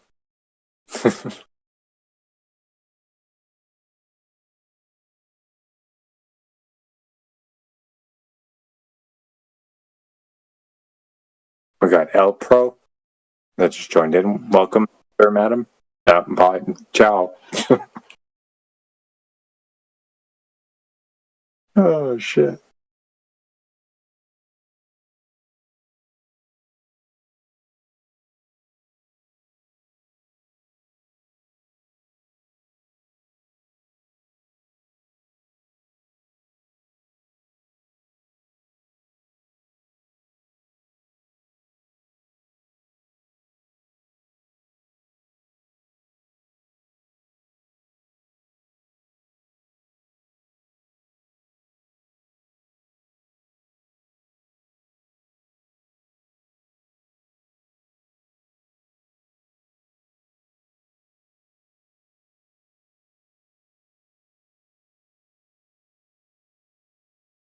I think you'd probably be able to understand a lot of these people, right, Mick?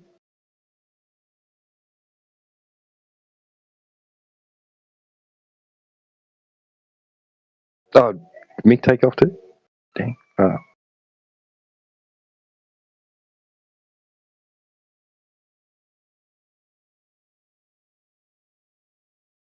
Sorry, what was that, dude? I was just thinking that you might be able to understand a lot of these people if, like, because, coming from, like, if they were to not speak their English, right, you'd probably be able to understand it because you come from a country where the native language is Indian, right? You're kidding. No, yeah, I am. I'm kidding. God damn. Oh, you're funny. I do deal with a lot of native French speakers who have a hard time in English. Well, I mean, not a lot of them, but from time to time, Right. I know that, But no native Indians in my vicinity. Right. Yeah, In I did either. hear you translating there the other day. Oh yeah, I tried a little bit of French there.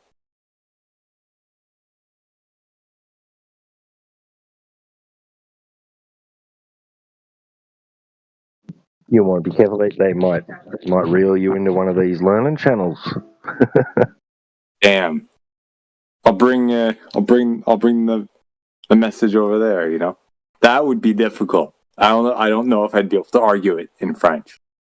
Certainly not as fluently, because all the terminology is anchored here, for me at least.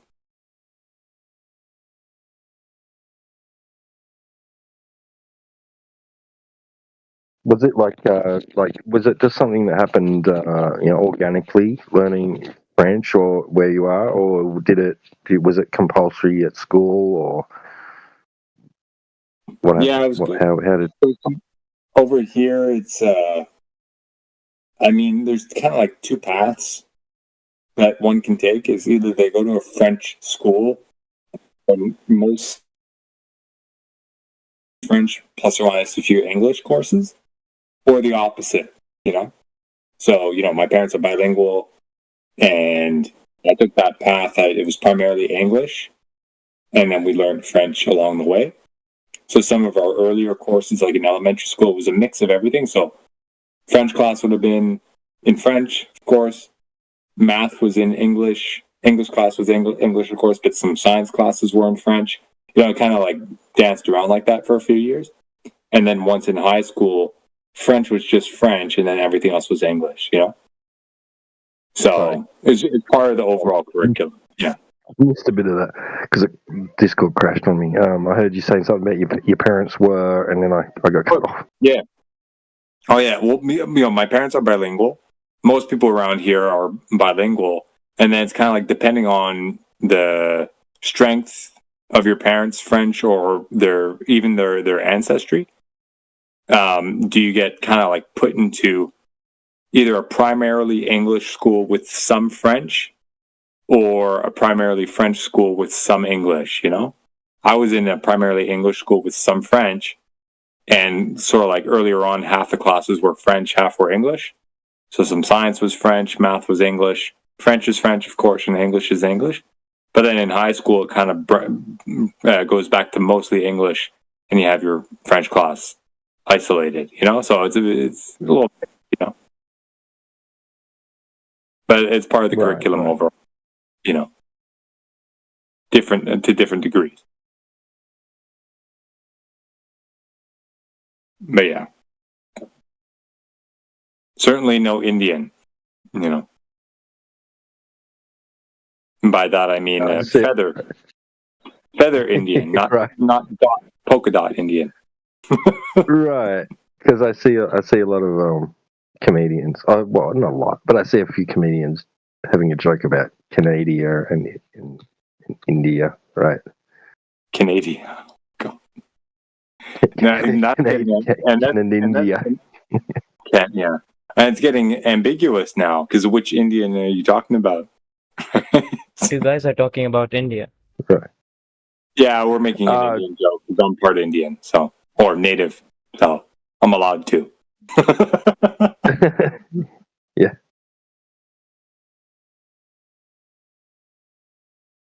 Yeah, just there's just a bit of a running joke about Canada and the ethnicity there. Well, shit. I hope I didn't offend him. Shit. Who cares? You know. The best is when you have someone like CB come in. You know, he's like, I I'm really black. didn't mean to say anything bad about Canada. I hope he's okay. Hey? I was just saying, I really didn't mean to say anything bad about Canada. I hope he's okay. Right? Oh, no, of course not. You know, the best is when you have someone like CB come in and he's like, you know, he's making black jokes against himself. It's like, okay. Did you guys read the rules of this server at all? No. I have before, but I probably should review them. Yes, secret Asian man was in here earlier, like laying it into everybody because, like, yeah, this server is like kind of a little bit more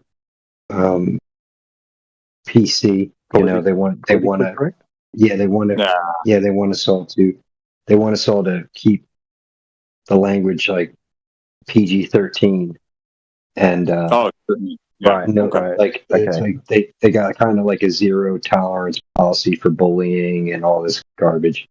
But so it's just something to be mindful of if we're really trying to, you know, stick around for the long haul without a lot. Against the server. Yeah, good call. So, good call. I mean, yeah, the swearing and stuff has really gotten out of hand on the other channels and stuff like that. That's a given. You know, I mean, we've already spoken to quite a number of people here, and it's been very, very cordial and all that. So I don't see any reason for that getting out of hand. But in terms of this conversation, I mean, yeah, we are on YouTube. That's fine. It's kind of quiet right now, and I'm making fun of myself. I'm allowed to. No, I get it. But you know what it is, like if you couple a language barrier with like people not understanding like sarcasm and things could get taken out of context. All it takes is like, you know, a group of people coming at us with you know, some complaints or whatever, and then it could turn into something. Yeah, gotcha. I was just letting you know. Because like I got chewed a few times already. Oh really? Okay. Yeah. Not a problem. Yeah, no. But that's not to take away from the fact that I just want to also say that there was people coming in faking accents, you know, trolling and, you know, trying to get a rise out of me as well. So God, we had we had three trolls come in, and we had 3 minutes, and like it's been kind of weird, but yeah, the good conversations have been really good, and they seem to be like of a greater percentage of the trolls. So we should have good success here. Yeah, but so far also with the great number of people on the server, you also have a greater risk of scammers in here too. So it's just kind of like Twitter, you know, Instagram and Facebook and all these fake accounts, platforms like TikTok and all that. You're going to don't be surprised if you have random, you know, donate to our cause and whatever. Oh, in the DMs, right, yeah. Because I already had one that was just like, okay, this is what I have to expect now. So, oh really? Yeah, somebody asking, somebody, you know, begging for donations and in my DMs, like with some sob story about a family member.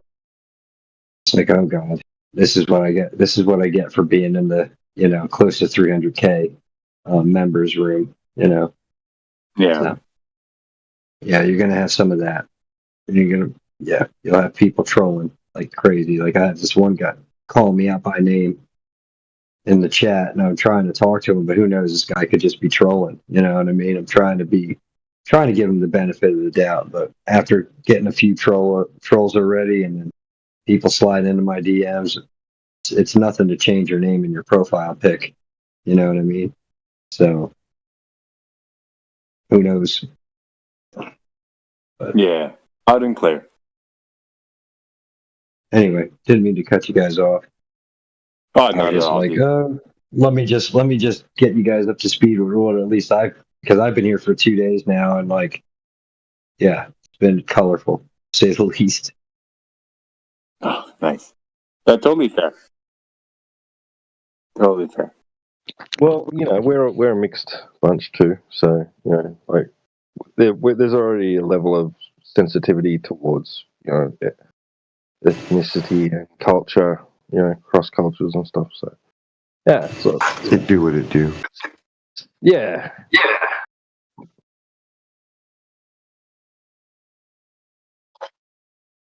Ari, welcome to the room. How you doing? Oh, shit. Sorry.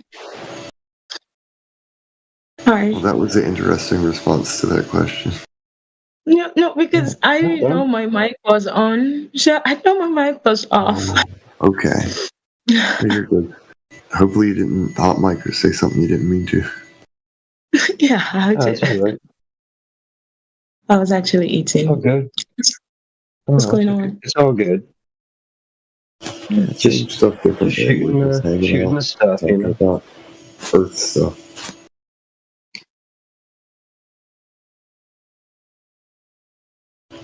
You're eating. Sorry, John, didn't mean to talk It's over you. always good to be eating. Mm-hmm. She did that with an attitude.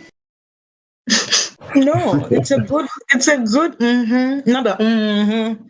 It's Oh, see, now I picked up on the tone. I got it. There's a difference. All right. Like your profile pic. Thank you. I have no idea who's talking. That was Tito. My name's John. We got T-Dub. We got Mike. Okay, John Luna. We got All right. AG. AG. Nice to meet y'all. What's going on? Same you. Just hanging out, talking about the Earth and whatever else comes up. Subject matter. So, what is your perspective, your worldview in relation to the Earth? Oh my God. I don't think you want to know what I think. Well, that's what we're here for, is to talk about like exactly that. It's about the I ground. wasn't supposed to talk. I just wanted to listen to something and eat. I'm not trying to put you on the okay. spot. That's fine. That's all right. Yeah, if you want to stay on mute until you're finished with your meal, it's fine too. Don't worry. We could fill the silence for you. I wasn't even looking at my laptop. It was when you said Ari, I was like, oh shit, am I? Yeah, some rooms you come in and your mic is live unless you off. So that's just the way it goes. I keep my stuff on push to talk. Yeah. Anyway, I think the Earth is round, and I don't have any more thought to support that or whatever. That's completely understandable, though, because that would have been exactly what you were taught as a child growing up. So that's normal. Mm-hmm. And does it really matter whether flat or round? And we are living, doing the best we can, having such a good time. I think it does matter, but it's not. It doesn't matter for the reasons most people would think that it does. Okay, then I'll leave you to it. Like, for example, I have zero fear that some kind of cosmic space rock is going to fall out of the sky and hit me on the head. I don't worry about any of that kind of shit. It's sci-fi. Exactly. I'm not worried about aliens because that's bullshit. More sci-fi. We could go down the list of all kinds of stuff that you could just kind of like throw away because it's all tethered to the heliocentric lore.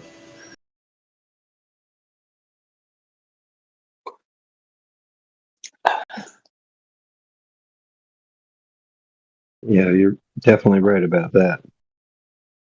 It makes worrying about cosmic catastrophes a lot less worrisome. Yeah, I A can't lot be more bothered by it. improbable. No matter how many asteroids the size of a school bus or giant squid or whatever weird unit of measurement America uses for meteors, none of that's going to faze me. I don't care. Yeah, how hard did your eyes roll when Trump said he was starting the new military branch, Space Force? I think that honestly, I think that it's a cover for more of a cyberspace force. Yeah. And I There's have probably reason to more of believe it this there. 'cause there's certain. I have reason to believe this because the amount of hires in relation to that. And I'm not going to talk about where I got the info from, but there's hires related to government grade hackers, and that's connected to the Space Force thing. Why? What do they need that for? Unless it's cyberspace. Yeah. That's and an that's what I interesting. think it is. Yeah. Yeah, that's an interesting theory. Pure speculation. Interesting theory. Well, it's not speculation. Hold on a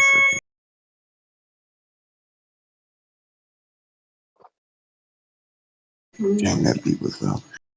No, it's just kind of info that was given to me on good authority, but I can't even like cite my source, so it's pointless. But I have reason to believe the person that told me that. I Doesn't mean, make sense anyway. the US. People, go ahead. Sorry, I don't want to interrupt. I was just going to mention that- high altitude aircraft stuff. It would make sense to have, computer tech type dudes hired on for that kind of thing anyway. Yeah, but I wanted to mention that U.S. Department of Defense already has like a I don't know what it's called. I don't think it's a branch, but it has some entity that's called the U.S. Cyber Command. They got a couple of those if you think about it, because the NSA has warehouse kind of like a warehouse filled with servers bigger than a damn Super Bowl arena. Yeah, they're building like the CIA has their own shit too. Like, there's multiple cyber security type groups within the government. Right. That's just America. It's So, weird. it sounds like it would just be kind of redundant to create like a secret organization for some sort of cyber security or something like that. Maybe. But it makes sense to me that every branch, like every division, would have their own little group of people doing that kind of thing. Like the Navy surely has their own cyber type people. The Army's got that. It's just standard. Right, they do. But like the Cyber Command is meant to be like some sort of unifying entity. I guess they would tap into all those different They bridge the gap, I guess. Yeah. That's dangerous. I'm from the government. I'm here to help. AG, did you ever see the Google blimp thing? It was like a Google Zeppelin. You ever seen images of that? I might have, but it's probably been a while. And this damn alarm's going on.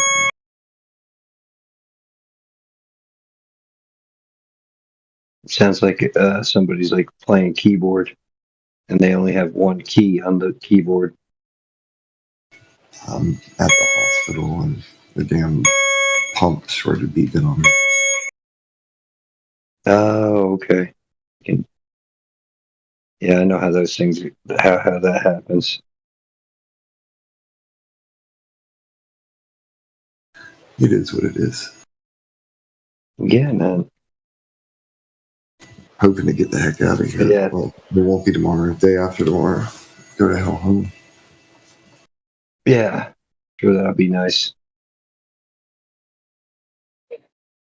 But yeah, I mean, when you think about the type of stuff that can, high of that, even of how massive it may be, right?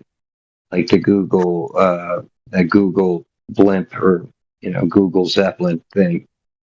I mean, that thing gets so high, no one even notices it's up there. And how many of those type of crafts are there, like that are miles and miles up there where you can't even make them out because they're designed to be cloaked at that altitude. And how long can they stay up there without having to come back down? These are all questions, that probably will never get answered, but just interesting food for thought when it comes to stuff like that. But yeah, as far as the shape is concerned, it's not a shape. Everyone wants to know about what can't be verified and wants to ignore what can be verified when coming into this topic. And so many presuppositions are tagged along with each individual that has their preconceived notions of the reality of this earth and this realm or whatever. And a lot of people say, like Ari said earlier, it doesn't really matter, you know what I mean? One way or the other. And at the end of the day, that if it's one way, then people are being truthful and being transparent about what they found and what they share with the public. But on the other hand, if the latter's true, then there's a lie being propagated by many innocent individuals who don't even realize telling lies. So that's kind of the crux of the whole thing. Is that not daily life? I mean, are they not always normal, everyday people talking about stuff that they don't know? To me, that's like regular. Well, I'm talking about somebody spreading something that they believe is true, right? Because they believe it's factual, and that the people that have presented them with quote unquote truthful information might be spreading lies unknowingly. You know what I mean? Yeah, that's what I'm saying. That isn't that normal also with almost everything that we're doing, also with religion and otherwise. Yeah, that's regular. That's what I meant by that. Err, I would say to err is human and to forgive is divine. This is a little more. It's a little more dubious, because at the day, if it's all to keep the masses, pacified, appeased, and focused on the wrong things, right? But living in fear at the same time, then it would behoove the masses if somebody found out that it's that they're being lied to seek out this truth, right? Not to ridicule those who have done the research and have found the anomalies and have pointed out the anomalies. So if you think that's about where it, the number one person on earth that will lie to you the most is you. Most people lie to themselves, whether on purpose or act like unintentionally. Confirmation bias happens.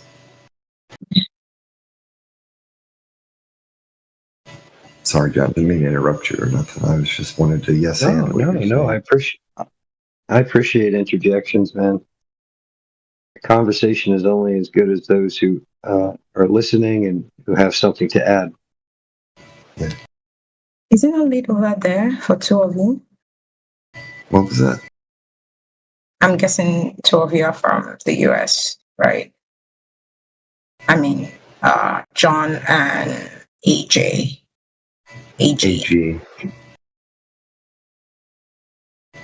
Yeah, I'm just going into AG because it's easier for people than saying Aethergress all the time. So.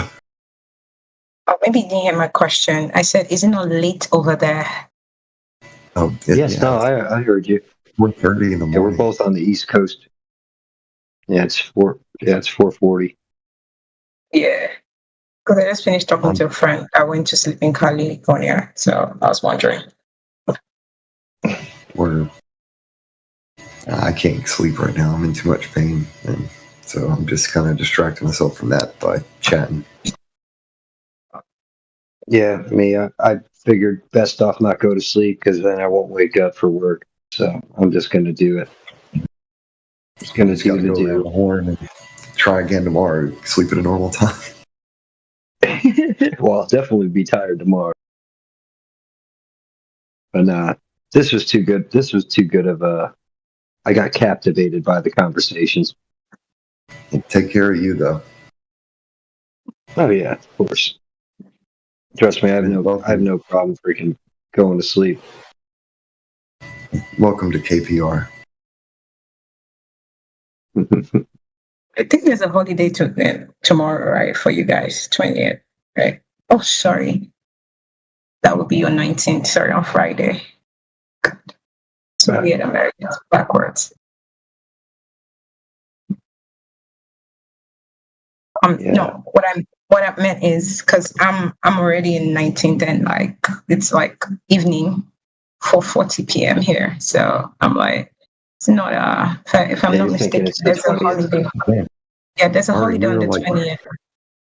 You are literally on the other side of the map because it's 4:41 like a.m. for me, p.m. for you. That's funny. Yeah, I'm in Asia, so that makes sense. So we're way ahead of you guys.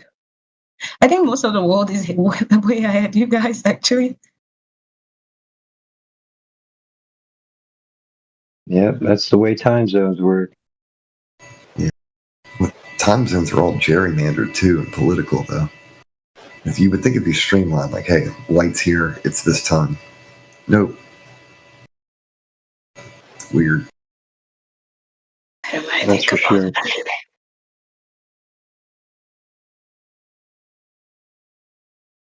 Yeah.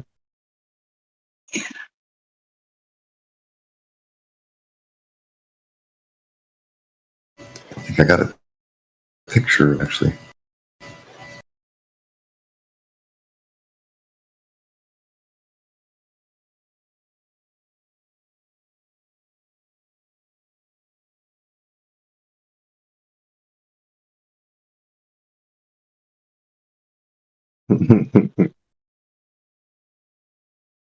I just saw what Helioskeptic posted about that Donald Trump fucking Space Force photo. That was awesome. So under that, I just posted an image that I made where I turned the time zone map into a sphere. And you can see how weird the lines are. Oh yeah, yeah. Yeah, there's little cutouts and stuff. Yeah. China's one of the weirdest ones. Oh yeah. Yeah, China put the entire nation under one time zone, even though it could stretch across like 4 or 5 different time zones if they did that properly, you know? But people ask us about time zones all the time, and I'm like, they're political. They're all gerrymandered. Yeah. The idea was, that you could split the Earth into, 15 degree longitude sections, and each one would have their own hour of the day. But, It does that on the Zulu clock, but they don't do it on the political, physical borders, the boundaries. They don't actually do that. I mean, it makes sense, because ideally you want to have the same time zone as, another, nation that you regularly do, trade and economics with, or even you want your own country to be within one time zone, if possible. If a small portion of your country would go across to a different time zone, you'd be like, nah, we can all be together. It doesn't matter.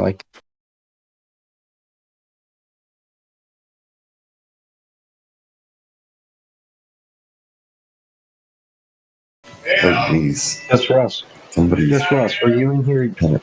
Were you in here yesterday or the day before? I think both, actually. Okay.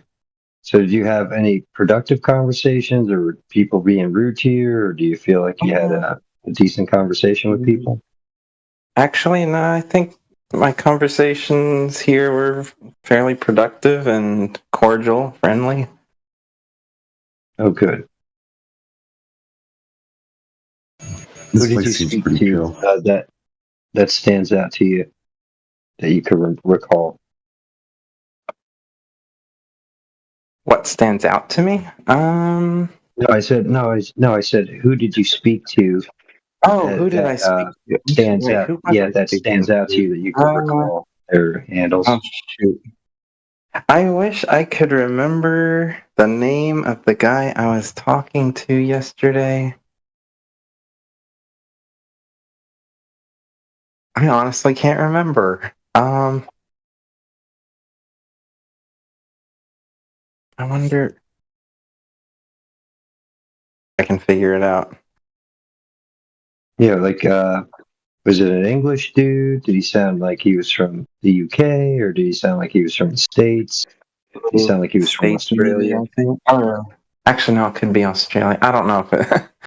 Sometimes I'm really bad at noticing accents unless it's like very, very strong. Um, So it wasn't Jedi. Was it AV? AV.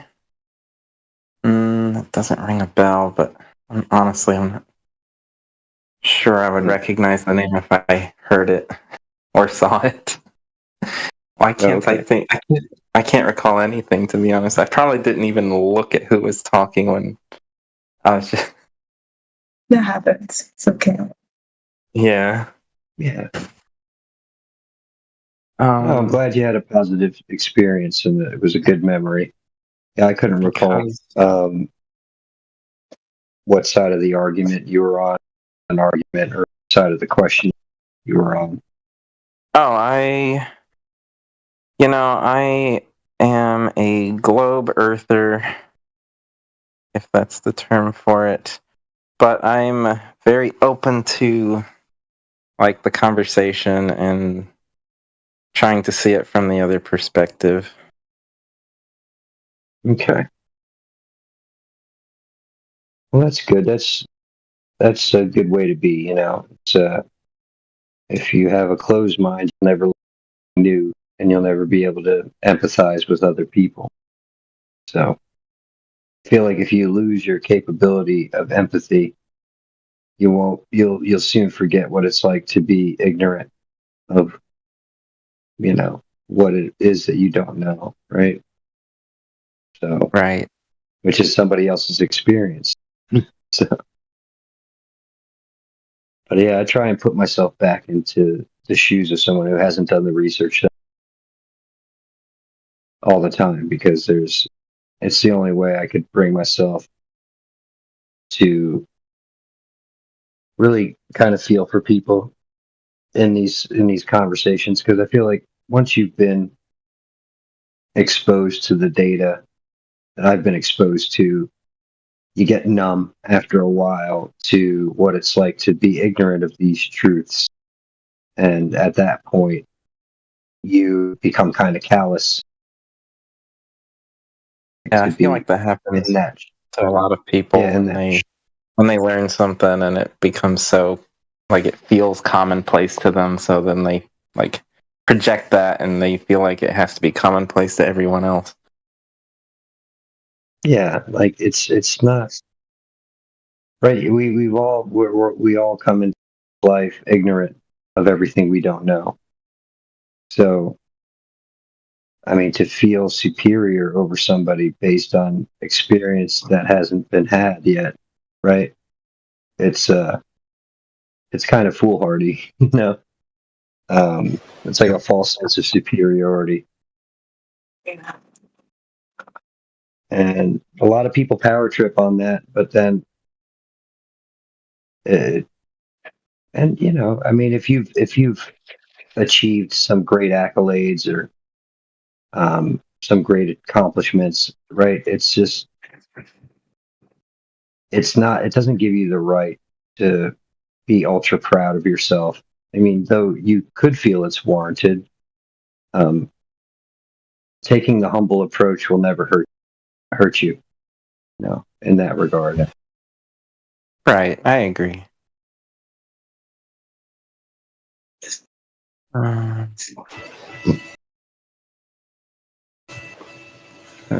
thing that, when it comes to this conversation, one thing that I can truly respect is when somebody admits that they don't know what they don't know.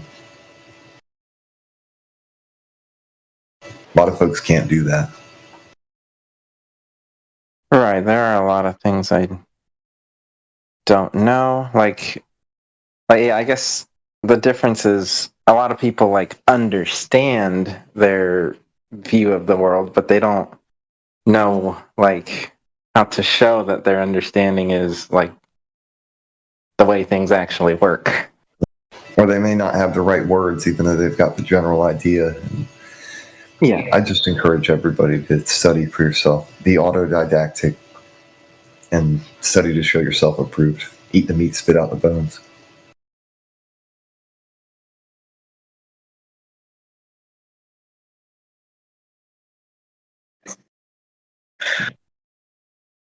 So, just Ross, is there anything from the conversation that you've had the past few days that stands out to you as like a big, like, well, that's interesting type moment that you had never thought of before?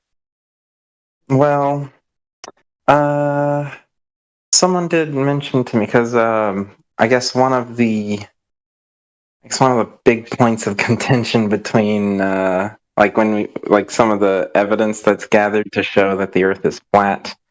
And actually, I feel like this sort of thing can happen both ways. Like, no matter which side you're on, whenever one side sees like a photo or a video that shows something that doesn't conform to their belief, you can always just kind of blame it on optics or refraction or, you know, like a trick of the light. Like, it's like that's always like the go-to to get out of like any evidence that goes against like what you already think.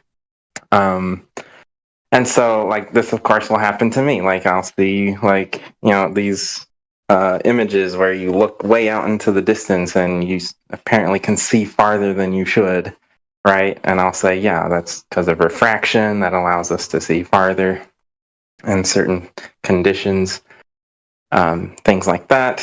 But someone mentioned that, yeah, there's like some sort of limitation on how far that refraction can go before you start getting too much distortion to really see anything. And that's a thought I never really wrestled with before. And so, yeah, some of these pictures that show, you know, I mean, there's a great deal of distortion, but I can still recognize what I'm looking at. And it's, you know, I still have to look into like, okay, how far can we really see under these refractive conditions? And so, like, so for a lot of these photo evidence to really convince me, I need to kind of look into that a little more and actually see how far can we see under refractive conditions that I would consider. You probably have to go and make your own observations and try and do that on your own, because otherwise it'll be the same problem. Some guy sending you a video they did. That's why I encourage everybody to go research it for themselves. Get out there, like, in the world, go do cool stuff. There are long distance observations that can be made. Yeah, all over the place. It doesn't matter where you live. That's for sure. You can see, because it's flat, you can see far. You know, that's just the way it is. The world record for the longest photograph ever taken was like over 200 miles, wasn't it? Yeah, Mike wants to say something. Sorry. Hey, sorry to interject. I just heard a little bit of a discussion on long distance observation. Did I hear correctly? It's just Ross, right? Did you guys at all talk about the black swan? Does that term? Oh yeah. That's one of the ones I'm talking about. Yeah. I was there. Right? Okay, Posted cool. some I wasn't sure if images related to that in the side chat. Yeah, exactly. I was gonna introduce you to something I threw together based off of the information that I gathered from the Black Swan. And if you want to factor it into your own consideration or whatever, by all means. So, in the Black Swan, what I found most interesting was, well, the argument itself it's very compelling. But then when I dug into these numbers, it kind of stood out like a sore thumb to me. So you remember in the image, there's the two oil rigs. One is a certain distance, and the other one's a distance further than that one, right? The claim is that the observer is basically zooming into the horizon from a height of 1 foot. The furthest oil rig is approximately 9.41 miles away. Now, according to the math here, right? So this calculator, this is the Walter Bislin calculator that everyone talks about. 2 miles. Yeah. Right. So everyone talks about this as being like the gold standard for whatever reason of calculators for all this stuff. But what I found interesting is when you dig into it, if you plug in the numbers, we get something that I don't know how to reconcile. And I've been asking around, and people on the opposite side of the fence seemed to have been reluctant to actually provide anything, whether they know it or not. But what we should be seeing in an ideal case, an ideal scenario, whatever, where there is no quote unquote refraction happening, right? In the ideal model, is about half the second oil rig should be cut off, right? So you're looking it up. Yeah, you see the oil rig is about almost 100 feet. But at that dip, if you were to take like a 10 line of from where the observer is at 1 foot high, you would see about half the oil rig cut off. Okay, about 44 and some odd feet. Now, in order to actually, right, so that's in the first image. There's some specifics there. What's interesting is when you look at the actual image, you see the whole oil rig, and worse yet, you see beyond it. At least that's what it looks like. Some people, I even argued today, the oil rig's actually cut off a little bit. You don't see a couple feet, but yeah, that's debatable because you look at the colors of the image. You see the horizon line behind it, right? But that part's a little bit too pedantic. The argument is you can see the whole thing. Hey, Mike. Now, in order I took a screenshot real quick, and you can see the land behind the oil rigs. Oh, is that the one from the 1 foot observer height? I'm not sure. This is just one that I had on my phone. Oh, but I noticed about a month or two ago, you can see the land behind that. That's another distance marker. Sure, 30 that's miles. a good one. Right. So you can really get into that, but this alone is pretty stark to me, because if you can see the whole oil rig at that distance from 1 foot observer height, what's effectively happening, according to their calculations and stuff, given that the oil rig is supposed to be cut off about 45 feet, is that, in principle, the light would be bending in such a manner so as to have lifted the image by 45 feet, right? Because you can see the bottom of it. It's not cut off. So, picture the image lifting up 45 feet. Right. Now, you follow so far, right? Now, in order to actually achieve that, the calculation here, it says that you would need a refraction index of 0.989182. Now, I don't know about you, but in all the discussions I've heard about refraction, everyone's talking about standard refraction or plus or minus a little bit. That comes out to, as they talk about the 7/6 business and stuff.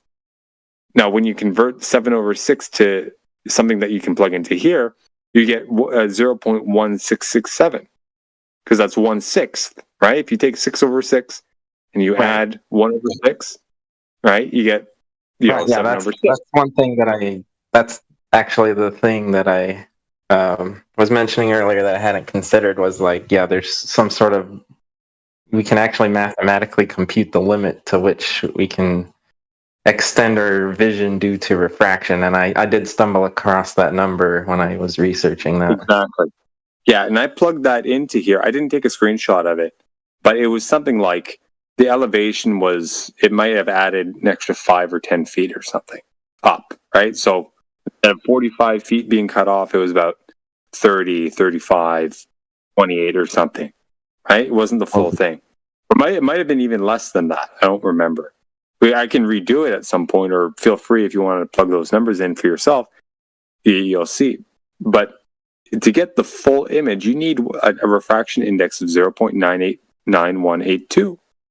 Now, no one's been able to come in and say, hey, okay, you know, in a context, you know, of this distance with, you know, the humidity gradient, this, that, the other thing, at a temperature, this, that, the other thing, with, you know, X, Y, Z other conditions or whatever, that would yield an effect, right?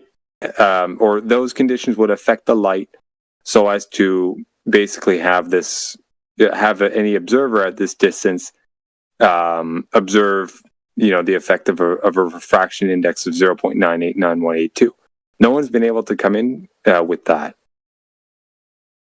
They only like argue that this is the value that would be needed, but what reality actually creates this? You know what I mean? Is it even feasible? Is it even possible in that type of environment? You know, those types of questions, they boggle my mind, and something smells to me about all this. Yeah, that's right? definitely something that should be explored. If and consider this, right? Just for a little bit of a cherry on top. Note that a refraction index in this calculator, a refraction index of 1, okay, which is what, a few, you know, 1/100th plus or minus a little bit of a point away from this number. A refraction index of 1 creates a infinite radius in the calculate, or in the formula. Basically a plane. Right? Because in the math, I can cite you the link at some point. The math is such that this number, okay, this 0.989182 K, as they call it, gets subtracted from the number 1 in somewhere in their formula. And that difference is used as a denominator in their math. So I don't know how much math you have in the background in math you have, but when you divide by 0, you get an undefined number. It kind of breaks calculators and shit. Right, yeah. But some people I have a minor in mathematics, so I'm very well aware. Very good.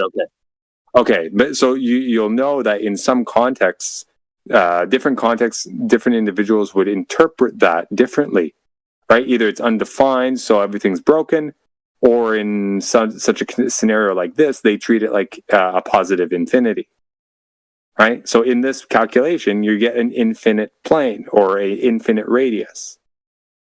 That's their interpretation of this. So you can see in this value how close we are to actually getting a perfectly flat horizontal plane.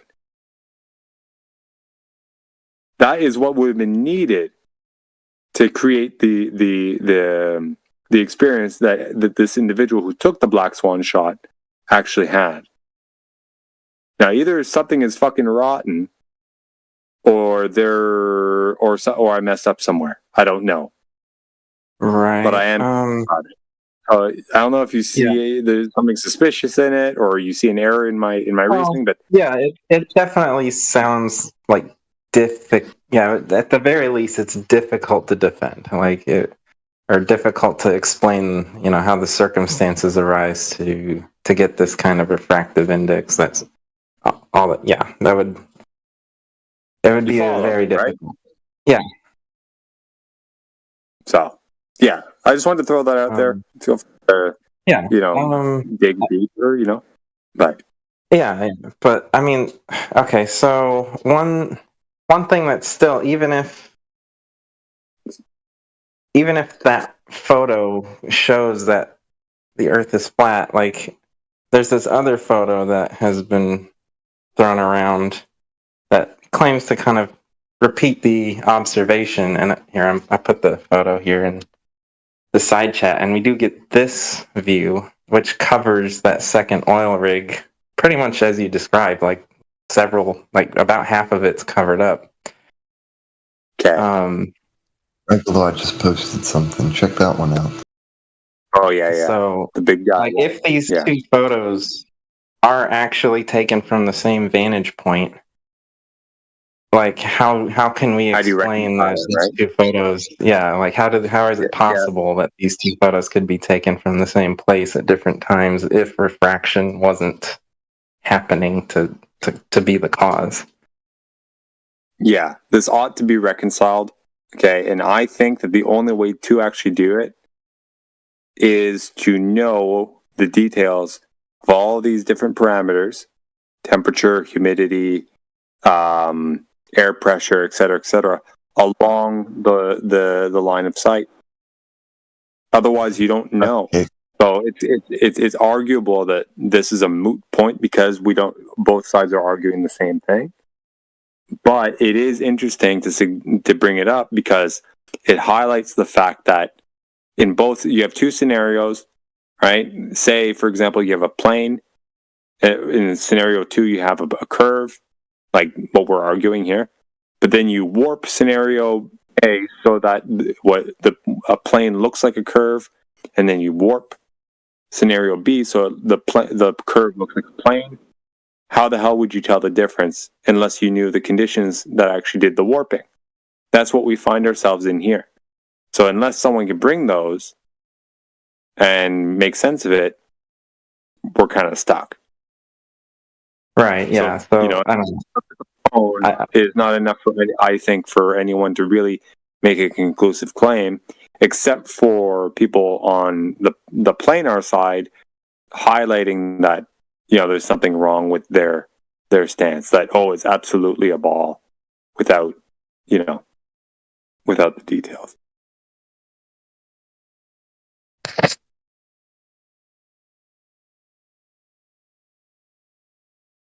Anywho. Yeah.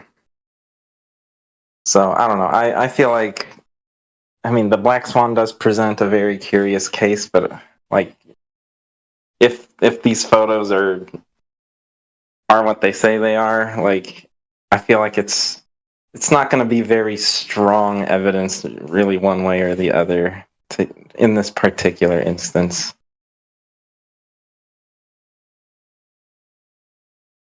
I would argue, except for the fact that, according to the calculation that I did, they need some extreme scenario, some extreme conditions.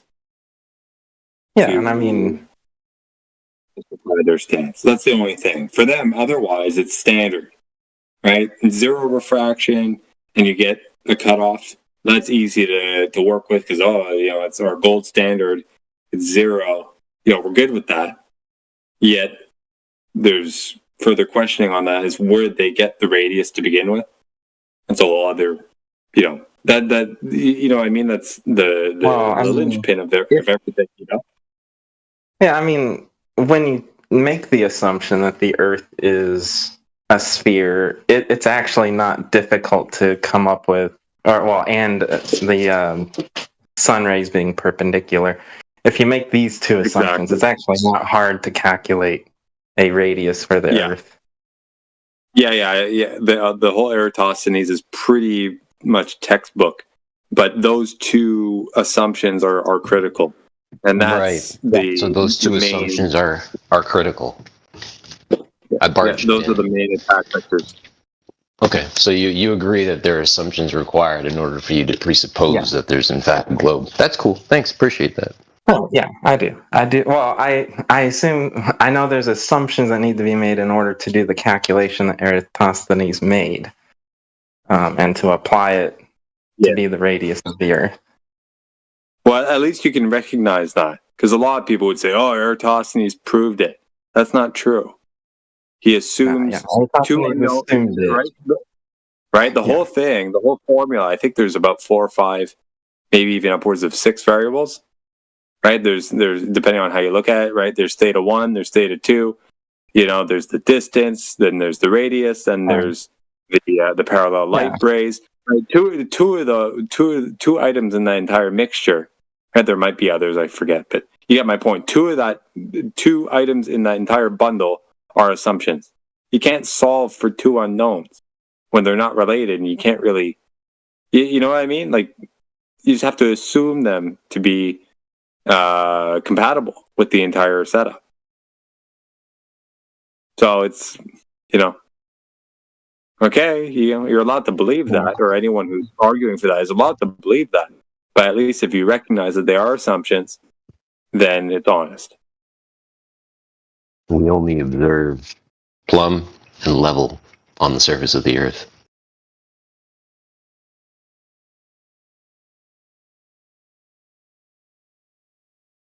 Anyway, forgive me, I didn't want to derail. I just wanted to bring that calculation to your attention. Yo, Brother John. Yo, He's knocking on the doorstep yet? I hope so. I'm gonna send you a message, Gillian. Bet.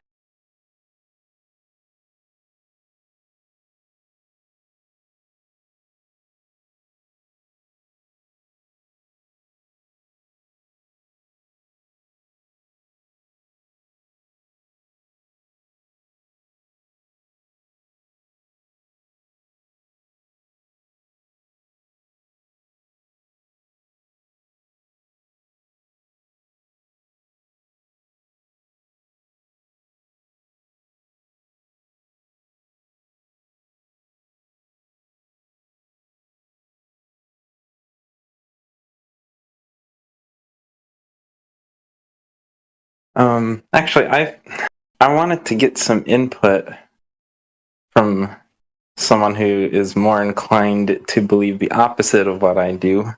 On a line of reasoning I've come up with that if validated observations are made, it could show that at the very least, it wouldn't show that the Earth is a sphere, but it would show, I think, that the Earth is not flat. So I was wondering if I could get someone's input on my line of reasoning here, see if there's any weaknesses.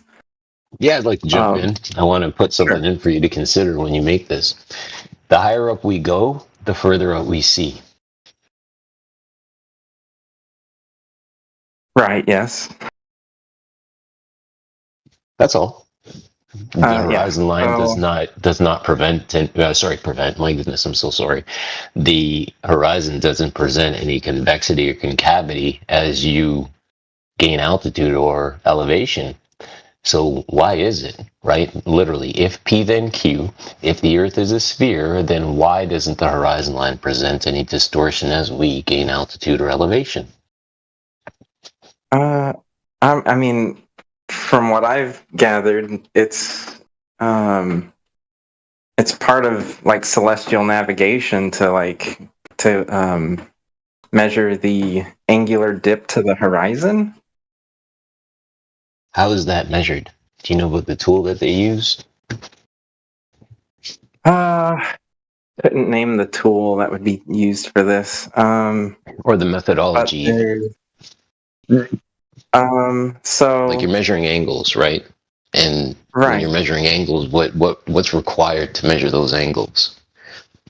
I mean, yeah, you would need, I don't know, something that can measure angles. I don't know really all of the navigational equipment that are typically used to do that. Let's talk about a triangle then, right? What dictates a triangle? Let's start there. What I guess defines a triangle? Three straight sides that meet at 3 corners. Yeah. There you go. So you have 3 straight lines, right? And those interior angles all equate to 180 degrees. We know this because an equilateral triangle has 60 degrees upon its internal. That makes all the straight line segments equal. those interior angles, when you add them up, add up to 180 degrees, which is the degrees of a straight line. So question then becomes is, how do you fit in a spheroid observation with that? But I'm jumping way too far ahead. I was asking you how you measure angles, and you just said 2 straight lines, correct? I haven't really described how to do that yet, but yeah, you would have to measure, like, I guess the difference in slope between 2 straight lines. Yes. So simply put, right, when we talk about here in this room, we're very specific about how the Earth is used, how we observe it, and the things that we use, the tools that we observe, how that we engage with this Earth with. So tools like I was asking earlier, what's used for that? Navigation, a sextant, as an example. We know that a sextant has a monocle. It also has a secondary, so that you can align the celestial object. But these things, those 2 things are 2 straight lines, right? So that you can form your angle. I'm not seeing where how you're able to bring in a curved Earth, right? A slope, a curve or a horizon that drops away from you, not only in front but also to the sides, into all of that. We're not seeing any evidence of that. Go ahead. Right. Yeah. Okay. So my line of thought is not going to rely on any of that kind of measurement. So, and actually, yeah, what I want to present would not prove that the Earth has any particular shape, but it would aim to show that it can't be flat. But I want to see if it makes sense to you that the argument I would try to make could actually prove that the Earth's not flat, because I may be missing something, and I just want some input to see if this actually would make sense. So, on a flat Earth, as you understand it to be flat, would you agree that 2 people standing at far distance from each other on the Earth, if they were to look straight up, that both of them would be looking in they would, I guess if you were to somehow measure the angle between, one person A up and person B's up, that they should be parallel?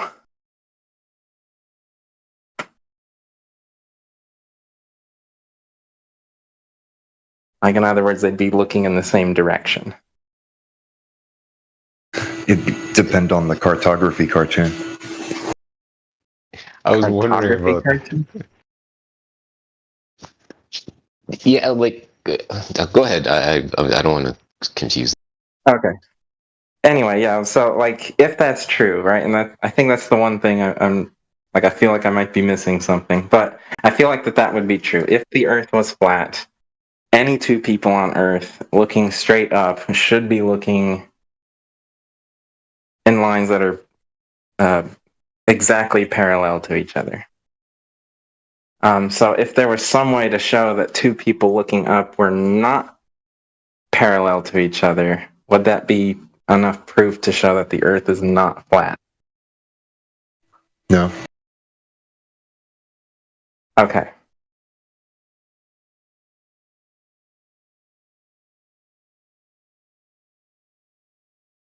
So I'm trying to imagine,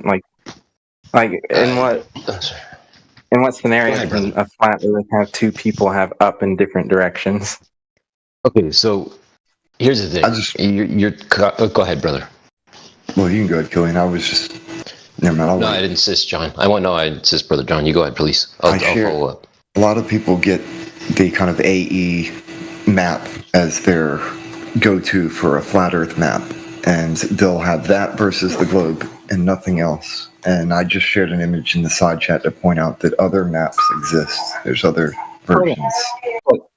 I mean, in every map, isn't up the same direction for everybody? Like, I haven't seen a flat Earth map where up would be in different directions.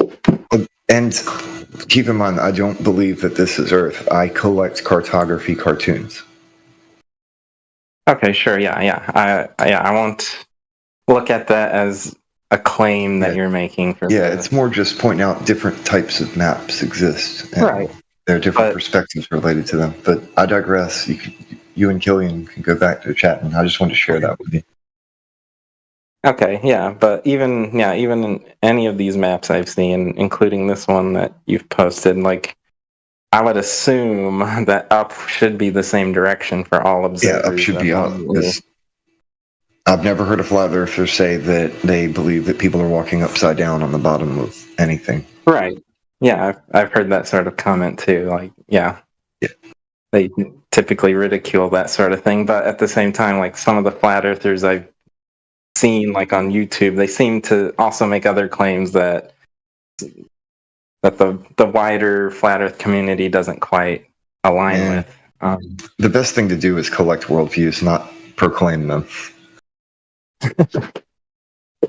So, yeah, so I was just wondering if, because I've come up with a line of reasoning that if I could make, some observations, I haven't done them yet, but if I could, like, if it can be shown that up is two different directions for two different people on Earth, that's kind of what my whole observation would hinge on is if it's shown that up is two different directions, then the Earth is not flat. Like,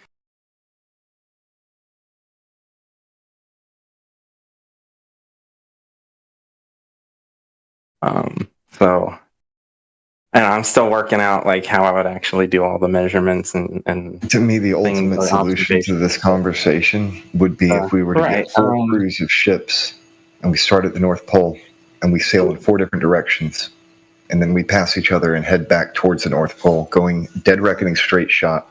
That'll give you all the answers that you need.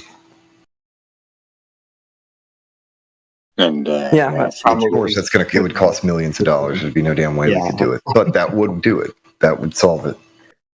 And see, that's the interesting thing, right? Is right now I just came outside and I'm looking up at the moon, and I know anybody who has a clear sky and it's nighttime for them, if they have a clear sky, they're going to be able to see that moon as well, regardless of their location. And that is an example of you talking about us looking up at something and verifying because we can all see it. And I can tell you that if you can get your eyes on the moon, you'll be able to see it. That would be an example of what you're asking for, brother, right? Us looking up at one common object, right, and verifying. Because here's the other thing, right? You're talking about those people who are looking up at something, and I'm going to say to you that those people, if they have a built form, B-U-I-L-T, built form within their close proximity, they can go to that built form, they can verify level, they can verify plumb. That's the other thing that pops up as well. Just want to throw that in. Yeah, I was just going to interject. Forgive me. And say and ask Ross if you agree that the notion of taking a perfectly straight up line of sight from 2 different points and measuring if they're parallel would be akin to taking 2 horizontal lines of sight and measuring if they're parallel. Correct? Sure. So what would make you hinge on the 2 the 2 vertical lines as opposed to looking at horizontal ones? Oh, well, because if I were to tell 2 people on Earth that are very far apart to look horizontally, I can't there's 360 degrees of choices to choose from. I can't guarantee that they're going to choose the same one. But if I say look up, there's only one option. Okay. But it sounds like there would be a more practical use case or scenario to look up instead of horizontally, in your view. Yeah, it would just be a lot easier. So how would that be done? Can you? I'll go ahead and outline the entire thought process. Actually, I took a screenshot of it here. Because I wrote it down and I screenshot it. I'll just post it here in the chat. But basically, it's basically this. I've put it in 8 steps. the first 4 steps basically, I think a lot of flat earthers accept at least half of the conclusion from step 4, that there is a like celestial sphere where which we can treat, all the stars lying on this celestial sphere that's at a far distance from the Earth, at least from all locations of Earth that we know about. And there's a lot of like geometrical like reasonings that you'd have to do to get from one step to the next step, but essentially my line of reasoning hinges on the fact that there needs to be a celestial sphere that's constant for all observers on Earth. Like no matter where you are on the Earth, this celestial sphere would appear the same to everybody. Like the position of all the stars would be pretty much the same for everyone. And so, I don't know, and then steps 5 through 7 would actually be like the measurements that we'd be taking. And I kind of picked an example of 2 stars on opposite ends of the celestial sphere.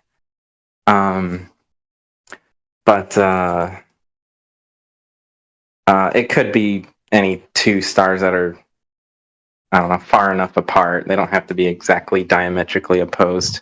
But, and the idea is if I can find 2 observers on the Earth that when they look straight up, they see a different star directly overhead, then that means their notion of up is pointing in a different direction. Right, and I guess, part of step 4 is that we're at the center of this celestial sphere. That's also important that we're at the center. Sorry to cut you off, dude. I just think that, like, as reasonable as this may seem, I think there's the one issue that stands out for me is that I don't see this being at all practical. Because if you think about it, in the globe model, one observer antipodal to another one, if one of them is going to be, like, in the ideal case, where you do have one observer, I don't know, 45 degrees latitude, 0 longitude, right? And the other guy is negative 45 degrees and 0 longitude, right, on the opposite side, right? Wherever that is. Hopefully it's not, in the middle of the fucking ocean or something. But you get the idea. Well, I mean, at any given time, if one of them is going to be able to see the stars and identify one of the stars, well, the other guy's got sunlight. Right, that was something I thought of after I wrote all this down, was like, okay, there's issues like one person's going to be in the ocean and one person's going to have daylight. So I did think, okay, they don't have to be antipodal. They don't have to be like, I could maybe pick 2 people at opposite ends of the night, like one, the night has just begun, the other one night is nearly ended. Like they would be far enough apart that I do certainly appreciate your effort in writing all this down. At least you're putting some thought into it. That's you get my props for that, because you're trying to work through it, and a lot of people just come in here and yell and scream and shit. It takes some assumptions, though. I mean, it sounds like there's assumptions in it that you're gonna for it to be conclusive, you'd have to establish as being absolutely 100% true, like the celestial sphere being an actual sphere. Because I'm not quite getting it, because you could just expect, no matter an apparent shape or actual shape to the sky, one thing being above somebody else and another thing being directly above somebody else, and the lines that are drawn between those 2 observers from the observer to the star, respective of their above them, could just be parallel no matter what. So I don't get it.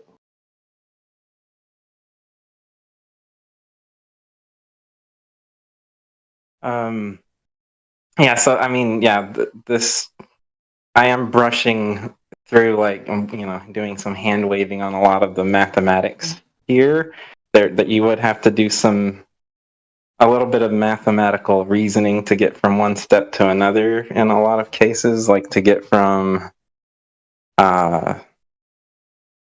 like basically to get to step 4, right, to kind of show that the stars can be treated as lying on a celestial sphere. Yeah, that does kind of require a little bit of mathematical and geometrical reasoning to come to. Mathematics is not scientific. I was wrestling with it yesterday. Yeah. Well. Okay. Well. But it is mathematics. But because I heard someone say on Mathematics is not science for the same reason English isn't biology. Well, yeah, but okay. So I heard someone here on the server. I actually put the wrong one. It was supposed to say mathematics is not a force, but whatever. I'm like, who's hitting the soundboard? Oh, damn. It was me, and I'll quit. No, you're fine, John. It's awesome. But the shape of the Earth isn't a science question; it's a geometry question. So I was trying. I actually was approaching this from a geometrical perspective. Yeah, I'll digress. I won't interrupt again. That's totally fine. The question being, what are you using to make that investigation, right? You have to come up with a sound methodology that would work. Like, I'm not going to take science to investigate the dimensions of a building because science doesn't have any methodology within it in order for me to administer measurements. Does that track? Yeah, and all this would require is just a simple measurement from 2 people, and it's important that they're done simultaneously. And fortunately, we do have the technology to coordinate simultaneous measurements across the globe now, or across the Earth, I should say. Like we can, we have telecommunications that can get us pretty close to simultaneous. So it would not be too difficult to coordinate the measurements that I'm proposing. Yeah, maybe I'm missing something about it all. The one thing I feel like that could crumble this whole reasoning is like, okay, the celestial sphere doesn't behave the way that I expect it to. But I mean, what are you assuming about that thing? That would exclude flatness of the surface you're on. That's what I'm struggling to grasp. Okay, so in order for if my notion of up is a different direction, right, not parallel to someone else's up, then for me to walk from where I am to where they are, my direction of up would have to change over as I cross that distance, right? And if my direction up changes from point A to point B, that must mean there's some kind of curvature or change of direction at some point along that journey. But how are you going to determine that from one person looking up and seeing a star and another person at a different location looking up and also seeing a star above them? A different star. Well, we would have to identify which star it is, and we can, using the star charts, we can determine what angle difference there is between the 2 people. Don't we have that? Isn't that how latitude lines are derived? Measurements to Polaris? Oh. Yeah, but essentially. So, yeah, that's what I'm relying on. So one person's got a star above them, but they're going to draw an angle to the star that's above the other observer, and vice versa. So they could do that. They should get the same angle, yeah. Okay. So what's going to be the baseline? Because are you talking about an elevation angle? Yeah, or I guess in this case it's an angle to the, what do you call it, straight up ahead, the zenith? Because you would have zenith, your star directly up above you. That's 90 degrees. Right. Yeah. And then you've got the angle to the other observer's star. That's going to be an elevation angle. So you're drawing a triangle there at all? Is that like a straight line, flat distance between the 2 observers, right? I don't think I have any triangles involved in any of the assumptions. I don't know if there are any triangles anywhere. You will end up. Right, because you will end up with one because you've got a line that's extending out from one observer's feet, right? Extending out away from them, right? That's going to have to be the baseline for measuring the angle to the star that's above the other observer at their zenith.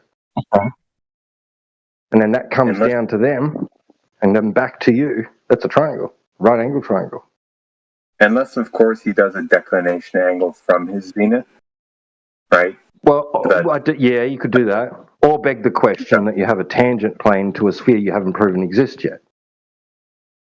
Yeah, but if he's going to do a declination angle, whether or not the assumption is that he's on a sphere and he's doing something in relation to a tangent line or not, it's still a declination angle from his plumb, his respective plumb, right? It fits into the whole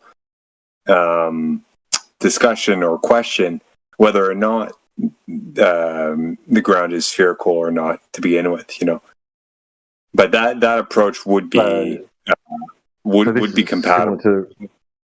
So this is similar to reciprocal zenith angles. I don't know. I think so. Maybe. But yeah, I was thinking that sounds like okay. Maybe. But I was thinking of something, Ross. If you check this out, right? Let's take a hypothetical whereby someone does manage to stand on one point, and then the other guy stand on the complete opposite point in terms of latitude and longitude. So they're quote unquote antipodal from each other in the spherical model.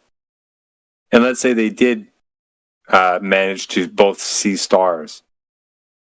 Okay, so in theory, they are parallel to each other, but let's say if they were determined to be parallel, in both cases, whether the ground was actually flat and the stars are just, some sort of, we're using some sort of spherical representation for what we do see, right? Or that we are actually on a ball and it is really, radiating around or radial around us.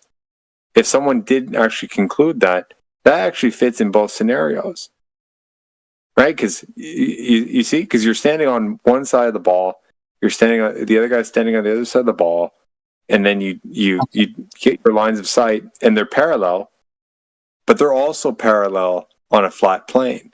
They're just one is in one scenario they're opposite, like the lines are parallel to each other, cross over at all points, but on a flat plane they don't intersect at all. They're just parallel, both in the same direction.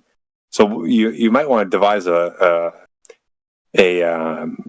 procedure that would be using non-antipodal positions. Okay, yeah, like maybe instead of 180 degrees apart on the celestial sphere, like maybe 90 degrees apart. Yeah, you would somehow determine that they're actually perpendicular to each other on one scenario, but parallel in the other. So you actually have some sort of differentiation mechanism. Sure. Otherwise, they're the same. Okay. You get the same answer. Well, yeah, I mean, antipodal would just make it, I guess, anti-parallel. Well, you're right. You can't be using those 90-degree angles. I mean, unless you're just conceding already to flat Earth, you're going to have to keep like what Mick said. Keep using those. What did you call them, Mick? Declination angles. I don't know if that's co-altitude angles, right?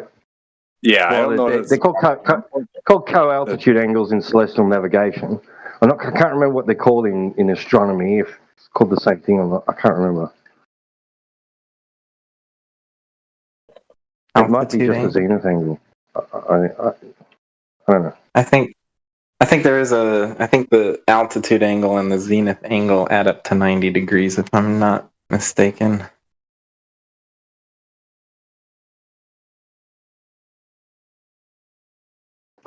Yeah, but you're looking for something which absolutely eliminates one or the other. So not where you're looking just for something that's biased and not begging the question of anything in the first instance. So you're looking for a result which absolutely, by necessity, eliminates one or the other.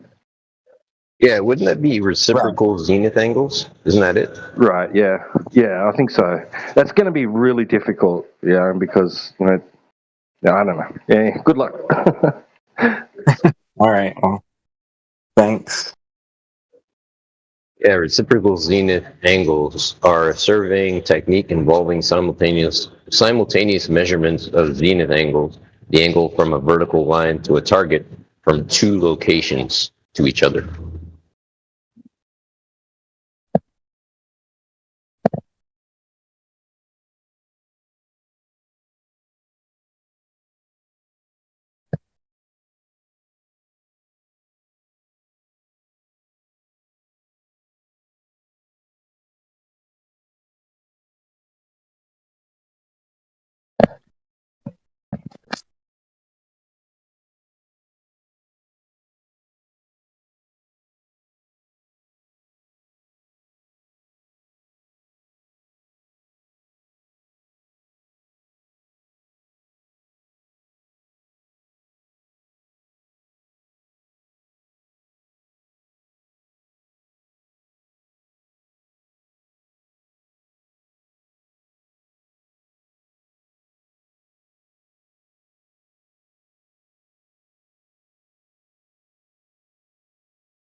Yeah, interesting conversation there, guys. I'm about to get ready for work, so I'm gonna hop off for a few. I'll be back on after I head on in there. Okay. Have a good day, then. All right, thanks. Have a blessed day, Nice brother. combo. Yeah, Take care, John. all y'all. Thank you.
I just want to say how amazing it is that everybody's on mute.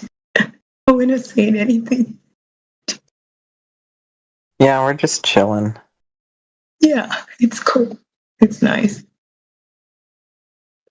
You're more than welcome to say something. Nah, I'm working. So, and I was earlier when they were discussing, it was helping me out. But now I thought something was wrong with my volume or something, and then I checked everybody's on mute.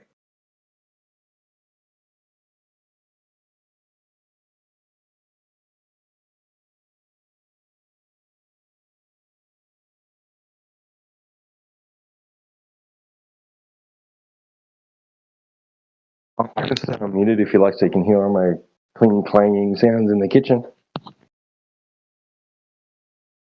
Sorry, can you say that again? I said I can stay off mute if you like, so you can hear all the cling clanging sounds of me bustling around in the kitchen. Yeah, okay. Yep, I can leave myself off mute so you can hear all my playing in the gym. But we're here. Oh. All right. Just because we're silent doesn't mean we're not thinking. Go ahead. No, I mean, like, it's the first time for me being in a chat where everyone is not saying anything and no one is leaving. It's quite nice. That's what sometimes happens when you're in a room of minds again that are thinking versus just talking to fill space. And I mean, what are your thoughts on this place, sister? Do you think that we're on a spheroid? Do you think we're on a stationary topographical plane? What are your thoughts? I like I said earlier, I really don't have deep thoughts to stuff like this. I've never given it any thought because I really don't care for it. So I have nothing to add. And like I said, I was working as well, so I don't really. I'm the wrong person to ask these questions. That's no problem at all. I mean, I say this to you respectfully. You are in the room with a room title that says it's such, so it's you're interested enough to be here, which we appreciate. But yeah, there's no gun to your head in terms of answering questions or anything like that. So thank you for that. Yeah. It's more interesting to hear other people who have knowledge about this or, have a conversation around it. But I being in the conversation, bad candidate. Well, it's funny because, and I'm not attacking you, right? I'm just going through what a typical human being goes throughout their day. But whenever you engage with a liquid, for instance, pour a cup of coffee, pour a glass of water, you're actually observing the phenomenon that we're all engaged with, which is the principle of level. Okay.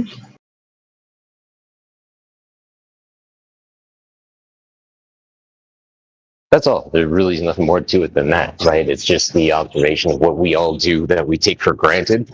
But then when we forget about those things that we do, that we take for granted, and then they tell us a story and how our minds choose to believe the story they tell us versus actually observing what we engage with on the daily.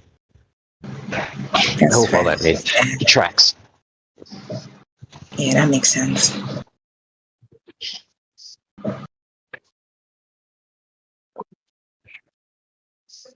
In this room, that's what we pride ourselves on, is the critical thinking, the observations versus, again, the stories that they tell us.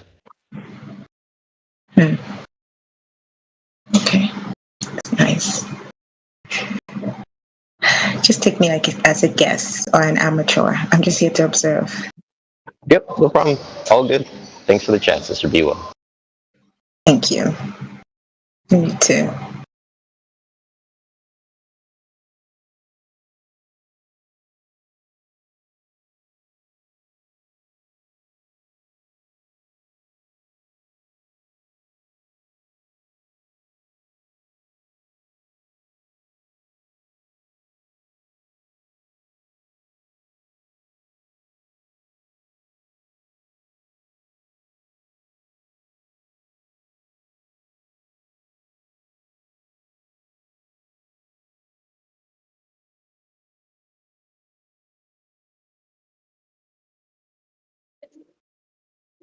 T-Dub, you there?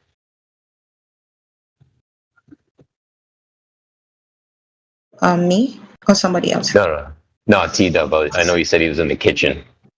I want to tell them the story how I got my ass handed to me over weight yesterday. Okay.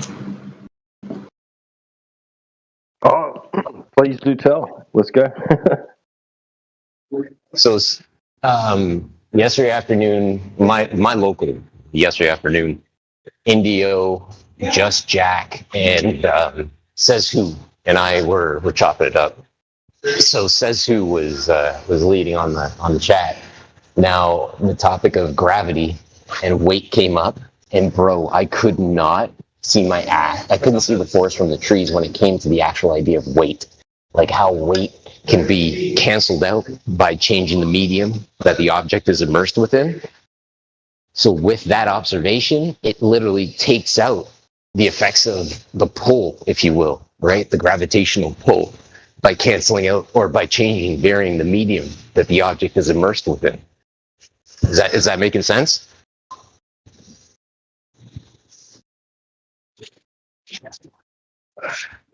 Yeah. Yep. There's an amount of buoyancy, right? Exactly. Is that what you're talking about? Exactly. And that's what ultimately what's on trial right now is actually buoyancy. Because if we talk about the density of an object, that density of the object, the mass of an object will always displace the medium that it's immersed within. Obviously, a human being is not going to displace air to a point that you can notice it. But if I go put a human being in a swimming pool or a small vat of water, and that human being sinks, you're going to see that water level rise. So there's that displacement of the medium that the object is immersed within. Density, buoyancy. My thoughts. Again, thanks, guy.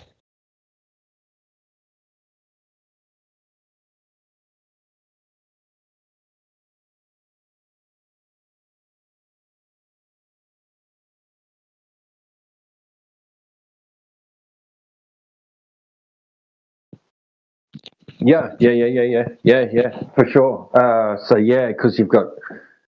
Because there's never no medium, right? So you've got less medium versus more medium, but you've also got the density respect to density as well with the differing medium versus the object. So because so a helium balloon, right? You can put it in your vacuum chamber with air and it'll want to displace right to the top, right?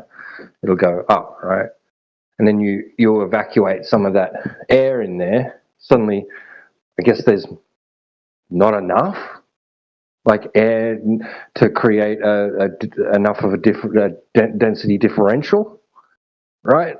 And so the helium balloon wants to go down, but that's only because of the rubber, not the helium, because we know what the helium does when it's just all by its little lonesome. It doesn't want to just go down. It goes in all directions to fill available space, right? So, so with regards to the solid part of it, right? So a solid being less dense or aided in its with by as something that's being filled with helium, right? But an object can be just simply itself not have the density requirement in order for it to go down when it's within a medium that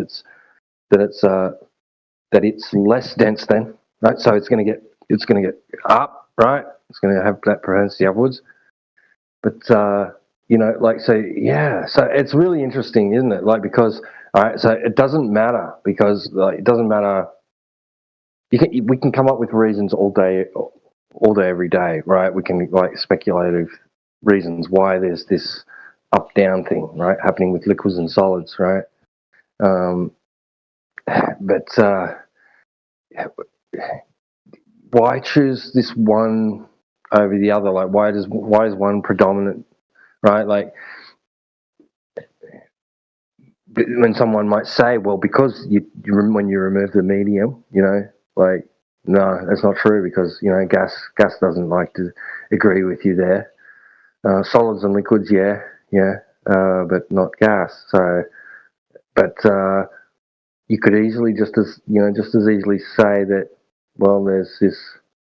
It seems to be an equal propensity, just depending on the nature of the environment, of the gaseous environment, or liquid, right? If it's a solid in liquid, or even another liquid of different density within another liquid, right? Whether it's going to go down, go up, right?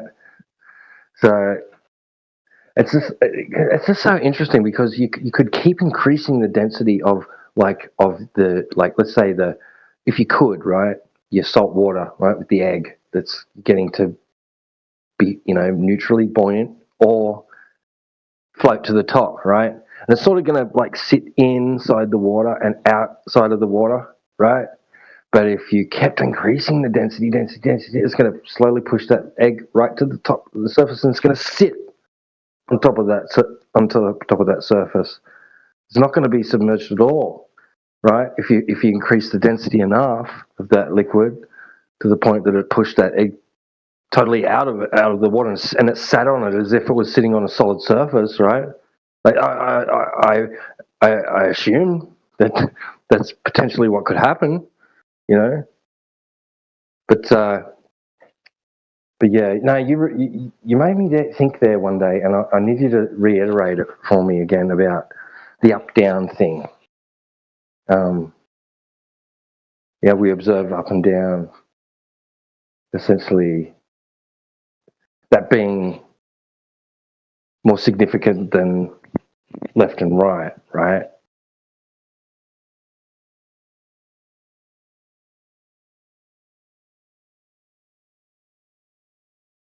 Agreed. Agreed. I don't know how my reception is right now. Sorry. I'm in a concrete box.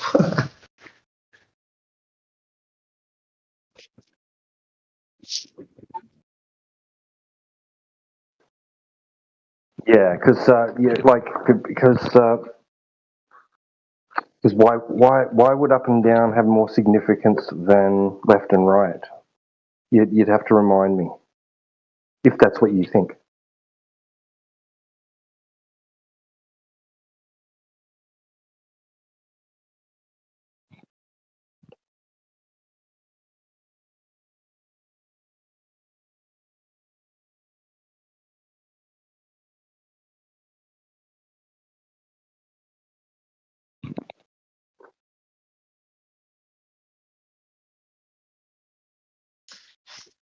Yup.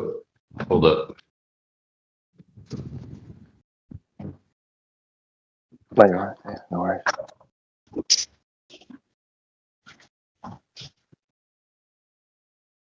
So let's go to a swimming pool as our spot of observation. We're gonna use a ball. I'm gonna go out of the swimming pool, stand on the diving board, and we're gonna drop a ball. Actually, we're gonna throw a ball up and just watch it come back down to the water. So we know the ball's gonna go up, parabolic curve. It's gonna hit its peak. It's gonna come back down to the surface of the water. It's gonna sit there and float. Then we're going to jump off that diving board with the ball in our hands, and we're going to drive that ball 20 feet deep into the water, and then we're going to let it go, and it's going to go back up.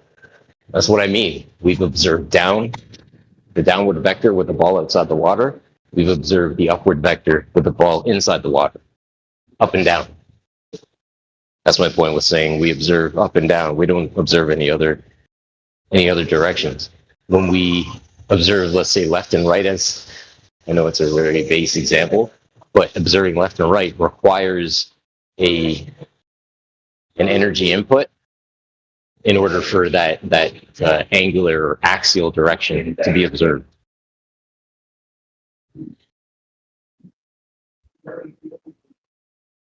What are your thoughts? Is that fair? No. Is this excluding gases?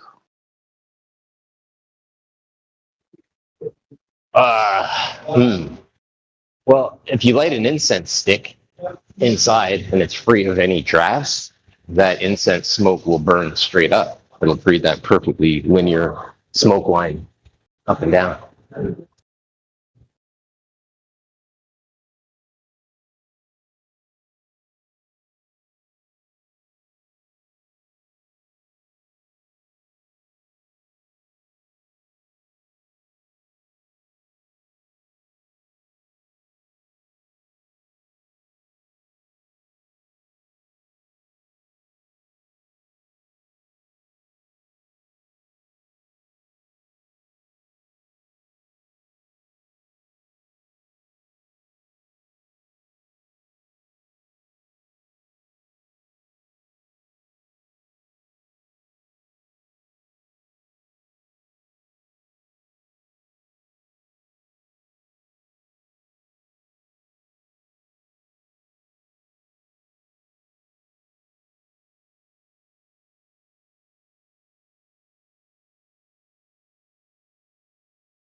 Yeah. I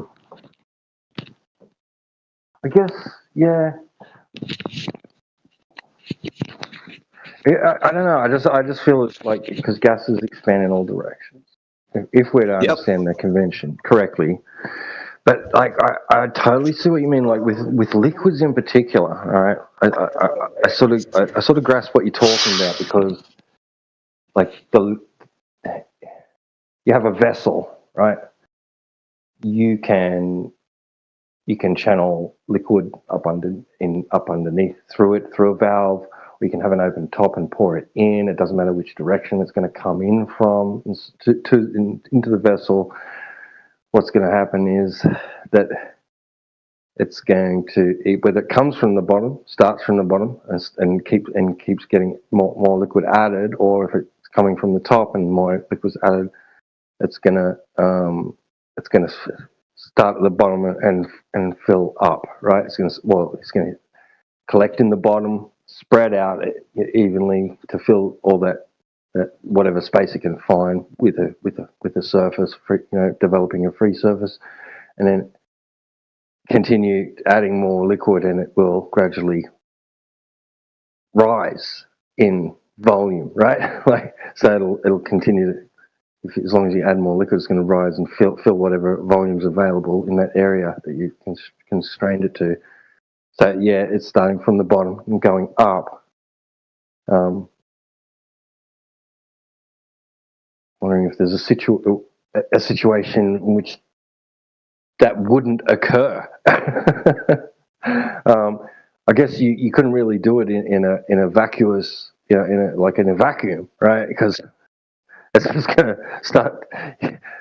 Yeah, how are you going to do that? Anyway, introduce liquid into a vacuum because it's just going to start evaporating. I guess evaporate, and then you eventually have enough pressure in there that it would maintain its liquid state, and then it would begin to fill up. Actually, that's interesting. What happens there? What happens there? Well, I was thinking about the water cycle while you were mentioning that, right? Water vapor goes up, forms clouds move out over a body of water, they condense, and all of a sudden it rains.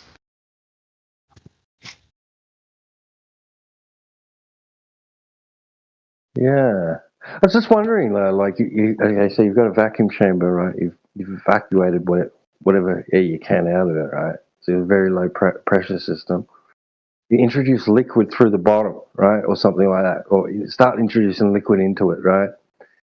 It's going to start, and just have it like a continuous stream, like it doesn't have to be fast, it can be slow, a drip even, right?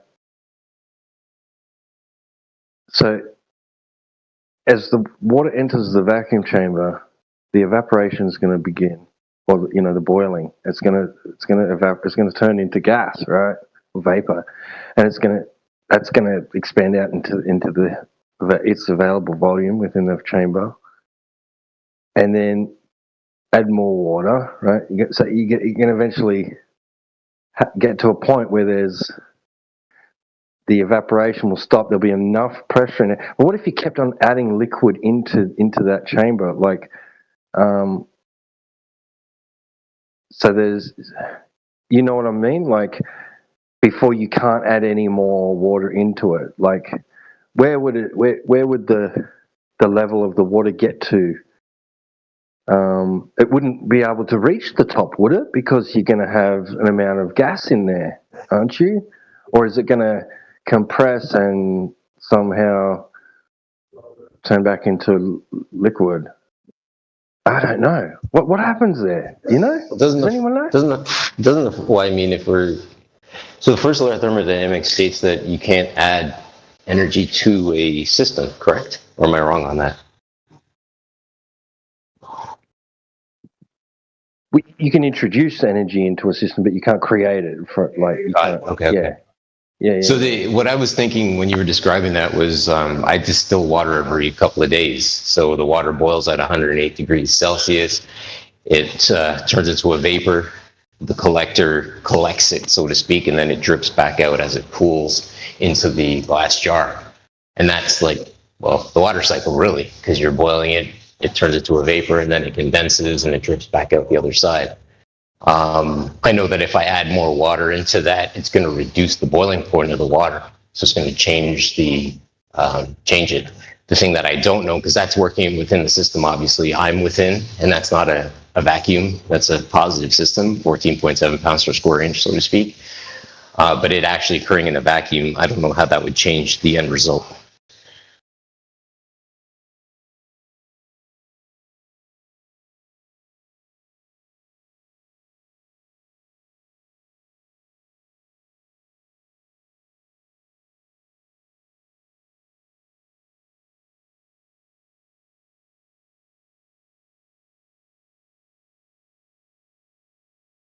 Sorry, change the end result, did you say?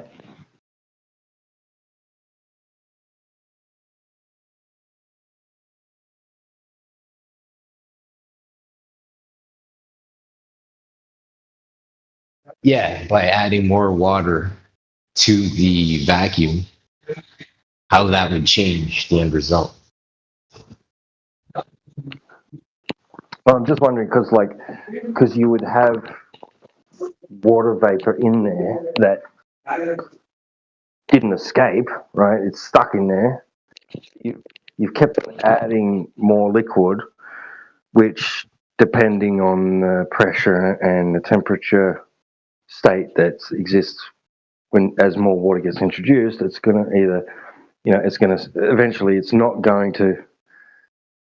Wouldn't it achieve that point where it wouldn't evaporate anymore quickly, at least, and then it would begin to fill up with water, right? But then does the vapor, the gas that was allowing it to maintain its liquid state, does that stay there? Does that convert back into water? Could you fill that vacuum chamber full of water? Or would you get to a point where you couldn't anymore because there's too much pressure? There's the air pressure at the top and the liquid pressure at the bottom, so you couldn't force any more water in there.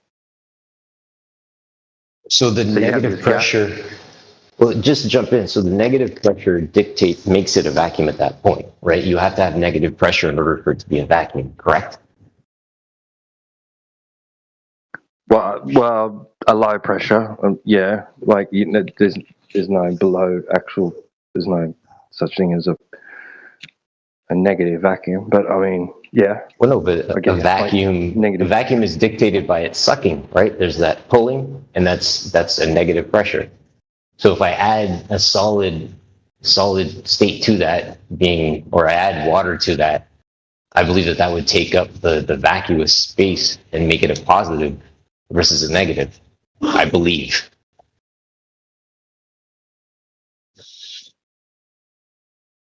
So it would ultimately go from a vacuum to becoming a positive.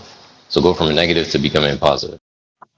Right, because this is sort of like the opposite of what Radwin talks about, right? Where he's got the water already in there, and he starts taking it with air, and he starts taking the air out, right? I want him to try it the other way around. I want him to start with a vacuum, and then start adding water. Slowly introduce water to the vacuum, and continue to do so. I don't know what happens. I wish I could do this myself. Now I want to fucking know.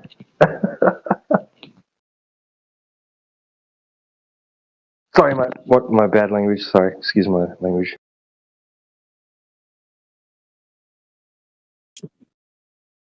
You're fine.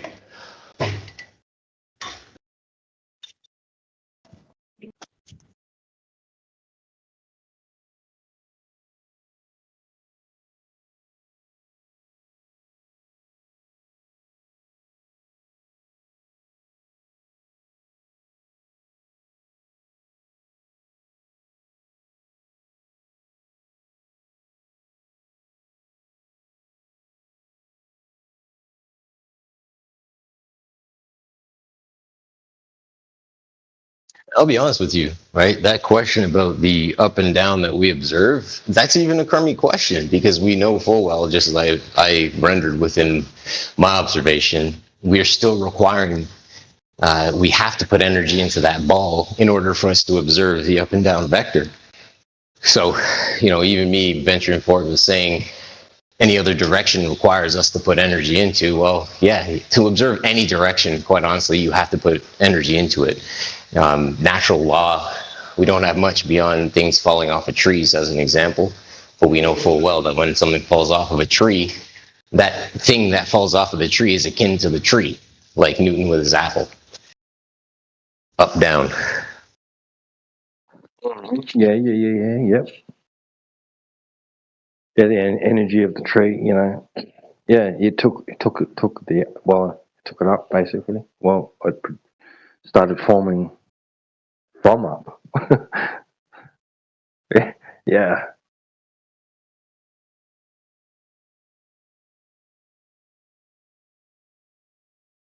Well, at elevation, I guess, compared to where it was, where the tree started. Anyway, yeah.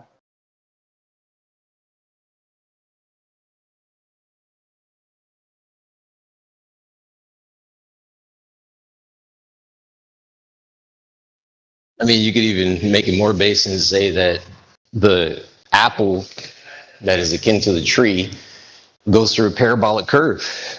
It starts off with the seed. The seed grows to a tree. The tree releases the apple. The peak of the apple would be when it's hanging out on the branch, and eventually that stem releases the apple and it falls.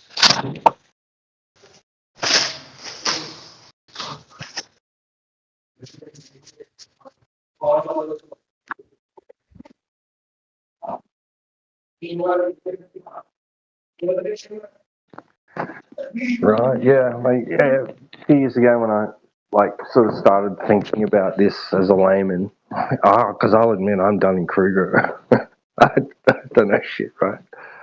But I was thinking about it, and I was thinking, and I wasn't even thinking about Einstein, right? But I was thinking people are, arguing it's a force, gravity's a force, and all this, right?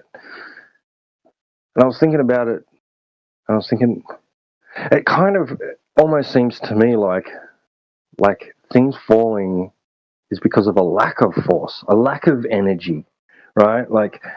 Because there just seems to be this assertion and assumption, right, that for something to move requires something, making it do it, like adding in something to it, like energy, right? And I know that there's this idea of potential energy, right? So you've lifted it up, you've expended energy, right? And basically, when you let go, that energy is transferred into that object, which then it gives it the ability to propel back down to where it was before, right? But I don't know that I'm liking that. Something about that just doesn't jive with me. It's particularly with energy, right, being part of the physical and natural world, right? If we're going to accept that there's these energy packets, right, that there's matter, whatever state it exists within, and then there's energy, and the state that it exists within, it being physical, right? I don't like this idea of invisible, non-physical energy. It doesn't jive with me.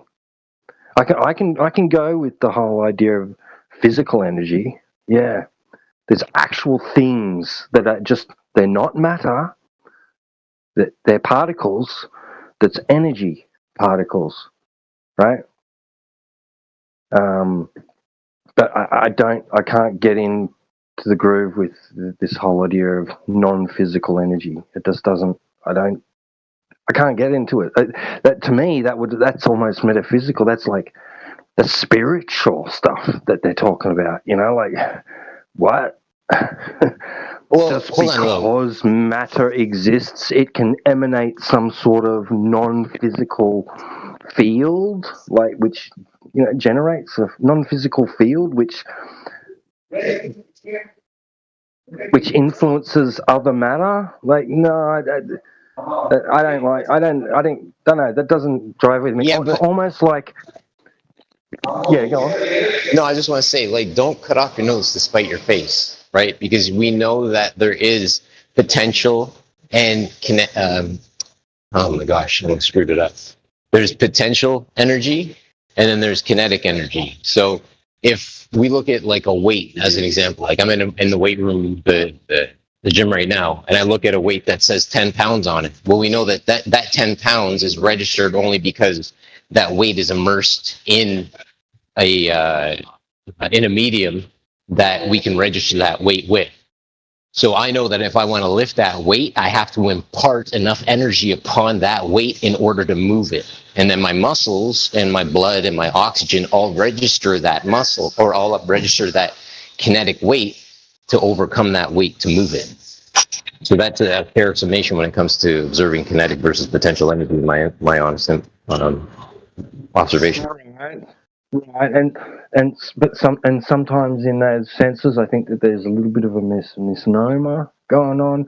But I get it. Like, okay, so there's the motion that we, perform is due to chemical processes taking place, plus our consciousness, of course, like giving commands to be able to do these things, being conscious of this action that we want to do, right?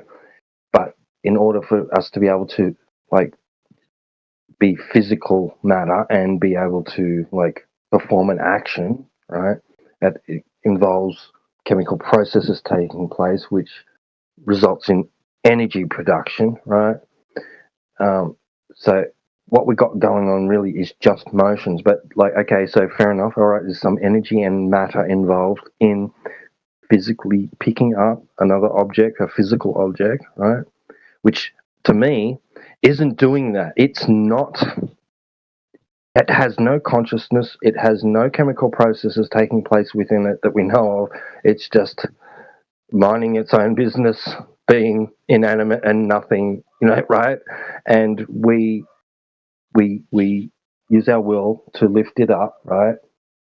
Which has cost us, we're using our matter, and it's cost us some energy, right? To do that, right? And then when we disengage with that object, right? That's no longer there's nothing, you've not put anything into that object. There's no invisible magic stuff that's gone into that object that gives it any reason to do anything else, right?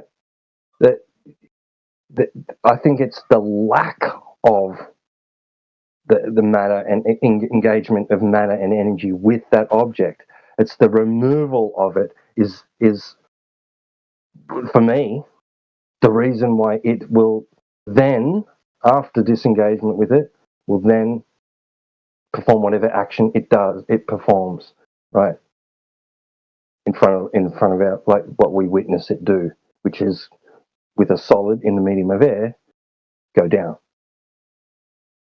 So it's the removal of energy. It's no. So in a way, I kind of am like, and I was thinking about that years back, and I was thinking I'm kind of agreeing with Einstein in a way that it's not a force. It's the lack of force. It's no force. It's no energy that's allowing that to go back, right? So energy up, no energy down. Now I don't know if I'm onto something there. I don't know. It just seemed the most logical thing for me. I do it the easy way, T-Dub. Go and watch The Matrix. This is a sparring program. It has rules. Rules like gravity. Gravity is just a rule. Yeah, but you can, here's the thing though, right? Matrix, with that rule, you can overcome that rule by changing the medium that the object is immersed within.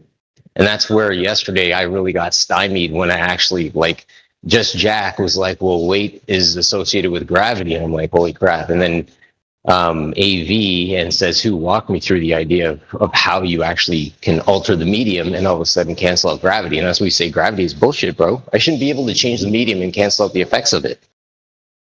Well, next time they say that, grab your scales and put them in a swimming pool and then put the same item on top of them and see what happens. Very simple demonstration. But if your gravity is true and correct, then the weight measured should be always the same. Yeah, well, that's exactly what happened, right? They literally said, okay, let's take that human being, right? He stands on a scale outside the pool, registers his weight. Now we take that scale, drop it in the pool, and then get that human being to try to register his weight on the scale. It's impossible. Correct. And that's where I was like, holy crap. All that's changed is the medium. First, the human is immersed within air, fine, registers the weight. Then we immerse him in the swimming pool, and it changes. Yeah, So that's where I go back to buoyancy, gravity. That's buoyancy. Exactly, buoyancy. Go ahead, sorry. That weight is calibrated to a standard. That's all, like all scales are. So, how did they get that first initial standard? Where did it come from? So they had a specific item in a specific medium. This specific gravity thing's really going to work, isn't it? And they've come out with a tool, a measure, lump of steel. The original scales were to balance something. This one, which was, is more of than yours. Put two items on a balance beam. Which one goes down further? Right. And I'd say that was probably inspired by trade. Yep. Or that, or your construction. But using leverage to perform actions which were beneficial to someone in some form or another. More likely trade, I'd say. That's one of the theories as to how the Egyptians built the pyramids. They developed a system of hydrolocks, were able to channel the blocks up to the top of the pyramid by moving water throughout. Because, of course, those blocks are heavy when they're immersed within air, but drop them into water and all of a sudden they float.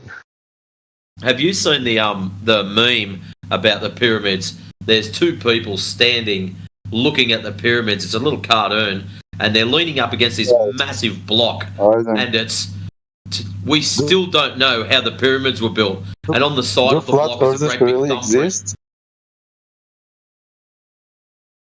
Dude, he was in the middle of talking. Matrix, go ahead, please. Yeah, and on the side of the block, where these guys are leaning against, there's a great big thumbprint. And they're sitting there going, we still don't know how they were built, and there's a thumbprint on the side of one of these blocks. Looks awesome. I'll have to find it. The thumbprint's probably bigger than their bodies, right? Oh yeah, it was nearly the size of the block.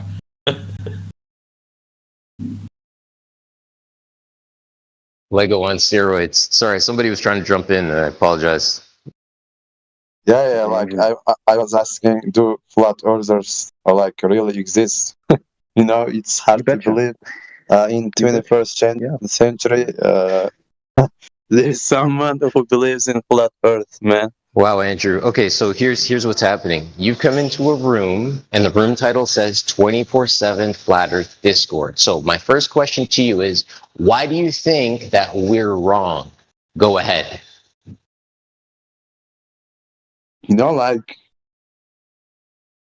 It's fucking obvious that Earth is around, it's we want to know why it's obvious. You don't need to cuss, you don't need to be emotional to say that we're so crazy. I want to know from you why it's so obvious. Please go ahead. Yeah, tell us.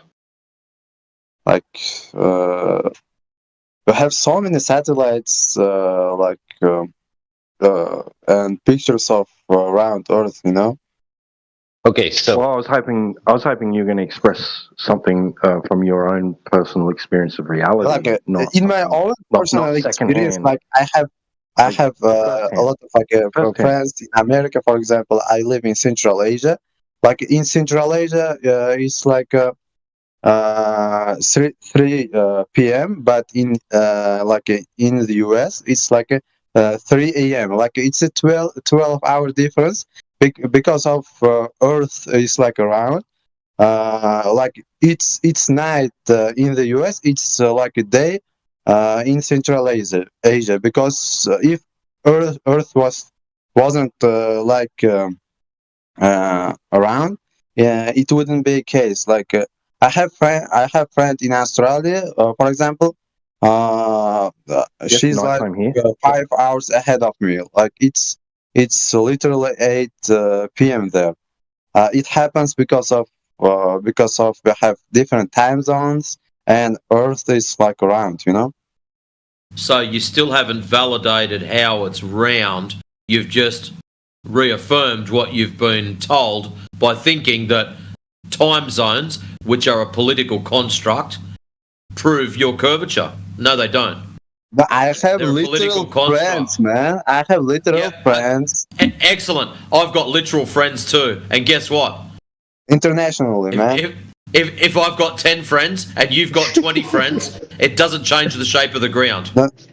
And here's the crazy thing, right? I'm a friend of Matrix. He's in Australia, and I'm in Toronto, Canada, on the opposite side of your ball. What now? I'm sorry, did I say too much? Andrew, come on. Like He was lagging a little bit, Killian. Oh, my bad. I'm sorry. Yeah, that's all good. I mean, you've been presented an explanation, right? We were all presented the same explanation, right? We're not unaware of it, right? So there must be some other reason why we don't think that explanation is suffice for explaining why there's nighttime in one place and daytime in another. And you should think about that. You should think for a second, why don't these people, having already been introduced to the same explanation as me and having once already accepted that as being true, now don't accept it as being true anymore? What was it that made these people not accept the explanation for day and night as explained by the Earth being a sphere? You know what? I worked as a like operator, as a dispatcher, like in US company. Our like job started at 6 p.m. and ended at like 4 a.m. because like in US like it would be 9 a.m. While it's 6 p.m. here, you know. Like our end time, we would end in at like 4 a.m. But in US, it would be like 10 p.m. or like that. You know, I worked at a job. I experienced it in my real life. You know.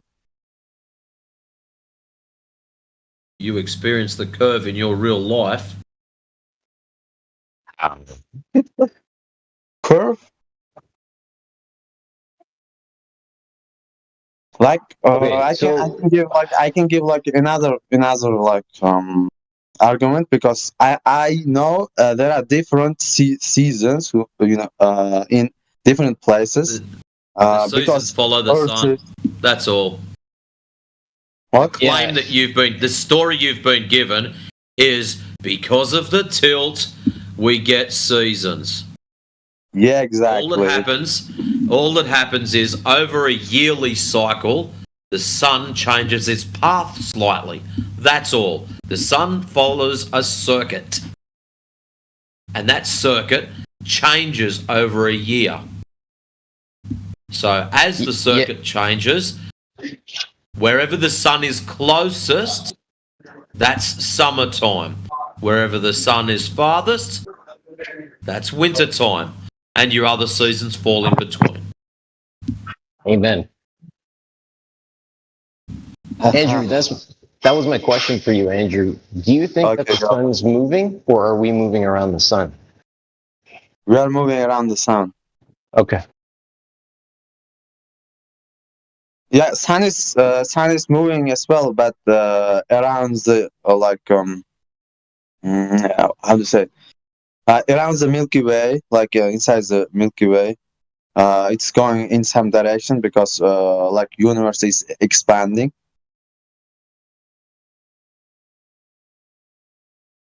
So we got the Milky Way and we got the expansion of the closed system.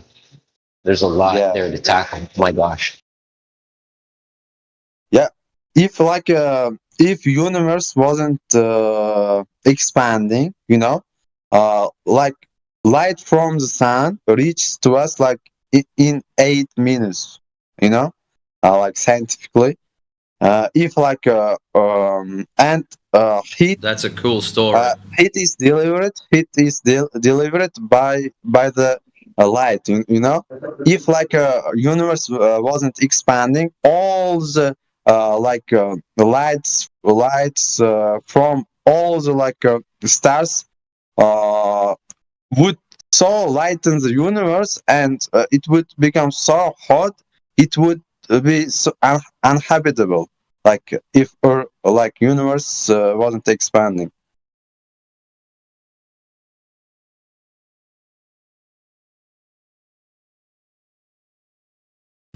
So that's a cool story. Now, how do you validate? How do you verify these stories? How do you prove this is true? Or do you just accept the story and say, I believe?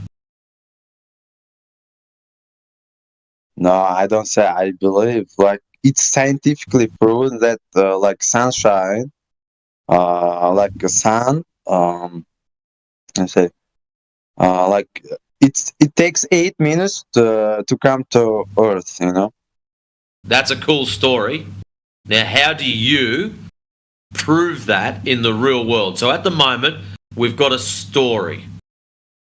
How do we, you and me, go out into the real world, and how do we check this? How do we prove that it's true or false?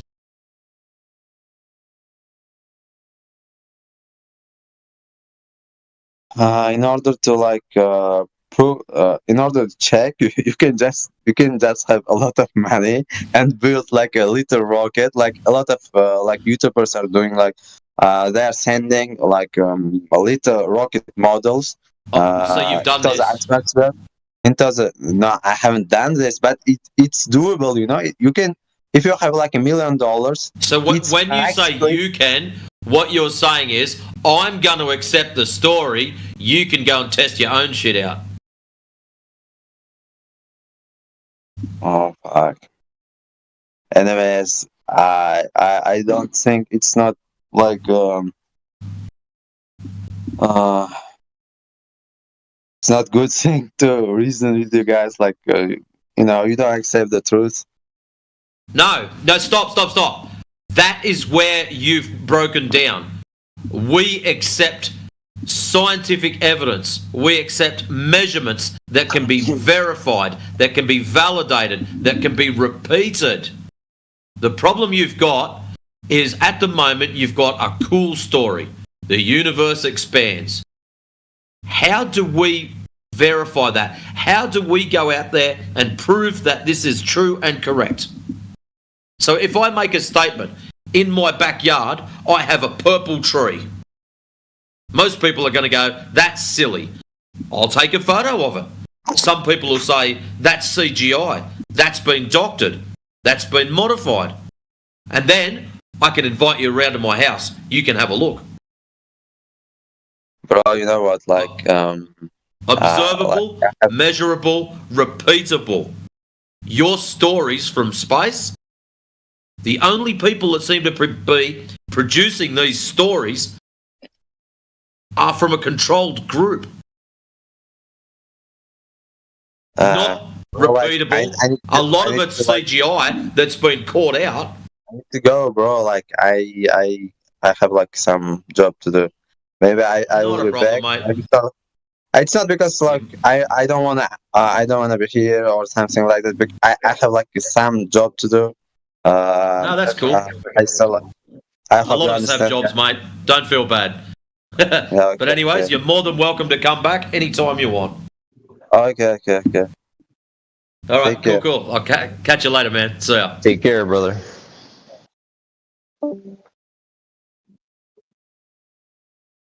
Yeah.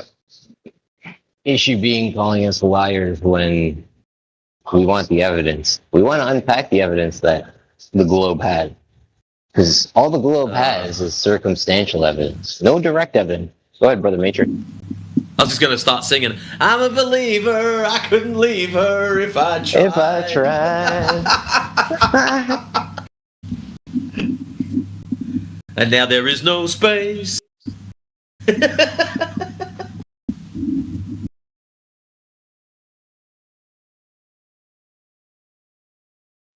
Yeah, there's a couple globe hits. We also have Jesse's globe. I wish I had Jesse's globe. Healy, I'd be out there somewhere going, I'm going to vote him in for the next singing group. I love it. We're going to call it 24/7's Got Talent. Where can I buy a theodolite like that? Oh my gosh, that's good.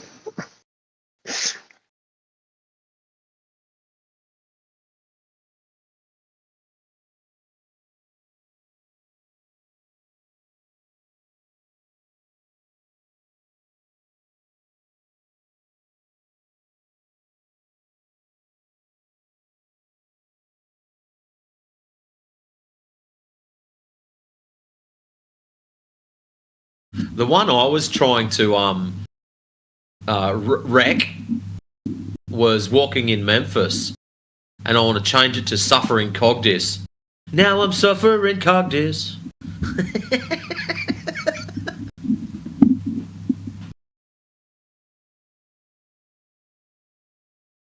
Yeah, now I'm suffering cogdis when my feet hit the floor.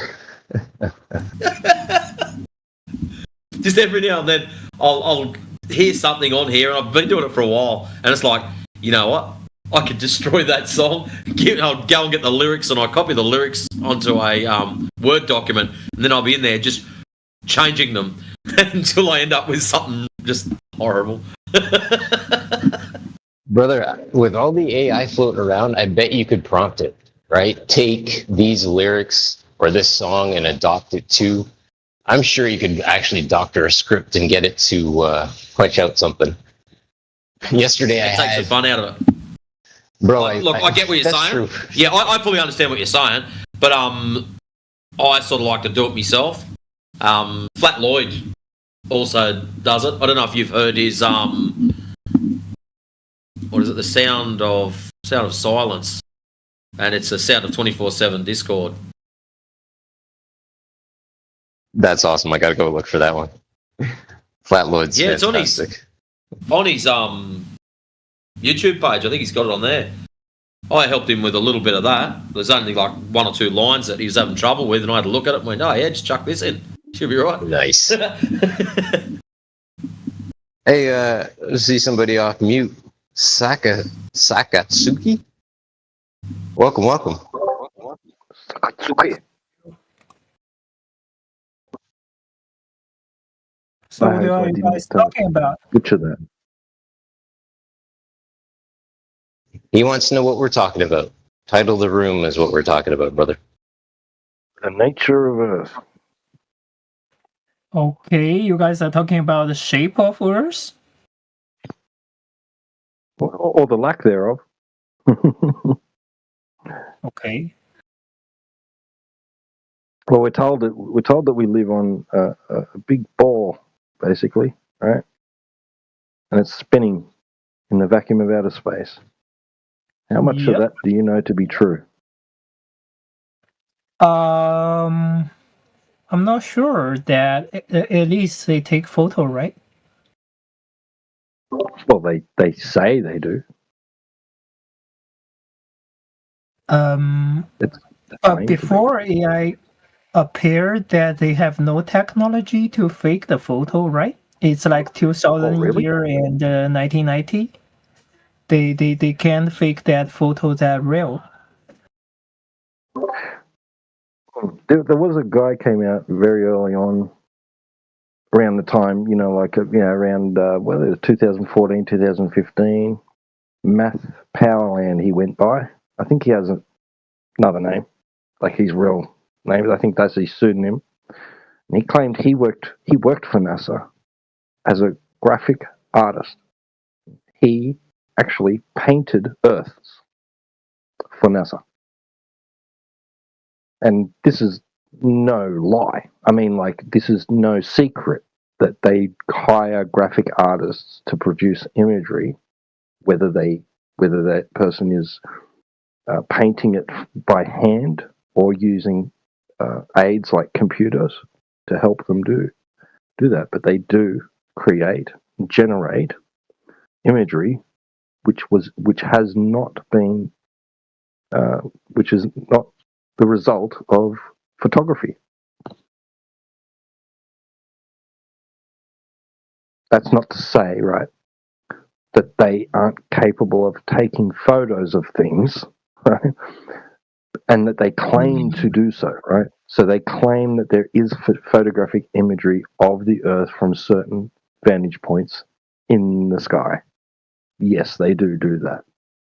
But would you be able to tell the difference between something that's not I mean that not real and something I that is? mean that maybe what do you say that maybe happened, and I don't think the Earth is a ball shape will be 100% lie. It's more like they process the stuff. It's more like not 100% real. It's just like it have some shape, but not 100% ball. Right, because they tell us, that it's kind of pear-shaped, right? That it's kind of a bit chubby at the bottom, a bit wider in the middle. Oh. Flattened out on the tops like an ellipsoid, they call it, don't they? A spheroid. Yep, this is a fair point. Yeah. But how would you be able to tell that this story is true?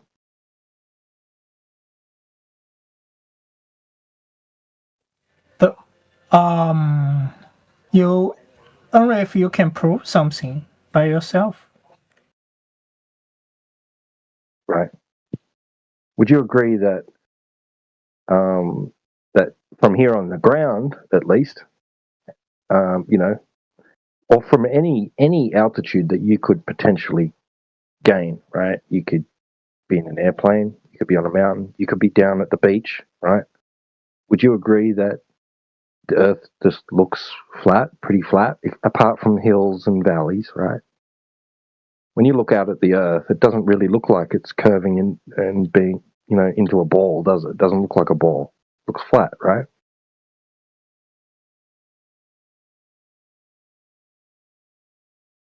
Like you go to the beach and look at the horizon. It doesn't look curved. It looks flat.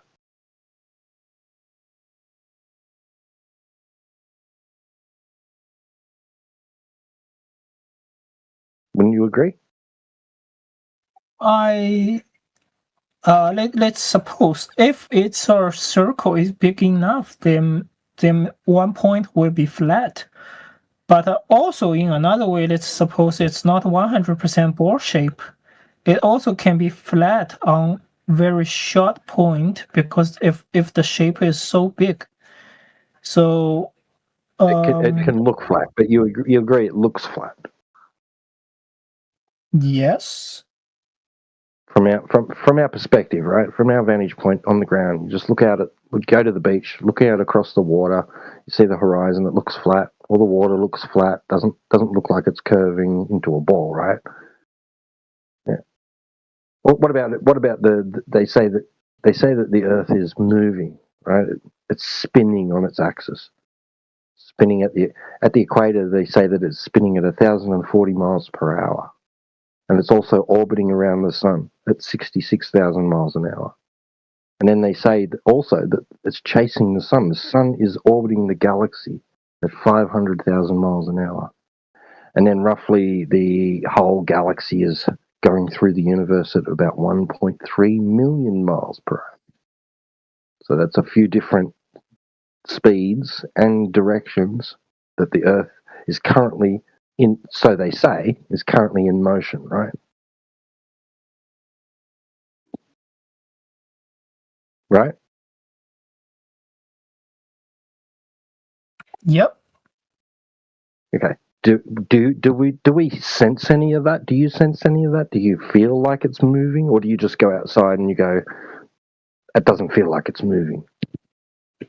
I think if you it can be proved, not like flat or ball shape, that have to stand on another point out of Earth to look back, then only can prove it. But if you want to prove the Earth is moving, it's easy. Just compare with the Earth's position with other star position. If the star's position is always moving, that means the Earth is moving. So what we get. So if we just go outside and close our eyes, it doesn't feel like we're moving. It feels like we're still, right? Now you sit down in your chair, close your eyes. You don't feel like you're moving. I mean, I'm just talking about what we experience, just what our senses are telling us. Yes, I understand. But right. I have to. So now, I have to give some example. It's like if you are taking a really high speed railway, it can offer you sleeping, offer you very high quality room. You won't feel you are moving if you don't look outside the window. Right. Yeah. Okay, yeah. There's examples of being in motion and potentially at very high speeds, and there's the potential there for you to feel like you're not moving, right? But I'm just talking, just right now, we're just talking about we don't feel like we're moving, right? They claim the Earth is moving, but we don't feel like it's moving, right? Now you're saying you look at the stars and you see the stars moving, right? And that tells you that the Earth is moving. Is that right?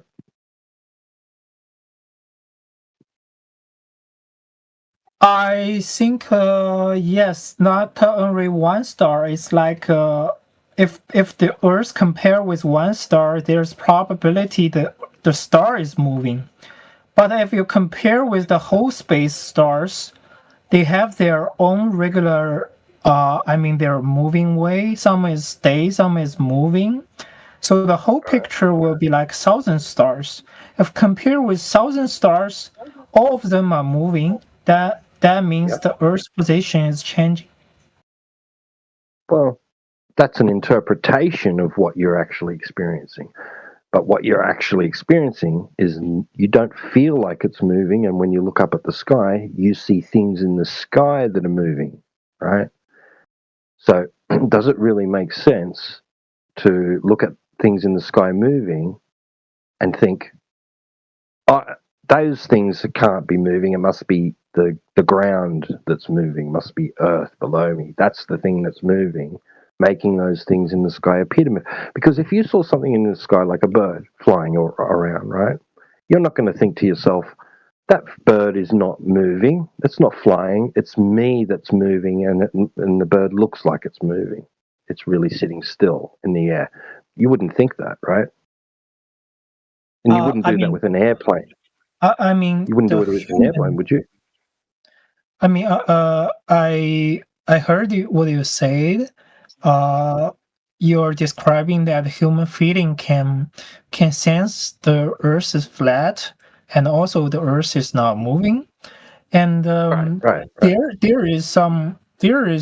I think there is something with this view, which is human sense and human skin and human function is not beautiful to sense the space, the space data. It is beautiful surviving on Earth for small environments, which means this is kind of you're using one tool to measure Earth.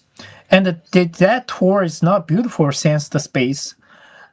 If people use several different kinds of tours to sense if Earth is moving or the shape of Earth, not only for photo, not only for some super technology, they use 10 kinds of tours compare with human sense.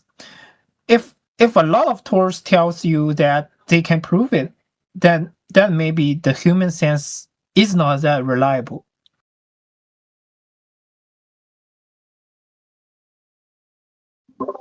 Anybody else want to comment?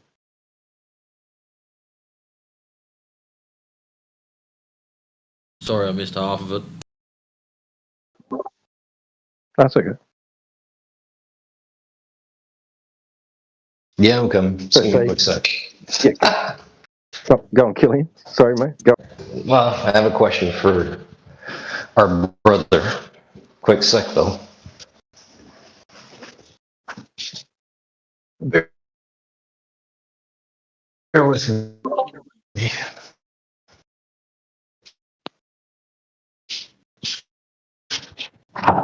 Trail photography.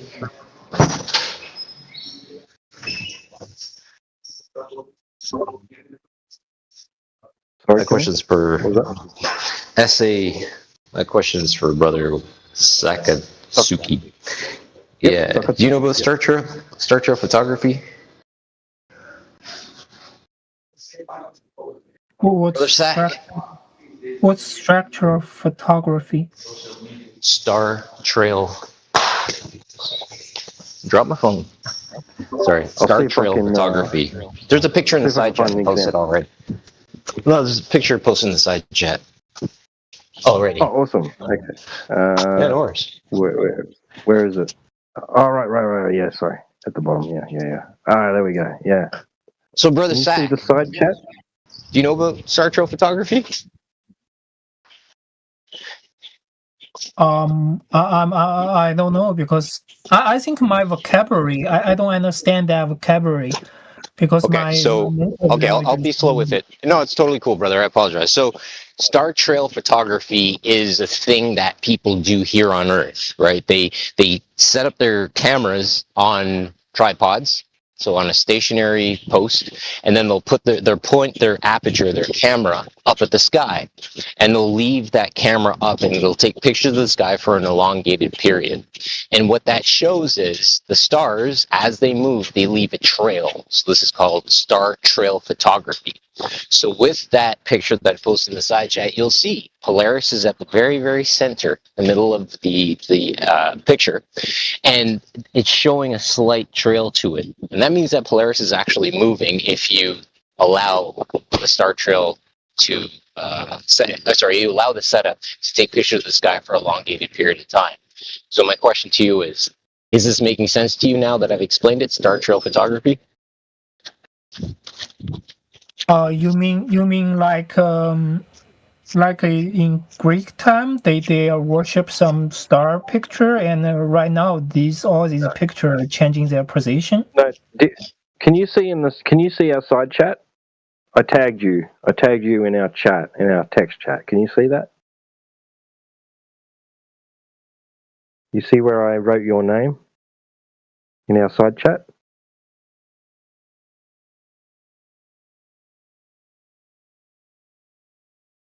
You know how yeah, you see where I tagged you? I tagged your name right above that. There's a picture.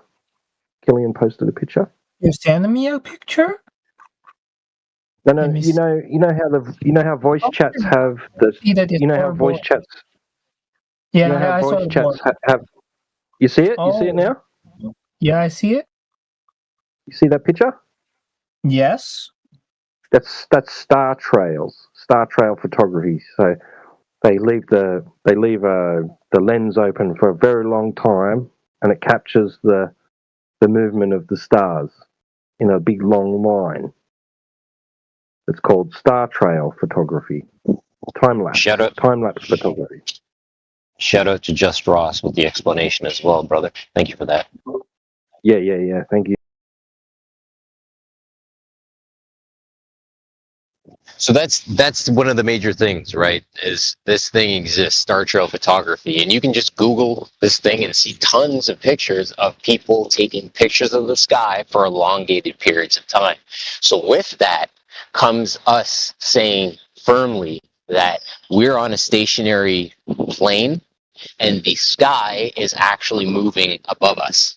That's all it is. Lights in the sky moving around from east to west, steady.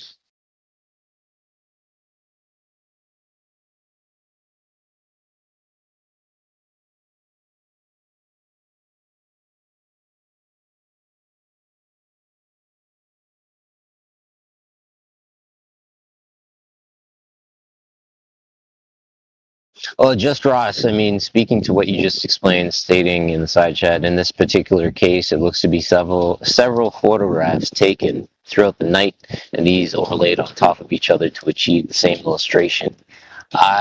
From my understanding with the setup of the collection of Star Trail photography, they set up the camera on a tripod or some stationary base, and they just set the camera on, I don't even know how they take it, like the programming within the software of the camera.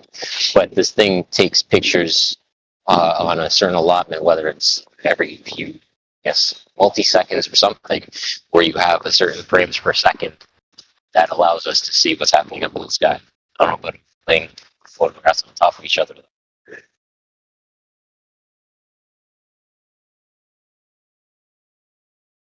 Okay.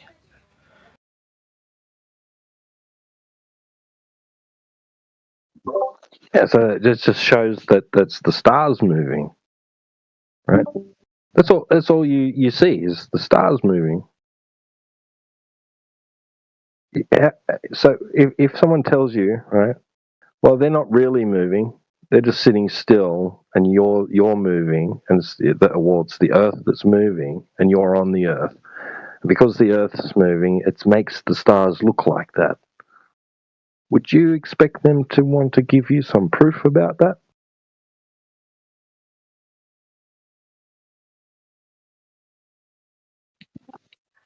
I mean, if the Earth is not moving or the stars are moving, that must be Earth is the center. Some people can think of it like that.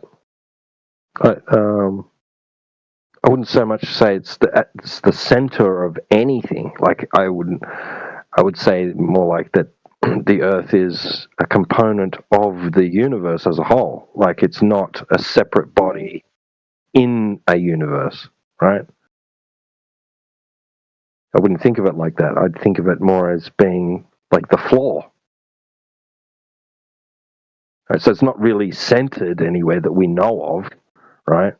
It's just we've got the ground below us and things above us. Not like it's in a place, but it is the place, right? It's the place where you'll stand and look up and see those things in the sky moving, right? But like we can talk about the Earth moving, continue to talk about the Earth moving if you want, right? Or we can talk about what makes people think that the Earth is like a big sphere, like a ball, like. Oh, this is really interesting. And I'm just going to have my dinner. I will be back. Okay, mate. Yeah. Very good. You go eat, and you're welcome back anytime. Thank you. Thanks for the chat, brother. Completely unrelated to this chat, as you were saying, T-Dub, very good. I was literally typing the words "very good" in a side text. Very good indeed. Yeah, that's so good because like this makes people think, like why do we think, like these are questions that probably people don't generally ask themselves.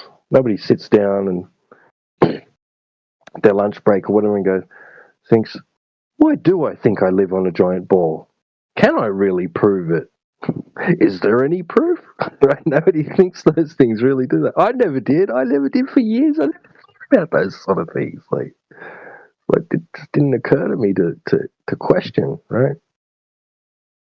Exactly, and that's what I was talking about earlier with the sister who chimed in. I think she's still here, but she's on Deaf and Ari.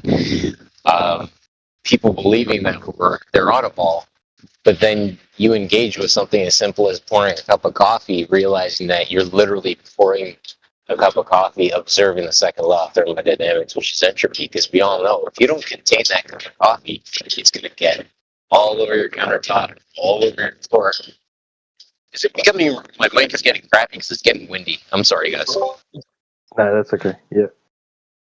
But yeah, so you're engaging with it, right? You're observing that mediums will seek their limits until they're contained. And if you don't do that, you're going to have a problem on your hands. we also know that that cup of coffee will ultimately get cold if it's left out on the countertop in its cup, exposed to the elements. Very true. Nature just doesn't come along and make that not happen.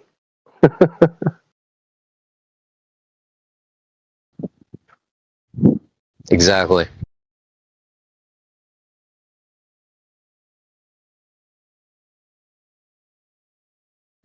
Yeah, definitely. Energy is a one-way street, isn't it?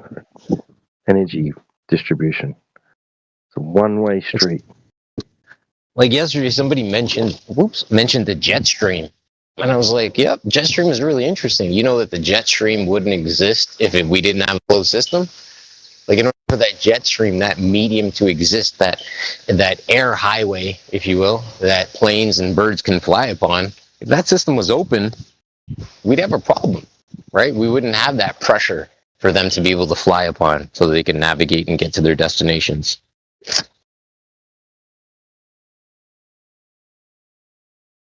Like if a boat is upon water and you take that water away, what happens to the boat?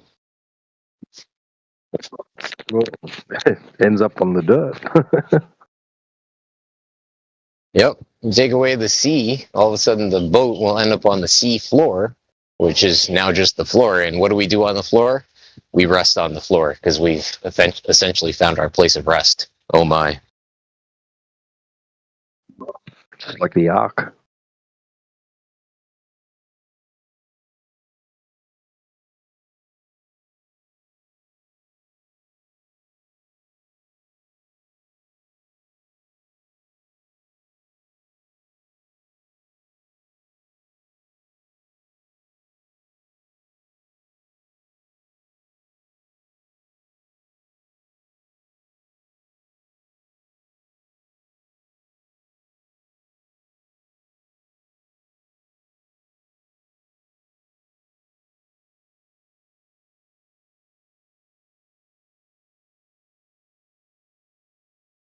I think I need another coffee.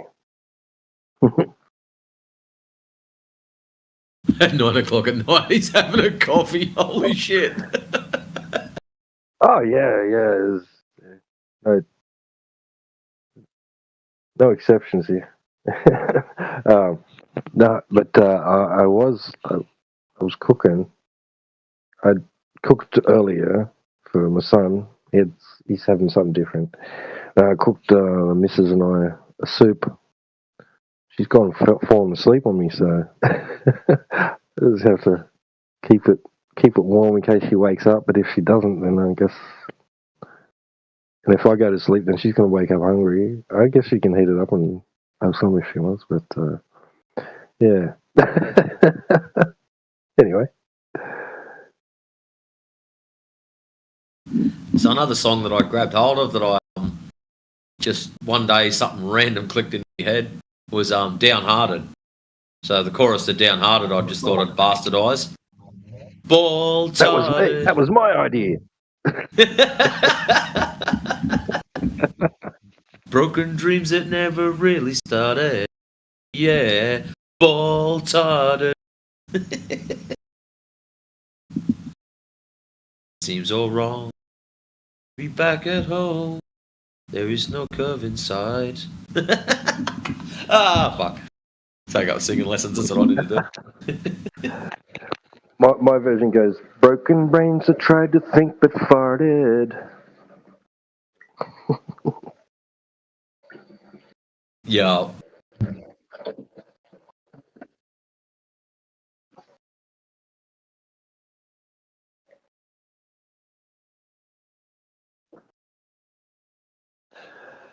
Yeah,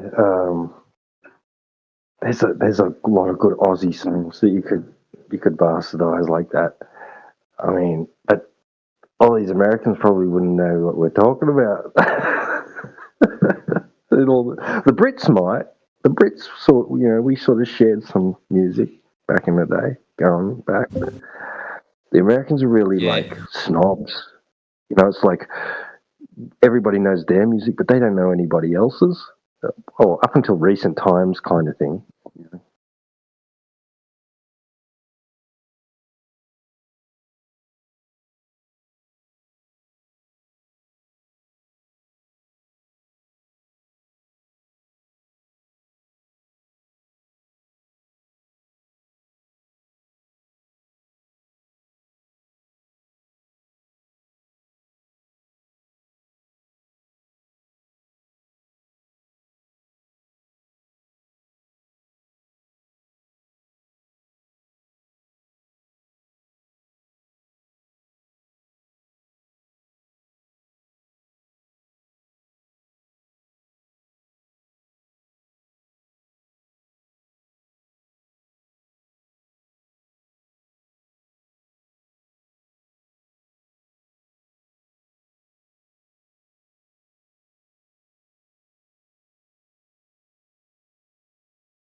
I really enjoyed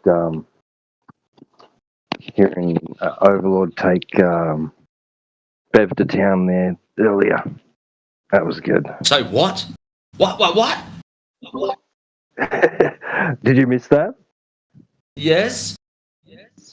Yeah, over in politics. Yeah, Bev came in, and yeah, he brought up the whole Black Swan argument thing, how it's fallacious, and a few of us straightened him out a bit on it, and then AI came in and pretty much reiterated the same thing, backed us up, and then said, "How about we have a look at some of your arguments? let's have a look at one of your arguments and see what we can get out of that, right?" And yeah, pulled up one, played it through the speaker, and took it to town, ripped it to shreds, showed him that he was just as much at fault if he's going to poke fingers. That his argument is just as fallible as QE's one for the Black Swan. Yeah, He wouldn't have an argument. He wouldn't be able to do.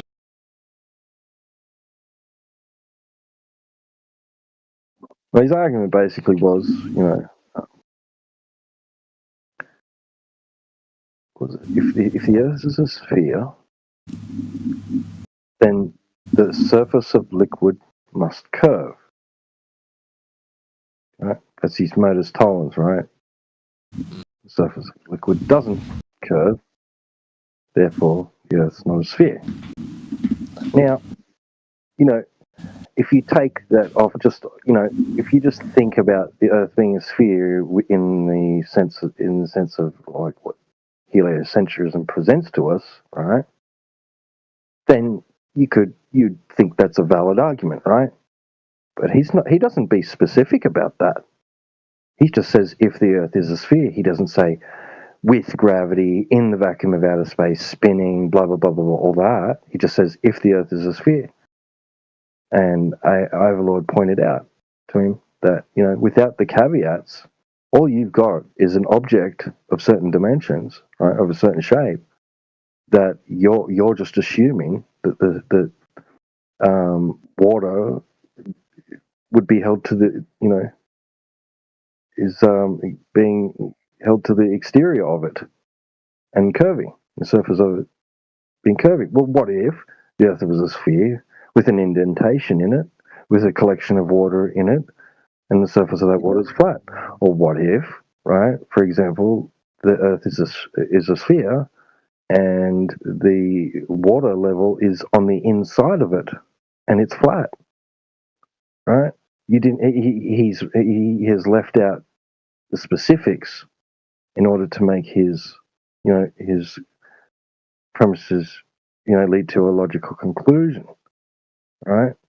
He's left it all up to the imagination of the reader, and he thinks that that's advanced superior logic greater than that of QE's, right?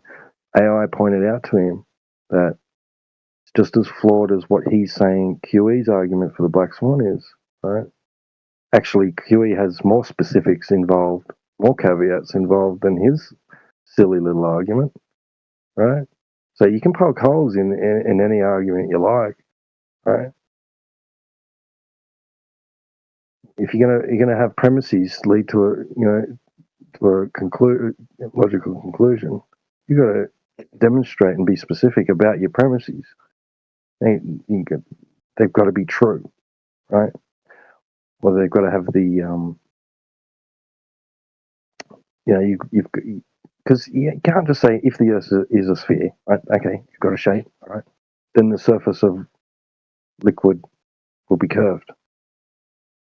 Okay, it's too ambiguous. It's not enough. He's just expecting readers to just fill in the blanks, right? And the only time we observe water forming a ball is when it's in free fall, right? And that's when it has self-cohesion so it can stick together. But as soon as that little ball of water is interrupted by a solid object, carnage ensues. Right.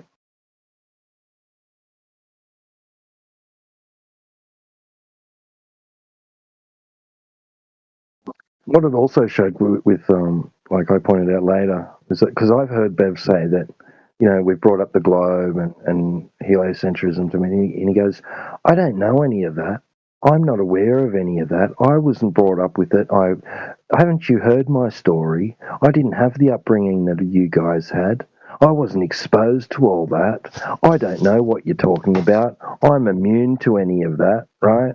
But yet forms logical arguments, right, which involve the reader having to accept certain things about his premises to be true and understand that when he says a sphere Earth, that he's meaning the one presented to us in modern cosmology, not anything else. So he obviously is aware of what heliocentrism is, and he obviously is aware of what the globe claims are and all that other stuff, the stuff that we talk about with globers, right? Makes out like in one instance that he doesn't know what the heck you're talking about, but then presents logical arguments which require you to have an understanding of his vague premises, right? So he exposed him as an absolute liar. Nice.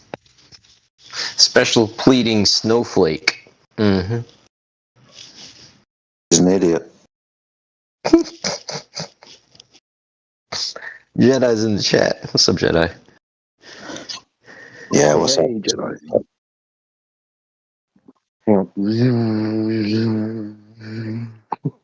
Very good, very good. I like it.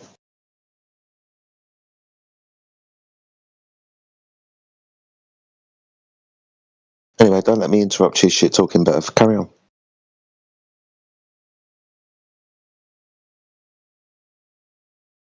No, you straight, brother. I got my off-topic GIF, but I still love it. Just post. It's more of a video actually, and it's a group of quote-unquote flat earthers dancing on the globe as we make it rain.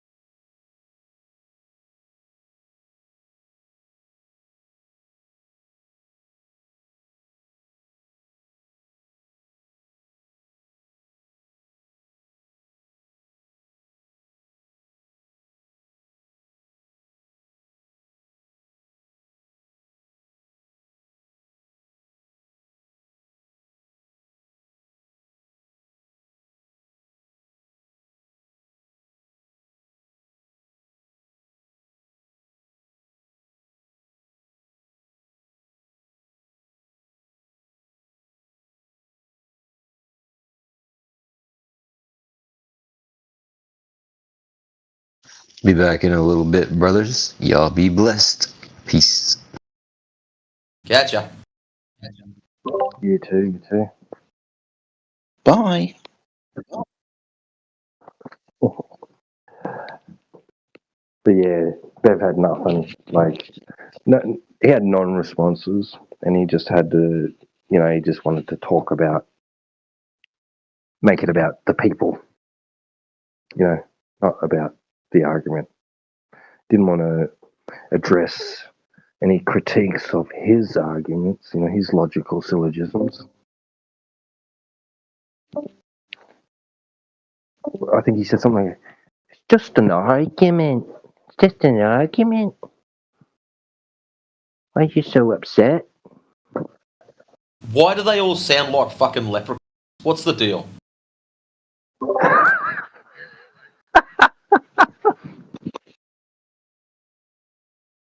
Jedi, they're from your region. What's the story, mate? Why do they all sound like... I don't know. It's fucking annoying. Yeah, I'm trying to sound like electrical when I'm talking now. Oh, shit.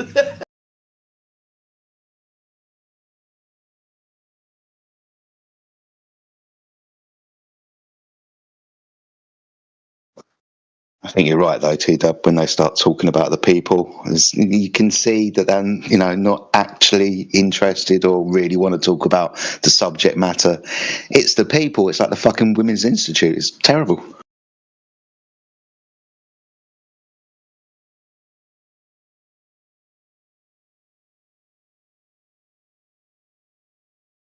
Well, he'd get about 3 words out. He'd say, because he'd get unmuted. He'd get muted, and then Overlord would, give his take or whatever, and then he'd unmute Bev to respond, and Bev would say, "Well, it sounds to me just like you, right?" And then he'd just get muted again. It's like, nah, sorry.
When is this Agent 47 clown going to drop in?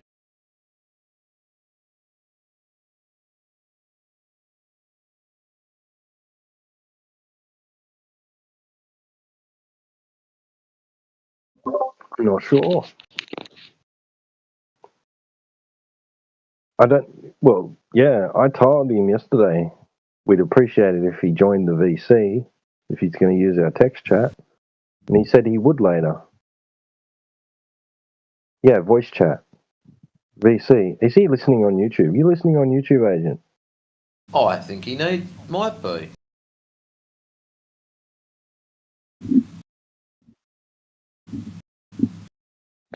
And Pluto was in here. Pluto's not in here anymore.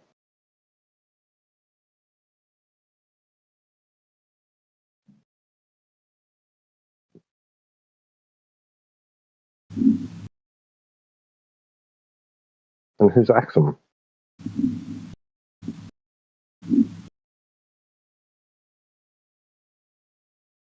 Don't know. Okay, so we got a bunch of people in the side chat there. Axum, I saw, was it this morning or yesterday?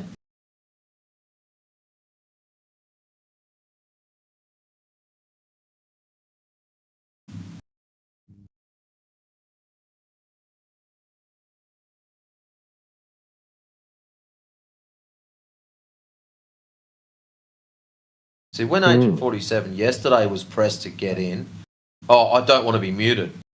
So it's obviously somebody who's been hammered by us once before. And here he is again. Come to my VC. Yet he's never put his VC up. No, Agent. No. See, this channel for this server has been established to be dedicated to discussing this topic in this VC. Okay? The owner didn't approach you to open a channel in this server in order to discuss this topic. He approached us. Okay? So that's why we're here. If you want to discuss this topic with us, you'll do it in this server, in this channel. And I hope you're listening on YouTube.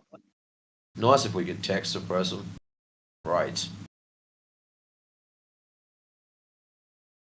Yeah, that'd be handy. Yeah. My only complaint about the text suppression is when you do it, there's a half-page high basically badge that comes up and says so and so tech suppress, so and so for how long. I wish it wouldn't do that. It should be just like 2 lines. Person tech suppress 48 hours or whatever the time frame is. Right. Or it should be a bit more discreet. Yeah, even a silent thing, you know, you just type it in. Yeah, you're the only one that can see it because you did it. Yeah. Right.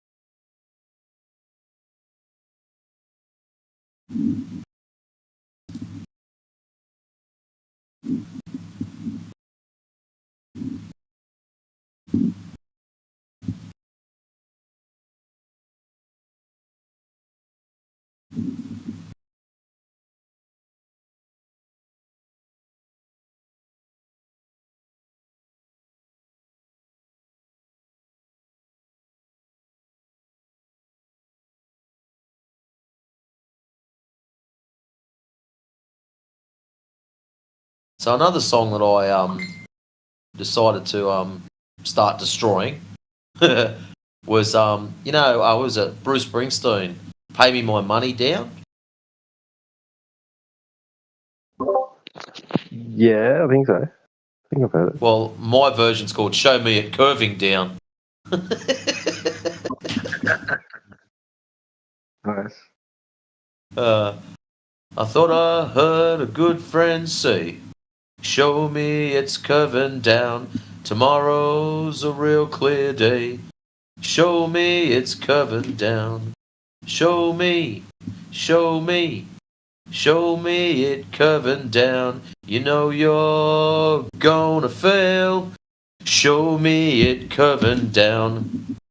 Soon as we step from the car, show me it curving down. You do know you see too far.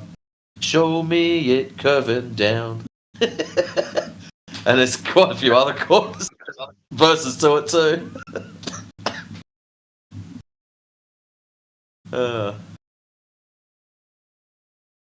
So instead of doing all the choruses, if you look from 1 foot high, show me it curving down.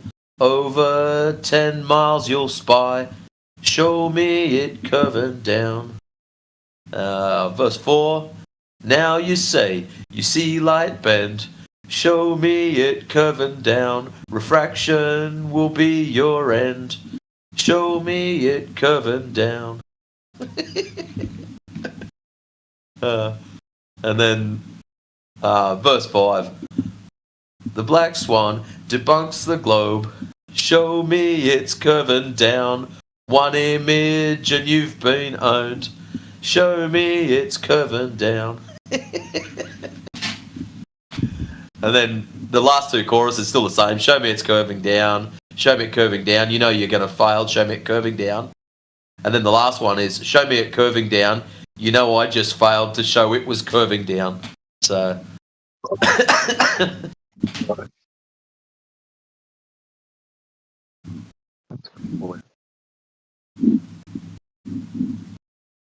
Nice and simple. So it sounds like an old American ditty, you know, yeah. Oh yeah, pay me my money down. Yeah, just YouTube it.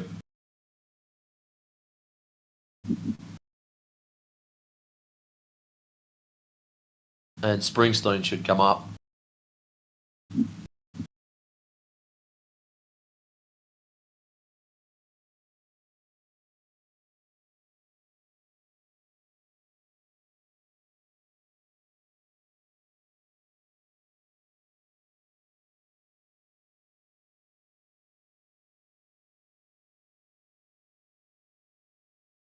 Hello, guys. How's it going, mate?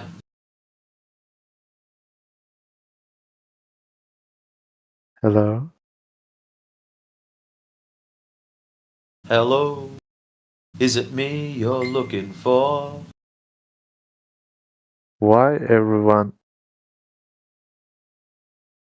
don't speak? We are. Hi, how's it going?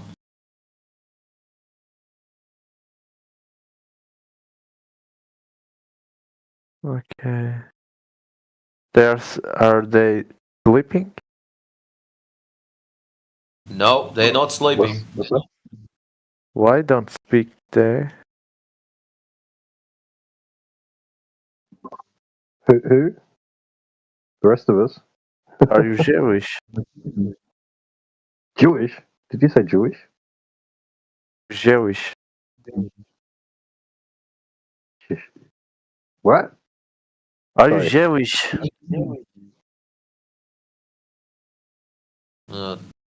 Okay.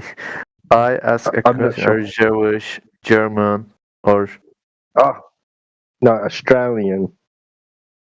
okay? Australian. There's If you're listening, Agent, sorry, just one sec. Agent 47, if you are listening, no, you come in here. If you want to discuss this topic in this server, do it here. there's so much dangerous drugs, not drugs,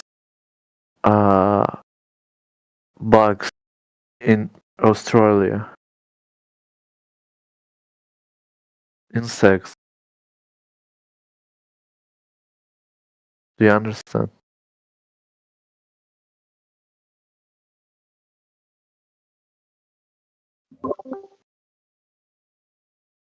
Found it. Hey, Tito. Yeah. Scroll down to the safe house. Yeah, that's where they hang out. Yep.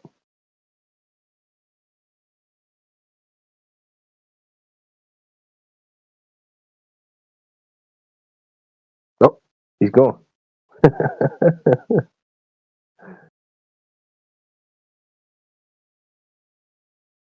Wait.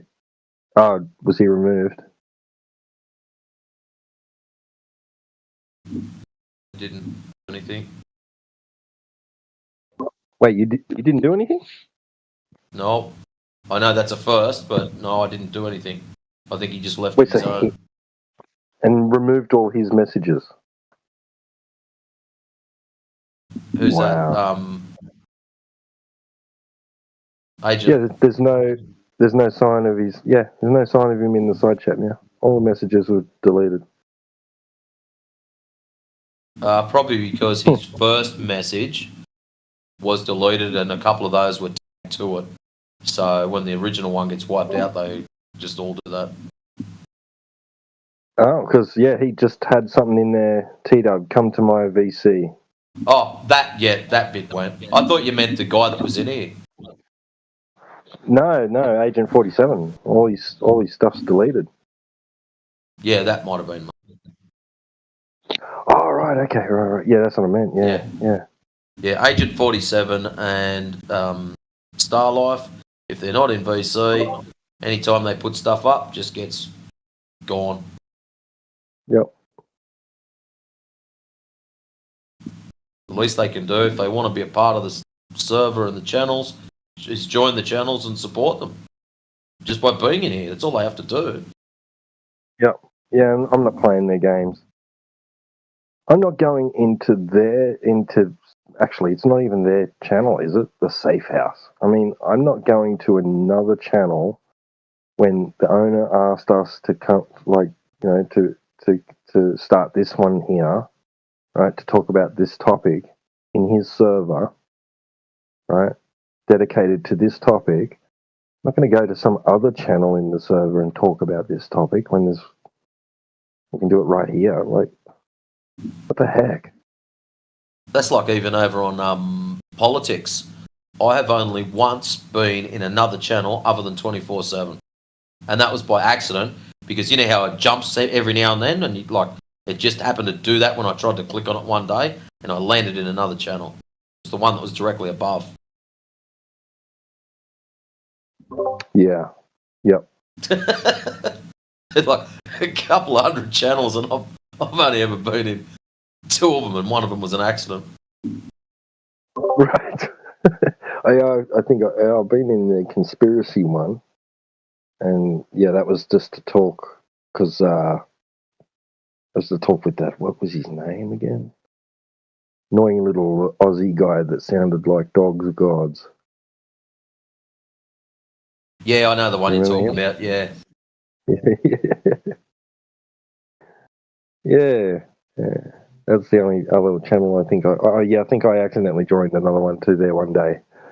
I was like, hang on a second, I don't recognize these voices. Who's this? Oh, I'm in the wrong channel. Yeah, accident.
Well, sorry.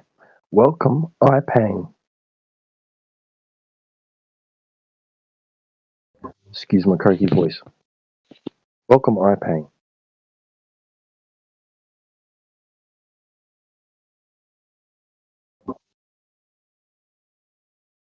Nice eyeball.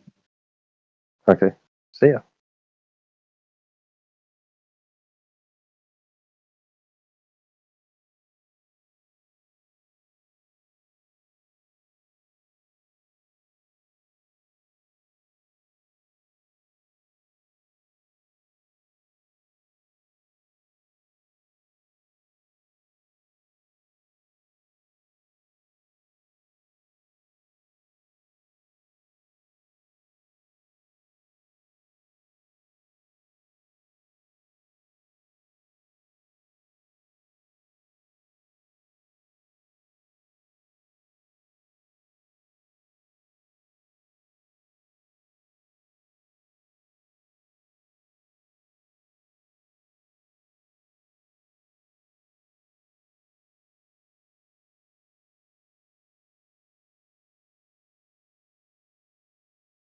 I reckon it must be nearly time to test something out on this ground.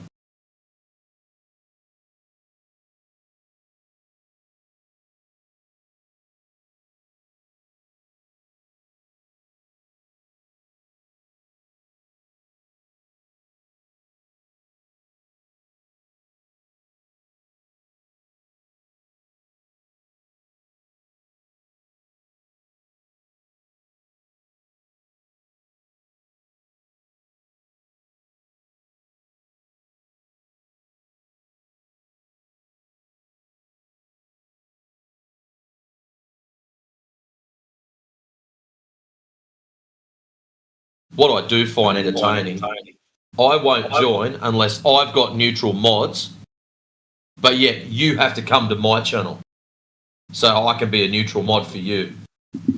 Right.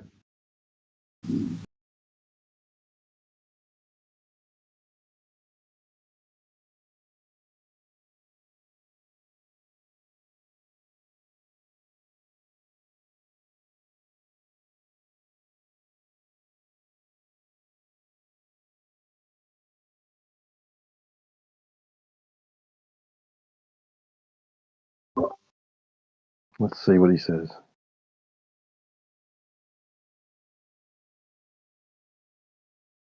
About what?